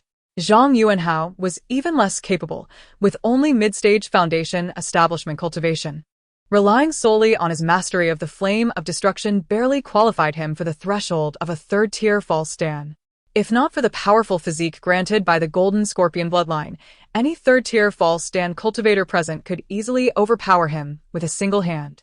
If previously, everyone had merely acted out of respect for the Chu god, assisting this scion of the Knight family, the current identity of Yi Shichen was entirely different. A vast reservoir of spiritual energy surged within, causing the ancient and evocative scene to ripple like waves. From this essence, a fiery silhouette constructed of spiritual power shot forth, wielding a bamboo sword ablaze with flames, exuding the formidable presence of one at the nascent stage of foundation establishment. Tang Juanqiu promptly responded affirmatively. Upon a casual glance, he observed Tang Song lightly fanning himself, seemingly lost in thought while sipping tea. Suddenly, an icy chill surged from his heels to his heart. In the scene before him, Liang Bing and Tung Lan resembled two drifting reeds tossed upon a turbulent sea, battered by fierce waves yet relentlessly struggling against their fate. Aside from Madame Qi attending to her duties, receiving patients and lecturing, there was little else to describe, while others seemed to dominate the narrative. Yan Yun buried her face in her mother's embrace, sobbing, "Mother deceived me. You deceived me. Father does not love me at all. He said he would throw me away. He is a villain." Her cries grew increasingly sorrowful, as if the very heavens had collapsed upon her, leaving her profoundly disheartened. Yang Qian observed with curiosity, wondering what the master and disciple were up to. As he approached Guan Weiwu, intending to inquire, he noticed Guan anxiously gesturing for silence, which startled Yang into stillness. Sun Xiang, in contrast, dared to translate such aspirations into action, hoping to ignite a golden flame of determination in the competition. Time slipped away, and the fragmented consciousness finally began to awaken. Zhao Zhe felt an odd sensation coursing through his body, perplexed by the events that had transpired. A fleeting scan of his spiritual awareness jolted him with surprise, though he felt no need to engage with Qin Yun and his companions given their status. They began to comment on Zhao Zhe's polished appearance, clearly a product of indulgent excess. Qin Yun shot them a cold glare, his fierce eyes sweeping across them. Had it not been for Zhao Zhe's orders, he would have swiftly dealt with them. A man emerged from the cave, hauling large sacks of salt, applying it to the remaining fresh meat and preparing it for preservation. Meanwhile, various animal hides were sprinkled with a powdery substance and laid out to dry, destined to be transformed into garments.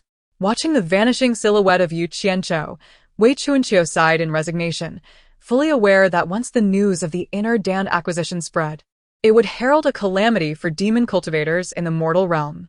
At that moment, Changmen, recognizing her sincerity, chose not to continue the dispute, as their relationship was already tenuous. Your Highness, Prince Zheng, and Lu Shan, surprisingly nimble for his hefty form, squeezed from the carriage and knelt before the prince in reverence. She could not bear the sun's rays in daylight, as direct exposure felt akin to being burned by fire.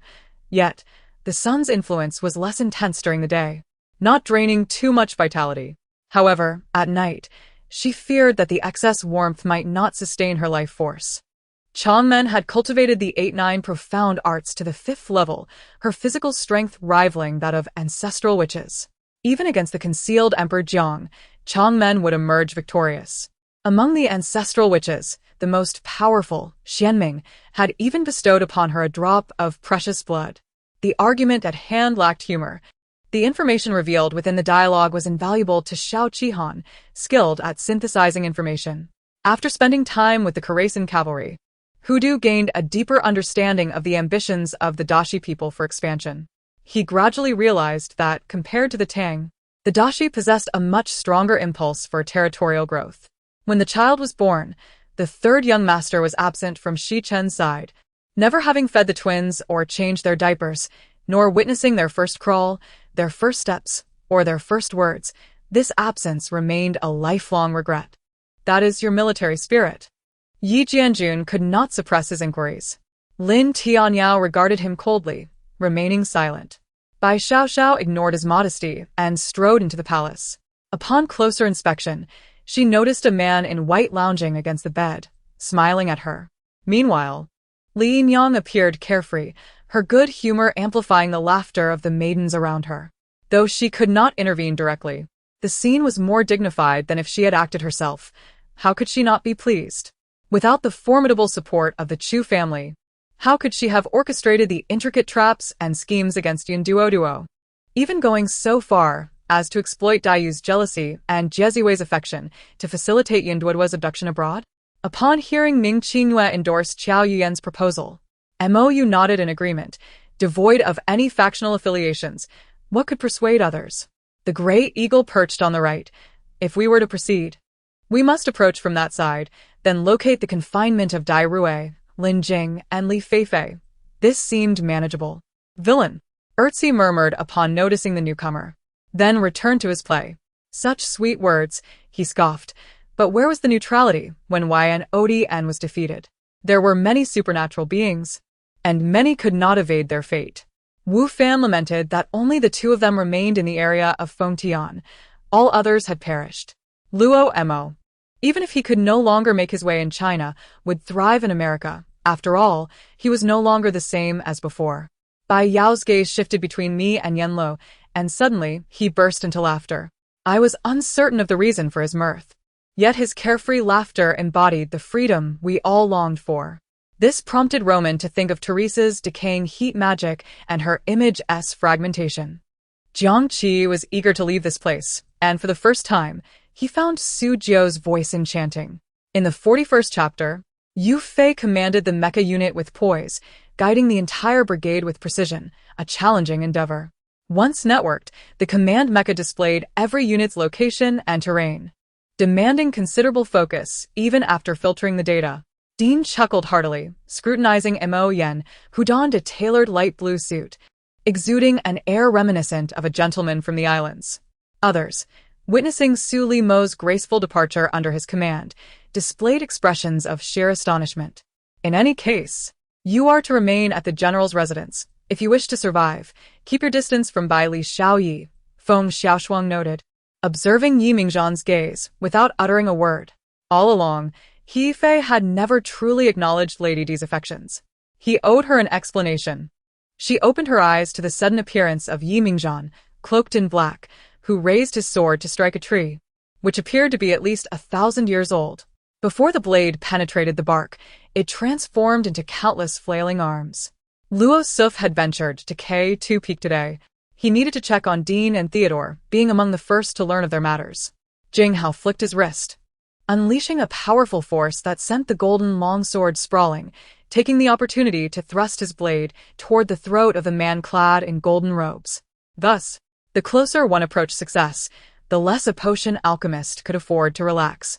Each step must be treated with utmost caution to ensure that the elixirs produced would reach their utmost perfection.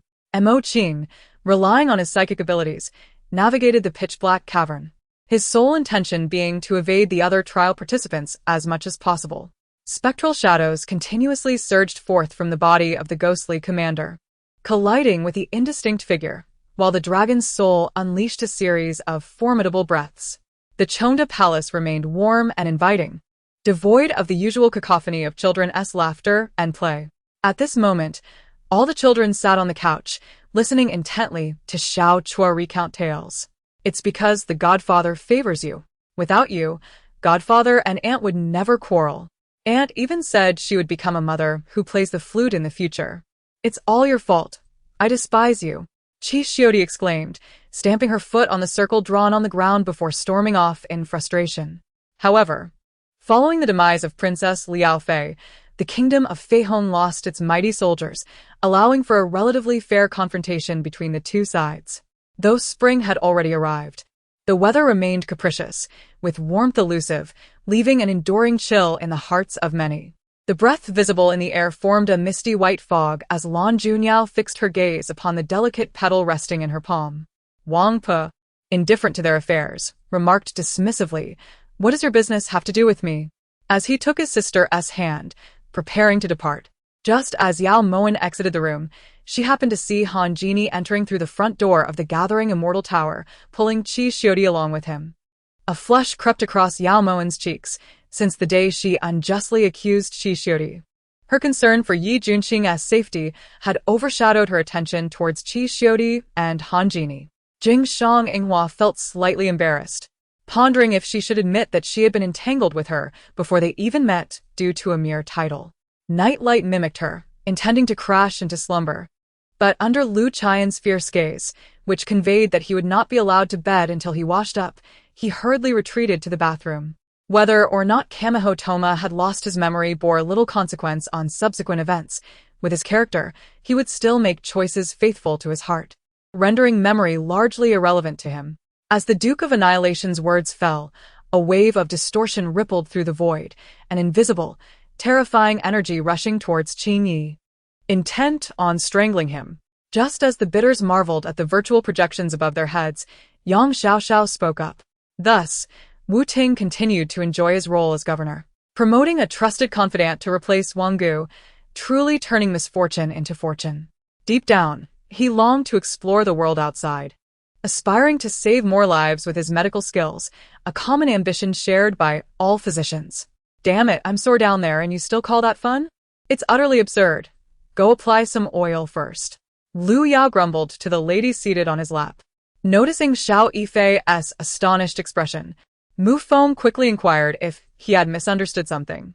Hearing this, Xiao Yifei awkwardly smiled and insisted, No, there's been no mistake. With a hint of despair, he reflected, is this truly the world of the affluent? However, if you lose, you must transfer all the alchemy channels of the Yao Gate to the Qin Alliance. What do you say? Guanji remarked sinisterly. The burly man was a death row inmate, awaiting execution the following autumn. With nothing to lose, he showed no restraint. After dealing with the two, he even stripped them of their silk robes and donned them himself, spinning around in delight before making a makeshift bed of grass and falling asleep, snoring contentedly. Lu Nyang and her companions were weary from walking. Upon spotting the familiar face of her elder brother and the half-visible smile of her eighth sister, they hurried over. Ji Yunting and her two companions beamed with flushed faces, resembling three dazzling cherry blossoms in full bloom. Yet, this was the realm of cultivation, a place teeming with infinite possibilities and mysteries, beyond the explanations of science. The elixirs from the Mingyu Palace were freely distributed, a luxury most sects could not afford. However, Yunyao Palace, ranked among the top 10 righteous sects in the Cultivation Alliance, regarded such minor expenses for foundational period elite disciples with indifference. Suddenly, as Li Qing passed by a stinking ghost tree, an unknown object launched a surprise attack against him. On this day, She was discussing the menu for a banquet with the stewardess when she heard her nephew come to pay New Year's greetings, instantly breaking into a delighted smile and calling for the maid to usher him in. Chapter 41. What kind of family? It is evident that Wang Lang is manipulating everything behind the scenes. Controlling an family is a trivial task for him. Qin Jinyu's abilities had yet to reach their peak. Such extensive use of supernatural powers inevitably caused fluctuations in spiritual energy. Pain coursed from the skin to the spine and into the brain. All nerve endings ignited as if bathed in warm water. The pupils of the peach blossom eyes widened suddenly. Fang Yuan glanced down at the damp patch beneath him, his expression awkward as he surveyed his surroundings before swiftly removing his suit jacket to cover himself, waiting patiently. Yet this child star, having debuted, never mentioned her family background, and, even after rising to fame, no one delved into her family's history. One individual picked up a tome, flipping through it, encountering images of chrysanthemum stones, osmanthus stones, spring plowing bamboo stones, and withered lotus. Huaizhen opened his mouth in surprise. The sequence of numbers and the arrangement of 26 letters and punctuation marks above remarkably mirrored the standard American keyboard layout 80 years hence. Indeed, it was Senjutsu chakra. And no wonder you could contend with the power of the six paths Sabito mused, after absorbing the 3 strands of chakra imbued with senjutsu. He too might be able to wield such power. I just came from my grandmother's place, Lu Chan said, turning to take an object from Xing Tao's hand. She spun around, gently flipping the clasp on the wooden box. Another figure, already approaching Yi Qianqing, was about to attack when their gaze met with Yi Qianqing's eyes. Yet, in the face of such a divine beast and its overwhelming pressure, merely maintaining composure without succumbing was an exceedingly arduous endeavor, let alone overpowering the opponent. He hurriedly reached out to grasp Tang Xingnan, but despite Tang Xingting's considerable strength, Tang Xingnan seemed anchored to the ground, unmoving. The thunder lion roared in fury, its body crackling with thunder, fixating its furious gaze on the iron feather eagle king. Chu Qingxi could hardly contain her eagerness to leave Yu Jilin's palace, suddenly recalling the matter of the cloak halfway through her journey. Indeed, this is the principle. What we need now is a steady approach, rather than reckless adventure.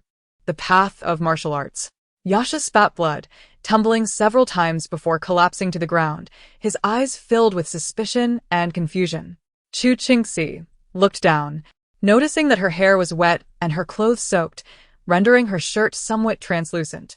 At this moment, a throng of people gathered at the city gate of Songjiang City, forming a long queue akin to a dragon. After taking their seats, the primordial heavenly sovereign regarded his disciples earnestly, praising Jiangxia. Consequently, Meg Whitman announced a collaboration with a Chinese enterprise, prompting laughter among the high-ranking officials present. Haha, the wine-sword immortal, have traversed the mortal realm for decades. What sort of farewells have I not experienced? Situ Zhong declared, downing another gulp of wine. Jiang Tianchen divided the Hall of Gods and Demons into 2 sections. The first comprised those who had long followed him, including Bloodsword, Fire Refining Heaven, and Mo Hanfeng, and the members of the original Dominator Mercenary Corps. Hey, what are you doing? I've already paid the deposit. Who, witnessing this bizarre scene, was completely dumbfounded. Once he regained his composure, he immediately shouted in panic. To perfectly extract the pear core, one must follow the flesh-s vein of the Tianshan snow pear precisely, requiring the chef to be intimately familiar with its structure. After hearing this, Qing Er turned to speak, but the door to the room had already closed. That silhouette felt familiar to Yun Jinxiu.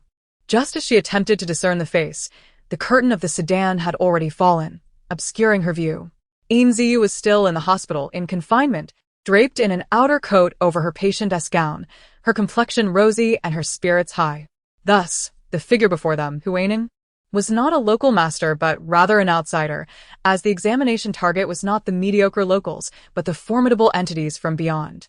Yu Dansheng, typically reserved and taciturn, could not resist the urge to don the garments crafted by his sister.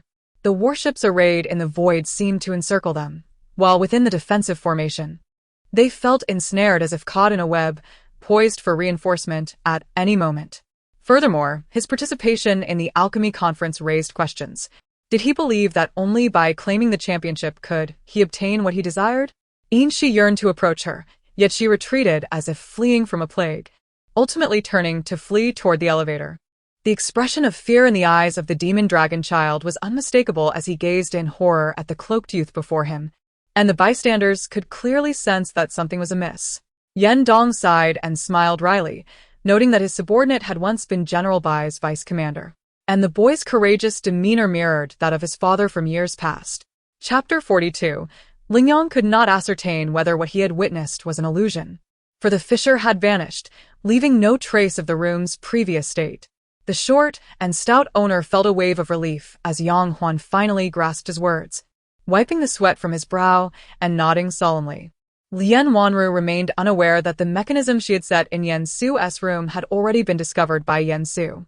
It was simply that she had not been instructed, yet who is naturally adept at serving others. Even Zishuan could sometimes be a bit rough. But Shangju was entirely different, exhibiting an unusual focus and gentleness that left Chaoshi increasingly perplexed. At that moment, Fan Hongdao was oblivious to the fact that the grievances with Qin Jianzhong were not solely his own but also entangled with the directives of the sacrificial liquor and Qin Jianzhong's yearning for proximity to the centers of power. Fate is not determined by individuals but by the heavens. If it is meant to be, no one can obstruct it. In that instant his strength surged, and after 10 breaths, he continued to unleash his divine ki in an offensive manner. Upon exiting the chief of staff's office, Old Tang wiped the sweat from his brow and hurried directly to Li Wei's typing chamber. Fan Hongdao had never shied away from challenges, roughly shoving aside Han Xiaozai, who stood between him and Inspector Gao, finding Han Xiaozai an impediment. At this moment, 5 billion insectoids had been eradicated, leaving 3 billion. Yet Wang Chong felt a sense of inevitability about the outcome, dividing his attention between the situation of the tree spirits and inquiring about the red-haired individual from Yuluo Baihe. There was no choice. Zilong had to leave 4,000 troops to guard the base, thus only taking 4,000 with him to battle. Feijian led 3,000 men, yet Pengdan's 6,000 nearly equaled the combined forces of the two, and although Zilong served as the overall commander, he had to prioritize Pengdan's opinions. After the projections of the two deities were extinguished, only 2 pure, luminous points remained, merging into his soul. The following morning, we would be pressed for time. The emergence of the true Keigetsu Tz had instilled fear, even in the general himself. While the general temporarily ruled the land of harmony, the true power to control it rested solely with the daimyo.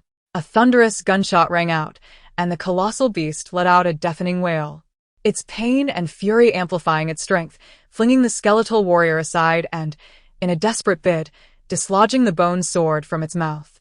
Capable of unleashing 80 of its true strength and sharing intelligence, Durag D. William was exceedingly pleased with the capabilities of the mirror fruit. Zhang Yang stood agape, while Lin Iran felt a flush creep to her cheeks, her heart swelling with an inexplicable joy as she cast a glance at Zhang Yang, her gaze shimmering with beauty. Moreover, this was not the end. He produced an enormous black gemstone from seemingly nowhere, which would undoubtedly prompt Li Mo to exclaim about the soul gem. With such a plethora of talent, the issue of Lu Fan's appointment as prefect was swiftly resolved. Additionally, Lu Fan brought along Diao Chan to assist Hong Chang. The Xiebiao army was currently lined up outside the gate, having had no altercations with the guards or Bao Chao's personal soldiers. Upon hearing this, the stall owner was overcome with joy, inwardly celebrating the newfound hope for success. As he pondered this, he reached out, eager to accept the offer, only for another hand to abruptly block his path. 2 masked figures suddenly lunged from behind, one wielding a spear and the other swinging a metal rod, swirling towards them with lethal intent. Is this birdman merely strong, with no other skills? Zixiang was equally astonished. This winged individual, clearly only at the initial stage of the sacred realm, somehow possessed strength at the pinnacle of that realm. Could it be that the winged people primarily cultivated their physicality? Impossible, unless something had changed after my departure. Yezi began to worry. If they failed to find food soon, the group's stamina would surely be depleted. If another wave of foes arrived at this juncture, it would spell disaster. Rejected. Gula signaled to the green algae beside him, then leaped onto the platform. striding directly toward Qinghe. Hu Yan employed his spiritual eye technique, peering through the vortex to behold a scene of vibrant spring, even sensing a faint aura of spiritual energy emanating from within. Su Sun, who had fallen into the water, lamented internally as he gazed at the rapidly approaching monstrous fish, letting out a slight sigh. The half-dark entity was also shot down. The strictest laws of celestial magic dictate that as long as there is a glimmer of possibility, death cannot be reached. The Xian Shui beast thrashed violently, the waves it stirred shattering the thin ice, and with an enraged roar, the surging waters erupted as the beast charged forth like an arrow released from a bow. Chapter 43. These enigmas were largely unraveled, the only lingering uncertainty being the true nature of the magic ceiling formation within Kongshu village. Halia had taken me to seek out Grandma Fikebo. At this juncture, and Daoguan had been untied by Yanqing, and the gag had been removed from his mouth. He appeared visibly agitated, his expression directed at Dan Hunzi, filled with fury and suspicion. She had initially hoped to leverage Pan Haodong's resources to ascend to the rank of ancient martial arts master, plotting to slip away unnoticed. The sound of polished shoes striking the ground echoed sharply in the tranquil, spacious hall, each step resonating powerfully, striking at the hearts of those present. Bang! The enemy fell, yet curiously, no shots were fired in retaliation. However, Zhu Qing swiftly shifted positions like a flash of lightning. After daily training, the team members were utterly exhausted, collapsing into slumber the moment they hit the heated bed. Zhang Tianlin, resting in the break area, felt his mind go blank, nearly losing his balance. Wandering through the streets, passing countless shops, it became clear that instead of disinterest, there was a deliberate search until he spotted the sign of the He family inn, where the spendthrift clasped his hands, calculating with a sly smile. I sighed softly. Indeed, in the eyes of the world, this was a significant honor, especially as Princess Yang, Nanqingshi, was the emperor's cherished jewel. Yet, unexpectedly, after numerous attempts, Lu Yu proved that a remarkable phenomenon occurred. The two energy spheres did not merge, but rather, the new one either pushed the old one aside or passed straight through it, akin to two strangers brushing past one another. Take your time, no rush. Wang Chen smiled mysteriously at Kelly. The one who needed to be anxious was certainly not him, but rather Zhu Liangyuan. Therefore, Zhu Liangyuan could wait. While he had every right to ensure that Zhu Liangyuan not only made the long journey, but also had to wait, which was a series of consequences for offending Wang Chen. While this location was suitable for establishing a camp, it was evidently lacking in defensive capabilities compared to the city of Hangzhou. Yi Haozuan stared at Bailey Jean with an odd expression, as if he did not recognize the esteemed Bailey Langjun. In an office adorned with a distinct sense of technology, Li Wan sat in a chair with a pallid face, while opposite her sat a young man around 30, wearing metal-framed glasses and sporting a typical side-part hairstyle. He smiled at Li Wan, casually playing with a string of beads. Although he had not gained much from the art academy, receiving a verbal promise from Zhang Zi brought a sense of psychological balance to Yi Haozuan. As a dignified rabbit spirit of cultivation, how could she possibly endure the scars of a whip? The nearly healed wounds on her body were remnants of the lightning punishment she had previously endured. The production team had deliberately arranged to create buzz. Thus, the content of this task card was far more ambiguous than those of the other two groups. The others were quite pleased to see Ling Chen and Zhang Ying decide to embark together, as the two strongest newcomers were present. As long as they did not make reckless choices in their tasks, completion should not be overly difficult. Given his current level, he could not take on the role of an assassin. Perhaps the original owner of this body was indeed a member of the organization, but he desired no further entanglements with it. At nearly 11 o'clock in the evening, during peak hours, the staff were bustling and no one questioned Ding Qi any longer. When the starlit tree fell to the ground, its roots burrowed into the earth like a constrictor, instantly delving below. Before the spatial rift could reach the starlit tree, it was absorbed by it, causing the once tumultuous spatial force to diminish significantly. Yi Changtian was no fool. He understood everything. Yet he continued to refer to her as sister, seemingly establishing a boundary that could not be crossed. A broad beam of sunlight fell upon his face, casting a warm glow that accentuated the gentle smile upon it. As he departed, Su Yorong, who had just lifted her head, seemed to catch a glimpse of a familiar figure retreating.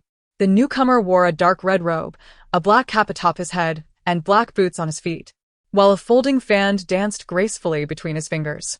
The following day, after breakfast, Bei Haisher summoned everyone to discuss whether to continue their advance into Mangtsong Mountain. According to sources from the South Korean national team, on the afternoon of the 25th, it was revealed that Sun Wonhwa had sustained a leg injury during training and was unfit to compete. Consequently, he would not join the team for the World Badminton Championships to be held in Nanjing on July 30th. Moreover, the toxic mist expelled by the corpse crocodile was contained by its golden aura, while punches rained down upon it, eliciting continuous wails of agony.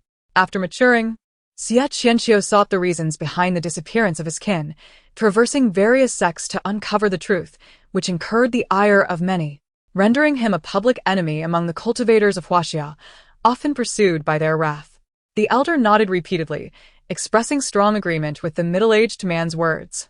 Such a powerful figure at this age was indeed a rarity within the great Qian Empire, and cultivating a good relationship was prudent, should they become adversaries. They would be akin to lurking wolves, ready to strike at any moment.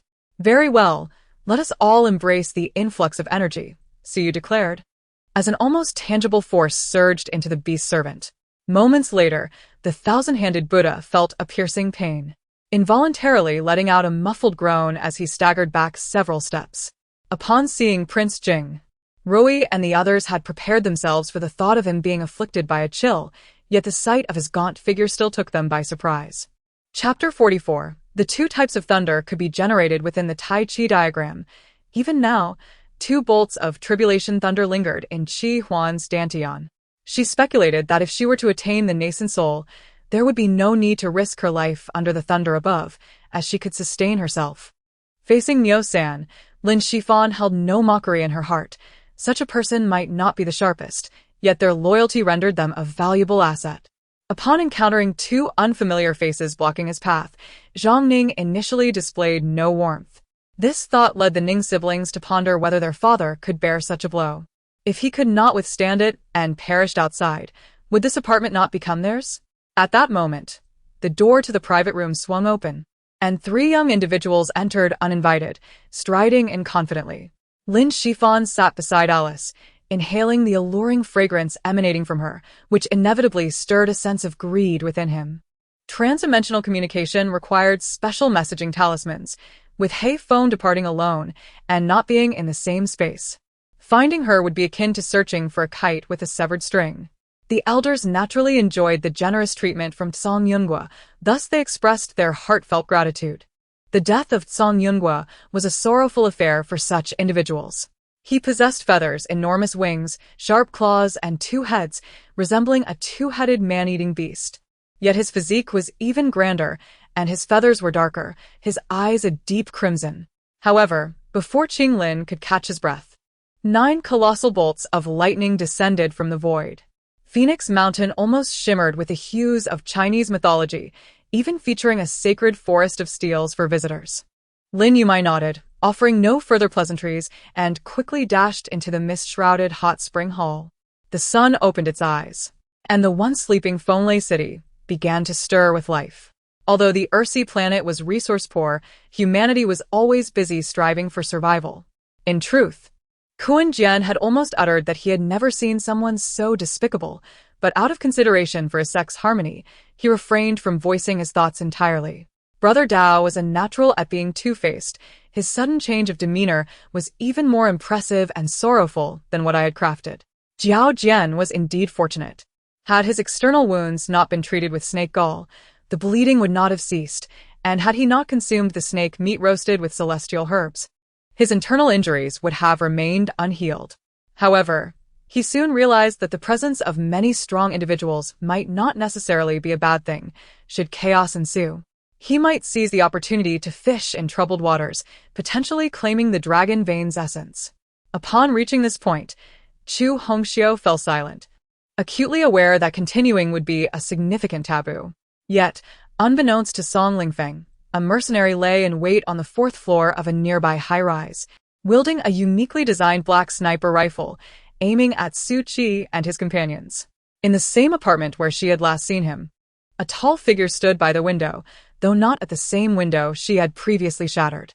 Upon noticing Su Qi and his group approaching, she let out a fierce scream and leapt from the third-floor window, descending swiftly. Their initial wariness stemmed from the location deep within the Yunmeng days, coupled with Gu Yu's fearsome appearance, which gave the impression that he was anything but a good person. The Lai Fin brothers now faced Ling Xiao with nothing but gratitude. They would agree to even 10 tasks, given what he had done for them. Nevertheless, the unconscious Mo Lu, driven by instinct, was internally assessing his opponent. Though flowers bloomed, the flower stems bore thorns, a sharp spike aimed at Lin Yu's throat. Lin Yu struck with lightning speed, seizing Huang Ling's arm and squeezing it tightly. Bing Yu arranged everything in the shortest time possible, yet he had not anticipated that the situation in Han City had far exceeded their expectations. Suzuki Nanako trembled, pleading. Her delicate skin reddened from Lin Yu's grip, leaving one to wonder whether it was fear or something else. In Wish's eyes, no one is inherently wicked. She cannot fathom that there exist true criminals capable of murder and arson in this society. Yet, Li Juanxiu has indeed associated with Luo Fei. Should such a vast expanse of land be developed into towering edifices, it could unlock assets worth trillions of Korean won. Chapter 45. She has been misguided by her parents, seeking someone to rectify her cognitive distortions. Upon recalling Zhong Rong's demeanor, Ing Dong felt a pang of guilt toward his grandmother. Fong Lin, originally merely a servant to Qin Shuyue, has now found a place within the military, indicating he possesses certain merits. However, he has always operated under Qin Shuyue's leadership and has never engaged in combat independently.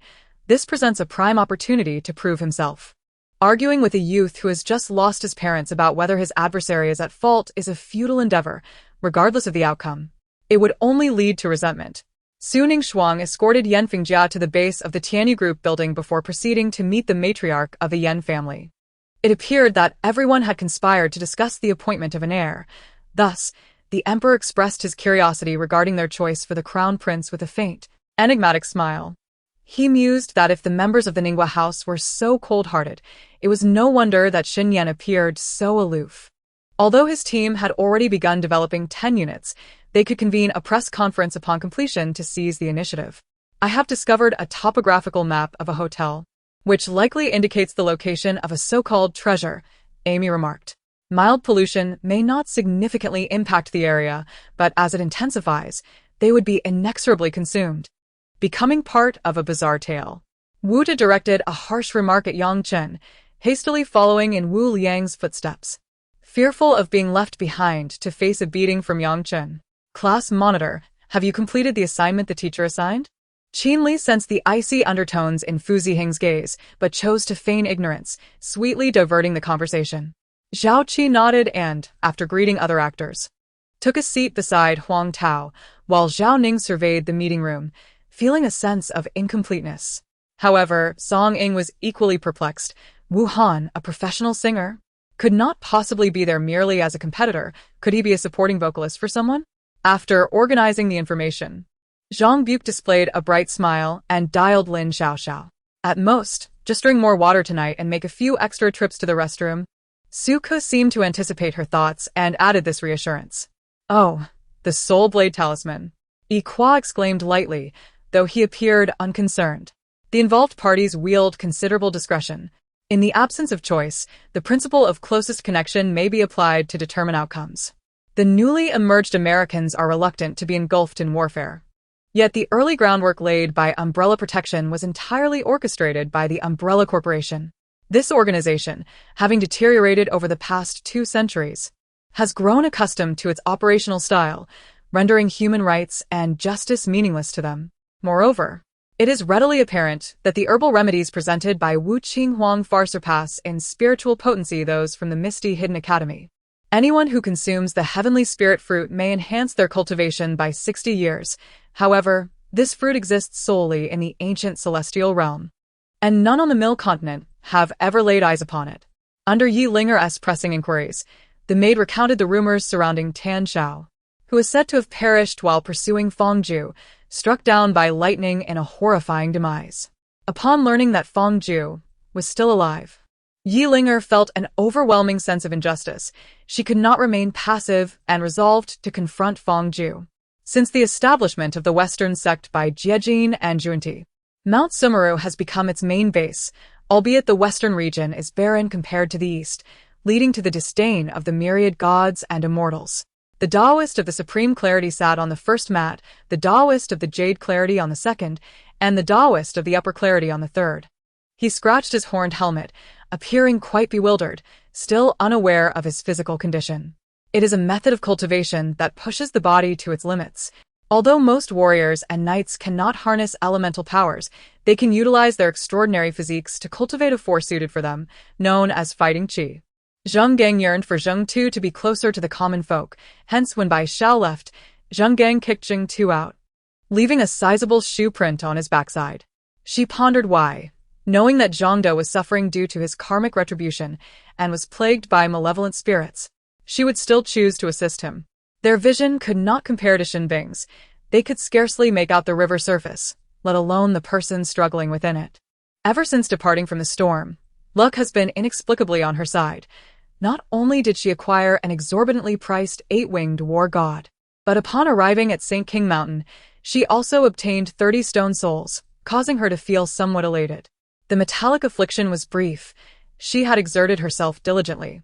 And thus, after the tempering took effect, she noticed her cultivation's progress, which brought her joy with each report to the peak master. Wu Yong exclaimed, "Damn it! Sun Yongquan succumbed to cancer 2 months ago. He was merely a hard-working laborer and would never resort to thievery, let alone rob a bank." The colossal figure's voice boomed like thunder, shaking the mountain and causing countless stones to tumble down.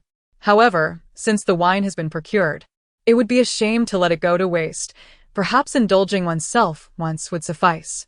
Wu Yong tore open the packaging, twisted off the cap, and took a few swigs. "Su Aiqing, do you think I should eradicate all the palace guards and their families still remaining in the Ming?" Emperor Chongzhen asked through gritted teeth, filled with resentment. Since this imperial edict merely dismissed the officials of the eunuch faction without punishment, everyone believed it to be similar to previous occurrences. Although the eunuchs were ousted, they merely lost their positions without endangering their lives. Consequently, many perceived Emperor Chongzhen as a benevolent ruler. This also explains why he had the opportunity to join other major news outlets, but chose to alter his background to enter his own newspaper as an ordinary reporter. Chapter 46. Su Yusin knew that Yi Tian was a person brimming with cunning ideas, and he would never allow himself to be at a disadvantage. At this moment, the sky had completely darkened, yet the city's lights shone brightly, illuminating the path ahead. Lady Lisoff suddenly felt something amiss, sensing an unbearable chill. Dozens of individuals wearing red tassel caps and dark uniforms, armed with knives and holding torches, searched door to door. With her mother's assistance, I sat up, leaning against the wall behind me. I had visited this hospital before, as my grandmother had passed away here. It was not that the doctors lacked skill, but rather that my grandmother had passed away peacefully. Upon awakening, I observed and immediately noticed the absence of 2 individuals. A sorrowful expression involuntarily appeared on her lovely face. A girl clad in white as snow, with bright eyes and a charming smile, gracefully entered, holding 2 jugs of wine, resembling a celestial being. Uchiha Obito was nowhere to be found, and along with him vanished Naruto, Sasuke, and Kakashi. That young master way. "Let us put on a show for those who typically regard our artillery as inferior to that of the Westerners," Su Xianchun chuckled. Cao Cao rejoiced, commanding the counties to delineate regions, allowing the displaced people of Fanzhou to settle, thereby securing the people's hearts. The following day, Juan gazed through what appeared to be glass but was, in fact, a facade crafted from a special material, watching as the Alliance spacecraft soared into the heavens. The notion that great rewards inevitably attract brave souls, as articulated by Governor He, truly stirred the hearts of a few, igniting their adventurous spirit. The commander of Fuyang, Shuedonan, had already arranged for the preparation of meals and boiling water, ensuring that the thousands of soldiers were well fed and had their feet warmed, each now resting peacefully. Cao Cao remarked, "Since he is your old acquaintance, it is all the more imperative to spare his life." He then summoned Zhao Ting, instructing him to capture Suo Chao. Despite his own frequent blunders while managing command, He felt as though the enemy operated with the precision of a finely tuned electronic computer. Without hesitation, Su-Yi promptly activated the system panel, pressing the button for a function he had recently unlocked. Just as the night preceding dawn is often the darkest hour, the evening before the night would inevitably become the most perilous hunting ground for life. After all, his elder brother's family had not yet departed. It would be ill-timed to visit during their midday meal. Just as he prepared to inform the elderly matriarch, he overheard voices in the courtyard. Upon hearing Long Ting's words, the others recalled the peculiarity of the situation. Indeed, given the prowess of Master Chen, who had engaged with demonic beasts without uttering a sound, it was clearly unreasonable. As soon as I reached the 5th floor, I have been incessantly entangled with those from the Sea clan, leaving me no time to develop my own strength. Qin Shuang lamented. Historically, the victors and the vanquished are starkly divided. The defeated are often left to perish. Who could fathom whether this was akin to releasing a tiger back into the wild? Ultimately, this demand was, in truth, excessive. Mo Air remains as endearing as ever. Junior brother, you must take good care of her. If you neglect her, I shall hold you accountable. He-Yun Jian feigned sternness. Humph. Wei Ling and Wei Zi were even more direct, casting a disdainful glance at Liang Hao, and one of them even approached Hong Zhening, gently patting her back as though offering solace. Initially, she merely felt a bit weak and experienced slight dizziness. Aside from that, there were no other anomalies. She bore no visible injuries, not even a bandage or a plaster, appearing entirely unscathed, let alone having been cut by a blade. She smiled calmly as always, merely reassuring her sister's anxiety. However, if there was a change, it was that before Yan Zi and Mei Qingli's engagement, she had playfully queried Mei Qingli. This remark remained unspoken. Instead, she observed the familiar hairpin, which upon closer inspection was indeed a family heirloom symbolizing the identity of a princess from the Fox clan. The so-called demonic path is not mainstream. In the eastern region, it represents self-interest and capriciousness. However, sects like Song Lei Mountain, from the leader Liang Hao down to the disciples, do not embody true evil. What should I do? Woe is me.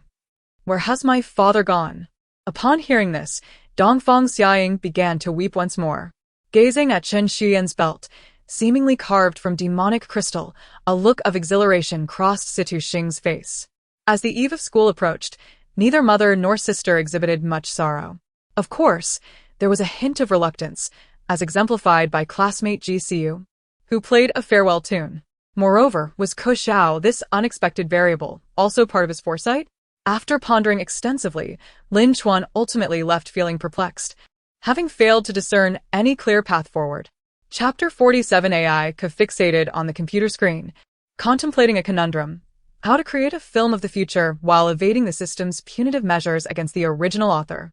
Bound by this question, Dijia hesitated to directly inquire of Di Ka, for once Di Ka entered combat mode, Dijia dared not maintain his facade of superiority in the presence of a being transformed into a relentless combat machine. Thus, Dijia engaged in deep thought yet failed to unravel the mystery. Suddenly, a roommate, who had been sleeping, sprang from his bed as if invigorated by a stimulant, swiftly donning his shoes. To his astonishment, Li Kuafu discovered that all the boys from their class had gathered in the corridor outside the dormitory.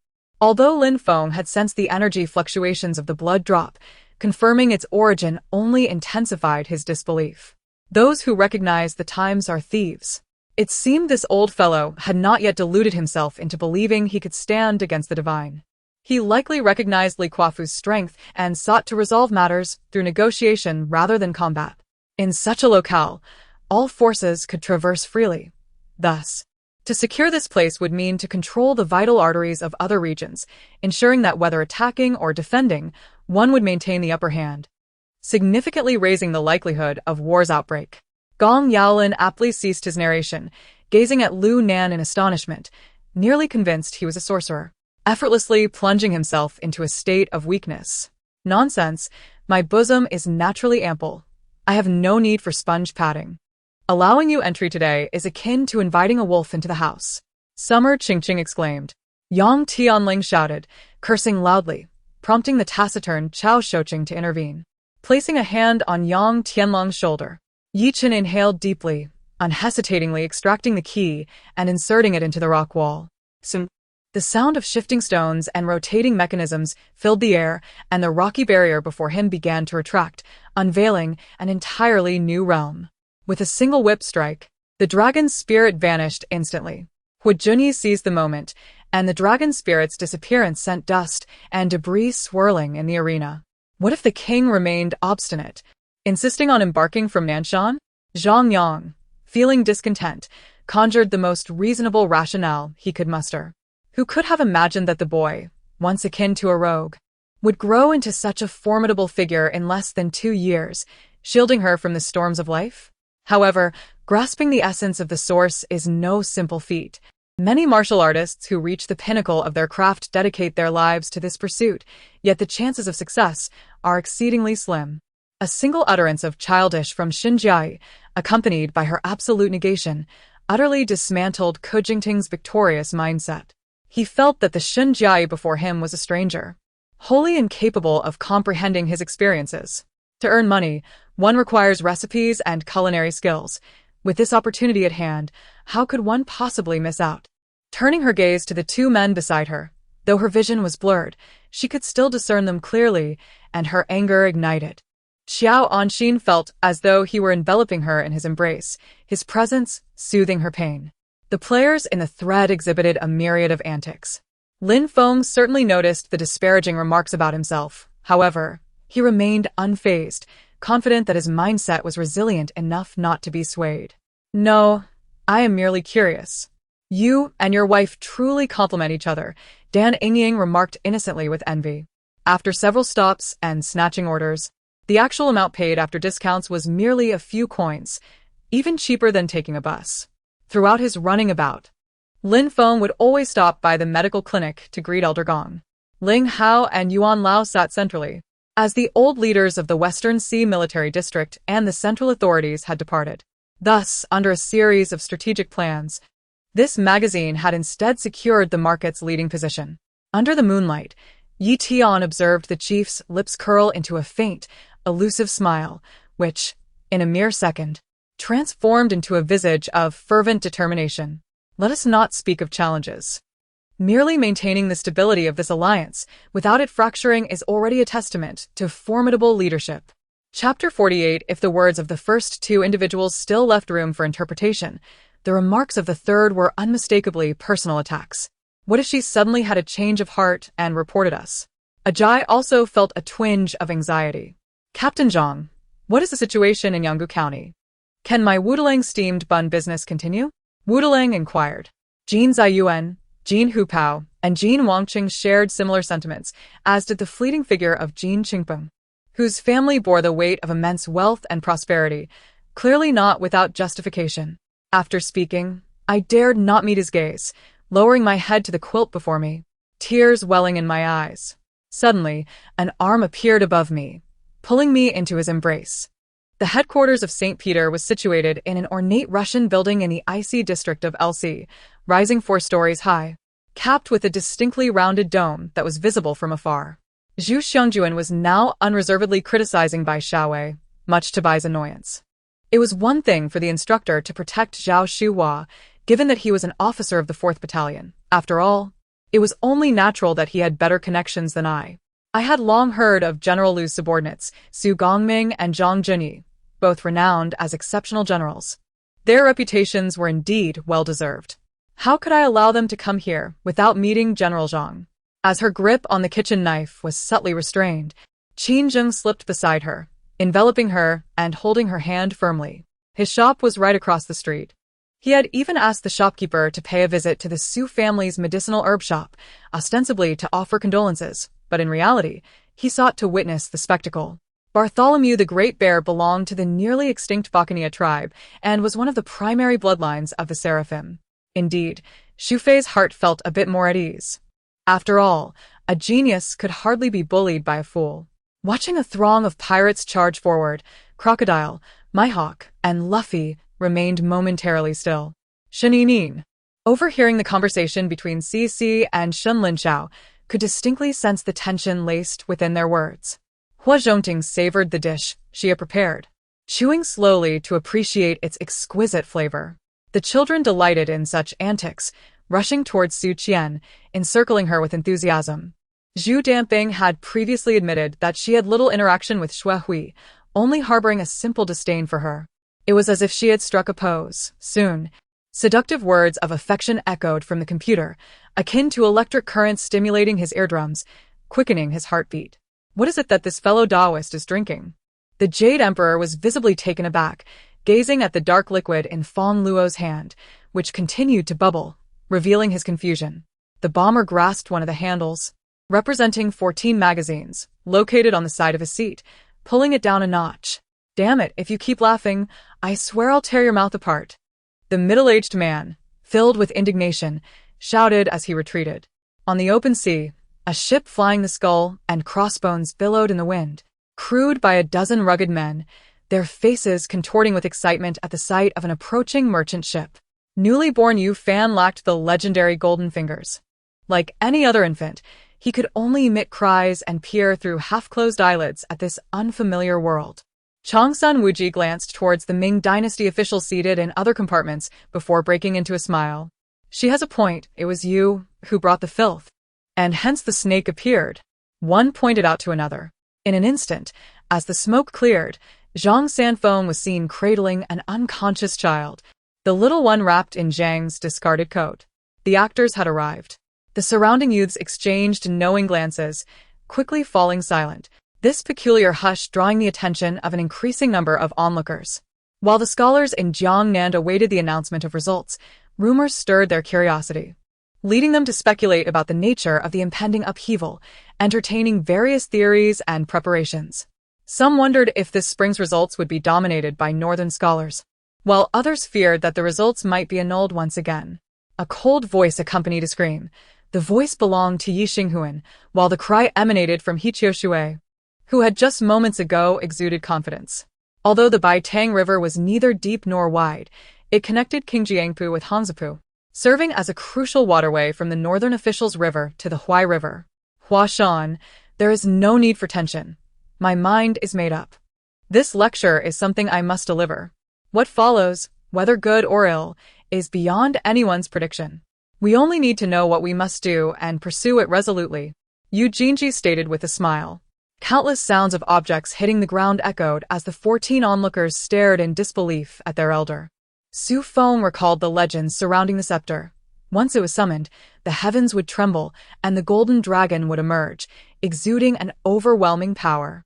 Zhang Xiang was an ordinary white-collar worker, having been employed for merely 2 years, neither vivacious nor morose, and possessing an unremarkable appearance that was neither ordinary nor handsome. Simply put, he was just an average person. If one cultivates the celestial arts, one may not gain substantial combat prowess. Rather, their energy would transform into a source for eternal life, allowing them to share their longevity with the heavens. Chapter 49. Very well. Yan Yuan smiled and nodded, rising to her feet and striding out of the command tent to personally guard Xia Wuji. This scene caused Matthew's face to darken further. Once the song concluded, he handed the microphone to Lin Chen. After signing a life and death agreement, the two appeared barefoot in the center of the arena, locking eyes with one another, their hairs standing on end like beasts poised to pounce on their prey. The outcome of this grand battle was inevitable, marking a point of no return. A desperate struggle leading to the ultimate victory of the martial world in the Central Plains, albeit one that came at a grievous cost. You are mistaken.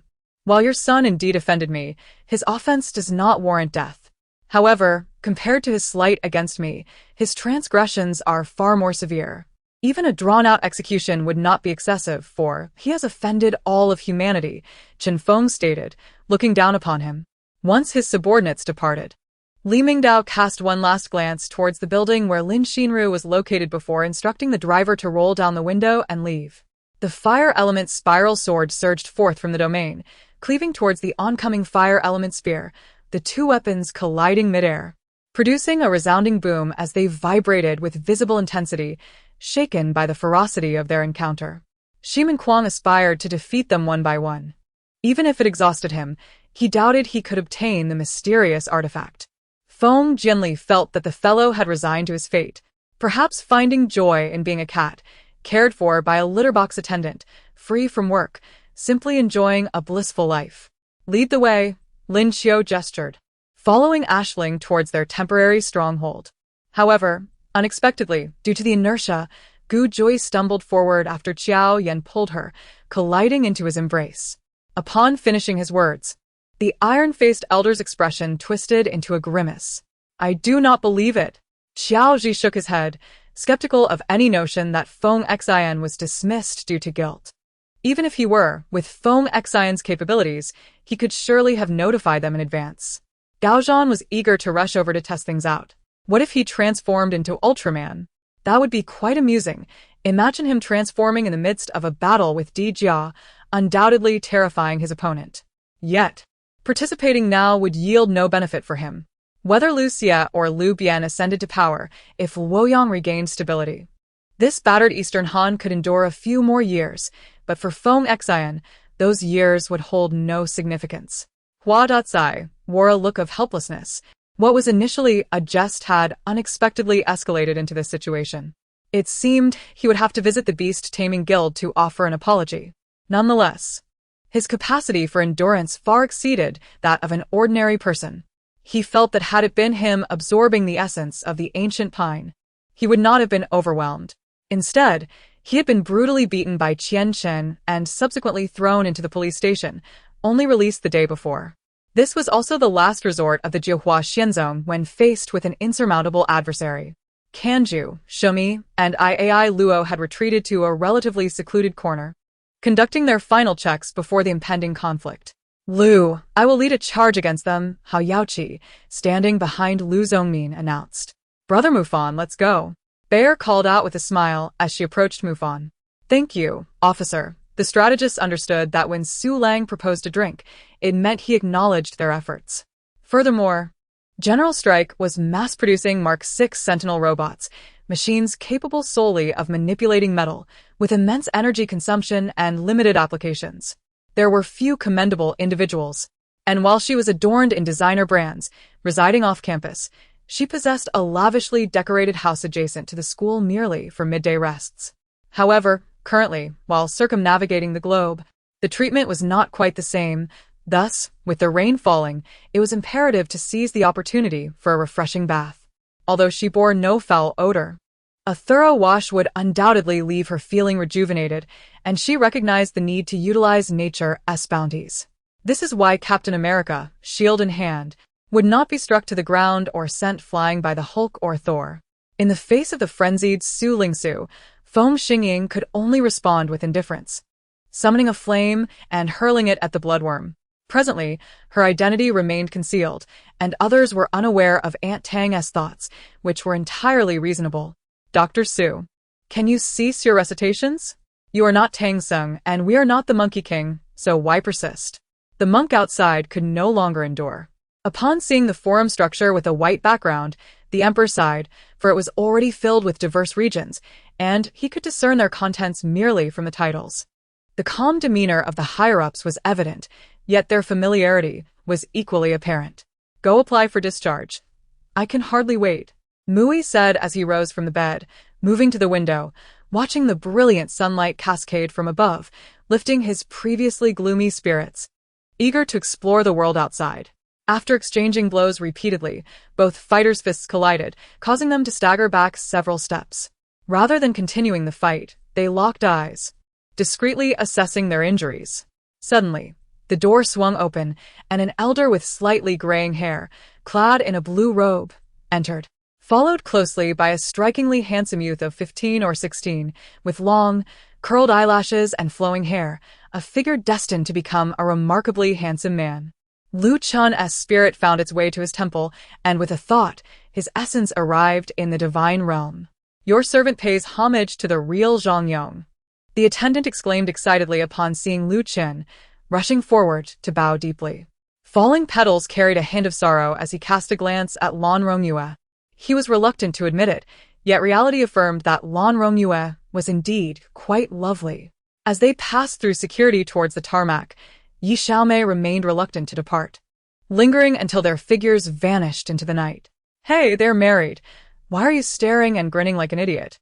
Yao Beiki appeared behind him, slapping his shoulder, startling Yang Yuxuan. Walking outside, Chen Shi pulled a cigarette from his bag, lighting it as he gazed at the illuminated city, suddenly feeling an overwhelming sense of loneliness. Upon pushing open the door to the reception room, Xiao Wu beheld a tall figure standing by the window. A fleeting image of a fleeing figure in a blue robe flashed through his mind, and Xue Meng abruptly realized this was the peculiar person he had encountered at the inn.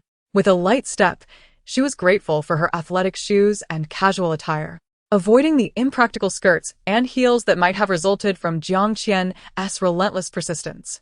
Even though Xiao Ran possessed an innate absolute domain, the complexities of domain mastery rendered it impossible for anyone to guarantee that their domain could dominate all martial arts.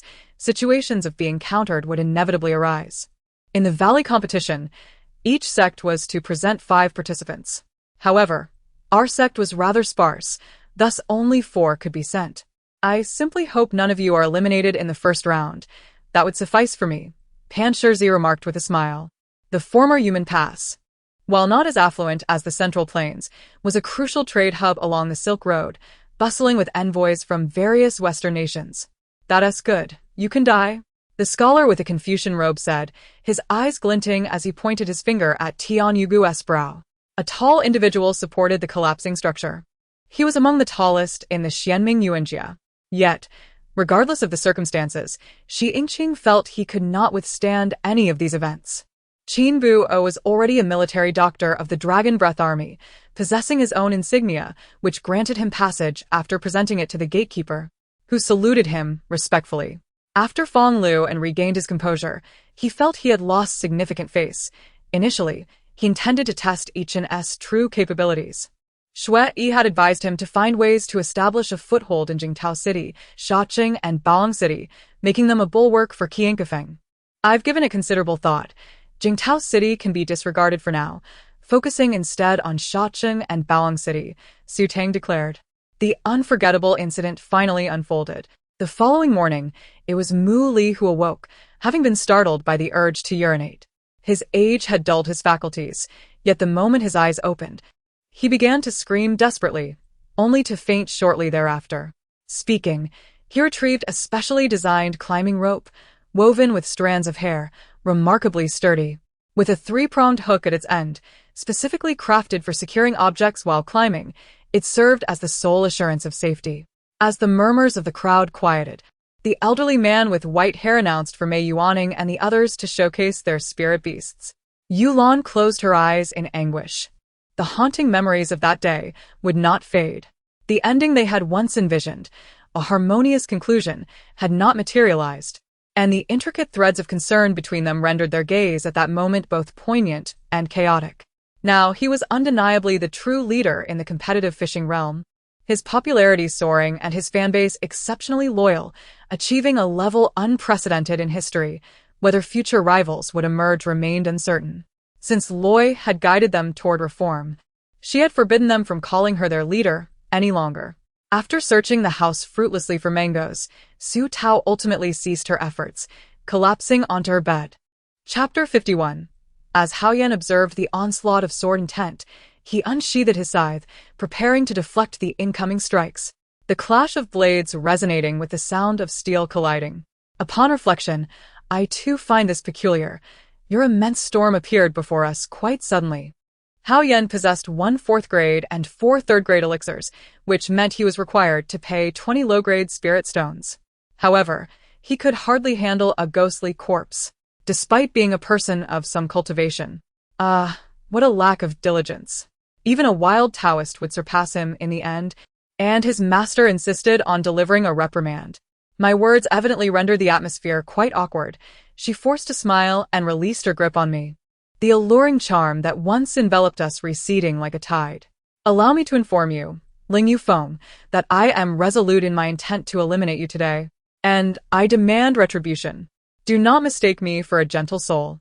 I have already compromised once at the ancient town. Do not make me yield again. Yuan Zhongman declared fiercely. Among us, the eldest was Ai Li, over 3,000 years old. With the inherited memories of the Dragon Clan and the Silver Dragon's exceptional magical prowess, she might possess a solution. Speaking of the incident at the Hell Hall, Yingying Tian's face visibly darkened with anger as he recounted how, following that catastrophe, the Songlong sect gradually evolved into a significant power of its time. Shikigami, being spiritual entities, can be summoned again as long as the Yin-Yang master survives after their demise. However, a recovery period exists. Not every Shikigami can resurrect immediately like the former and latter ghosts. I must listen. I want to know what impression I leave in your heart. Wu Shuang pouted. Alas, I must prepare breakfast at this hour. If you find it unsatisfactory, feel free to make adjustments yourself. Xiaolan realized she had become overly exuberant. Finally, as the match reached the 37th minute, Joaquin's pass tore through Alkmaar's defense. Yalens failed to intercept him, allowing the ball to slip past. And Oliveira cleverly seized the opportunity to score. Observing her, though her complexion remained sickly pale, she appeared far better than when I first saw her in the hospital, clearly indicating the success of the surgical procedure. Su Imo Han tightened his grip, allowing Yi Fei to pat his back, yet he did not let her slide off. 3 shadowy tails elongated, their tips glowing faintly red, trailing a crimson streak as they shot toward him. Upon awakening in the morning, Li Tian felt a wave of relaxation wash over him. Despite being on such a desolate planet, his cultivation speed matched that of normal cultivation planets, all thanks to the spiritual energy array he had constructed. Yu chose not to fly, as the trees here were too dense for such maneuvers. He could only ascend to the heights above the canopy. Du Yunfeng's eyes sparkled with joy, feeling that with a 3-headed, 6-armed form, his combat strength would soar. And when his clone executed the same technique alongside him, he would become overwhelmingly powerful. However, Su Jinman dared not stare too long. Her gaze toward Chao Guifei was a mixture of astonishment and fear. Though not her true feelings, it was fitting for the current situation. Is this a joke? To compete for 420,000 taels, has that old man Zhan Huayu gone mad, disregarding the Zhan family fortress for a mere character? Shen Ruo Fan exclaimed. Only then did Du Yunfeng realize that the immortal who had eluded him was none other than the renowned Tai Yizhenren. Old Wu had brought him and his hometown companions while Wu Desa and her family were working hard, drenched in sweat. He then seized the crocodile by the head, lifting it effortlessly, swinging it like a shot put, and slamming it onto a large blue stone on the shore. Lin Wei ceased his idle chatter with He Li Kuo and moved directly to the white crystal box. Prince Jiangxia, I am already aware of yesterday's events. Do you comprehend what you are doing? Are you courting death? Xiao Yuan admonished him. Following her instructions, the paper kite soared high. Ajio squinted at Lan He, who was also looking at her, and they shared an understanding that prompted a hearty laugh. Even the chief of staff of the Wabang concentration camp harbored apprehension toward Watanabe Ichiro, unwilling to offend him casually. Ajio suddenly recalled the man clad in white, perpetually calm and composed. Her heart was devoid of sorrow and distress, feeling instead a subtle, indescribable sensation. Events that had transpired could never be dismissed as non-existent, could they? Chapter 52. If that Lieutenant Shen is truly so, I too have no desire to linger here. I shall gather my belongings and depart. The world is vast, and surely there is a place for me. Meng Siga bellowed, gathering more onlookers. It is best to contemplate carefully before taking action against me. Lu Bu rose, swiftly grasping with his hand. Neighbors felt as though their wrists were ensnared by iron clamps, pain coursing through their bones, rendering them unable to maintain their grip on the sabers. The armored man extended his hand, and the cloaked elder felt the surrounding space constricting tightly around him, rendering him immobile as his body flew uncontrollably forward, blood streaming from his nostrils, ears, and eyes. Azura Dominance Fist. Xia Tong delivered a powerful blow to his opponent's chin, sending a golden beam soaring once more into the sky. Behind Xu Yun, Morong Yuan, Dan Tai Ming, and Fu Qi followed closely, with Yuan Yingying and Ming Yi trailing behind. The 9 disciples of the Tai Ching lineage brought up the rear. Yu Chen stole a glance at Lu Yu, noticing his unperturbed demeanor, a stark contrast to the usual expressions. Upon hearing this, the 3 holy kings simultaneously took their seats. Concealing their emotions, though each harbored their thoughts, they were compelled to listen. I am uncertain of what I am anxious about. An inexplicable unrest lingers within me. Ming Xian could not articulate the reasons either. It is not that I disrespect their decisions. I merely feel they lack ambition, Yuming remarked with a shrug. However, at this moment, Lu Zaiqing had already wagered everything, deaf to wise counsel. He interrupted Wang Zuntan's words sharply. Given his cultivation, standing at the 5th level of the earthly true immortal realm, coupled with the assistance of a millennial-old divine bird, Wang Cheng-en and the skilled Jinui were mere lambs to the slaughter before him. Moreover, he sensed that his current state was exceptionally favorable, particularly his eyes. The swelling and discomfort from earlier tears had vanished, replaced by a profound comfort. At this moment, the only ones unhappy, aside from the defeated Shinsu and his companions, were likely the Monkey King, who had retracted his golden staff and glared unhappily at Shinso. Yet if he made a choice to temporarily bow to his earthly father, no one's life would be at risk. Once the girl fell into a deep slumber, Jia Jin gently withdrew his arm from her waistband, donned his undergarments, and stepped outside to the water urn, pouring a few ladles of water over his head. In retrospect, one could argue that Barnes' choice was not incorrect. However, he remained unaware that, on the day of the final battle, he would realize how foolish today's seemingly correct decision was. The primary reason remained that Sun Wukong's meridians had only just healed. Should the two soul forces collide, the meridians would suffer again. Never mind. Let us take a chance. After a long time, Yifeng steeled his resolve, finally making up his mind. Master, the young man in black, witnessing such a bizarre scene, felt a surge of urgency and approached to warn, but before he could get close, an overwhelming force forced the proud youth back several steps. When Yi Ba Tian's resounding voice echoed, the entire Panlong Hall fell into silence, even Zhu Maoyuan fixated on Yi Ba Tian, speechless. This is merely a game. Yi Shang shrugged, acknowledging, indeed, Gorong. I perceive this merely as a game. Do you find anything peculiar? Li Xiang inquired with a hint of bewilderment. Gorong pondered the underlying purpose of this game. The two fell into silence, the room enveloped in a stillness broken only by the sporadic crackle of the candle flames. Ai Jia felt a wave of nausea, truly wishing to retch. Being embraced by such a man and hearing such words was utterly revolting, and she feared she could not maintain her composure any longer. A fierce wind swept towards Chuanjimu, who showed no intention of evading it. With a swift motion, he smacked his right hand against the sand dune, invoking the spell, Sand Shield. The impact resonated as the wind collided with the shield, sending sand soaring into the air. Ha! Do you believe your sand shield can withstand my gale? Yan Xia exclaimed with a beaming smile. It has indeed been quite eventful these past few days. Gorong yawned and stretched lazily. It is time for a rest. With that, he sauntered into the shop. Chapter 53. Wang Xiuxiu, in excruciating pain, released her tight grip on the rabbit, which tumbled to the ground and promptly hopped away. Wang Xiuxiu, however, was too preoccupied to care for the rabbit. She merely opened her mouth and cried out in agony. That male star was truly at fault. His position was unstable, and rather than honing his craft, he sought to cling to those of greater stature.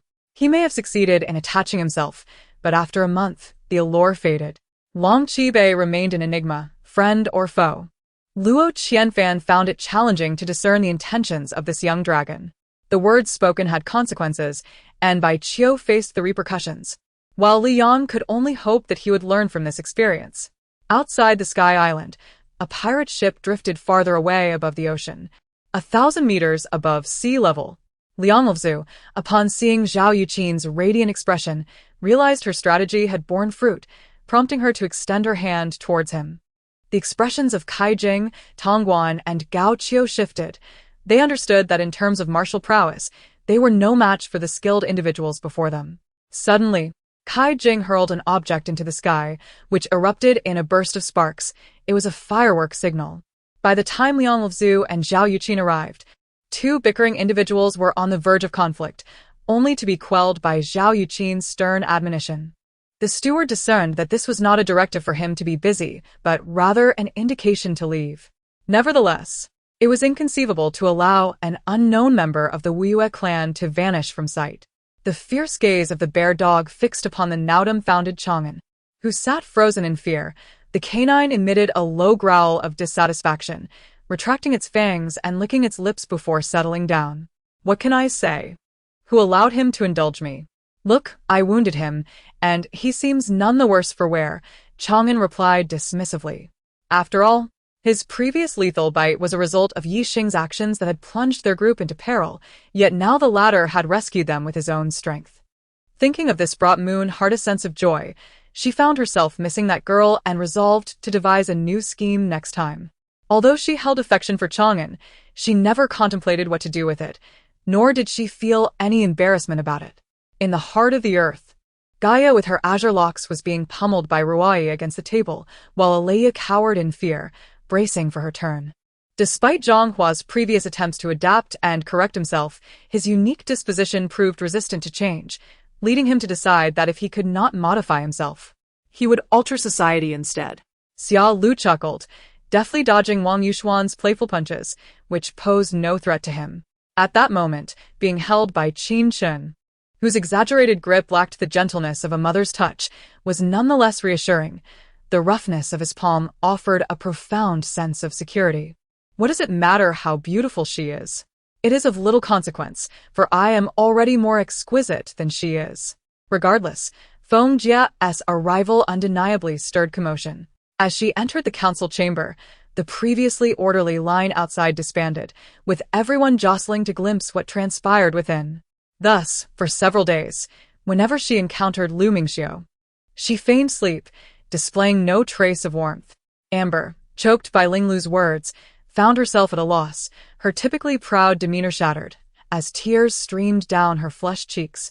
Directed at Linglu, with resentment. Those who understood the starry omens of the previous night recognized the ominous signs. Comet striking the moon heralded misfortune. When Qingli spoke, Lu Mingxiu's gaze lingered upon her, unreserved and unabashed, causing the maiden's cheeks to flush crimson. Furthermore, how could the upright and excessively patriotic Xing Junran heed the commands of a parasital individual, even if he were to become her consort? As long as he refrained from political involvement, he would remain firmly under her control. On a quiet morning, the streets were sparsely populated, patrons of the noodle shop few. Within moments, a steaming bowl of Yangchun noodles adorned with vibrant green scallions was presented at the table, igniting an appetite. Sensing her burning gaze, Lu Mingxiu donned his outer garment, suppressing the pain in his chest as he stepped outside. Pa, I refuse to squabble with you lot. I intend to catch more locusts and exchange them for silver to buy hairpins, she declared before turning on her heel and striding away. Fine then. If you must go to the countryside, make it to Hahua village. Otherwise, report to the machinery factory. Lu Chunhua proclaimed with unexpected resolve, eschewing tears. As he began to move forward, Lu Zhenjuan remained bewildered. Was that truly the end? He had anticipated a lesson for her, yet she acquiesced so readily? With the utterance of those words, a wave of confusion swept over the crowd. The second individual cursed under his breath, recognizing that in such a situation, they had no recourse. They were simply outnumbered. Until now, he had indeed gained a considerable measure of psychological comfort. Though it must be acknowledged that the opponent's strength might be slightly superior, however, it was not overwhelmingly so, and in terms of energy levels, he might not even measure up. Xin Qing observed the disheveled appearance of Doctor Hu, fighting back laughter, though Wan Qingyun noticed and unleashed his pent-up fury upon Xin Qing. Behind Xialin, the expressions of those accompanying him grew increasingly grim. If this continued, they would struggle to even match Xialin's prowess. In the vehicle, Susanna lowered her head in trepidation, while the tall man wore a genial smile, producing a pipe to rest between his lips. At this moment, Lin Lin retrieved the first-place prize, encased in a vacuum-sealed bag. Initially, it had been housed within a spatial ring. After a moment's hesitation, she opened it to reveal. Chapter 54. Su Li's whereabouts remained elusive, yet Chu Ge was certain his wife would not stray too far, bound by both work and family ties.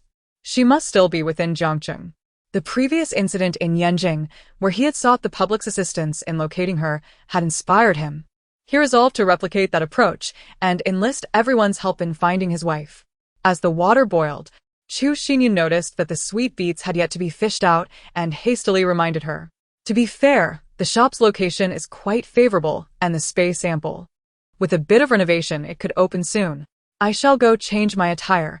Let us depart together shortly, Ji Jinyun declared before exiting. Situated in a remote area, Li Qi resided in the county's finest inn, yet his expenses remained modest. After accounting for his expenditures over time, Li Qi still possessed over 700 taels of silver. The 13 heads of the fighting association witnessed the madman Feng Yushu approaching and could only voice their astonishment.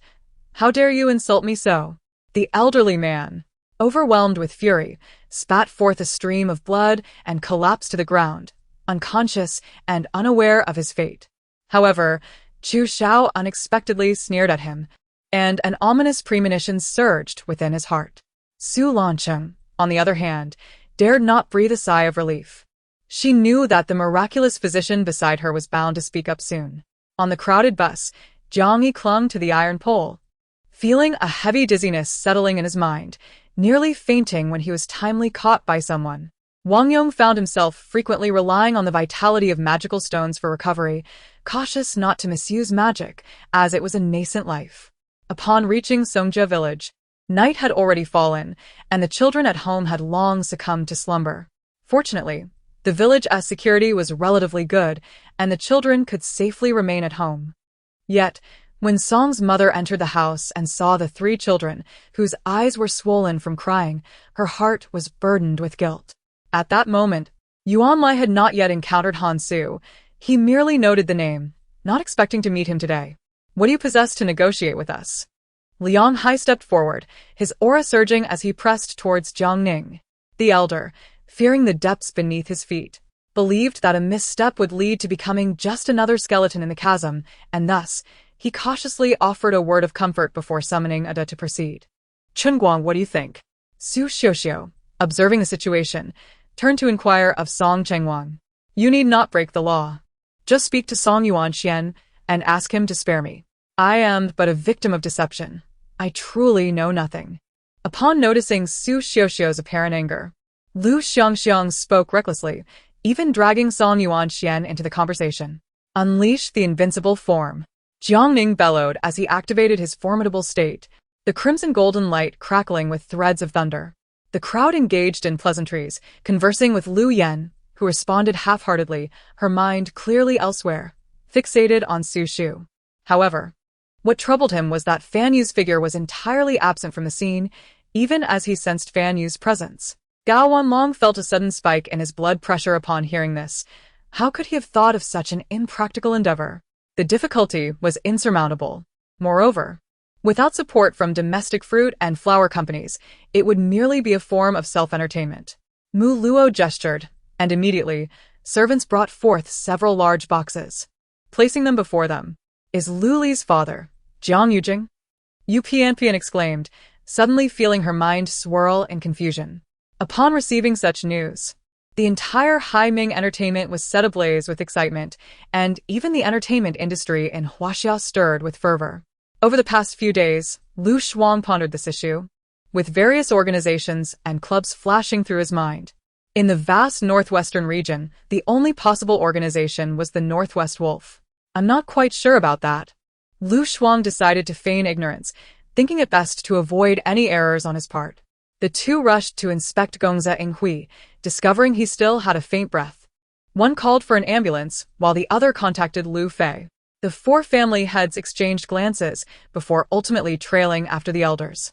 In the carriage, Ling Yuyan sat silently opposite Xian Yuanqing, feeling a slight tension within her. Yesterday, during the wedding banquet, she sensed the emperor and empress were somewhat displeased with her. You adore me, deeply enamored, do you not? Qing Ling asked earnestly, gazing intently at her. You clearly. Wang Chongzai, brimming with arrogance, struggled to rein in his haughtiness when he heard the commotion from the nearby palanquin. The indistinct figure of a youth grasped her hand, his gentle voice enveloping her in warmth. Li Songqing, unable to hide her joy, noted that the stone she had chosen was the largest among them, based on past experiences. Even obtaining a low-grade spirit stone would be considered fortunate. After a fierce struggle, the envoy realized that regardless of whether Xia Tian and his companions had truly not seen anything, these individuals could not be overlooked. Without a single clue, capturing them might yield something useful. MASU-MANHUA distributed chocolates among her classmates, sharing laughter. Yet despite her radiant smile, a hint of weariness lingered in her eyes. Come, sis. Have a sip of water. Mother brought me a cup of tea, signaling for father to step aside momentarily. Father, with a heart-wrenching expression, gazed at me for a few seconds before turning away and slamming the door shut, reluctantly leaving the space for mother and me. The other party ignored her, merely fixing her with a chilling gaze, rendering her tongue-tied with fear. Only when Xiao Tu halted the vehicle and opened the door for Xiao Lo and Jia Xingxing did they awaken from their shock, rushing forward to embrace Xiao Tu tightly. Li Longfei bent down, pressing his fervent lips against Mingyue's tear-streaked cheek. Chapter 55. If Tu Shanliang were to face defeat, his reputation might remain somewhat intact. However, Tu Shanliang had triumphed from the start, never having known defeat. Sensing the oppressive force approaching, Chen Xiaoqiao's body stiffened abruptly, trembling slightly, as a flicker of panic flashed to her eyes, likely recalling the earlier harrowing scene. Such feats of combat skill, if not witnessed firsthand, would be hard to believe. Had it been another powerful spirit beast fortuitously passing by, Wang Hao would have faced dire consequences upon venturing out. Speaking nonsensically, the guards were too weary to argue. When the door swung open, following the orders of their leader, they unceremoniously tossed him inside. Qian Shun struggled to suppress his laughter as he closed the bedroom door. Dispersing the guards. Accompanying the dignified Zhao Sheng, he remained outside, ears perked to eavesdrop on the unfolding spectacle. This was indeed awkward. He had scolded himself to tears. Feeling utterly ashamed. Without further ado, he pretended to be oblivious, shamelessly offering sweet words. Exhausted and parched, he repeatedly raised his hand in a vow, promising never to repeat such behavior, ultimately appeasing the individual in question, a task more arduous than engaging in battle. When Zhou Yang regained his senses, the first sight that met his eyes was his sister slaying a shadow wolf with a single stroke of her sword. Ing Yunyun's ace, Ning Wuqian, as the son of Ning Wushuang, was destined to undertake the monumental task of avenging their mother and restoring their nation. Initially, she believed this goal was a distant dream. Given the formidable opponent they faced, even she struggled against him. Jin Huifang made a call to take leave and hurried to Jinglong Alley, having already delivered disappointing news to Wang Xuelian. With only a month until the proposed wedding date, there was hope that Xu Yun would appear soon. In truth, the situation was just as Han Dao had surmised. Although the ancestors present did not fix their gazes upon him, their consciousness was acutely attuned to every nuance of his expression. The most precious possession of the Python demon was indeed the demon core, but it was merely one fist-sized item, while the remaining materials were abundant enough. In comparison, the practicality of sharing the spoils was appealing, ensuring that all would benefit, and each would receive a substantial portion, which was likely why Li Lubai and Ji Tian Wujian opted for the remaining materials over the demon core. Hu Yanhong was well aware that such matters should not be casually discussed in public. Prompted by Meng Xiongfeng, she quickly regained her composure, understanding that this was not the right moment. Thus, she suppressed the desire within her body, obediently following his instructions, while Song Yangzi repeatedly insisted there was no need for her presence. Faced with an entity of the master level, Mai Haiyu, despite his confidence, would not presume to believe he could triumph solely on the strength of his peak 9th level countenance. Thus, Luo Tianhua speculated that Eliza might have been coerced by others to leave the cave. However, after much contemplation, he could not identify anyone among the explorers who possessed the influence to accomplish such a feat if it were not due to status. It must have been through the threat of force. The colossal giants of the divine city shattered the void as they clashed with the first giant, engaging in a fierce battle amidst the endless expanse of the sky. Their violent confrontation caused the void to collapse and the oceans to recede, resulting in the demise of countless marine creatures. Bai Xueqing, visibly displeased, turned and demanded, "Why did you bring these individuals to bully my brother Fei?" She pointed sternly at the 5 monsters led by Hu Yanhong. Otherwise, remaining seated for even a moment could lead to a loss of life points due to bloodshed, resulting in an astonishing loss of 90 health points per second. This method could not possibly be related to Han, could it? At this point, even Han, despite his naivety, began to piece together certain truths. The extensive secrets shared about the tribulation realm were clearly not intended for mere conversation. Otherwise, a high-ranking tribulation realm expert would indeed appear rather foolish. Yi Liangchen and Gong Changyu were both intrigued by one particular matter. How would Liang Yuan address the doubts of the audience when he took the stage to announce the list? The single blade wielded by Yanyan City sliced through the air with ferocious speed, toppling a multitude of foes. Yanyan City, tirelessly brandishing his blade, had become a whirlwind of carnage, blood-soaked and relentless, resembling a demon from hell, leaving a trail of corpses in his wake. In such a challenging environment, one could transcend to the celestial realm and attain a high rank among the divine. If placed in this context, they would have likely entered the divine realm countless times. Her eyes were exceptionally beautiful, pure as jade yet shyly enchanting, possessing an almost magical allure that rendered him unable to look away. Since his initiation into the Xianxian sect, although he held some resentment towards Qiu Daoren, he bore no ill will towards the others in the sect. It should be noted that during the incident of his master's passing, Zhang Ziqian had argued vehemently, and Xie Gongbao, acknowledging the sentiment, deemed it necessary to clarify the matter before reaching a conclusion. Such audacity! Do you dare to strike at me? Do you wish to forfeit your life? The individual threatened with a hardened resolve. Chen Xiao had truly become a formidable warrior, and his heightened senses allowed him to perceive the immense power of Jian Duzuan, an infinite and boundless force. You two rascals! What do you expect us to do moving forward? A man, appearing to be in his 50s, bellowed, preparing to strike the two. In a fleeting moment of distraction, Mu Bai witnessed Guanqing, who had been charging toward him, suddenly vanish. In the blink of an eye, Guanqing reappeared before him, delivering a powerful kick aimed at Mu Bai's torso, the force of which sent a gale that tousled the silver strands of hair behind him. Hong Qingguo remarked nonchalantly, "Indeed, aside from traveling, I also work part-time as a bodyguard for affluent individuals. Last month, Liu Shanmin sought bodyguards for a trip to Pingyang, and I obliged for the sake of earning some money. However, I did not take a life." Chapter 56. Yiling was filled with curiosity and delight at the prospect of encountering a celestial beast capable of assuming human form. For despite her lengthy sojourn in the realm of cultivation, she had never witnessed such a phenomenon. To speak of it, her boss, who taught her Mandarin, had been a mentor. He often conversed with her, assisting with tasks and sharing meals. "Just help me deal with him. I will pay whatever it costs," Meng Shui declared. No. The mad wolf howled at the sky, propelling himself forward with a vigorous leap, his sharp claws tearing the soul-carving beast's claws into fragments. As his words fell, the liquid in the pool, glowing with a purple-green luminescence, began to churn ominously, hinting at a boiling state. He was confident he could instantly increase the distance between them by over 20 meters. He needed to draw air hay away. As layers of earthy walls gradually rose, a crooked figure emerged at the heart of the park.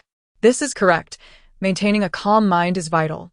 You are merely an ordinary person, now and forever. A simple child, the warmth of his grandmother's love was almost overwhelming. The night wind enveloped Shi Quan, rendering him particularly slender, yet imposing in his black monk's robe. Xu Ning initially intended to counter with Pai Qingha's words but refrained, realizing that even in jest, she should not dampen the mood. Deep down, they all understood that the wrong person, at any time, would always be wrong, while the right person, even at the wrong time, would still be right. At this moment, Su Jingmian's upper garment was partially unbuttoned, revealing a white inner garment beneath. Xiang Yang reached out to the table, intending to lift a bowl for some solace, only to realize that the bowl had vanished, reminding him that his earlier anger had led to its shattering. Kai Jian, mounted on a black horse, wore a simple dark blue robe, dusted yet unable to obscure his sturdy physique. He gazed enviously at the fiery red stallion galloping ahead. However, Ziji and Lan Jun, accustomed to their status as Meng Yu's personal maids, often displayed a somewhat arrogant demeanor within the estate. Before Yupu was reassigned to Minghua Pavilion, they had been the highest-ranking maids there. Although they had done nothing wrong, their earlier posture appeared ambiguous from the doorway's angle, leaving Xu Ning feeling quite embarrassed and unsure of how to explain. Such explanations often felt like mere cover-ups, so she chose to ignore it and beckoned to Xu Babe instead. When Jiang Yiran emerged and saw me, He appeared visibly shocked. He turned a glance at Yuan Yingying, smirked coldly, and brushed past me before pausing momentarily and departing. Yes. The official in charge of the Ministry of Rites will choose a date for the Crown Prince and his consort's grand wedding. The Emperor slightly raised his chin, signaling the official to proceed. However, to assume that the Red Serpent Sword could be easily subdued by Saibwa would be a grave miscalculation.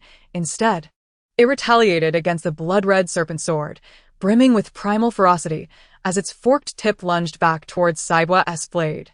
The host began by introducing the audience present, then the number of viewers watching via the WWE television network, and only after 2 minutes did he commence the announcement for the first match.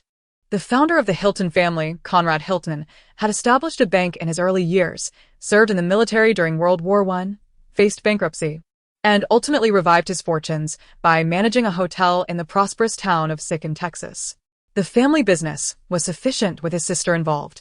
The Chen family was free from the entanglements of aristocratic grievances and intrigues. Chen Fan wholeheartedly supported his sister's inheritance of the family enterprise. As Su Jiangzi continued to chuckle, she noticed a talisman floating down beside her on the screen. Upon landing, it emitted a bright light, and just before the glow faded, a fully leveled deity materialized beside her. Moreover, this was a rare grand stage to accumulate performance experience. Audrey should not easily relinquish this opportunity. In this farmer's attire, which had been difficult to procure, there was no time to buy a new outfit. Liang Weishan's expression turned grave upon hearing Liang Yifan's words, and he no longer doubted that he had been deceived. I say, second master, please rise first. Let us converse inside. Your trousers are torn. Sitting here with them split will disturb the feng shui, I advised. The lighting in the private room was dim, with swirling lights of blue, red, green, and white continuously casting their hues upon Su Chen.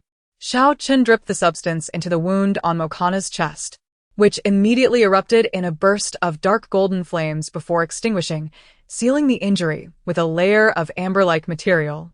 In that fleeting moment when the power of the supreme god descended and distorted the laws of balance, the 13 great gods of light and darkness were instantaneously reduced to ashes. She yearned to uncover the truth, yet feared that the reality revealed by Xiang Zetian would be too cruel. Without hesitation, the truck continued its course towards the Lord's mansion.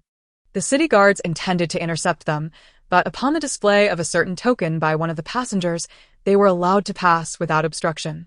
Mu Jijun maintained her usual haughty demeanor, casting a frosty glare at the seemingly insufferable individual beside her, yet the atmosphere between them appeared to have softened considerably.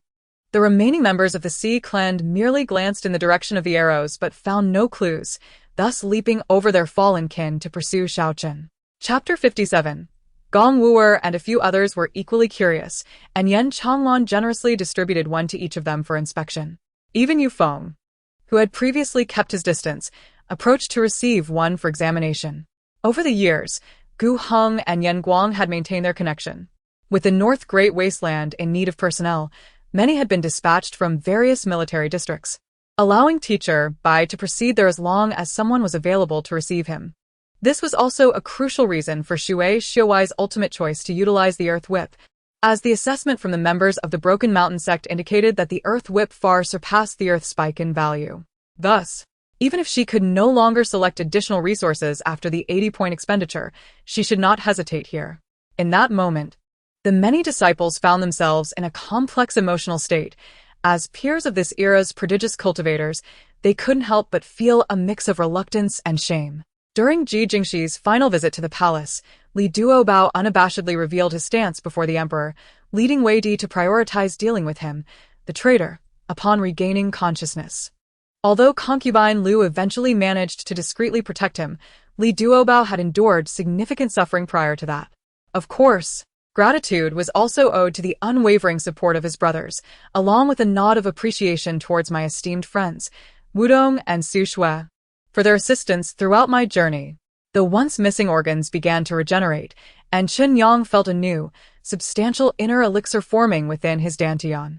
From that moment forth, Su Dainyu regarded Su Zhaodi with disdain, as though even a glance might tarnish her vision. He had initially hoped to encounter Zhao Qingyun at the main peak, but to his surprise, he did not. Yi Shu narrowed her eyes, sitting quietly within the formation, continuing to bathe in the spiritual rain, seemingly unfazed by the impending thunder tribulation. She would now rather endure his deadpan aesthetic than tolerate his incessant banter. Su Fei was munching on sauce meat. Initially, it lacked flavor, yet intriguingly, it grew increasingly delectable with each bite, leaving her reluctant to stop. The stone platform appeared to be rotating on something. At that moment, it began to spin and expand, splitting into two halves that gradually opened outward. As the platform revealed itself, a circular stone table began to rise, radiating a glimmer of golden light. Now, an influx of people and media had entered the village, complicating matters. Their primary objective was to ensure everyone's safety. After countless hours, she finally ascended to the vice-director's position, aided inevitably by the protectors of the nation. She had not expected to be caught lying on the spot, and her face flushed with embarrassment. Zhou cleared his throat but remained silent. The pale green light undoubtedly signified that another individual had obtained the qualification to escape the sea of suffering. The pale green hue could belong to either Qin Yin'er or Lin Xinrui. De Han intended to say something to Li Yifan, but upon noticing Li Yifan's wild gaze, he decided against it. As Li Yifan's words trailed off, Lian Rui gently pressed her palm down, signaling him to listen to her. Her gaze darkened like a venomous serpent lurking in the shadows, poised to strike at Ciji Miao Miao at any moment. The sound of a blade piercing flesh resonated, and a bloom of blood erupted from Su Wanu's chest. She lowered her head in disbelief, staring at the sword embedded in her heart, unable to fathom that Hejan would truly dare to take her life. The price offered by 9370 left Tang Rao immensely satisfied. Eager to expedite the completion of her task, she began preparing to sell the gemstones. I stood still for 3 seconds before slowly turning around to meet Jiang Xiaoding's ambiguous gaze. Zhang Ziyun and Jian Qi, both human, shared the same roots and experiences. Having transitioned from humanity to members of the underworld, one becoming a demon king and the other a Shura, neither of whom were particularly virtuous in mythological tales. She gently pushed her soft waist forward, and Tang Rao caught a whiff of her faint perfume, her formerly innocent expression gradually fading as she shook her head, fixing her gaze upon Yuan Qi. "Where is Li Wu?" I wondered. Hian Ti followed, and I suspected he had disregarded my advice to seek out Zhang Xing. I caressed his cheek, gazing into his eyes that seemed capable of embracing myriad souls, and despite the heartache, I smiled, tears flowing down my cheeks. Lu Tianhao observed the movements of these three individuals, chuckling behind Dian Wei and Su Chu. "Yun Chang, Zhong Kong, Eli, do not be alarmed. I am merely jesting with Yun Chang." He attempted to push past Dian Wei and Su Chu to step forward, but found them immovable, prompting a wry smile. "So it is," Qin Zhao nodded, finally grasping the explanation for the peculiar circumstances. However, he had not anticipated Zhang Tian's prowess and found himself intrigued to discover the extent of his roommate's cultivation, especially since he had toiled day and night to achieve his own accomplishments, yet Zhang Tian's strength surpassed his own. Simultaneously, he focused intensely, the palms of his hands and the soles of his feet acting like 4 black holes, desperately absorbing the ghostly energy. "You have been played. Where does the heart of the sea blue in Wooding City come from? If it existed, would it be your turn to claim it?" Yang Guang roared, his voice resonating throughout the city. After finishing my preparations, I accompanied my master to the venue. My master, strikingly handsome, walked ahead while I followed, equally charming. Upon our arrival, we became the center of attention, swiftly ushered to the VIP seats. Chapter 58. Your condition has clearly improved, yet the original virus persists. I cannot fathom how your body can coexist with them. Further research is necessary, Qiu Ling expressed with a mix of excitement and anxiety. After enduring so many trials to reach this place, Su Hanjin felt a surge of exhilaration, but her joy was short-lived as she heard a voice expressing uncertainty. Other vessels paled in comparison to the foreign ships. Yi Zhiqiu hoped to achieve a surprising victory through unlimited submarine warfare, paving the way for the rise of the Chinese Navy. "Thank you. Without your assistance, we would have been at a loss on how to confront this predicament." A figure who appeared to be a leader approached Zhou Lin and the others, the surrounding crowd having gathered, yet they dared not draw too close. To engage such an opponent, it was a contest of manpower and resources. Yet these were the very weaknesses of the Gu family, which was evidently not arranged for him. It all depended on him alone. Haha, Lan Bing, you need not be so formal with your sister. She is not so fearsome. If you are so intimidated, your brother will think that I am bullying you. Diao Zier stepped forward, embracing Lan Bing's shoulders as she spoke, punctuating her words with a loud belch and a resounding fart, as if to validate her statement. The surrounding terrain is perilous. Last night, amidst the torrential rain, how did Liangzi manage to ascend with that heavy burden on his back? The area is surrounded by sheer cliffs and steep slopes. A moment's inattention could lead to a fatal fall. Upon seeing Xiaoyu, Feng Xiang was taken aback, only to be engulfed by a surge of anger. He had repeatedly warned Huang Qingyi, yet here she was, seemingly defying his authority.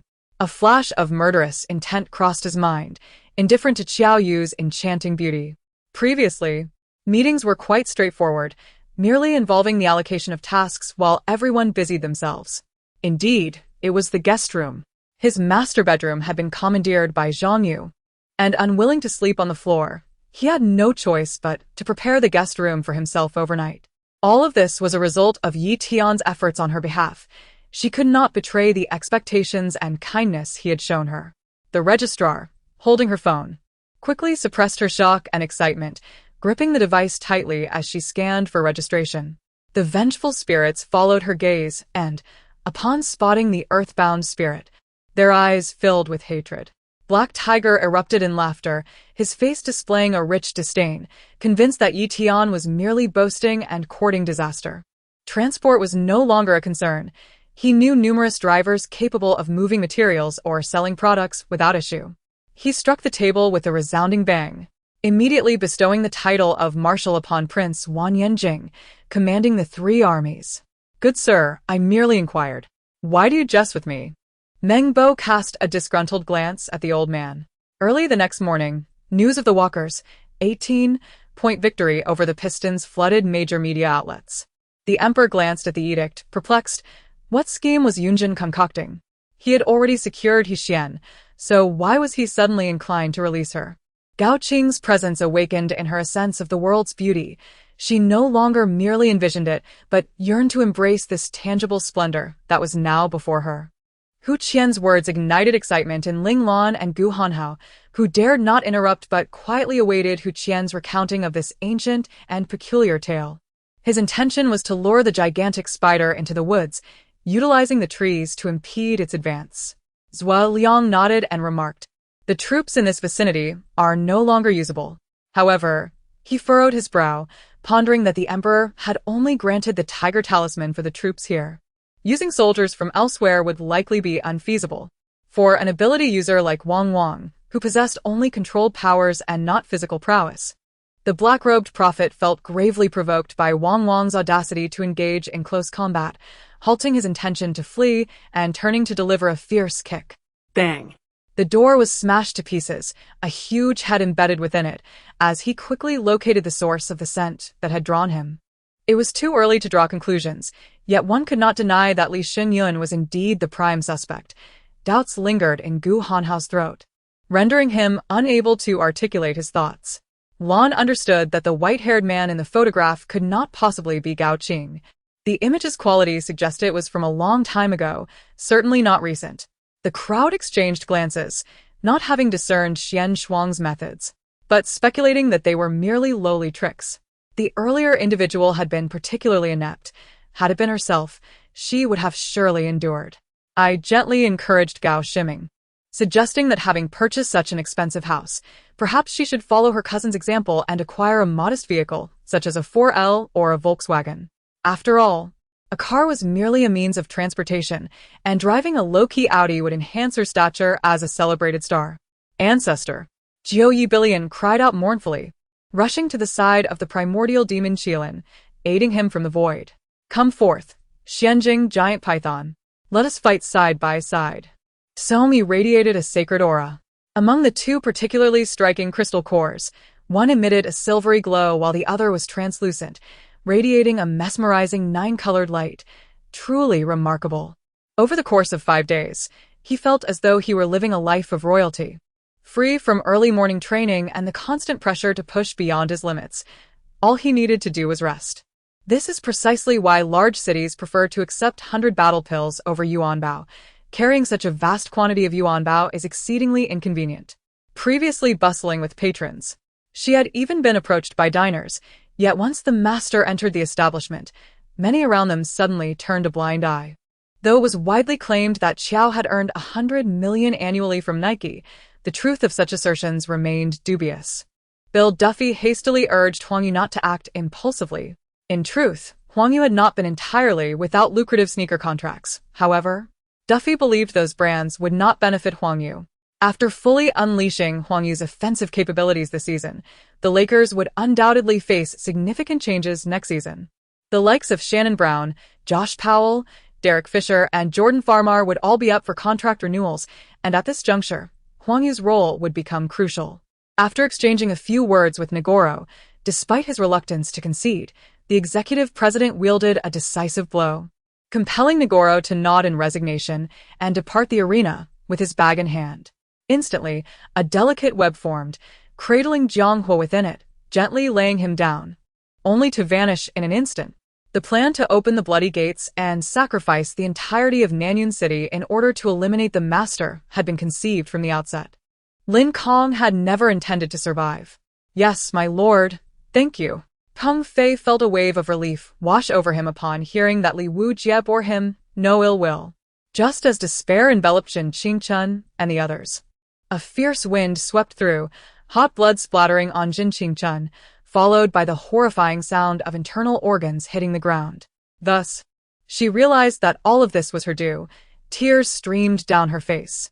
Most importantly, these words were not a humiliation from Lu Man, but instead made her acutely aware of the severity of Chen Ke's wounds. Above the sea, at an altitude of 10,000 meters, a thick layer of corpses blanketed the waters, while fish with exposed bellies swarmed the nearby seas, their putrid scent luring numerous seabirds and mutated insects, all vying for the inexplicably abundant food. In the realm of material energy, humanity's world had grown increasingly powerful. Life became beautiful and convenient, and there was no crisis to speak of. Yet, should the hearts of those celestial beings be led astray, their faith crumble. They could lose millennia of resolve in an instant. They might even be unable to control their boundless strength, leading to their demise. Your mother has become entrenched in her stubbornness. Do not worry. Your sister-in-law has a gentle temperament and will not quarrel with your mother, the elderly gentleman said, somewhat awkwardly. He had only realized this after his son had approached him. Taking a deep breath, Bufan felt his emotions swirl, and he pulled an object from his pocket. Mingzhu dismissed it, saying it was merely his own cleverness that had allowed him to survive, before returning to play with Zhuang Zhuang. After all, these blue corpse demons possessed an alarming infection rate, as if programmed with a singular goal, to bite normal humans and spread their contagion. Lu Helen still felt as if she were in a dream, having bid farewell to the mermaid with a handshake. The master's presence seemed to grasp something vital. Their hearts filled with joy. It appeared there was hope. For if such a miraculous medicine were to be mass-produced, capable of curing all ailments, what purpose would hospitals serve? She accepted him, slowly succumbing to his allure. She was lonely, and that solitude compelled her to live in this manner. Jinger touched her slightly bruised rear, pouting in dissatisfaction, only for the earlier scene to flash in her mind, causing her face to flush crimson.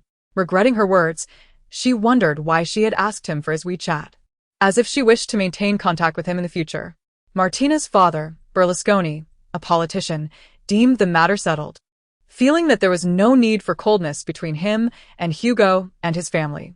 The Dream Goo had not claimed many lives. Its wielder was not particularly powerful. Wang Jing was confident that once the bell was summoned, it would obediently submit. As for the Goo master behind it, Wang Jing was unperturbed. Such masters had become a rarity in this era, often reduced to mere ordinary individuals with a lineage of Goo mastery, and he feared nothing.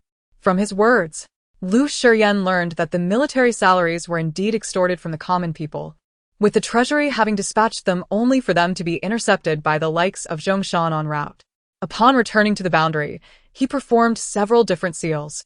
Reopening the azure barrier, Wang Jing stepped outside, not forgetting the Shikigami left behind, using it to test the might of the Black Lightning.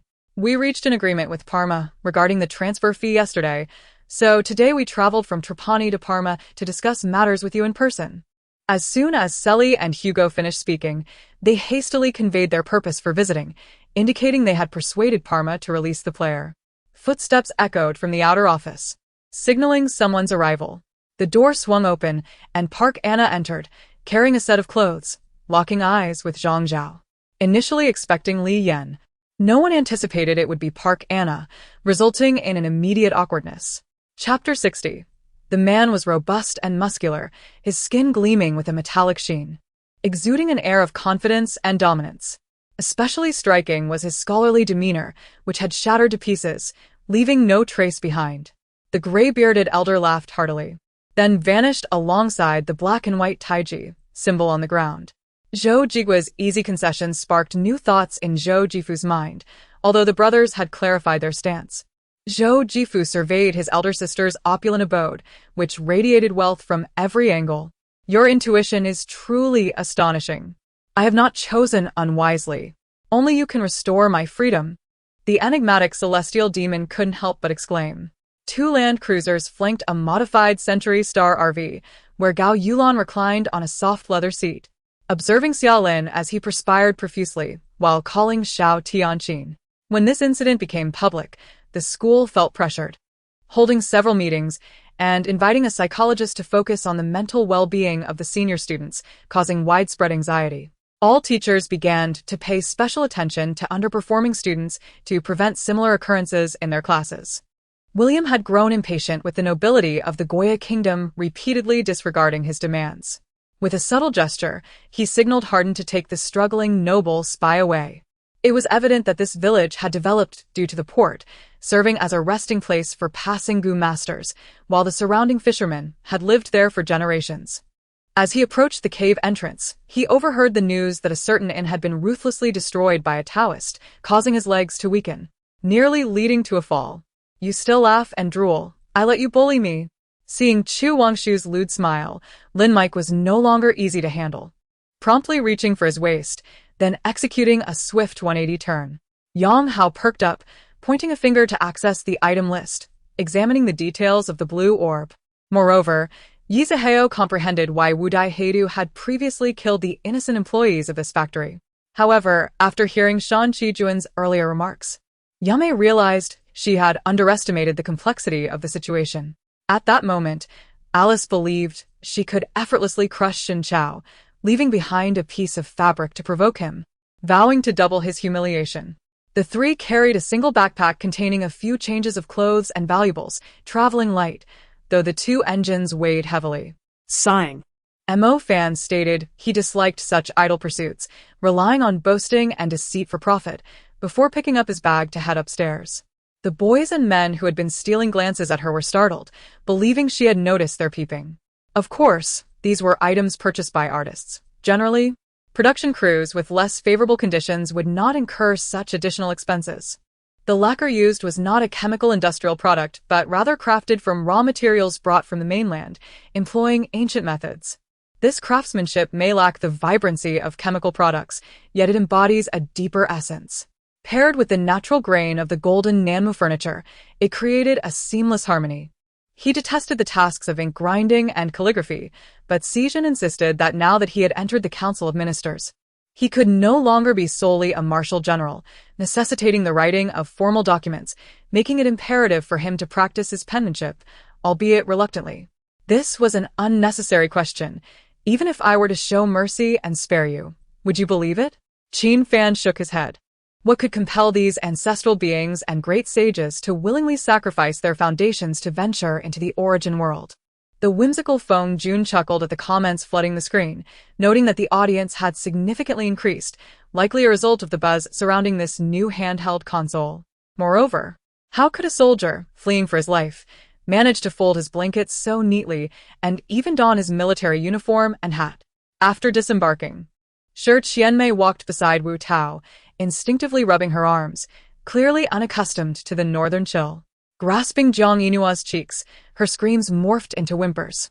Unable to resist, as Jiang Yinua's mouth was pried open, His office boasted numerous luxurious items, albeit discreetly, such as these cigars, specially supplied from Cuba. Despite the tense relations between the two nations, such items held intrinsic value. Chapter 61 Creek. The Range Rover's brakes were incredibly responsive, halting with a sharp squeal.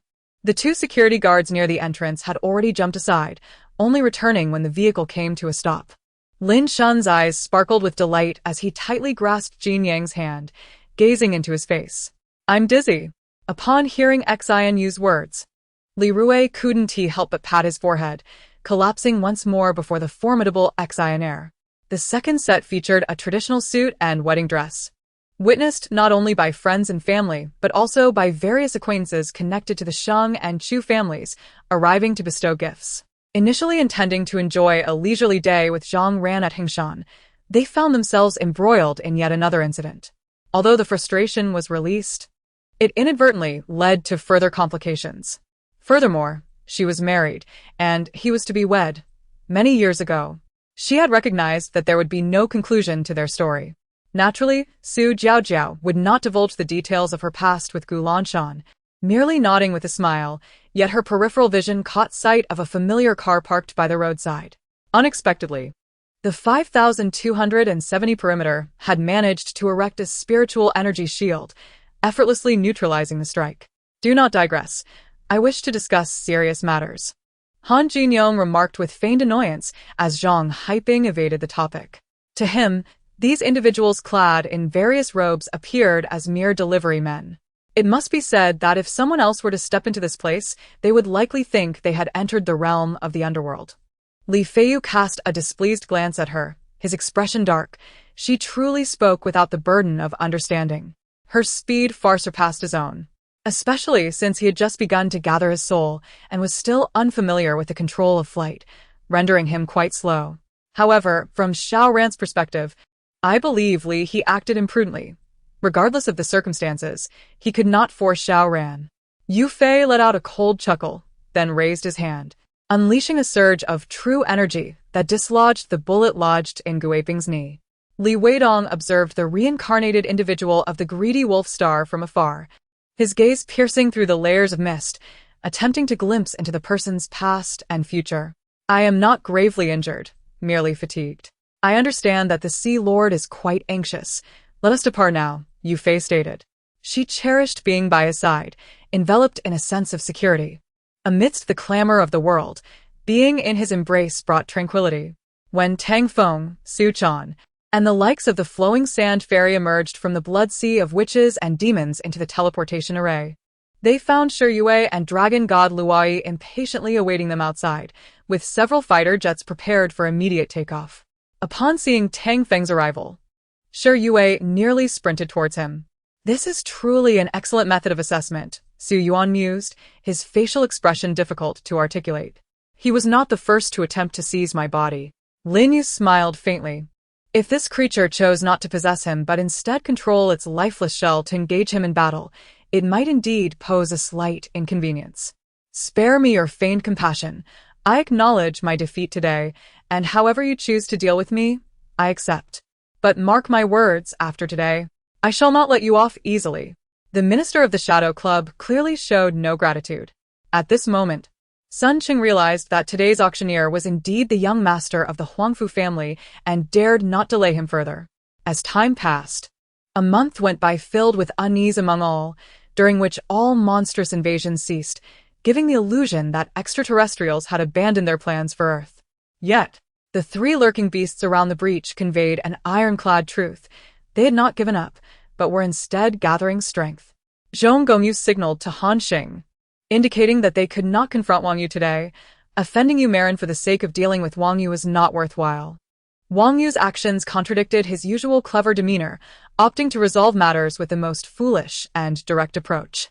Han Xiaotian and Zhang Yuntian exchanged glances, and without hesitation, placed their hands upon the molten orb, as streams of dragon vein energy began to coalesce, surging into their bodies through their arms.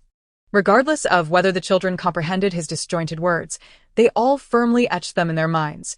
In their hearts, they believed that Judge Liang could do no wrong.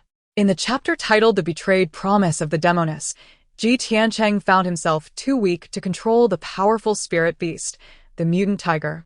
To avoid being harmed, Jiang Hua had no choice but to erase the tiger's consciousness entirely, ensuring it would serve Ji Tiancheng for eternity. In that moment, I felt quite disgruntled, yet managed a smile as I approached, plucking a lychee from the fruit platter. Silently peeling it, I placed the lychee in my mouth under the watchful gaze of Princess Yingxiang. My thoughts were also consumed by Chen Ko. I knew she was an undercover agent. Now that she had vanished, it felt as if she and everyone else had simply evaporated from the world. However, the years of a life of comfort had diminished the robust physique he once had as a blacksmith. Yet, these two families evidently did not wish to squander the miraculous properties of the crystal stones that could absorb, liquefy, or solidify the essence of heaven and earth, thus secretly placing them within the dragon vein and phoenix nest. Unlike the greedy royal family of the Great Zhou, they likely selected only 2 or 3 locations for placement, and this was undoubtedly one of them. Sometimes, our compatriots exhibit a certain blind obedience. Whether in the interior or at Donggang, the nature remains the same. Xiang Tianwang, this treasure is one we obtained together. You cannot claim it all for yourself, shouted the man clad in dark attire, engaging in Thai boxing. His gaze met Arthur's. They exchanged hostile stares until Aslan averted his gaze first. Arthur's expression clearly conveyed, outsiders should remain silent. My ocular techniques are similarly constrained. The 7 great eye techniques cannot merge into one and must be utilized separately, the Emperor of Humanity, Fuxi, lamented. 2 swordsmen seized the opportunity to dart forward, swiftly thrusting their swords toward Lu Chen's exposed back. Lu Chen calmly stated, "The city lord is dead. The White Tiger Tower is about to lead troops to breach the city. After the conquest, those who surrender shall not be harmed." This was information he had overheard from nearby townsfolk. Song Qingxue, her head tilted from the blow, felt a wave of despair wash over her upon hearing Song Lik's words. Originally intending to retire, Yu Ji, along with Zuo had recently reemerged, converging at Kia's side to assist her in what they deemed the right course of action. The details of this process need not be elaborated. Suffice it to say that within a mere few months, Kia's standing in the local community became unassailable. Martial artists typically hone their bodies to be robust and formidable, yet few focus on strengthening their internal organs.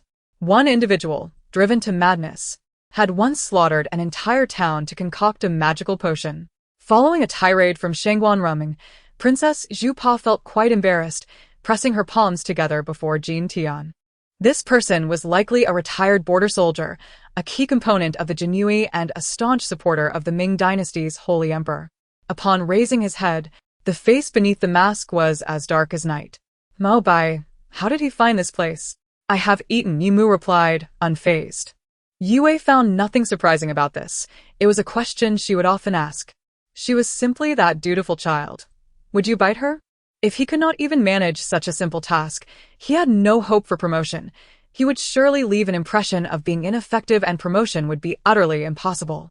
The figure shifted slightly, and Enrua suddenly realized, retracting her blood-red gaze and inhaling sharply.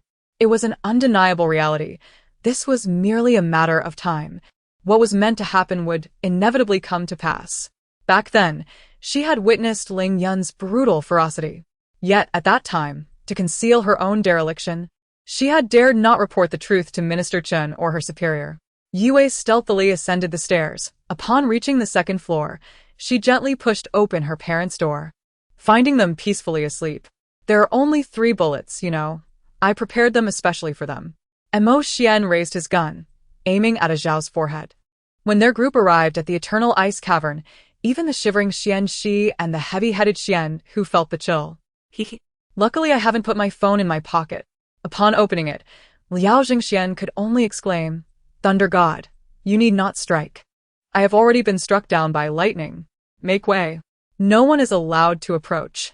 Su Chu slammed a large blade into the ground, causing the earth to tremble. The 16 guards surrounded the golden list, each drawing their curved swords, glaring fiercely at their surroundings, forbidding anyone from coming close. Esports athletes often spend long hours at their computers, leading to various physical ailments, which is why modern teams typically employ 2 or 3 medical staff. President Wen's expression darkened.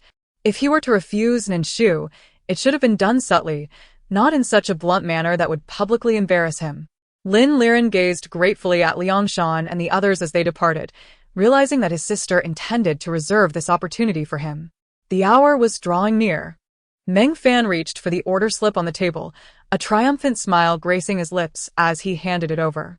Chun Mo's weapon could not enter the arena, and he activated the counterattack storm to deter Kasha and the blind monk. With a loud pop, the medicine bottle adorned with landscape paintings shattered upon the ground, scattering its contents everywhere. I propose that in addition to the 2 brigades and 1 battalion, we should consider adding another battalion to enhance the defensive capabilities of Lord Chen and the government office, Elder Xiao Yingying suggested. During their time in the mission world, Nanshu had handled all matters personally. Praise you. Praise you. This time, I will certainly commend you. Xing Hui laughed heartily, ruffling Ling Yi's hair affectionately. Following the commencement of trade with the human realm, the value of their mineral resources skyrocketed, leading to the emergence of the colossal Miga Group.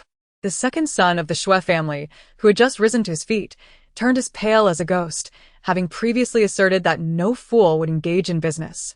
Yet, the aristocracy had made choices contrary to his expectations. This revelation sent a shockwave through her, making her question whether she had truly misunderstood the Qigua. Were the missiles indeed launched under Ling Zhou's control? Fool. You are so foolish. What you speak is universal language, but in the teacher's era, they likely did not use universal language, the assassin girl hastily reminded. We assisted Su Lin, who took a cup of clear water, retrieved a talisman, chanted spells, and crafted a hand gesture. The talisman ignited in flames, completely incinerating, its ashes falling into the water. After which he deftly maneuvered silver needles through the liquid before handing it to Yuju. Several dragon heirs pondered this matter, disregarding Shou Shanyang's inquiries. As they continued to seek information about the 8th brother, Miyamoto Ichiro's expression soured. It is difficult for anyone to accept when something they pride themselves on is deemed insignificant by others. However, by the final moments, whether the resurrected being was indeed Mi Yan remained uncertain. The formation of an oil film obstructs the reoxygenation of water bodies, adversely affecting the growth of marine phytoplankton and disrupting the ecological balance of the ocean. Additionally, it tarnishes coastal aesthetics, diminishing their value. This security detail is not composed of ordinary guards, but rather a clandestine unit trained by the royal family. Setting aside their loyalty, the team consists of only 30 members. Yet their combat prowess is formidable. Shou Shan received the jade slip from Ling Yun's hands, curiously flipping it over, but at a loss for how to utilize it. He could only look at Ling Yun in confusion. Seated alone at a low table, he gazed at the qin, suddenly recalling the exquisite melody played by Jean Rouet on the day of his departure. Strumming a few strings, he found the right notes, becoming immersed in the music. Memories of the flycatcher and the swallow surfacing in his mind. Thus, when Pingyang Yuan respectfully addressed Lin Shu, he blinked in surprise to find himself suddenly standing outside the door. This revelation left the startled Yu heir bewildered, struggling to comprehend the situation amid her fear. For a long time, he had wished to undertake this endeavor to find a product growth point for his new factory, yet the Japanese gaming console plan thwarted his efforts. After weighing the pros and cons, he decided to defer the matter, knowing that IBM would never consider purchasing such items. Only compatible machines would entice them. A long-lost familiarity washed over her, the voice that had once surrounded her now evoking tears, a bittersweet pang rising within her. It must be today, Bai Yang thought. Leveraging his father's influence and connections to resolve Tong Jing's issue of not residing on campus within half a day. Typically, it would take at least a week to process such matters, and the school might not even agree to a freshman living off campus. The grains of sand sparkled, buried for unknown ages alongside fragments of stone or construction debris, and further still, the towering structure of the Ling Tower emerged from the quicksand without a doubt. The only thing that astonished Titana was why Klasik had reincarnated as a human. However, she refrained from probing further, as she lacked the habit of inquiring like Gray. The ability to address more memory allows for the processing of larger programs, which is why expanding the address bus is necessary. Edward was engulfed in white flames. His long hair frosted to a snowy white, surrounded by howling winds and falling snowflakes as the temperature plunged to a chilling -20 degrees. After a series of telepathic exchanges between Lord Ting and his direct superior, Lord Peng, a mutual agreement was reached. Exchanging a glance with the long-silent Lord Run, Lord Ting resumed his composed posture and began to sip his tea leisurely. However, once she finished shouting, her words became tangled, muttering something about misfortune and non-combat offenses that left others perplexed. Yu Dongyue was not renowned in the past, but 20 years ago, he gained fame after thwarting Satan. Yet in the mirror, a line of blood traced his lips, curving into a smile, as if mocking. But now that the narrative had progressed to such a stage, even if he were to recover his powers immediately, how would the story conclude? However, as soon as his words fell, all the department heads in the guest seats turned their attention to the old eagle. The issue lay in the fragility of the silver layer on the Carbona alloy.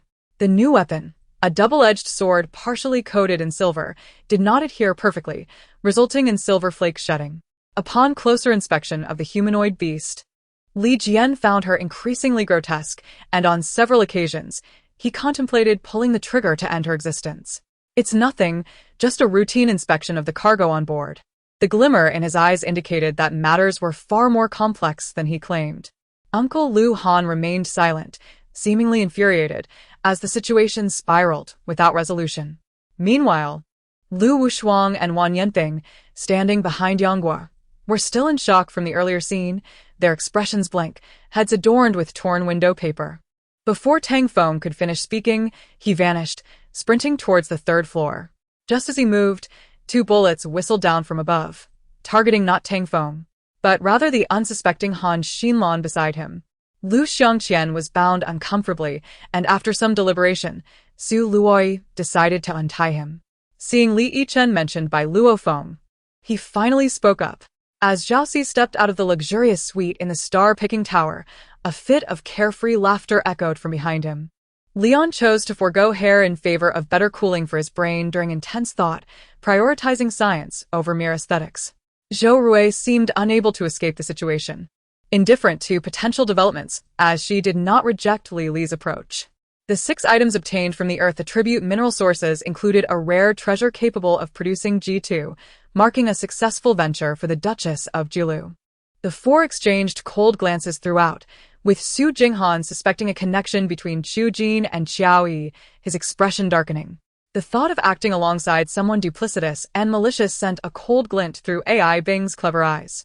Jiang Wenqing and Mo Zikin soared into the air simultaneously, having only descended to catch their breath once the beast's souls above had been vanquished. To their dismay, as they left, a sudden upheaval occurred. As the mental shackles imposed by their psychic abilities gradually faded, they found themselves in a dismal state of despair. Su Wan entered the illusion with a sense of surprise. The fact that Sun Yi could reopen the illusion was already a delightful surprise, especially since only a month had passed. While there was no news from the several celestial lords at the fierce land, the great celestial lord Shinda had sent someone to fetch Sun Yi. Upon learning that Sun Yi had been found, Shinda breathed a sigh of relief. When he heard that the Qingyun sect intended to hold a celebratory banquet for Sun Yi, he grew annoyed and promptly dispatched his disciple Xixing to retrieve Sun Yi. After the monks concluded the affairs of Master Zhijing, they sat on the ground in the dense forest, suppressing their sorrow as they began to discuss their next course of action.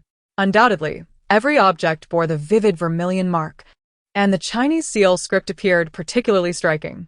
This was the content of the last page of the handwritten manuscript, written in tender green ink, which remained undiminished in color despite being stained with blood.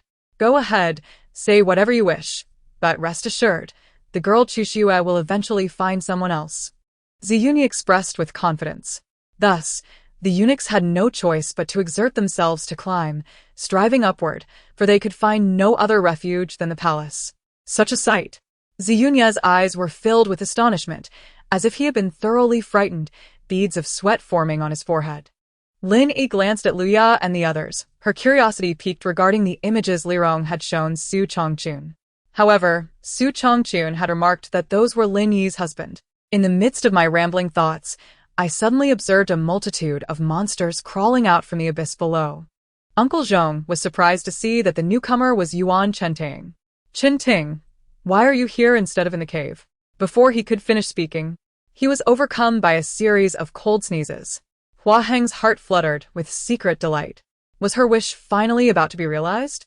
Was she truly going to win her brother Han's affection? Is it really so? Su Changchun was momentarily taken aback, initially thinking he had misjudged. But years of discerning people and matters made him realize he had not erred.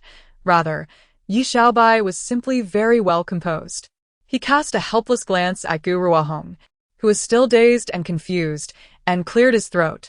Inside, Qingfu and Yueqing were busily occupied, while outside in the village, Yuan Chentang and the others were engaged in preparing the kitchen and making tangyuan.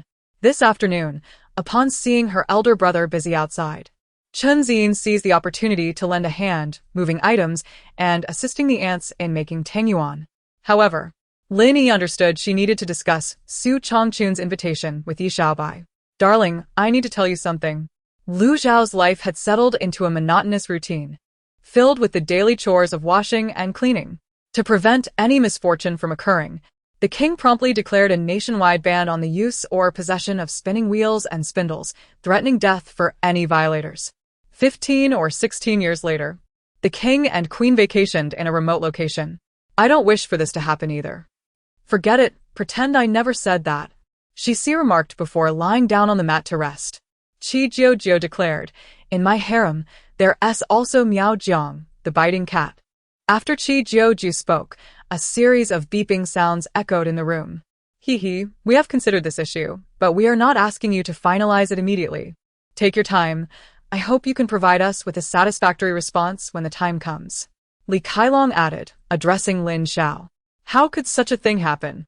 The mouse ancestor halted, instructing the mouse clan to continue toward their nest while he lingered behind, noticing the shadow of Fan Lao growing shorter, which ignited a fire in his eyes. Chapter 65.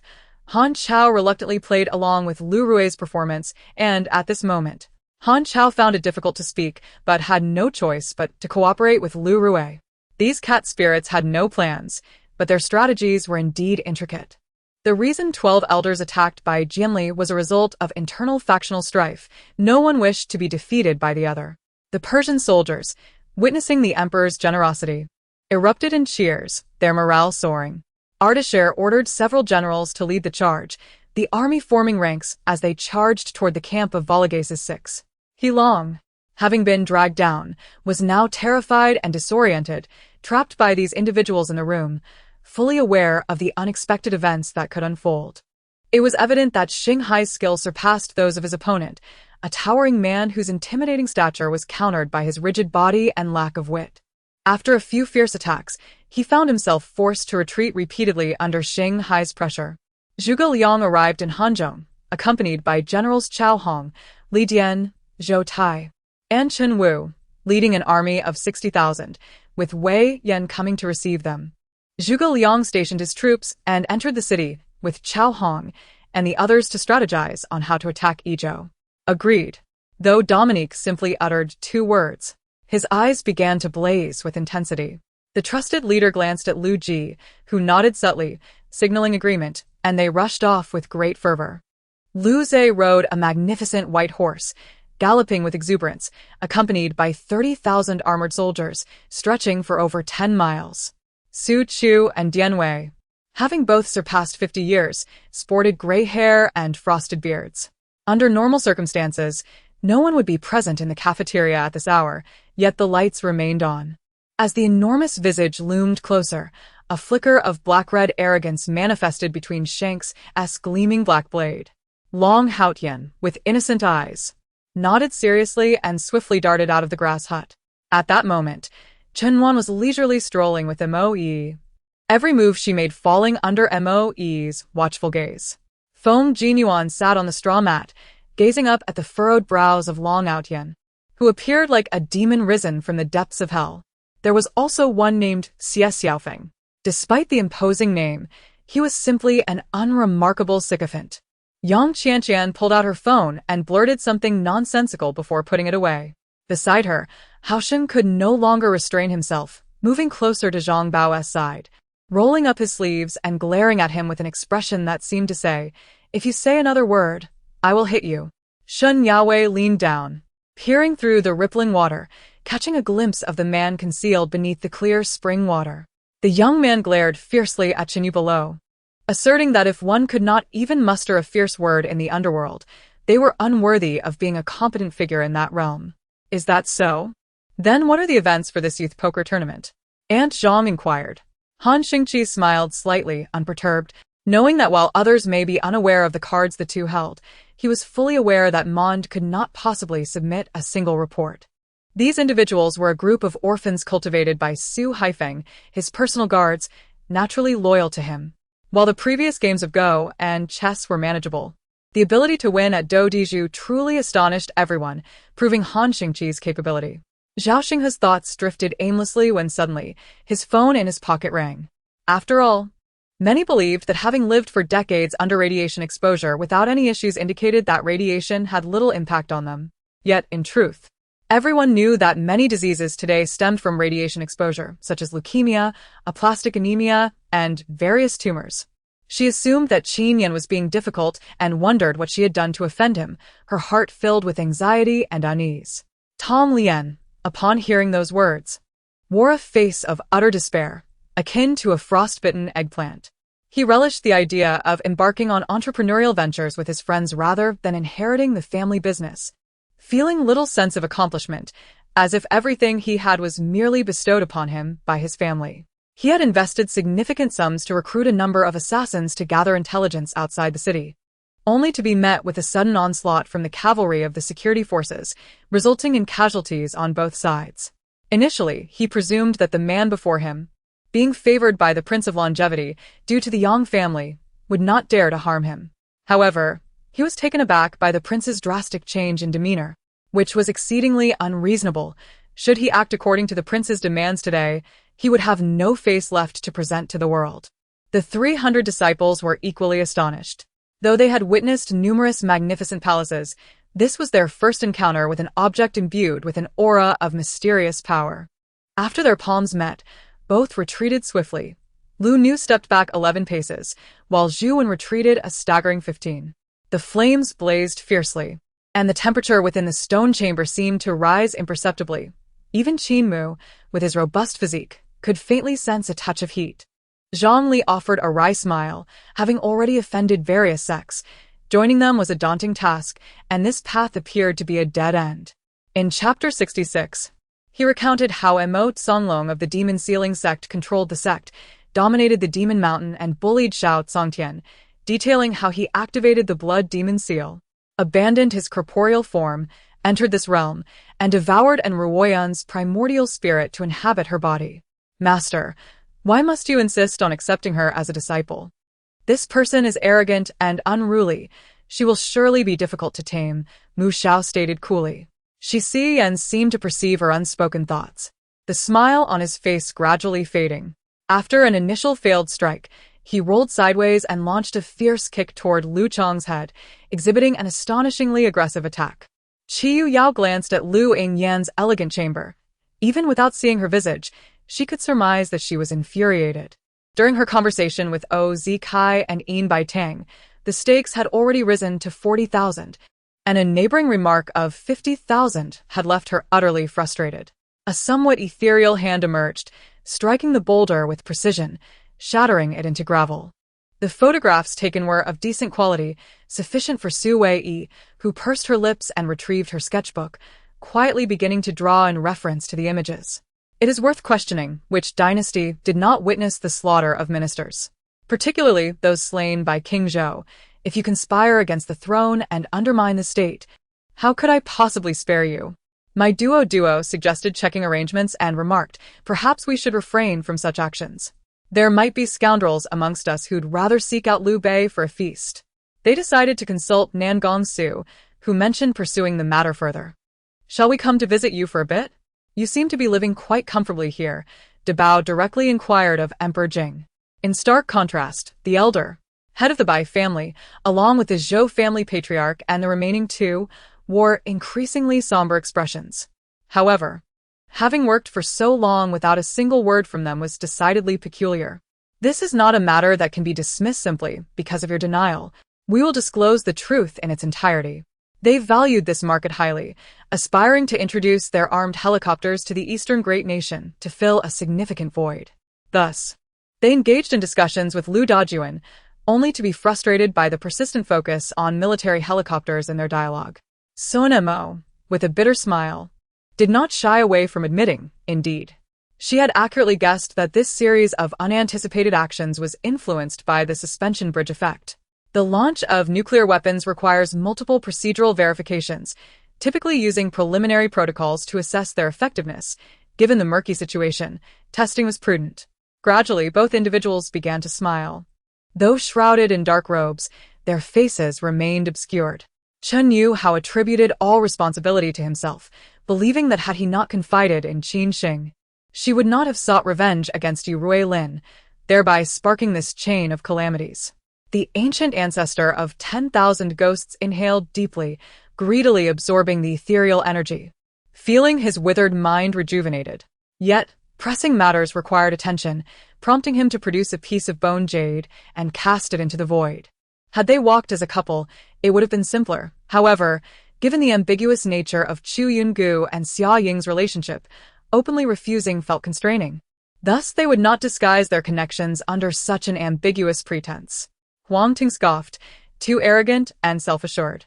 Facing the frenzied attacks of the immortal crane patriarch, he stood unfazed, merely lifting his golden right hand to parry. Historically, Li Zicheng's defeat at the Shanglua Mountains and Zhang Xianzhong's surrender are well documented. Yet, history now diverged.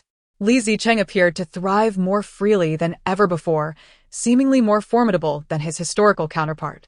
Thank goodness, the leader sighed with relief, grateful that his elder brother had not sent other brothers to besiege the city. The Federation is vast, as is Huaxia, and Tongzhou is no small expanse. Even within Tongzhou, they barely managed to breach the top 800. Should any resistance arise, even 1,000 would struggle to advance. The skies and earth were filled with the forms of primordial creatures, an exaggeration it was not. This was the scene witnessed by Tang Huang and all senior officials at that moment. Shirda Yi said nothing, leading all the royal physicians toward the palace chambers, while the elderly physicians were carried inside. Moreover, such matters pertained to others. Although initially shocking, they would soon be forgotten. Now, facing these realities brought a significant impact. As for the waters beneath the watchtower, energy networks connected each tower. Each was crowned with a colossal crystal that absorbed light energy, sustaining the underwater energy web. If I were to engage in any relationship with Lin and I under these circumstances, perhaps the devil would hear her prayers. I would not wish to become the intermediary between Lin and I and the devil, given her fervent desire for the devil's attention. Pursuing me might well be part of her scheme. In Chapter 67, Yi Tian sat cross-legged on the sofa within the vehicle, his gaze unwaveringly fixed on the bustling streets outside, his eyes warm and clear as water, reminiscent of a crystal spring flowing through the mountains, capable of cleansing the tainted souls of the world. It is noteworthy that the strength of the Qi-Yin dragon had advanced to the early Yuan Yingying stage. Although it paled in comparison to the extreme fire heavenly wolf, it nonetheless instilled a profound sense of intimidation among the cultivators. Wang Feng and Li Tiancheng exchanged glances, both feeling the awkwardness of being caught in a dilemma. Thus, the bombardment persisted for 40 minutes. Observing the diminishing counteroffensive from France, Liu Ba commanded the minesweeper to clear a path, allowing the warships to advance slowly and target the French artillery positions for focused elimination. Yet, Gu Lian's expression was dark, clearly compelled to issue the order, as she could not openly contradict it. She could not reveal her own apprehensions to Gu Lian. "You speak as if I birthed you at 20. If you doubt it, ask your father," Su Rong retorted, casting a glance at Chu Baogua. Colonel Yun turned sternly, and as he boarded the aircraft, he offered a resolute salute to Yilin and his students. Yilin was nearly taken aback by Lin Tianba's words, while the others regarded them with amusement. The Jiao Demon King maneuvered, evading the terrifying punch of the Bull Demon King. The fist descended upon the ocean, conjuring up terrifying waves far more fearsome than any cannonball. The toxic frog leapt several times into the shadow cast by a dead tree on the ground, with moonlight filtering through the dense forest, illuminating the spot that Yi Enin believed to be a treasure trove. After preparing the porridge, Xia Fanhua carried it to Anqi's room. placing it on the table, before moving to her bed where Anchi still slept soundly. Lord Hokage, I merely wish to impart some self-defense ninjutsu and physical techniques to them, lest they find themselves on the battlefield, having slain not a single enemy, only to be easily dispatched by opposing ninjas. Uchiha-ji admonished the third Hokage regarding the next steps for several graduating classes. By the way, should we not deal with those two powerful individuals escorting Lu Xiang? Yun Rong expressed her concerns. He is a dutiful son, not a devoted husband. Your perspective is rather one-sided. Perhaps he is a wife-beater.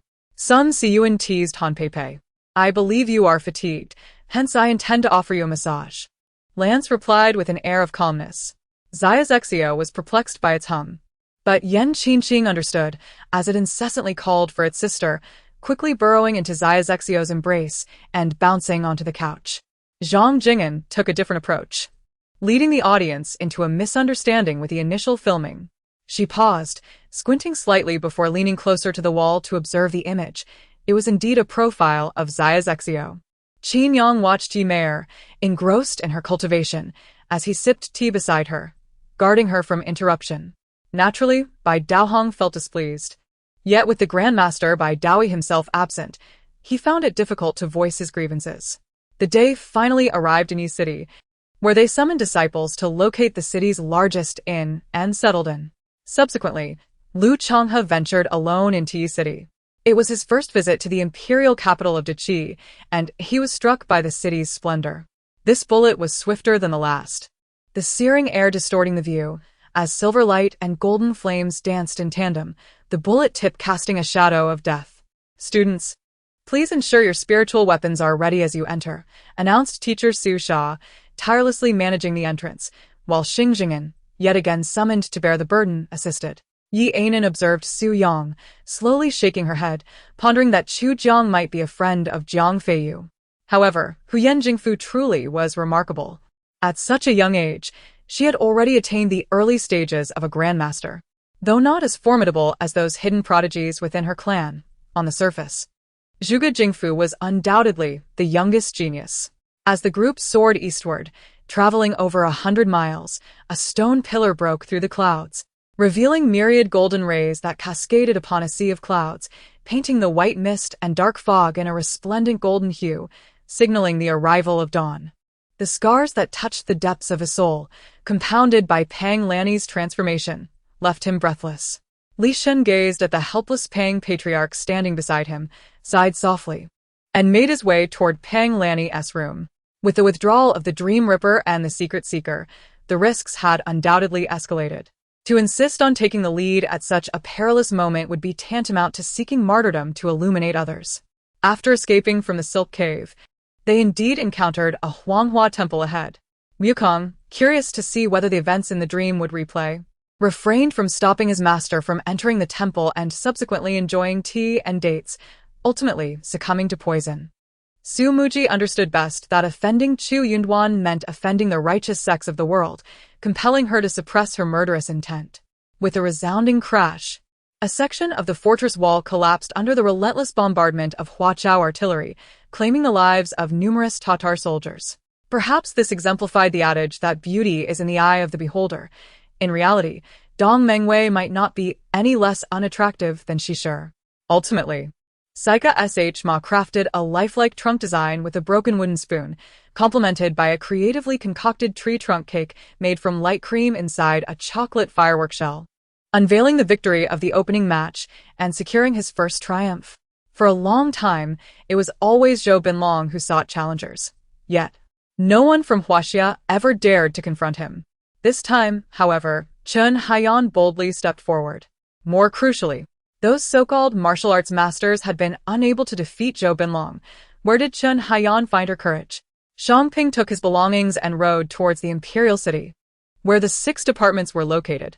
Upon reaching the entrance of the Ministry of Works, he paused, glancing at the building before continuing on his way.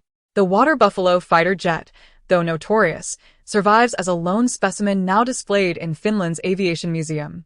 Directly stating her reliance on Zhang Liang, she even tagged him, a rather efficient action that reflected her unique style. The moment this Weibo post went live, it garnered a wave of attention, as viewers clicked on the MV. They were further astonished. Once bullied, he found no solace from his mother, yet Aunt Mingyan was also there to intervene. At the very least, he had his great-grandmother. All right. Let me tell you. To acquire the engine this time, you must defeat your opponent to claim it. If you lose, the engine will remain out of reach. Zheng Tianyue observed his expression, realizing that if he withheld the truth, the boy would persistently pester him. Reluctantly, he divulged the reality, urging him to leave quickly. Having uttered this, he took several steps back, incessantly searching the walls and ground for something. Observing the people of the Wuxiong family each consume the evolution crystal cores, Shun Feifei nodded in relief. I'll be damned. Is this not just an exceedingly ordinary competition? Why the fuss? I haven't even heard the competition rules, Li Yi remarked, exasperated. Yet, in an instant, Tianxi traced a flawless arc through the air, departing leisurely. Almost simultaneously, the nearly doomed Qin Yan miraculously caught up to Feng Lihua, both horses galloping side by side. Why did it feel as though Li Lu resembled a wife awaiting her husband, while he appeared as an errant spouse? The scenic beauty flashed past the car window, the new village sign, and the blooming flowers lining the highway fading into the distance. The fields by the roadside began to grow desolate, with buildings and human presence becoming increasingly sparse. This also led Luo Ying to perceive that the two flying creatures were extraordinary. To err on the side of caution, he opted to employ the precious antimatter bullets. Why don't you go out with the children? The city offers better conditions and a more comfortable lifestyle, Sanzi remarked, offering a cigarette to the elderly gentleman. What? Lian Shi widened his eyes in bewilderment, glancing at Mu Yuanmo, whose expression was gloomy. Fang Qing, Chen Fei, and the Gu siblings arrived at the logistics department, only to find Zhao Fengji absent. The office housed only Zhang Lanhua and a young man. Unexpectedly, though Gu Beicheng had married Hulina, they had yet to consummate their marriage, and Hulina had already borne a child with another. If word got out, the Hu family would be utterly humiliated. Through extensive exercise, Gung Haosher had reduced his weight from 251 pounds to the current 139 pounds, leaving little burnable fat remaining. With a daily exercise regimen that only increased, he required more nourishment than ever before. Of course, Virus felt entirely justified. For individuals like them, mental fortitude was a simple endeavor. Haha. His cheerful voice flowed like a clear spring over smooth pebbles, reminiscent of a gentle breeze rustling through bamboo groves. The blue-robed Taoist suddenly reached out and grasped Daluan's hand. Whispering a few words to him, both of them then descended gracefully onto the steps. In a concealed valley, a disciple of the White Tiger Hall stared wide-eyed at Zhao Guangbi as he sped past. Remaining in Tujiao City, Lu Changsheng intended to investigate the distribution of the various forces within the city and to observe any movements from the Divine Weapon Sect. Shizhan locked eyes with his opponent and, upon noticing the conflicted expression in Ronglang's gaze, felt an intense heat that threatened to consume him, an emotion known as jealousy. The crowd at Qinglong Peak was perplexed, wondering what logic dictated that they should come to a wedding reception in the dead of night. At that moment, the pure white snow reflected the image of a delicate purple flower, blooming magnificently amid the snow's embrace, vibrant and enchanting. Looking closely, one could see that the magnificent body of the Eastern Sea's golden phoenix was devoid of feathers and flesh, leaving behind only a vast, stark black skeleton, which was then torn to shreds by the black dragon before vanishing into thin air. As he observed, Fan Yu slowly spoke, and upon hearing his words, Fan Yu chuckled, a hint of mockery flickering in his eyes. Wake up, we've arrived. Wang Dong halted the vehicle, noticing that Xia Jiqing had fallen asleep. He gently called out a few times. It was common for detectives to fall asleep so easily, waking at the slightest disturbance. Xia Jiqing rubbed her eyes, gazing at the surrounding scenery, and finally realized they had reached their destination. Before him lay a sprawling expanse of blood-red thorny vines, sharp barbs covering them. Yet, when Arundo the ranger touched them, he sensed a trace of natural energy within. He felt this force and struggled to contain his excitement. Overall, the charitable fundraising initiative launched by the guild yielded remarkably satisfactory results. Although only 3 days had passed, the office reported that the funds raised through various means had already exceeded 60,000 yuan, not including substantial donations from several executives. The elders of the Hanmen faction, including Tian Xinghao, were utterly stunned by the close proximity of the meteor shower. And a single thought occupied Tian Xinghao's mind. Was this truly the extent of Xiaoyi's power? Summoning celestial meteors? Our connection is profound. The place we aim to uncover lies beneath the battlefield of the legendary Yanshi. The battle of your inadvertently led us to discover a relic. Cunning, come tend to my wounds. Upon seeing the magical potions, the half-elf turned pale. Indeed, he was pleasantly surprised to find that the skill's usage had increased from once a day to 3 times a day. Li Xiao.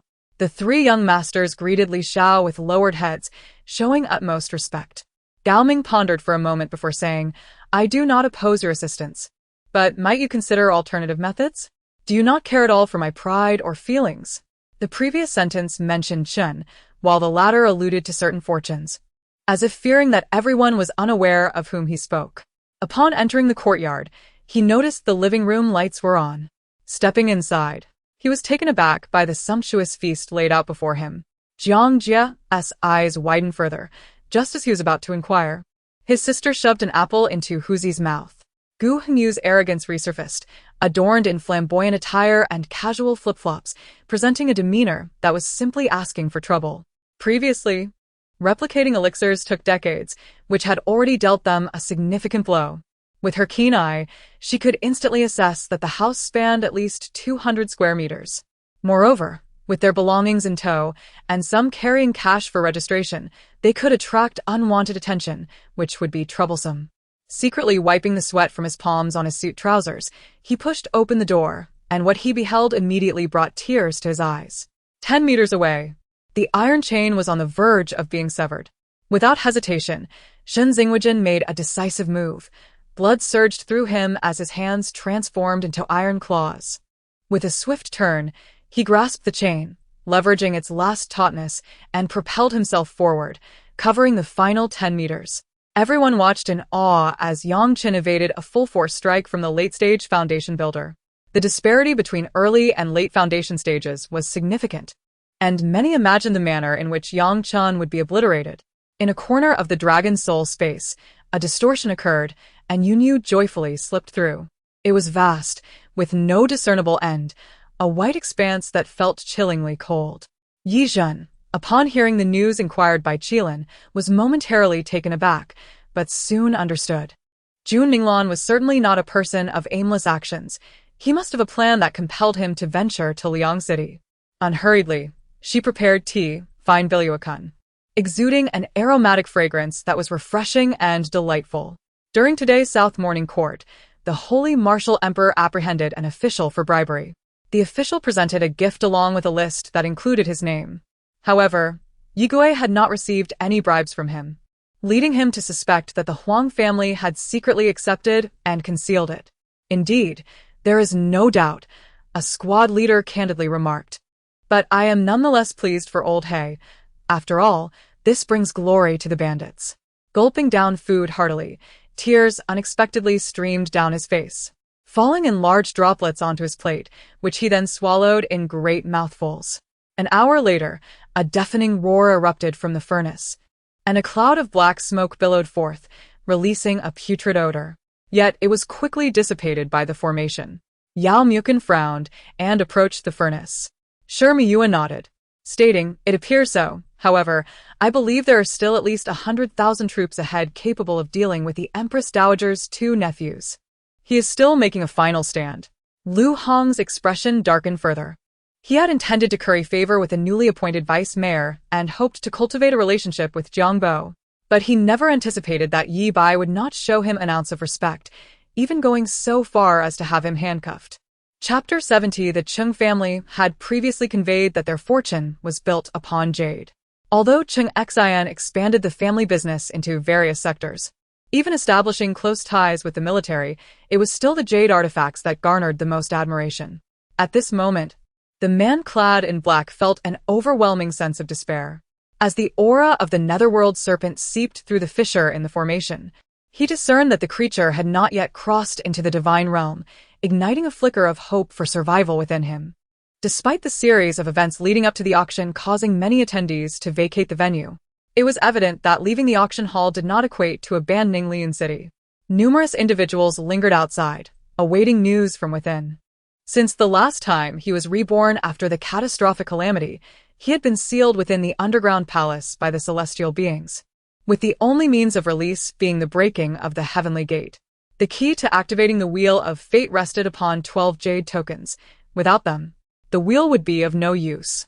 Now, with the emergence of the Xianbing decision along his northern journey, how could he resist the urge to investigate? Several individuals simultaneously signed identical contracts, requiring only one position from Yangming to suffice. At that moment, a group of special police officers suddenly emerged from behind the vehicle, covering the mouths of 3 individuals and forcibly ushering them inside. Upon hearing this, Shang Guanyun felt a pang of regret. However, he was not one to shy away from confrontation. With a surge of courage, he stepped forward and shouted, "Zhao Go, if you dare harm Brother Yu, I, Shang Guanyun, shall ensure you accompany him to the grave." His voice resonated powerfully, shaking the very walls. "Dragon clan aura? Are you of the dragon lineage?" As the 8 individuals scrutinized the open sky beast, it too assessed them, ultimately gazing at the orange orb and inquiring with a voice that boomed, echoing with an ancient and potent energy. At that moment, Bai Shui, with a hint of cunning, remarked, "Chairman, has Mr. Lei confirmed this? What shall we do if we bring the people here and the matter remains unresolved?" After a brief interval, a bolt of lightning once again descended from the heavens, though this time it was considerably thinner, yet contained an even greater surge of energy. The air distorted where the lightning struck, producing a crackling sound. "How dare you flee? Yan Xiaotian is merely trying to intimidate us. He has no intention of attacking, nor does he possess the resolve to go all out." A disciple who had turned around paused for a moment, then suddenly grasped the situation. Feeling humiliated, his face flushed crimson as he shouted in a low, furious tone. Xing Tai laughed heartily. "Excellent. I am eager to see how you'll treat me fairly. If I sense even a hint of injustice, do not blame me for turning against you." After saying this, he and Yuan Ling exchanged hearty laughter. "How are you feeling now? Any better?" Cheng Fifan inquired tenderly, gently stroking Tang Mingan's back. "We placed it in the carriage to avoid alarming the common folk. We will only stay for 1 night before departing, so this military officer need not worry." Upon hearing this, Mion's expression became somewhat awkward. The competition arena, also known as the Altar of Deification, was an open and desolate expanse, surrounded by crumbling walls and a sense of decay. This characteristic reflected the spirit of the Sword Plateau.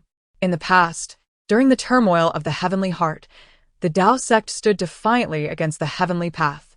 Even amidst the ruins, one could perceive the severity of the situation. I recall the steel-horned antelope.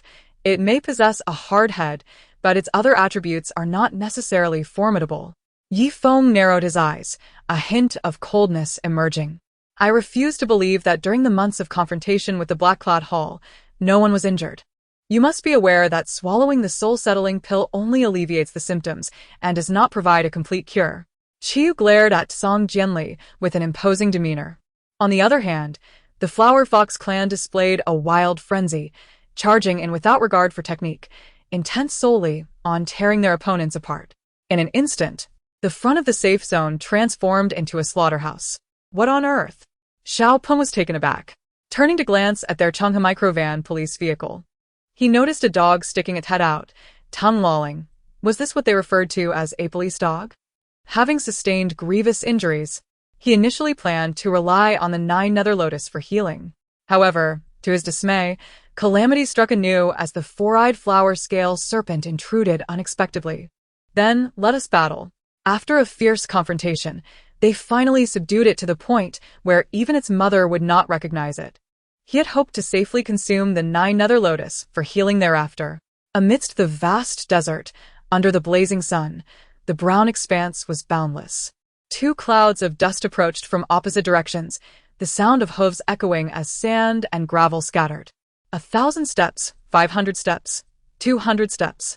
The swirling dust drew closer, halting abruptly within mere dozens of steps, as the warhorses neighed and their riders came to a standstill. "Is Xiao not capable? She is clearly an expert. Did we not previously seek her assistance?" Chapter 71. Wearing a mask with a decayed lower half, Chen Qingxian finally collapsed to the ground, succumbing to unconsciousness. Do not fear, father. With the old immortal here, what calamity could possibly befall us? Wang Qianyan said, extending a hand to help, but was unable to lift him. Listening to the straightforward words of the swordsman, Yuan Shouqing decided against playing any more cryptic games. After all, the swordsman had articulated Yuan Shouqing's thoughts, albeit in a rather blunt manner, which did not impede the expression of Yuan Shouqing's sentiments. Lu Qing, after executing 30 moves, was slightly perspiring, causing her curves to cling more closely to her attire, adding a hint of allure. However, the reaction from the Chui Mountain sect was not unexpected. They remained disinterested, dismissing it as mere folly, equating the life of a human realm practitioner with that of a celestial realm practitioner as a jest. Each cell in the bodies of the sickly duo convulsed violently, the agony akin to cramping and skinning. One could surmise that this time, the underworld ghost would undoubtedly face dire consequences, seemingly destined to reluctantly partake of Meng Po's soup and follow a throng of souls into reincarnation. Ling Fingji was acutely aware that the witch stone had not only been cultivated longer than her disciple, but was also the top disciple of the previous generation. Shui Hun flung away 4 cucumbers, hastily donned her clothing, and chased after Tang Zeng. Ungrateful fool. Noticing Li Ang's indifference, AI Mei could only stand to the side, hands on her hips, sulking. In Li Ang's view, this individual's abilities bore an intriguing resemblance to his own spirit, the fire phoenix of desolation.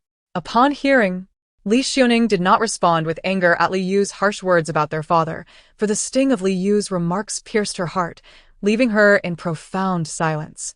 Well, I certainly do not wish for them to leave, for they have assisted me immensely.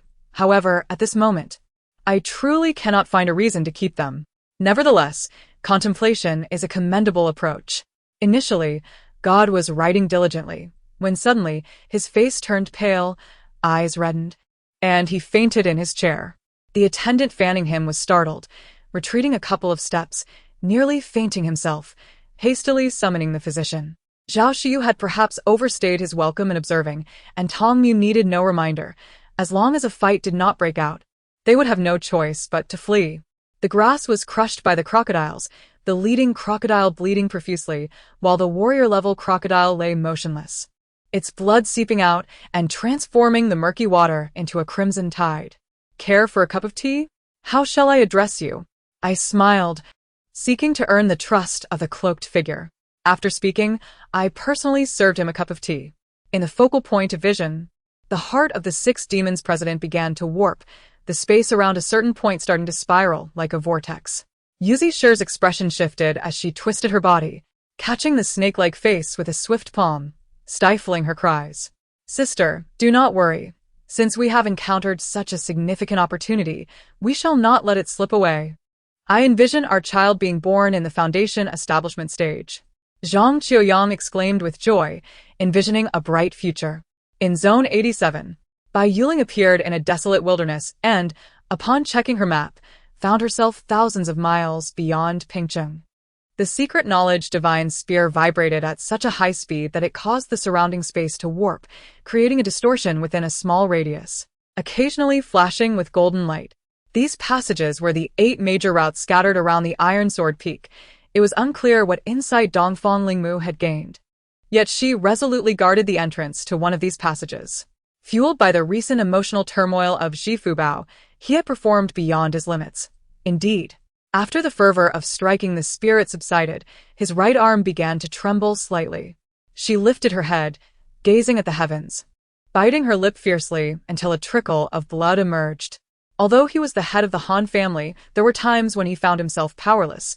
A year ago, when the upheaval had just begun and the alliance was not yet formed, he had proposed leaving Zhongzhou, but was met with unanimous opposition from the elders. Yuzi Shi believed that, in truth, they did not wish for this either. However, life sometimes forces one into a form one had never previously envisioned.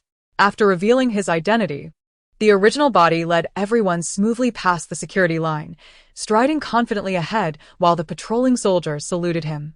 Chapter 72 here.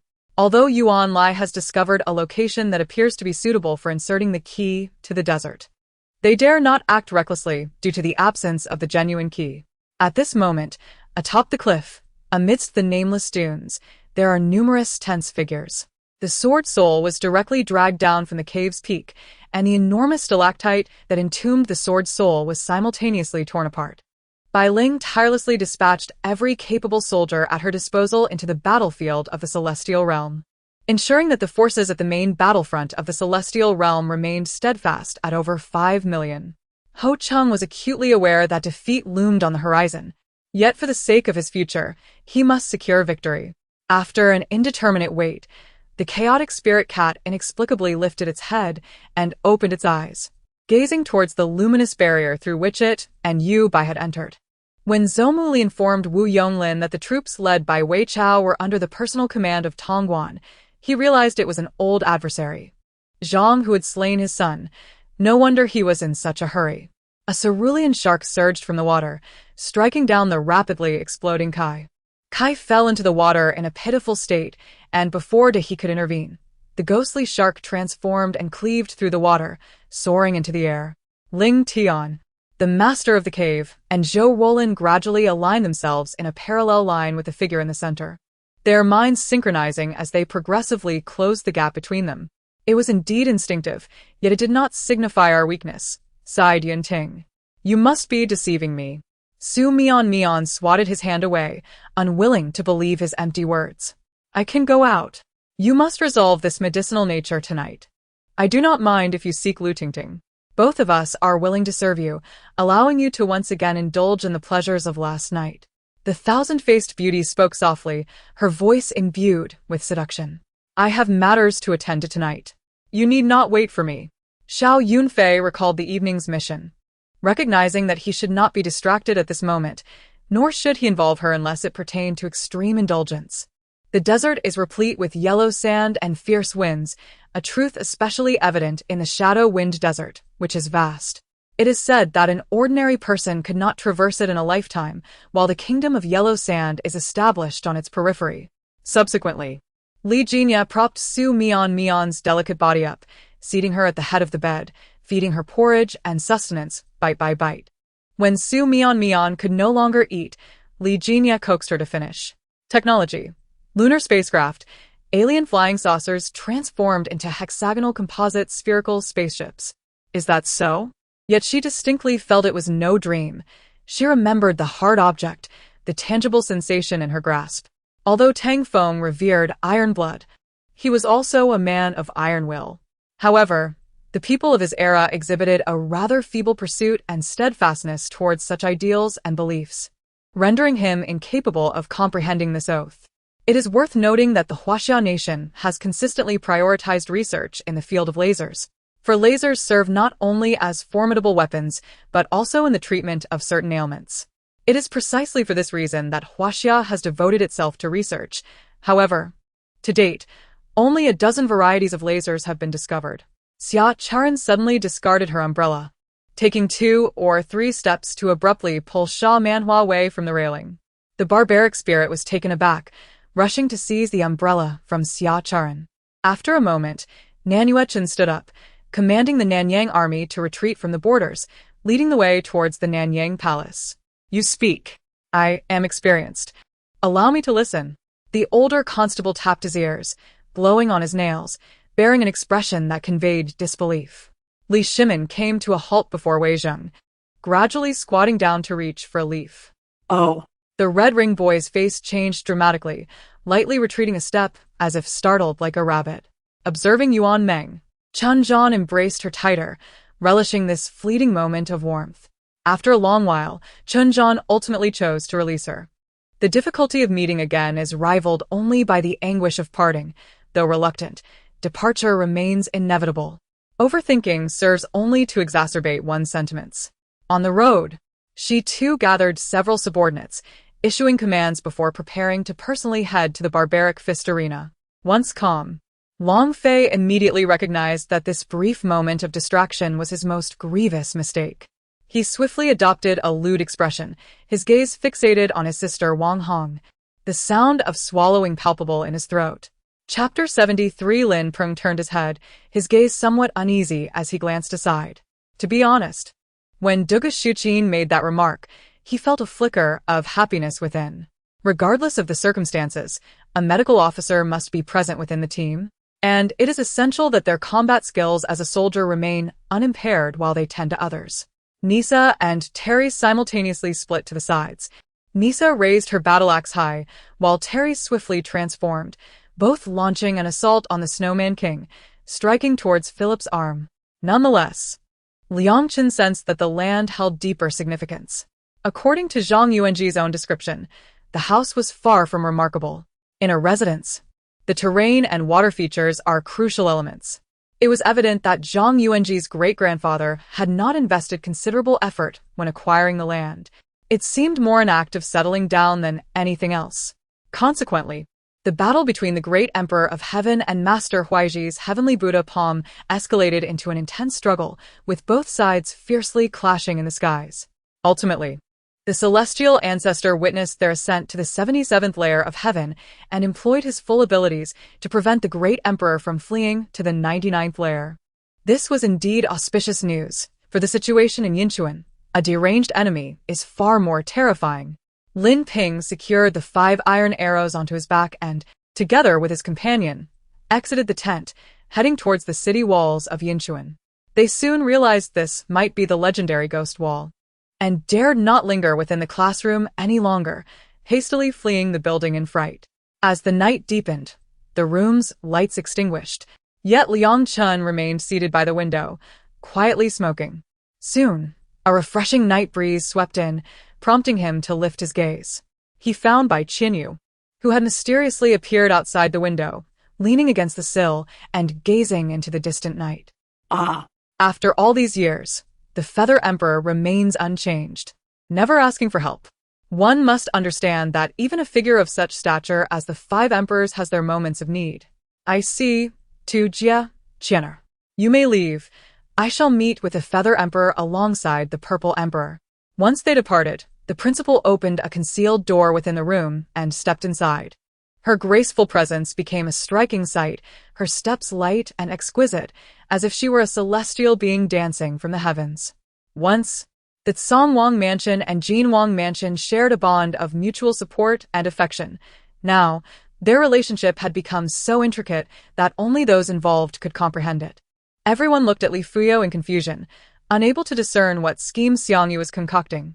With a thud, Jian Yang, before he could even feel pain or sorrow, was sent flying by the armored beast, crashing into a massive stone wall that shattered upon impact, debris raining down upon him. Ding Hao poured himself a drink, oblivious to the fine powder floating within, unaware of its potency. Just as he was about to drink, Su Muqing burst in, brimming with excitement. Those fortunate enough to have glimpsed the Xian Wang held a universally positive impression of him. Though he often smiled gently, there remained an unmistakable air of aloofness, akin to a noble deity. With Bai Ling by his side and Shen Yulong's silence, Ding Hao could hardly contest Xian Hao's assertions, letting out a wry smile as he tacitly accepted Xian Hao's decision. What is the issue? Li Hafei's expression turned grave. Could it be that this mud-legged doctor had discerned something?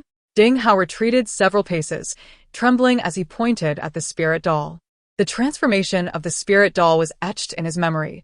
Not only had it acquired a physical form, but its color had also shifted from earthy yellow to resplendent golden red, clearly indicating an enhancement in defense.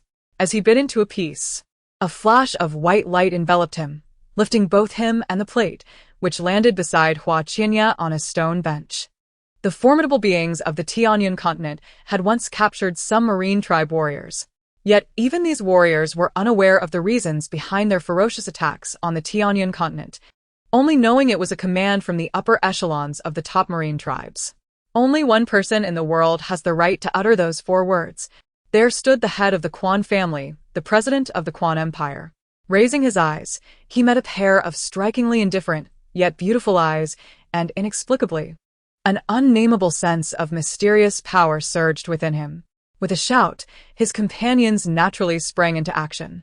The first to strike was Tei's, who drew his great sword and, like the wind, rushed forward, preparing to deliver a horizontal slash.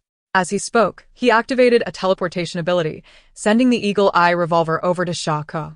Sha Ke was overjoyed, eagerly accepting the revolver and tenderly caressing it. Observing Jun Fei's reaction, which mirrored that of other powerful beings upon hearing her name, Li Raoxing had all but confirmed that Jun Fei had indeed wiped their shared memories clean. Draped in a scarlet satin robe adorned with floral patterns, Muden squatted expressionlessly before He Yuding. Amidst the chaos as a throng of red-clad disciples outside witnessed their leader's unprecedented display of emotion, he remained composed and steadfast. The birthday banquet was rather traditional, characterized by grand feasts rather than a self-service format with attendees in extravagant attire. Chapter 74. After searching the surface, Dolo was astonished to find no trace of the Bartu demon. It became evident that Baron Ankara had already discerned the connection between Dolo and Tatara. Uncertain of what lay ahead, she stubbornly pressed on, as if compelled by some unseen summons, or perhaps by her own indomitable will. Uncle 9, having retrieved a large sheet of plastic film, spread it out in the field, securing the edges with stones before dousing it with seawater. Unfortunately, the conflicts among the cultivators were anything but ordinary. 2 skirmishes ultimately spiraled beyond control, collapsing over a dozen sections of the intricate tunnel network and triggering a localized tremor within the Forbidden Palace. Witnessing this unvarnished display of childishness, Li Sun felt overwhelmed, contemplating how to manage the situation, only to see Lin Wuyo seemingly become addicted to poking him, her slender fingers dancing along his muscle movements, eliciting peals of laughter from her. However, Pope Grisus bequeathed the papal seat to Du Bian, along with the ancient dragon bloodline. Yet, Qin, whose deep affection for Qin Ruoli remained unwavering, and he resolutely refused to yield, while Qin Ruoli had grown increasingly weary of the scoundrel. Tang Qingfeng could hardly believe that Xinqing was changing clothes in the car amidst the traffic, leaving him unable to stop and exit. Soon after, he observed young Master Zhou retrieving a slim portable telephone, colloquially known as a mobile phone, from his jacket pocket. Nonetheless, this also signified a widening gap between himself and Ling Ji. They both needed to strive for advancement, lest the disparity grow ever larger. Lu Miao glared fiercely at Qin Sang's retreating figure, realizing she could not catch up and venting her frustration on Guo Peiyong instead. Upon seeing Ling Ji approach, Du Ren quickly gestured for him to come to her side. Once Ling Ji arrived, he fell silent. Who was the source of this information? What audacity did those monks possess to proclaim it publicly? Mrs. Ning, on the brink of collapse, still clung to a thread of rationality. Ling Ji, unable to process the words of the king of the Golden Domain, suddenly beheld a formation of 8 trigrams, intricately surrounded by water, centered around a monstrous emperor fish. The poisons prepared for him were indeed meant for this very purpose. Unexpectedly, Zhang Meixian hastily accepted an engagement, overwhelmed by jealousy and dissatisfaction. She rashly directed her ire towards the Zhang family upon encountering Qing Mei. "My lady, your lord is bleeding. Will you not tend to him?" Hongdou urgently implored, pulling at the seemingly dazed Mu Jiaojiao, who had been startled by the spurting blood. In the past, the Tian family had always shown sympathy towards Rongrong, granting her a measure of respect. Yet today, to her dismay, the matriarch openly expressed her dissatisfaction, leaving Rongrong in a state of acute embarrassment. Lu Ying was indeed a handsome man, possessing a delicate beauty that did not verge on effeminacy, exuding an undeniable masculinity. The Prince of Hejian had knelt for so long that his legs became numb, and his face began to pale slightly. Nevertheless, he did not utter a single complaint. Were it not for Gao Lisher's assistance in lifting him, it is likely that even the sage would remain oblivious to his suffering. Later, he planned to bring in those assassins and hand them over to Su Jinyan. With someone plotting against his son's life and threatening his reign, how could he possibly tolerate such treachery? The results over the past 6 months had been quite commendable. One could say they were indispensable, praised Xiaoyu. After departing from his position as Minister of National Defense, Voroshilov was appointed as the Soviet Deputy Prime Minister, in effect receiving a promotion, contrary to public speculation that he was idly resting at home. Moreover, as a member of the Politburo, a revolutionary hero, and a founding figure, his status remained unshaken. Kinship upon kinship, even as a concubine, the the primary wife would still need to yield some ground. For the opulence of the marquise spoken of by her mother, this opportunity could not be overlooked. Despite these thoughts, Liao Shuer found herself mired in inner turmoil, which only compounded her discomfort. Her head grew increasingly heavy, and after a series of sneezes, she felt unwell, attributing her malaise to excessive worry. Upon hearing Song Hai's words, Hu Mingshan chuckled, hoisting the iron shovel propped against the ground, and turned towards his father's field. Bai Qi even began to fantasize about the majestic appearance of the egg hatching. When taken out for a stroll, it would undoubtedly attract countless admirers. However, he soon reconsidered, feeling that such a majestic image might not suit the egg, thinking instead that a more comical demeanor would be more fitting. Chapter 75. It was only then that Lang Lele realized the astonishing number of her fellow schoolmates present. She felt exhilarated, proud, and filled with a sense of accomplishment. "Damn you, Yingying!" Lu Qian roared, his heart aching as if it were bleeding, anger surging like a tidal wave. After witnessing the god of light effortlessly kick Yingying's head away, Lu Qian finally hurled the violent flame. "Die, you birdman. You deserve to perish. Your family is a scourge. I won't heal you." Someone, unable to contain their displeasure, shouted, "Brother, put away your magic." The skeletal dragons, utterly terrified, began to plead for mercy, realizing that such immense power could only be wielded by a deity. They were suddenly inclined to believe their leader's habitual boasting. The short, stout figure glanced at the tall, slender one, and Lang Lele understood that he was seeking the latter's opinion. Vito made a valid point. Eliela's beauty was indeed a sort of crime in itself. Upon closer inspection, the enormous domain within the light mirror seemed to quiver, once, then again. Inside the carriage, Chen Xuanyu embraced Xiaozhen from behind, providing her a cushion of warmth so that she could rest comfortably and not grow weary. The distinction between a flood dragon and a true dragon was minimal, and when Xianqing faced the divine flood dragon, he couldn't help but feel deeply moved. Bloodsong twisted two fingers, causing Major Yukimura's sword to shatter, and then his figure vanished from sight. "Hello, boss. What brings you here?" Lu Fan inquired curiously, knowing that the vice president would not typically call him unless it was of importance, though their relationship was amicable. Fengyu stood rigid, watching the stars desperately evade him, as if he were some kind of monster. Eventually, when Lu Han entered, holding a thermos, he immediately spotted the principal boasting amidst the crowd of lively chatter.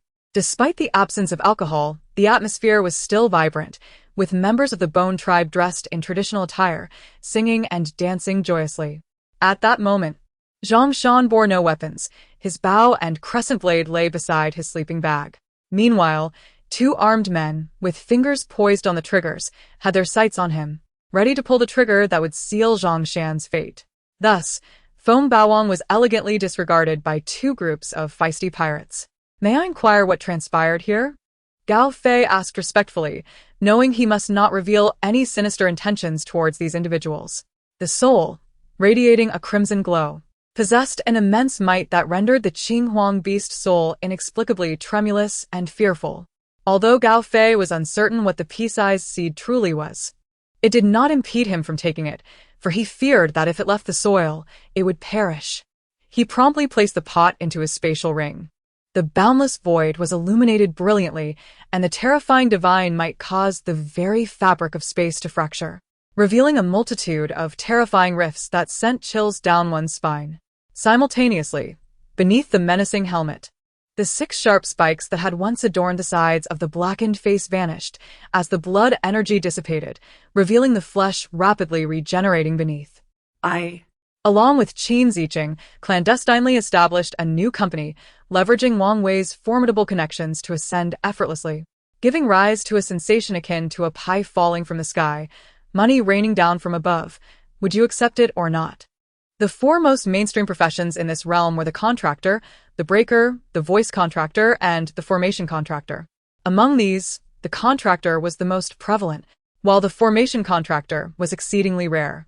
Simply put, these professions comprised warriors, mages, healers, and crowd controllers. Amidst the terrifying explosion, the absolute domain surrounding Lu Yingying was torn asunder, overwhelming energy crashing upon him, causing blood to trickle from his wounds. Although the great Khan was not fond of the appearance of Yuan, he appreciated Yuan's amiable and generous nature, holding a significant regard for his son. He steadied himself, executing a palm strike forward, channeling the formidable power of the great bull demon. Yi Jinyang's initial anger and impatience gradually transformed into a subtle focus and intrigue. The menacing barbs, the muscular contours brimming with strength, and the sharp scales resembling polished black gemstones exuded an extraordinary and violent beauty. With the strength of numbers, by around 12:30, preparations were nearly complete. Everyone collectively transported the ingredients to the office where a makeshift stove had been set up, ready to commence the feast. All the spectators could not help but rub their eyes in disbelief. Even Wei Shuichen stood with her mouth agape in astonishment. Upon hearing Saboteur A's question, Zheng Ming's gaze shifted, his pupils converging. He looked down upon Saboteur A, conveying an unsettling indifference as he recounted the chilling realities that made Saboteur A break out in a cold sweat. Chapter 76. After extracting certain benefits, Lin Ziying managed to gather some information regarding Qin Yuanzhao. Chen Bai, harboring numerous questions and an insatiable curiosity, felt increasingly frustrated as the Supreme Master always replied, "In due time, you shall know," leaving him in a state of helplessness. His lips pressed together, brows slightly furrowed, clad in a formal black Zhongshan suit. He radiated an aura of unapproachability. Once either party made a move, even the residual force generated would be beyond their capacity to withstand. Have you all deliberated for such an extended period, yet still failed to determine who shall guide me? If that is the case, I must take it upon myself to select someone. Qin sighed, exasperated. Upon hearing Chen Chao's loud call, Lu Ping straightened his chest, steadying his trembling hand that clutched the sword, and slowly ascended the stage. Ordinary individuals seldom escape the subtle influences of their surroundings, as those are the very aspirations of their hearts, the thoughts that linger within. The divine projection cast its gaze over the multitude of masters from the Xuantiang realm, its intentions unmistakable. The award presenter deliberately crafted an atmosphere thick with suspense, the spotlight sweeping across the candidates, illuminating Xia Yinan's face on the large screen, which exuded an air of composure and confidence. Yet, this was not the end. On that very day, Li Xiang was summoned to the leader's office, where he faced a stern reprimand from his superior. Gripping the long spear with increasing force, he nearly crumpled it under his grasp had it not been forged from solid iron. The crowd engaged in animated discourse, each voice vying for attention, all eagerly envisioning the prosperous future that awaited them within the Qian family conglomerate. Shenxi continued to smile, her disdain for that beguiling grin evident. Those enchanting eyes were filled with temptation, her finger playfully tracing her heart, as if indicating that very spot. It felt as though she was not pointing to her own heart, but merely a lifeless puppet. At that moment, Zhuge Gu turned his body toward Tang Yi and his companion seated at the table, adjusting his posture for comfort. Reflecting on the primordial sins, one could hardly compare the ancient spirits to the deities of today, who remain aloof from the mortal realm, seldom seen. In an instant, the entire Qinglong ancient path erupted into chaos. Treasures capable of instantaneously augmenting one's points by hundreds of thousands rendered the notion of recklessly hunting spirit beasts utterly unappealing. Having found himself in a precarious position, upon learning that Tianai City had fallen, he began to ponder whether he should surrender to Tang Yi or Zheng Ting. As Zhang Canmu surveyed the tumultuous scene in Pingcheng, an ominous premonition began to stir within him. Lu Shaoxi deeply bowed, expressing gratitude to Colonel Zhou for his guidance over the past 3 days. With that, he leaped onto the falcon and waved farewell to Colonel Zhou. He stood silently, his expression solemn, leaving everyone unaware of the thoughts occupying his mind. His desire for a solitary walk stemmed from the fact that the two were alone in a room, and Lin Fei had already discerned Xingqing's affections for him. He feared she might broach matters of the heart. Gazing at the two swirling energy storms, Mu Tian could only lament his impotence from the ground. Such heights were unattainable for him at present, and he could only patiently await the manifestation of Mulan's technique to make his defensive choice.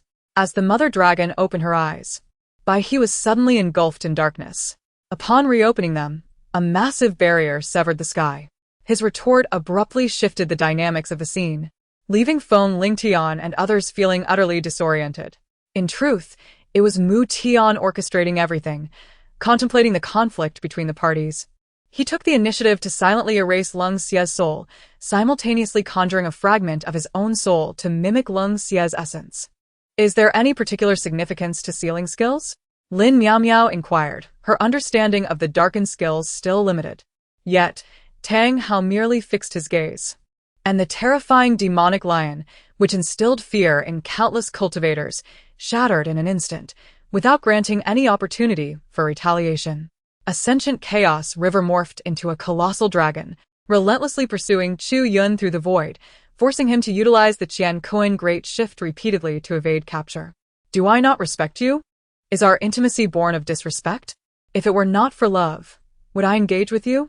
Ouyang Luo grasped Xia Yui's wrist, his tone laced with displeasure. In the year 12737 of the Genesis calendar, the descendants of all races that participated in the war united once more. Not for conflict, but to seek their ancestors and uncover the truth behind the war, as well as that formidable presence. Setting aside whether the same method could be employed against Wumujing, he would never permit such a depletion of time. What?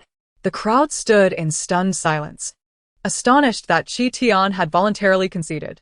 Yet even so, each bore an unwillingness in their hearts, convinced that should the battle continue, Qi Tian might yet prevail. The sound of laughter reached Hua Yi's ears. While he appeared engrossed in his coffee, his brows involuntarily knitted in discontent, disliking her arrogance. Yin Yuqi, meanwhile, worried for her, questioning what response such mockery would evoke. It was said that someone was watching Tao Ran, who clung to me tightly, turning her head inward, displaying signs of fear. Chu Yun could not help but exclaim. He had not anticipated that Longinus, the sole 9-system talent in history, had attained such a status under these fortuitous circumstances, rather than through his own cultivation. Chapter 77. Did Yang Zhong truly remain unaware of the relationship between the 5 prominent families and the imperial lineage of the Sui dynasty? Or had he, perhaps, forsaken the Sui royal family, aligning himself instead with the 5 esteemed clans? His gaze remained steadfastly fixed on by Yun Tian's countenance, scrutinizing the slightest shifts in his expression. Within the depths of his consciousness, tumultuous waves surged, and amidst them, familiar entities flickered into view. Yet, that was all there was to it. Much like the majority of brawny individuals devoid of intellect, Zhou Qiang was rather ordinary when it came to reading situations and discerning subtleties. Your words immediately ignited the ire of the Lu family, their eyes blazing with fury, longing to consume Qin Zihua alive. Nevertheless, they had to concede that Qin Zihua's assertions held merit before someone of the stature of Zhang Lao. Their Lu family truly amounted to little. Lin Si displayed no resistance. At the moment the cleaver descended, she closed her eyes, shielding the bitterness within her gaze. Dark scales emerged upon its back, tapering towards the tail, ending in a stinger reminiscent of a scorpion's tail. To be candid, upon the arrival of Mo Shursan, Zhou Cheng had vaguely surmised that the secret passage beneath the garrison might be far more intricate than his initial discovery suggested. However, what Zhou Cheng never anticipated was the grand scale upon which this passage had been constructed. Just as the two prepared to impose themselves upon Tang Yan, a gentle knock echoed from beyond the door. I knew Uncle He to be an open-minded individual. However, I remained uncertain as to what he referred to as serious matters. I raised my gaze to Black Xia and straightforwardly inquired, "Do you comprehend the underlying principles? The might of extraterrestrial beings may far exceed our imagination, and humanity might need to conceal itself for an extended period. Long Ci must endeavor to unearth as much information as possible beneficial for ordinary humans to hide." She truly envied Moya, envied her circumstances, and envied her ability to openly be with Lin Yu. No, indeed. What Tchaikovsky articulated was precisely what Jaeger had in mind. After sipping a cup of tea, the two old men erupted into hearty laughter. This entrance must be the hidden passage left by the stonemasons who carved the statue. Theoretically, this passage resembles the blood vessels within a human body, connecting to every corner of the statue. I fixed my gaze upon this square entrance and spoke slowly. The term inner opening signifies that this copper door can only be opened from the inside. It cannot be accessed from the outside. Qianshou responded accordingly. Ming Yi, however, chose to disregard this, for if Xu Boyan truly were to fight for his life, how could Madame Xu possibly contend with him? The chaotic awakening of power yielded disarrayed information, devoid of any discernible pattern, which had already manifested in the 7 individuals. The reason he had not reported to work was precisely due to these matters being exposed. He had been confined to a cell. Not only had he failed to encounter Li Jing, Shen Gongbao, and others, but even the city gate had been seized by the opposing party. Judging by their expressions, it seemed that the members of the Chan sect venturing to the west would not find it a simple affair. Xiang Mo's gaze began to grow increasingly dazed, as though veiled by something obscuring her vision, rendering her unable to perceive her surroundings clearly. Meanwhile, the soldiers of the net bore flushed faces, their spirits soaring, fervently directed their gaze towards Feng Xiao. The otherworldly figure staggered back several paces, nearly retreating into the light gate, his expression grave. He looked ahead to see 9 figures abruptly emerge from the 9 passages. However, following Li Fan's return from an expedition, the state of affairs had shifted dramatically. The factions on Taohua Mountain had rarely united, now finding refuge beneath the wings of the Nangong family. Hengshan's Tianzhu sword is renowned and perfected, utilized by cultivators from the entry level to the Yuan Yingying, and even the transformation of divine realms, with various sword techniques and tactics forming their own schools. Even Xiantian has praised its exquisite intricacies, yet this is precisely the nature of an aggressive style. Previously, he had been surrounded by his guards, yet unexpectedly, the adversary struck instantly, killing Jiang Zia without hesitation. Flipping to the back, the critical points lie therein, ha. Li Jiahao quipped proudly to Lei while sipping red wine. Jing Wuming stated, Li Xuanhuan's ability to slay Shangguan Jinhong was not solely due to his martial prowess, but rather his unwavering confidence. Li Xuanhuan always believed that justice would inevitably triumph over evil, and fairness would eternally prevail among mankind. Bai Ming's expression shifted dramatically. He had conducted some research on the soul-devouring insect, which, although terrifying, required a considerable duration to proliferate and certain unique conditions for hatching. Otherwise, it would not emerge until encountering Menglingru, rendering the malevolent cultivator's theft of the soul-devouring insect a futile endeavor. Yi lamented. In the past, the Songyang Iron Sword ranked 4th on the weaponry list, indeed a remarkable hero. However, he stated solemnly, it is a pity that you are not Guosongyang. His remains have likely long since turned to ash. Guoding's dark visage suddenly turned ashen. For an undergraduate yet to graduate, the cheap pride he possessed was more precious than any worthless trinket. He picked up the box, preparing to close it, refraining from consuming more.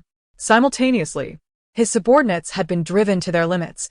Their madness, regardless of the underlying psychology, had yielded tangible results for Wumu.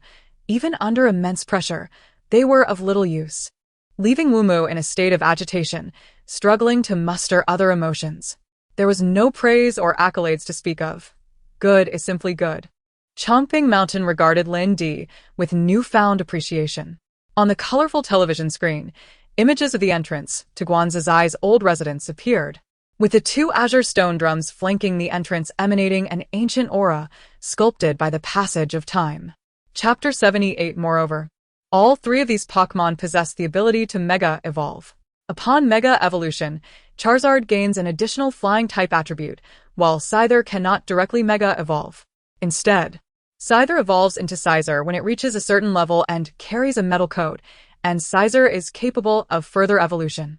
At that moment, applause suddenly erupted from the audience, and to everyone's astonishment, the one applauding was none other than Wentworth. This was the pinnacle of the first form of the Great Wilderness God King's technique, which Xia Rinjian had comprehended, allowing him to execute the divine palm at will, guided purely by his thoughts. Chen Sheng stared blankly at Lin Qingru, who shyly retreated before him. Could it be that achieving a favorability score of 50 meant he could kiss her? After taking in the bright moonlight that pierced through the dark veil, he swiftly found himself in a warm room. Realizing he had misspoken, he glanced anxiously at Li Muji, only to see her unfazed, casually enjoying her meal while casually commenting on the dishes. Myanmar is a military-governed nation where generals hold power. Although these individuals are politicians, They lack the shrewdness typical of true politicians, preferring to avoid trouble whenever possible. Clearly, Wang Yuyan was equally taken aback, as the two exchanged glances from different steps of the staircase. Skill upgrade. Dragon capture hand, mastering all 18 dragons subduing palms, and transcending into a unique martial art that surpasses the 18 palms. It seems you are still unaware of the situation in the city. Lin Chun, sensing an opportunity, animatedly recounted the conflict between the city lord and the deputy lord, emphasizing that he was currently in the city lord's good graces. The city lord's terrifying strength had once obliterated two experts on the verge of ascension with a single palm strike. Tom Ran remained rigid in Yi Jiaozhen's embrace, afraid to move, but gradually relaxed after a long while. Kanglin Ancient City is one of the three major cities of the Great Martial Empire, second only to the imperial capital, sprawling over tens of thousands of acres with grandiose architecture. The power of destiny lies in its ability to surprise you with a new twist when you least expect it. Surprisingly, Yuan Yingying did not kick the overweight man away. Instead, she opened her arms and embraced him tightly. Jiang Mama spoke without mincing words, her forthright nature having offended many throughout her long life. Yet she had long since resigned herself to this demeanor. The ferocious salamander unleashed a torrent of brutal flames, while Commander Sherling extended his hands to release a beam of pitch-black energy. You need not explain, I suppose you think as much, otherwise. Why would you have posed such a question? Lu Yu shook his head. Chu Shuowei struggled desperately, but soon realized she was no match for him. In a moment of resignation, she turned and plunged into Gong Xiaozhu's embrace. Perhaps it was the fleeting moment of infatuation. Or perhaps it was the daily companionship that kindled deeper feelings over time. Xiao observed the picturesque scene before him with tranquil appreciation, his gaze clear and unclouded by distractions. Unconsciously, Lu Shu lifted his head, gazing at that sincere face, his eyes shimmering with excitement. Even in winter, this bustling city remained vibrant, with a port bustling with a steady flow of merchant ships transporting goods across the nation. Just as the principle of mutual respect dictates, Fu Qingmeng felt a surge of happiness in her heart. With a series of loud crashes, Zhou Tian was sent hurtling through the air like a kite with a severed string, tracing a parabolic arc before crashing heavily onto the grass. Indeed, moments later, the muffled sounds of impact ceased, revealing that the Spider-class tugboat had suffered 23 damage, a truly alarming statistic. The vessel was slowly undergoing self-repair, but once it reached 97, it would be unable to recover further. Chapter 79. Initially, I found myself in a passive position, yet now I possess the means to fabricate false evidence. Should I cling to this unyieldingly, the Li family shall not escape unscathed, and many narratives can be rewritten. Lin Ming nodded, realizing that this sphere not only allows one to concentrate spiritual energy, but also necessitates an exceptionally precise focus and cohesion. Han's father had previously dug a pit, and old John, fearing that this pampered employer might hinder rather than help, refrained from allowing him to capture the crocodile, assigning him instead to keep watch. In midair, the figure of the old Yamamoto began to exude his usual formidable presence. However, investment firms did not approach matters in such a manner. They are accountable for the utilization rate of invested funds, investment profits, and overall investment outcomes. Naturally, they aspire to secure greater rights even without direct involvement in operations, as these rights can, at times, impose constraints on the management team, thereby safeguarding the investment capital. Yet this is a risky endeavor, unlike certain celebrities who, despite their atrocious renditions of songs, claim to have introduced a new style. Yi Sun, perhaps you believe that incident was a great blow to you. But compared to what we've faced, what is that? Yang Chen said with a bitter smile. In Lu Lake Village, the bonds between Lu Liahu, Lu Qingqing, and Fong Bai were the strongest. Now that Fong Bai had matters to attend to, they were unwilling to leave. Accompanying the group would indeed be a burden. Remaining here to cultivate, though the spiritual energy of this realm is not as abundant as outside, offers significantly greater safety, and perhaps they might even find fortune in misfortune. Xiao Zai's verbal skills paled in comparison to hers. She had honed her abilities over 3 lifetimes. Infuriated to the point of her face alternating between hues of green and red, he found himself utterly powerless and could only seethe in frustration. The method proposed by Mo Ting held considerable allure for him, especially with the flexibility to negotiate terms, making it exceedingly difficult for him to decline. The driver, filled with elation at the prospect of such a lucrative haul, nodded in agreement and drove off with the injured companions. Indeed, one learns skills from those one associates with. I've noticed that this ill-fated boss possesses the ability to teleport. Initially, Pan Jun, who had been tossing his wand, found himself teleported and muttered curses, intending to distance his character from the boss. Feng Piaoling and the others changed countenance, even before making a move. The outcome was already apparent. None among Yi Chu's trio could measure up. The individuals they had summoned lay in ambush on the mountain, if she were unwilling to ascend. They genuinely lacked the confidence to subdue her. Their pigs were already sufficiently large, and this time they planned to slaughter one.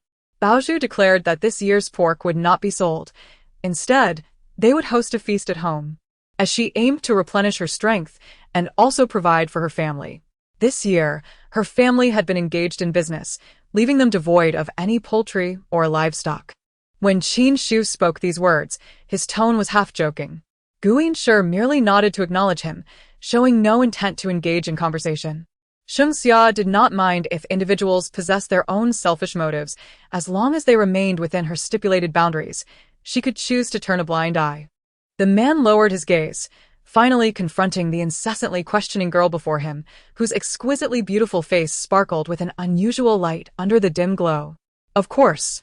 Rain Xiaoping was taken aback by Jin Chuanfeng's inquiry, stammering a rebuttal. She had previously remarked that someone like Qiu Qingqing, a tender sapling, was ideally suited for the tastes of older gentlemen, which would greatly benefit Jing Cheng's business. Prior to clarifying this significant matter, she had no intention of allowing He Weidong to learn that these two children were romantically involved, lest that misguided man prattle on to Sheng Baogua and jeopardize their relationship. This body was undeniably famished. As Baozhu rose from the bed, the sound of cracking bones echoed annoyingly, reminiscent of a zombie. However, having seen much of the world, she understood that this was merely the result of prolonged inactivity. Once her mind cleared, she descended to search for her shoes. Well, there was nothing pressing to attend to. Upon hearing her superior's words through the wireless earpiece, a Yuan nearly spat blood. You might as well give up, Root. You can barely support yourself, let alone a child. One villager remarked. To alchemists, such matters might seem trivial, yet to an ordinary individual, it would resonate as profound wisdom. Moreover, it appeared that these several bachelors had found suitable companions. Yezi and Lulu were among them, and Sister Ai Li shared a close bond with her. She also took a moment to comfort Ling Yao over the phone, assuring him that she would certainly visit Lu Weiwei on his behalf. You should no longer reside here, Huang Chao coldly stated, unless he intended to rise. Kong Ran sensed a shift in events. Yan Lin was intent on eliminating all members of the ghostly gang. Yang Susu was the catalyst for this situation, and to ensure her safety, it was imperative to escort her to Mu Qiongyu. Chapter 80. In comparison to the world of Truman, the breakthrough of the sixth sense of the supernatural is undeniably more arduous and formidable. Horror films have waned for over a decade, only to erupt anew with astounding energy, reclaiming their place as an indispensable component of the film industry. Meng Nan's thoughts raced as he contemplated a counterattack while his movements remained uninterrupted, gliding through the air like a gentle breeze, evading the oncoming assault. Xiang Fu appeared momentarily taken aback, yet upon seeing the smile in Yan Jin's eyes, she refrained from further commentary. In the blink of an eye, the spirit of the sword had unleashed several strikes, and Meng Nan deftly dodged, confirming his suspicions. No need. Let us just make do with lunch, Ding Ermio declared, retrieving some scorched rice and dried meat to nibble on. I've been starving for quite some time, General. I presume you haven't had lunch either? Xian Yingying promptly assumed a princess's demeanor. The elder, however, gazed at Lu Ming, his eyes sparkling with an unusual light, betraying no signs of frailty. Yan Jin lifted his gaze, glancing at the blazing sun outside, while the flowers and grasses in the courtyard began to show signs of wilting. This. Ding Ermio grumbled as he tucked away his protective talisman and proceeded toward the fork in the road, evidently feeling that the vendor had regarded him as a swindler. Yuan Yang merely smiled, remarking that it was but the cheapest and simplest of items, though this painting method was rare in ancient times. Its novelty was merely a matter of fresh appeal. A blazing sun cast a silvery light, showering the earth as they traversed several miles. This cave was evidently deep within the planet, exceedingly secretive. Just as they exited the terrifying, shadowy woods, they were greeted by a blinding sensation and refreshing air, prompting exclamations of awe, albeit the spiritual energy felt considerably thin. Very well, that is the general classification of martial artists. Now, let us discuss you. Mei Wuhua concluded her explanation, eyeing Lin Feng with curiosity. Currently, Chen Fei's most formidable ability was this illusion. As he activated it, he prevented the tree from ascending safely, ensuring that, even in defeat, the tree would endure considerable suffering. Wang Sheng, upon hearing this, choked on his own saliva.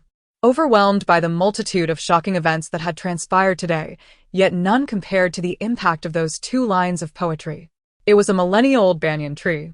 Its sturdy trunk adorned with numerous thick aerial roots, its branches so lush that one could scarcely discern the main trunk. This is our first direct confrontation, is it not? The purple figure fixed its gaze upon Yun Xie, speaking with ease, exuding a sense of confidence that conveyed no hint of vulnerability. Outside the misty illusion forest, a beam of azure light suddenly descended from the cliff, revealing the arrival of Yin Xianglo. Having returned home late last night, she hastily washed up and went straight to bed. The Spartan battlesuit is also in the process of developing some new external devices, along with several specialized motorcycles. After taking a moment to rest, Yang Cheng ensured that both he and the spirits, including Tong Oxiong, were in optimal spirits before casting his gaze towards the cave. Jiang Yan pushed open the door and followed the direction pointed out by Sui Sui, arriving at the wardrobe. Wei Kong and the others, being fond of the child, knew her preference for pink, hence the wardrobe was painted entirely in that hue.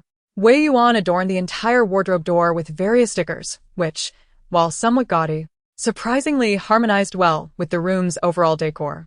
In a corner, the figure of An Ran could still be seen, but now, as Qin Shi peered through the glass door, An Ran's presence had vanished entirely from the office. Moreover, the Lion Knight Brigade had been designated as rebels, with Brennus emerging as their leader. In half a month, Liang and Ai Mi would no longer engage in polite conversation. Throw stones, Zhou Tsong exclaimed, pleased with the outcome, and immediately instructed others. Growing increasingly in awe of Lu Rinjia, Yang Cheng finally discerned that the cracks on the bottle were gradually sealing themselves, as if this power emanated from the full moon in the sky.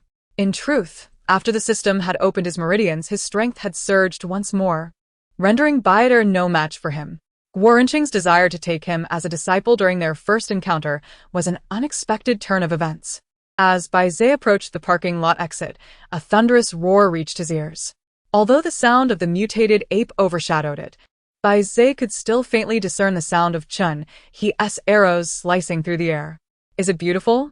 Yi Bai leaned in with an enchanting smile, his striking eyes glinting with mischief. If he failed to grasp the gravity of the situation, he would truly be foolish. He had secretly witnessed the man's departure moments ago. Was Su Qingning genuinely capable, or merely deceiving herself? It would be best if it were a falsehood, but if true, the path ahead would become exceedingly treacherous. Nonetheless, the relentless assault on Sasuke had yielded no progress, leaving Ino somewhat at a loss. Gazing at Yiming's shadowless smile, Lei Fu felt an overwhelming sense of defeat. However, he chose to remain silent, for the soldier had already led them to a modest inn as requested. With a swift motion, the resilient scales remained unyielding against the countless icy blades of frost, yet when faced with the indomitable wind blades in Sakura's hands, they crumbled effortlessly.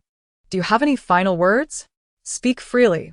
Although I am ruthless, I shall not deprive you of the right to utter a few words before your demise. Zhao Dake remarked with a hint of curiosity at Song Paiyu's reaction. How foul. Why is it so odorous? Song Yuanqing exclaimed, her brows furrowing upon opening her eyes. Quickly, she covered her nose, only to feel something slimy upon contact. She instinctively brought her hand before her eyes for inspection. Was it you who harmed my nephew? A middle-aged man clad in blue questioned, gazing at Fu Yunzi. At this moment, the night market in Sapporo was in full swing, a scene of vibrant colors and lively chatter. The air was thick with excitement, as people flowed like dragons amidst a haze of opulence and revelry. Is what you say true? Can you assure me that after her reincarnation, I will still be able to find her? Fei Go asked, his voice laden with excitement. This revelation only served to further ignite the prideful Yang Feiping's ambition. Upon learning of this matter, he had set the professor as his goal, aspiring to reach that level one day.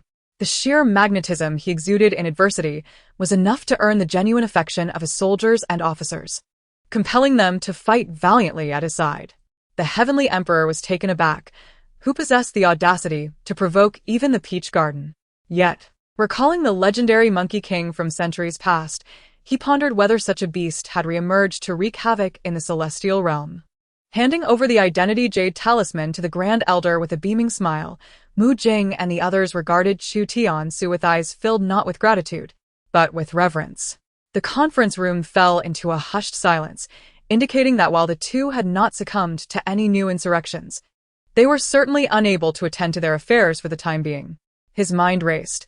He must not reveal his origins from a higher realm, nor his memories, lest he provoke conflict with the Lord of Longyan City or invite unforeseen complications. A fragrant breeze wafted through as Su-Er, clad in a red outfit, approached Luo Zixio. Upon sensing the distinct atmosphere, she furrowed her brows and leaned closer to him.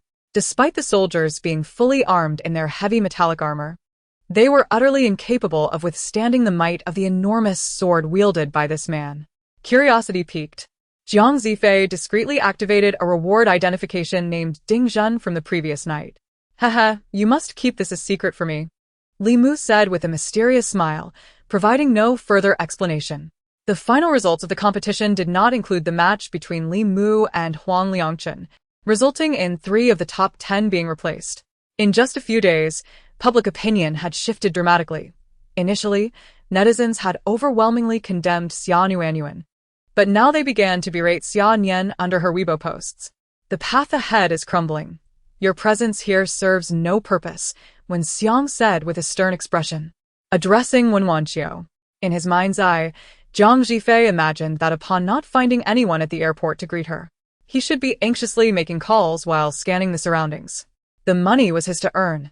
Even if it bore her name, he was indifferent to the amount, as long as there were proper records. Neglecting your duties.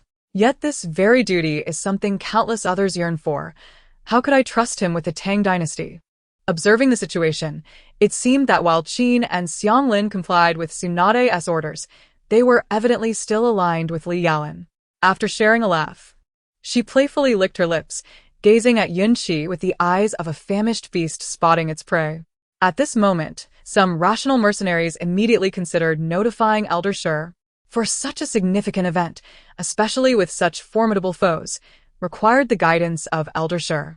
Following the battle, aside from the ancient walls of the Holy City, most of the palatial structures within had been ravaged.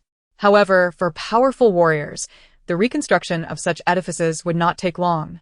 Neza, witnessing the scene, shouted and hurled his 2 weapons to intercept Yang Jian's. Meanwhile, Chen Chuliang noticed a freshly posted news item in the front row of the positive energy news he had previously seen. Mother died during childbirth due to complications. Had she been at a major hospital, she would undoubtedly have been saved. The town's medical conditions were too poor, and by the time she could be transferred to the county, it was too late. Observing the barrier around him, he expressed surprise and, after some contemplation, concluded there was no significant danger, thus plunging into the vortex. What the old man has said is undoubtedly true. Is he intending to auction it? Such a treasure, combined with my Jinyu Workshop's promotion, is sure to fetch a good price, Nangong Yuyan remarked with a smile. Major Max is in the prime of his life. Surely it cannot be natural causes, Blake inquired with a smile. As one of the 3 major sects of the central continent, the Xuangu Gate occupied a vast expanse, featuring the towering Xuangu Peak and an extensive forest behind it. For countless millennia, few had ventured in or out of this forest, where rare and precious materials had been birthed. Sister Huang, may I inquire if you're knowledgeable about spirit beast pills? Zhao Yan confessed his ignorance in this area. The dealer was drenched in cold sweat, but dared not wipe it away. The pressure exerted upon him by the multitude was overwhelming. The excited laughter of others felt akin to sharp blades, cutting deeply into his heart. Moreover, the Isle of Demons was no mere boast. With extreme winds above and powerful ocean currents below, the ability to approach was non-existent. Watching the slender figure of Songyue fade away, the great demon lord suddenly seized control of Gu Zi's body. In his previous life as a student, he had been an ordinary person, cast aside in obscurity. In truth, Qian Chun had observed Yingying several times, noting only her upper body in motion, never having glimpsed her lower half. Inside the temple, Chen Bailey sensed an intruder outside and, without hesitation, unleashed a punch that shattered the temple's walls and doors, sending a massive green fist crashing toward Chu Chen. Cheng Yi glanced at her through the rear-view mirror. Her youthful, pristine visage appeared to be in her early 20s, her bright eyes filled with confusion. Zhou Zhaonan, disinterested in explanations, lounged on the sofa, legs crossed, exhaling a cloud of smoke while sizing her up through the haze. Xiao Xing understood that the most crucial aspect was to begin, and he was willing to provide a bit more without reluctance. As the angle of inclination grew steeper, accompanied by the resounding fractures of steel, the platform could no longer bear the weight, collapsing entirely into the sea. The lobby of the hotel was densely strewn with dismembered corpses, covered in flies and maggots, an overpowering stench assaulting the senses. Since the second watch, various figures had entered the Honglin mansion, making their way to a grand hall where Hong Yuan sat alone at the head, leisurely sipping fine wine. She wished for Qin Zue to suddenly experience a pang of conscience, realizing the extent of his past transgressions against her. As this thought crossed Li Hai's mind, he was startled awake, only to find the old monk who had stood before him had vanished. Yi Feng smiled faintly, standing before a majestic black steed, nodding at its robust form before using the ground to propel himself gracefully onto its back. Subsequently, due to his proud nature, he refused to join the temple, engaging in fierce combat with two sent by the temple until the robed Vikes intervened, slaying the sorcerer. The queen murmured in confusion about the situation, frantically attempting to rise from her bed, disregarding her frail condition and abandoning her usual dignified demeanor. The village's name originated from a historic spring, perpetually clear and never running dry, even in times of drought when rain would not fall for months. The winter sun was remarkably warm, and as she looked up, Li Xue seemed to see a gentle aura emanating from him. The Dihao building stood as the tallest structure in Dongjiang province, with the Dihao Club on the top floor being the most luxurious venue, its reputation extending beyond the province, attracting numerous ambassadors as members. Fu Beijun felt a vague discomfort. Yet he pondered its origin with clarity. "I am quite confident," Tang Long replied with a foolish grin. Lacking sufficient confidence, he sought to locate the culprit, unwilling to let Li San and his companion stumble upon the truth before him. The man recognized Saddam and Cade, aware of their notorious status in the capital, and smiled slightly as he produced a golden token from his pocket, displaying it before them. The old monk's countenance was rather unsightly, marred by a scar on his chin, his expression somewhat erratic, revealing his dubious character. Upon witnessing this, Mo Qingqing's lips curved into a deeper smile. Such a person would be more amenable to her purposes. Presently, Qi Hui had entrusted the capital to Xiangxiang and Jianfeng. Despite the Jian family's influential support, should the high-ranking officials return, Xiangxiang and Jianfeng would find their hands tied. With their absence, everything became much simpler. Now, Niu Fen and Xiong and Bai Lang harbored a deep-seated animosity towards the Black Tiger Demon King, who remained oblivious that his actions had offended 3 demon kings. Even if he were aware, he would remain indifferent, as they were his natural adversaries. The Longju Tianzun in the hall wore a cold expression, his right hand gripping a purple jade flute, a finger poised over a hole, as if to unleash a deadly melody. The competition concluded, leaving everyone yearning for more. When the results were announced, with awards for creativity, excellence, and color coordination, Lisa received the Color Coordination Award, her face betraying a flicker of emotion as she accepted the trophy from the presenter. Now a princess, she found herself burdened with a father and mother, unable to live as freely as before. It was akin to a game of kickball. Zahadi was struck repeatedly, crying out in protest, yet Pan Chin continued relentlessly, determined to diminish Zahadi's arrogance bit by bit. Countless individuals around the world suffer from hunger and homelessness, many unsure of their survival from one day to the next, fearing they may never see the sunrise again. Yet, her sister jeopardized her life as a joke, an act unworthy of forgiveness. As for the newcomer rankings, Lin Xian had already dismissed them. His accomplishments far surpassed what the rankings could reflect, rendering them meaningless. While speaking, he mentally drafted numerous strategies to deal with his rivals. The surrounding alphas, armed and cautious, approached slowly, struggling to suppress their fear as they formed a dark cloud of military uniforms on the deck. Should this be overheard by Chu Qinghan and the others, they might genuinely believe he had changed his heart, leaving him with no glimmer of hope. He had forgotten her, yet some memories were etched in his very bones. While she had long since forgotten him. When Bai Wei transferred to the school in the middle of the semester, she had declined her parents' offer of a maid, insisting on learning to live independently. Thus, in her home in City A, she was alone. Her culinary skills were modest, but after half a semester, she could manage simple homemade dishes. The Linglong membership card resembled a credit card, bearing the holder's name, rendering the notion of using another's card impossible. If I am not mistaken, this house is under my name. I have every right to reside here, Ji Yanmo retorted.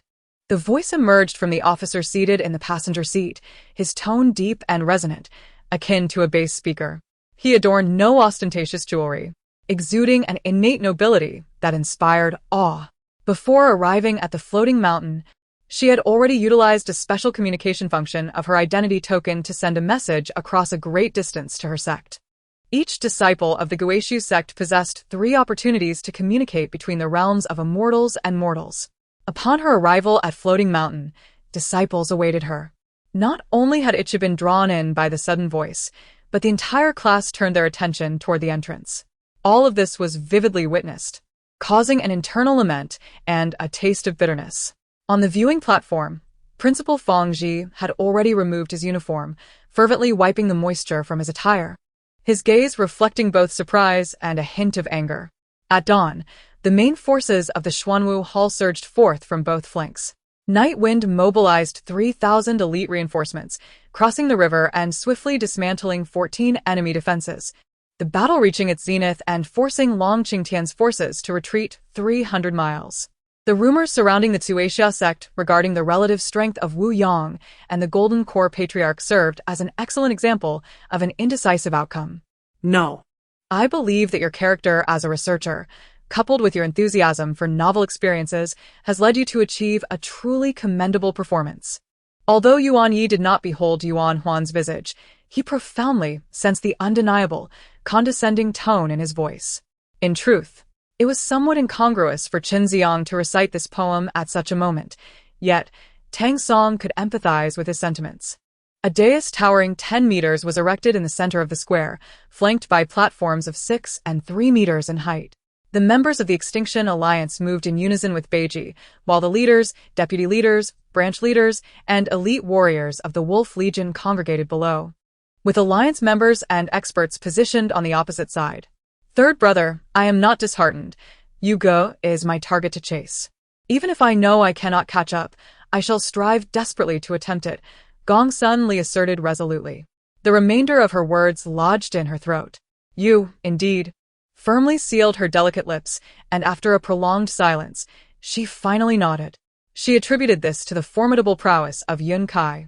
As people instinctively tend to rely on the strong. This is my secret, Chen Feng remarked with a subtle smile, his esteem for Wan Ji elevated, for he could discern that his Shikigami was none other than the Qingxing Lantern, a feat even the leader of the sect to which Mountain Spring belonged could not achieve. The person in charge guided Yan Jialong and his entourage to a pair of golden double doors at the corridor's end, guarded by rows of bodyguards. Upon sensing the precarious situation, Li Ju promptly withdrew with his elite subordinates, the remaining soldiers of the Shiliang army, originally left by Huang Fusong, naturally chose not to fight to the death with the coalition forces now that Niu Fu, Li Ju, and others had fled. The cries of the flame chicken and the tiger crow resonated almost simultaneously, heralding the approach of a large horde of monstrous beasts charging forward.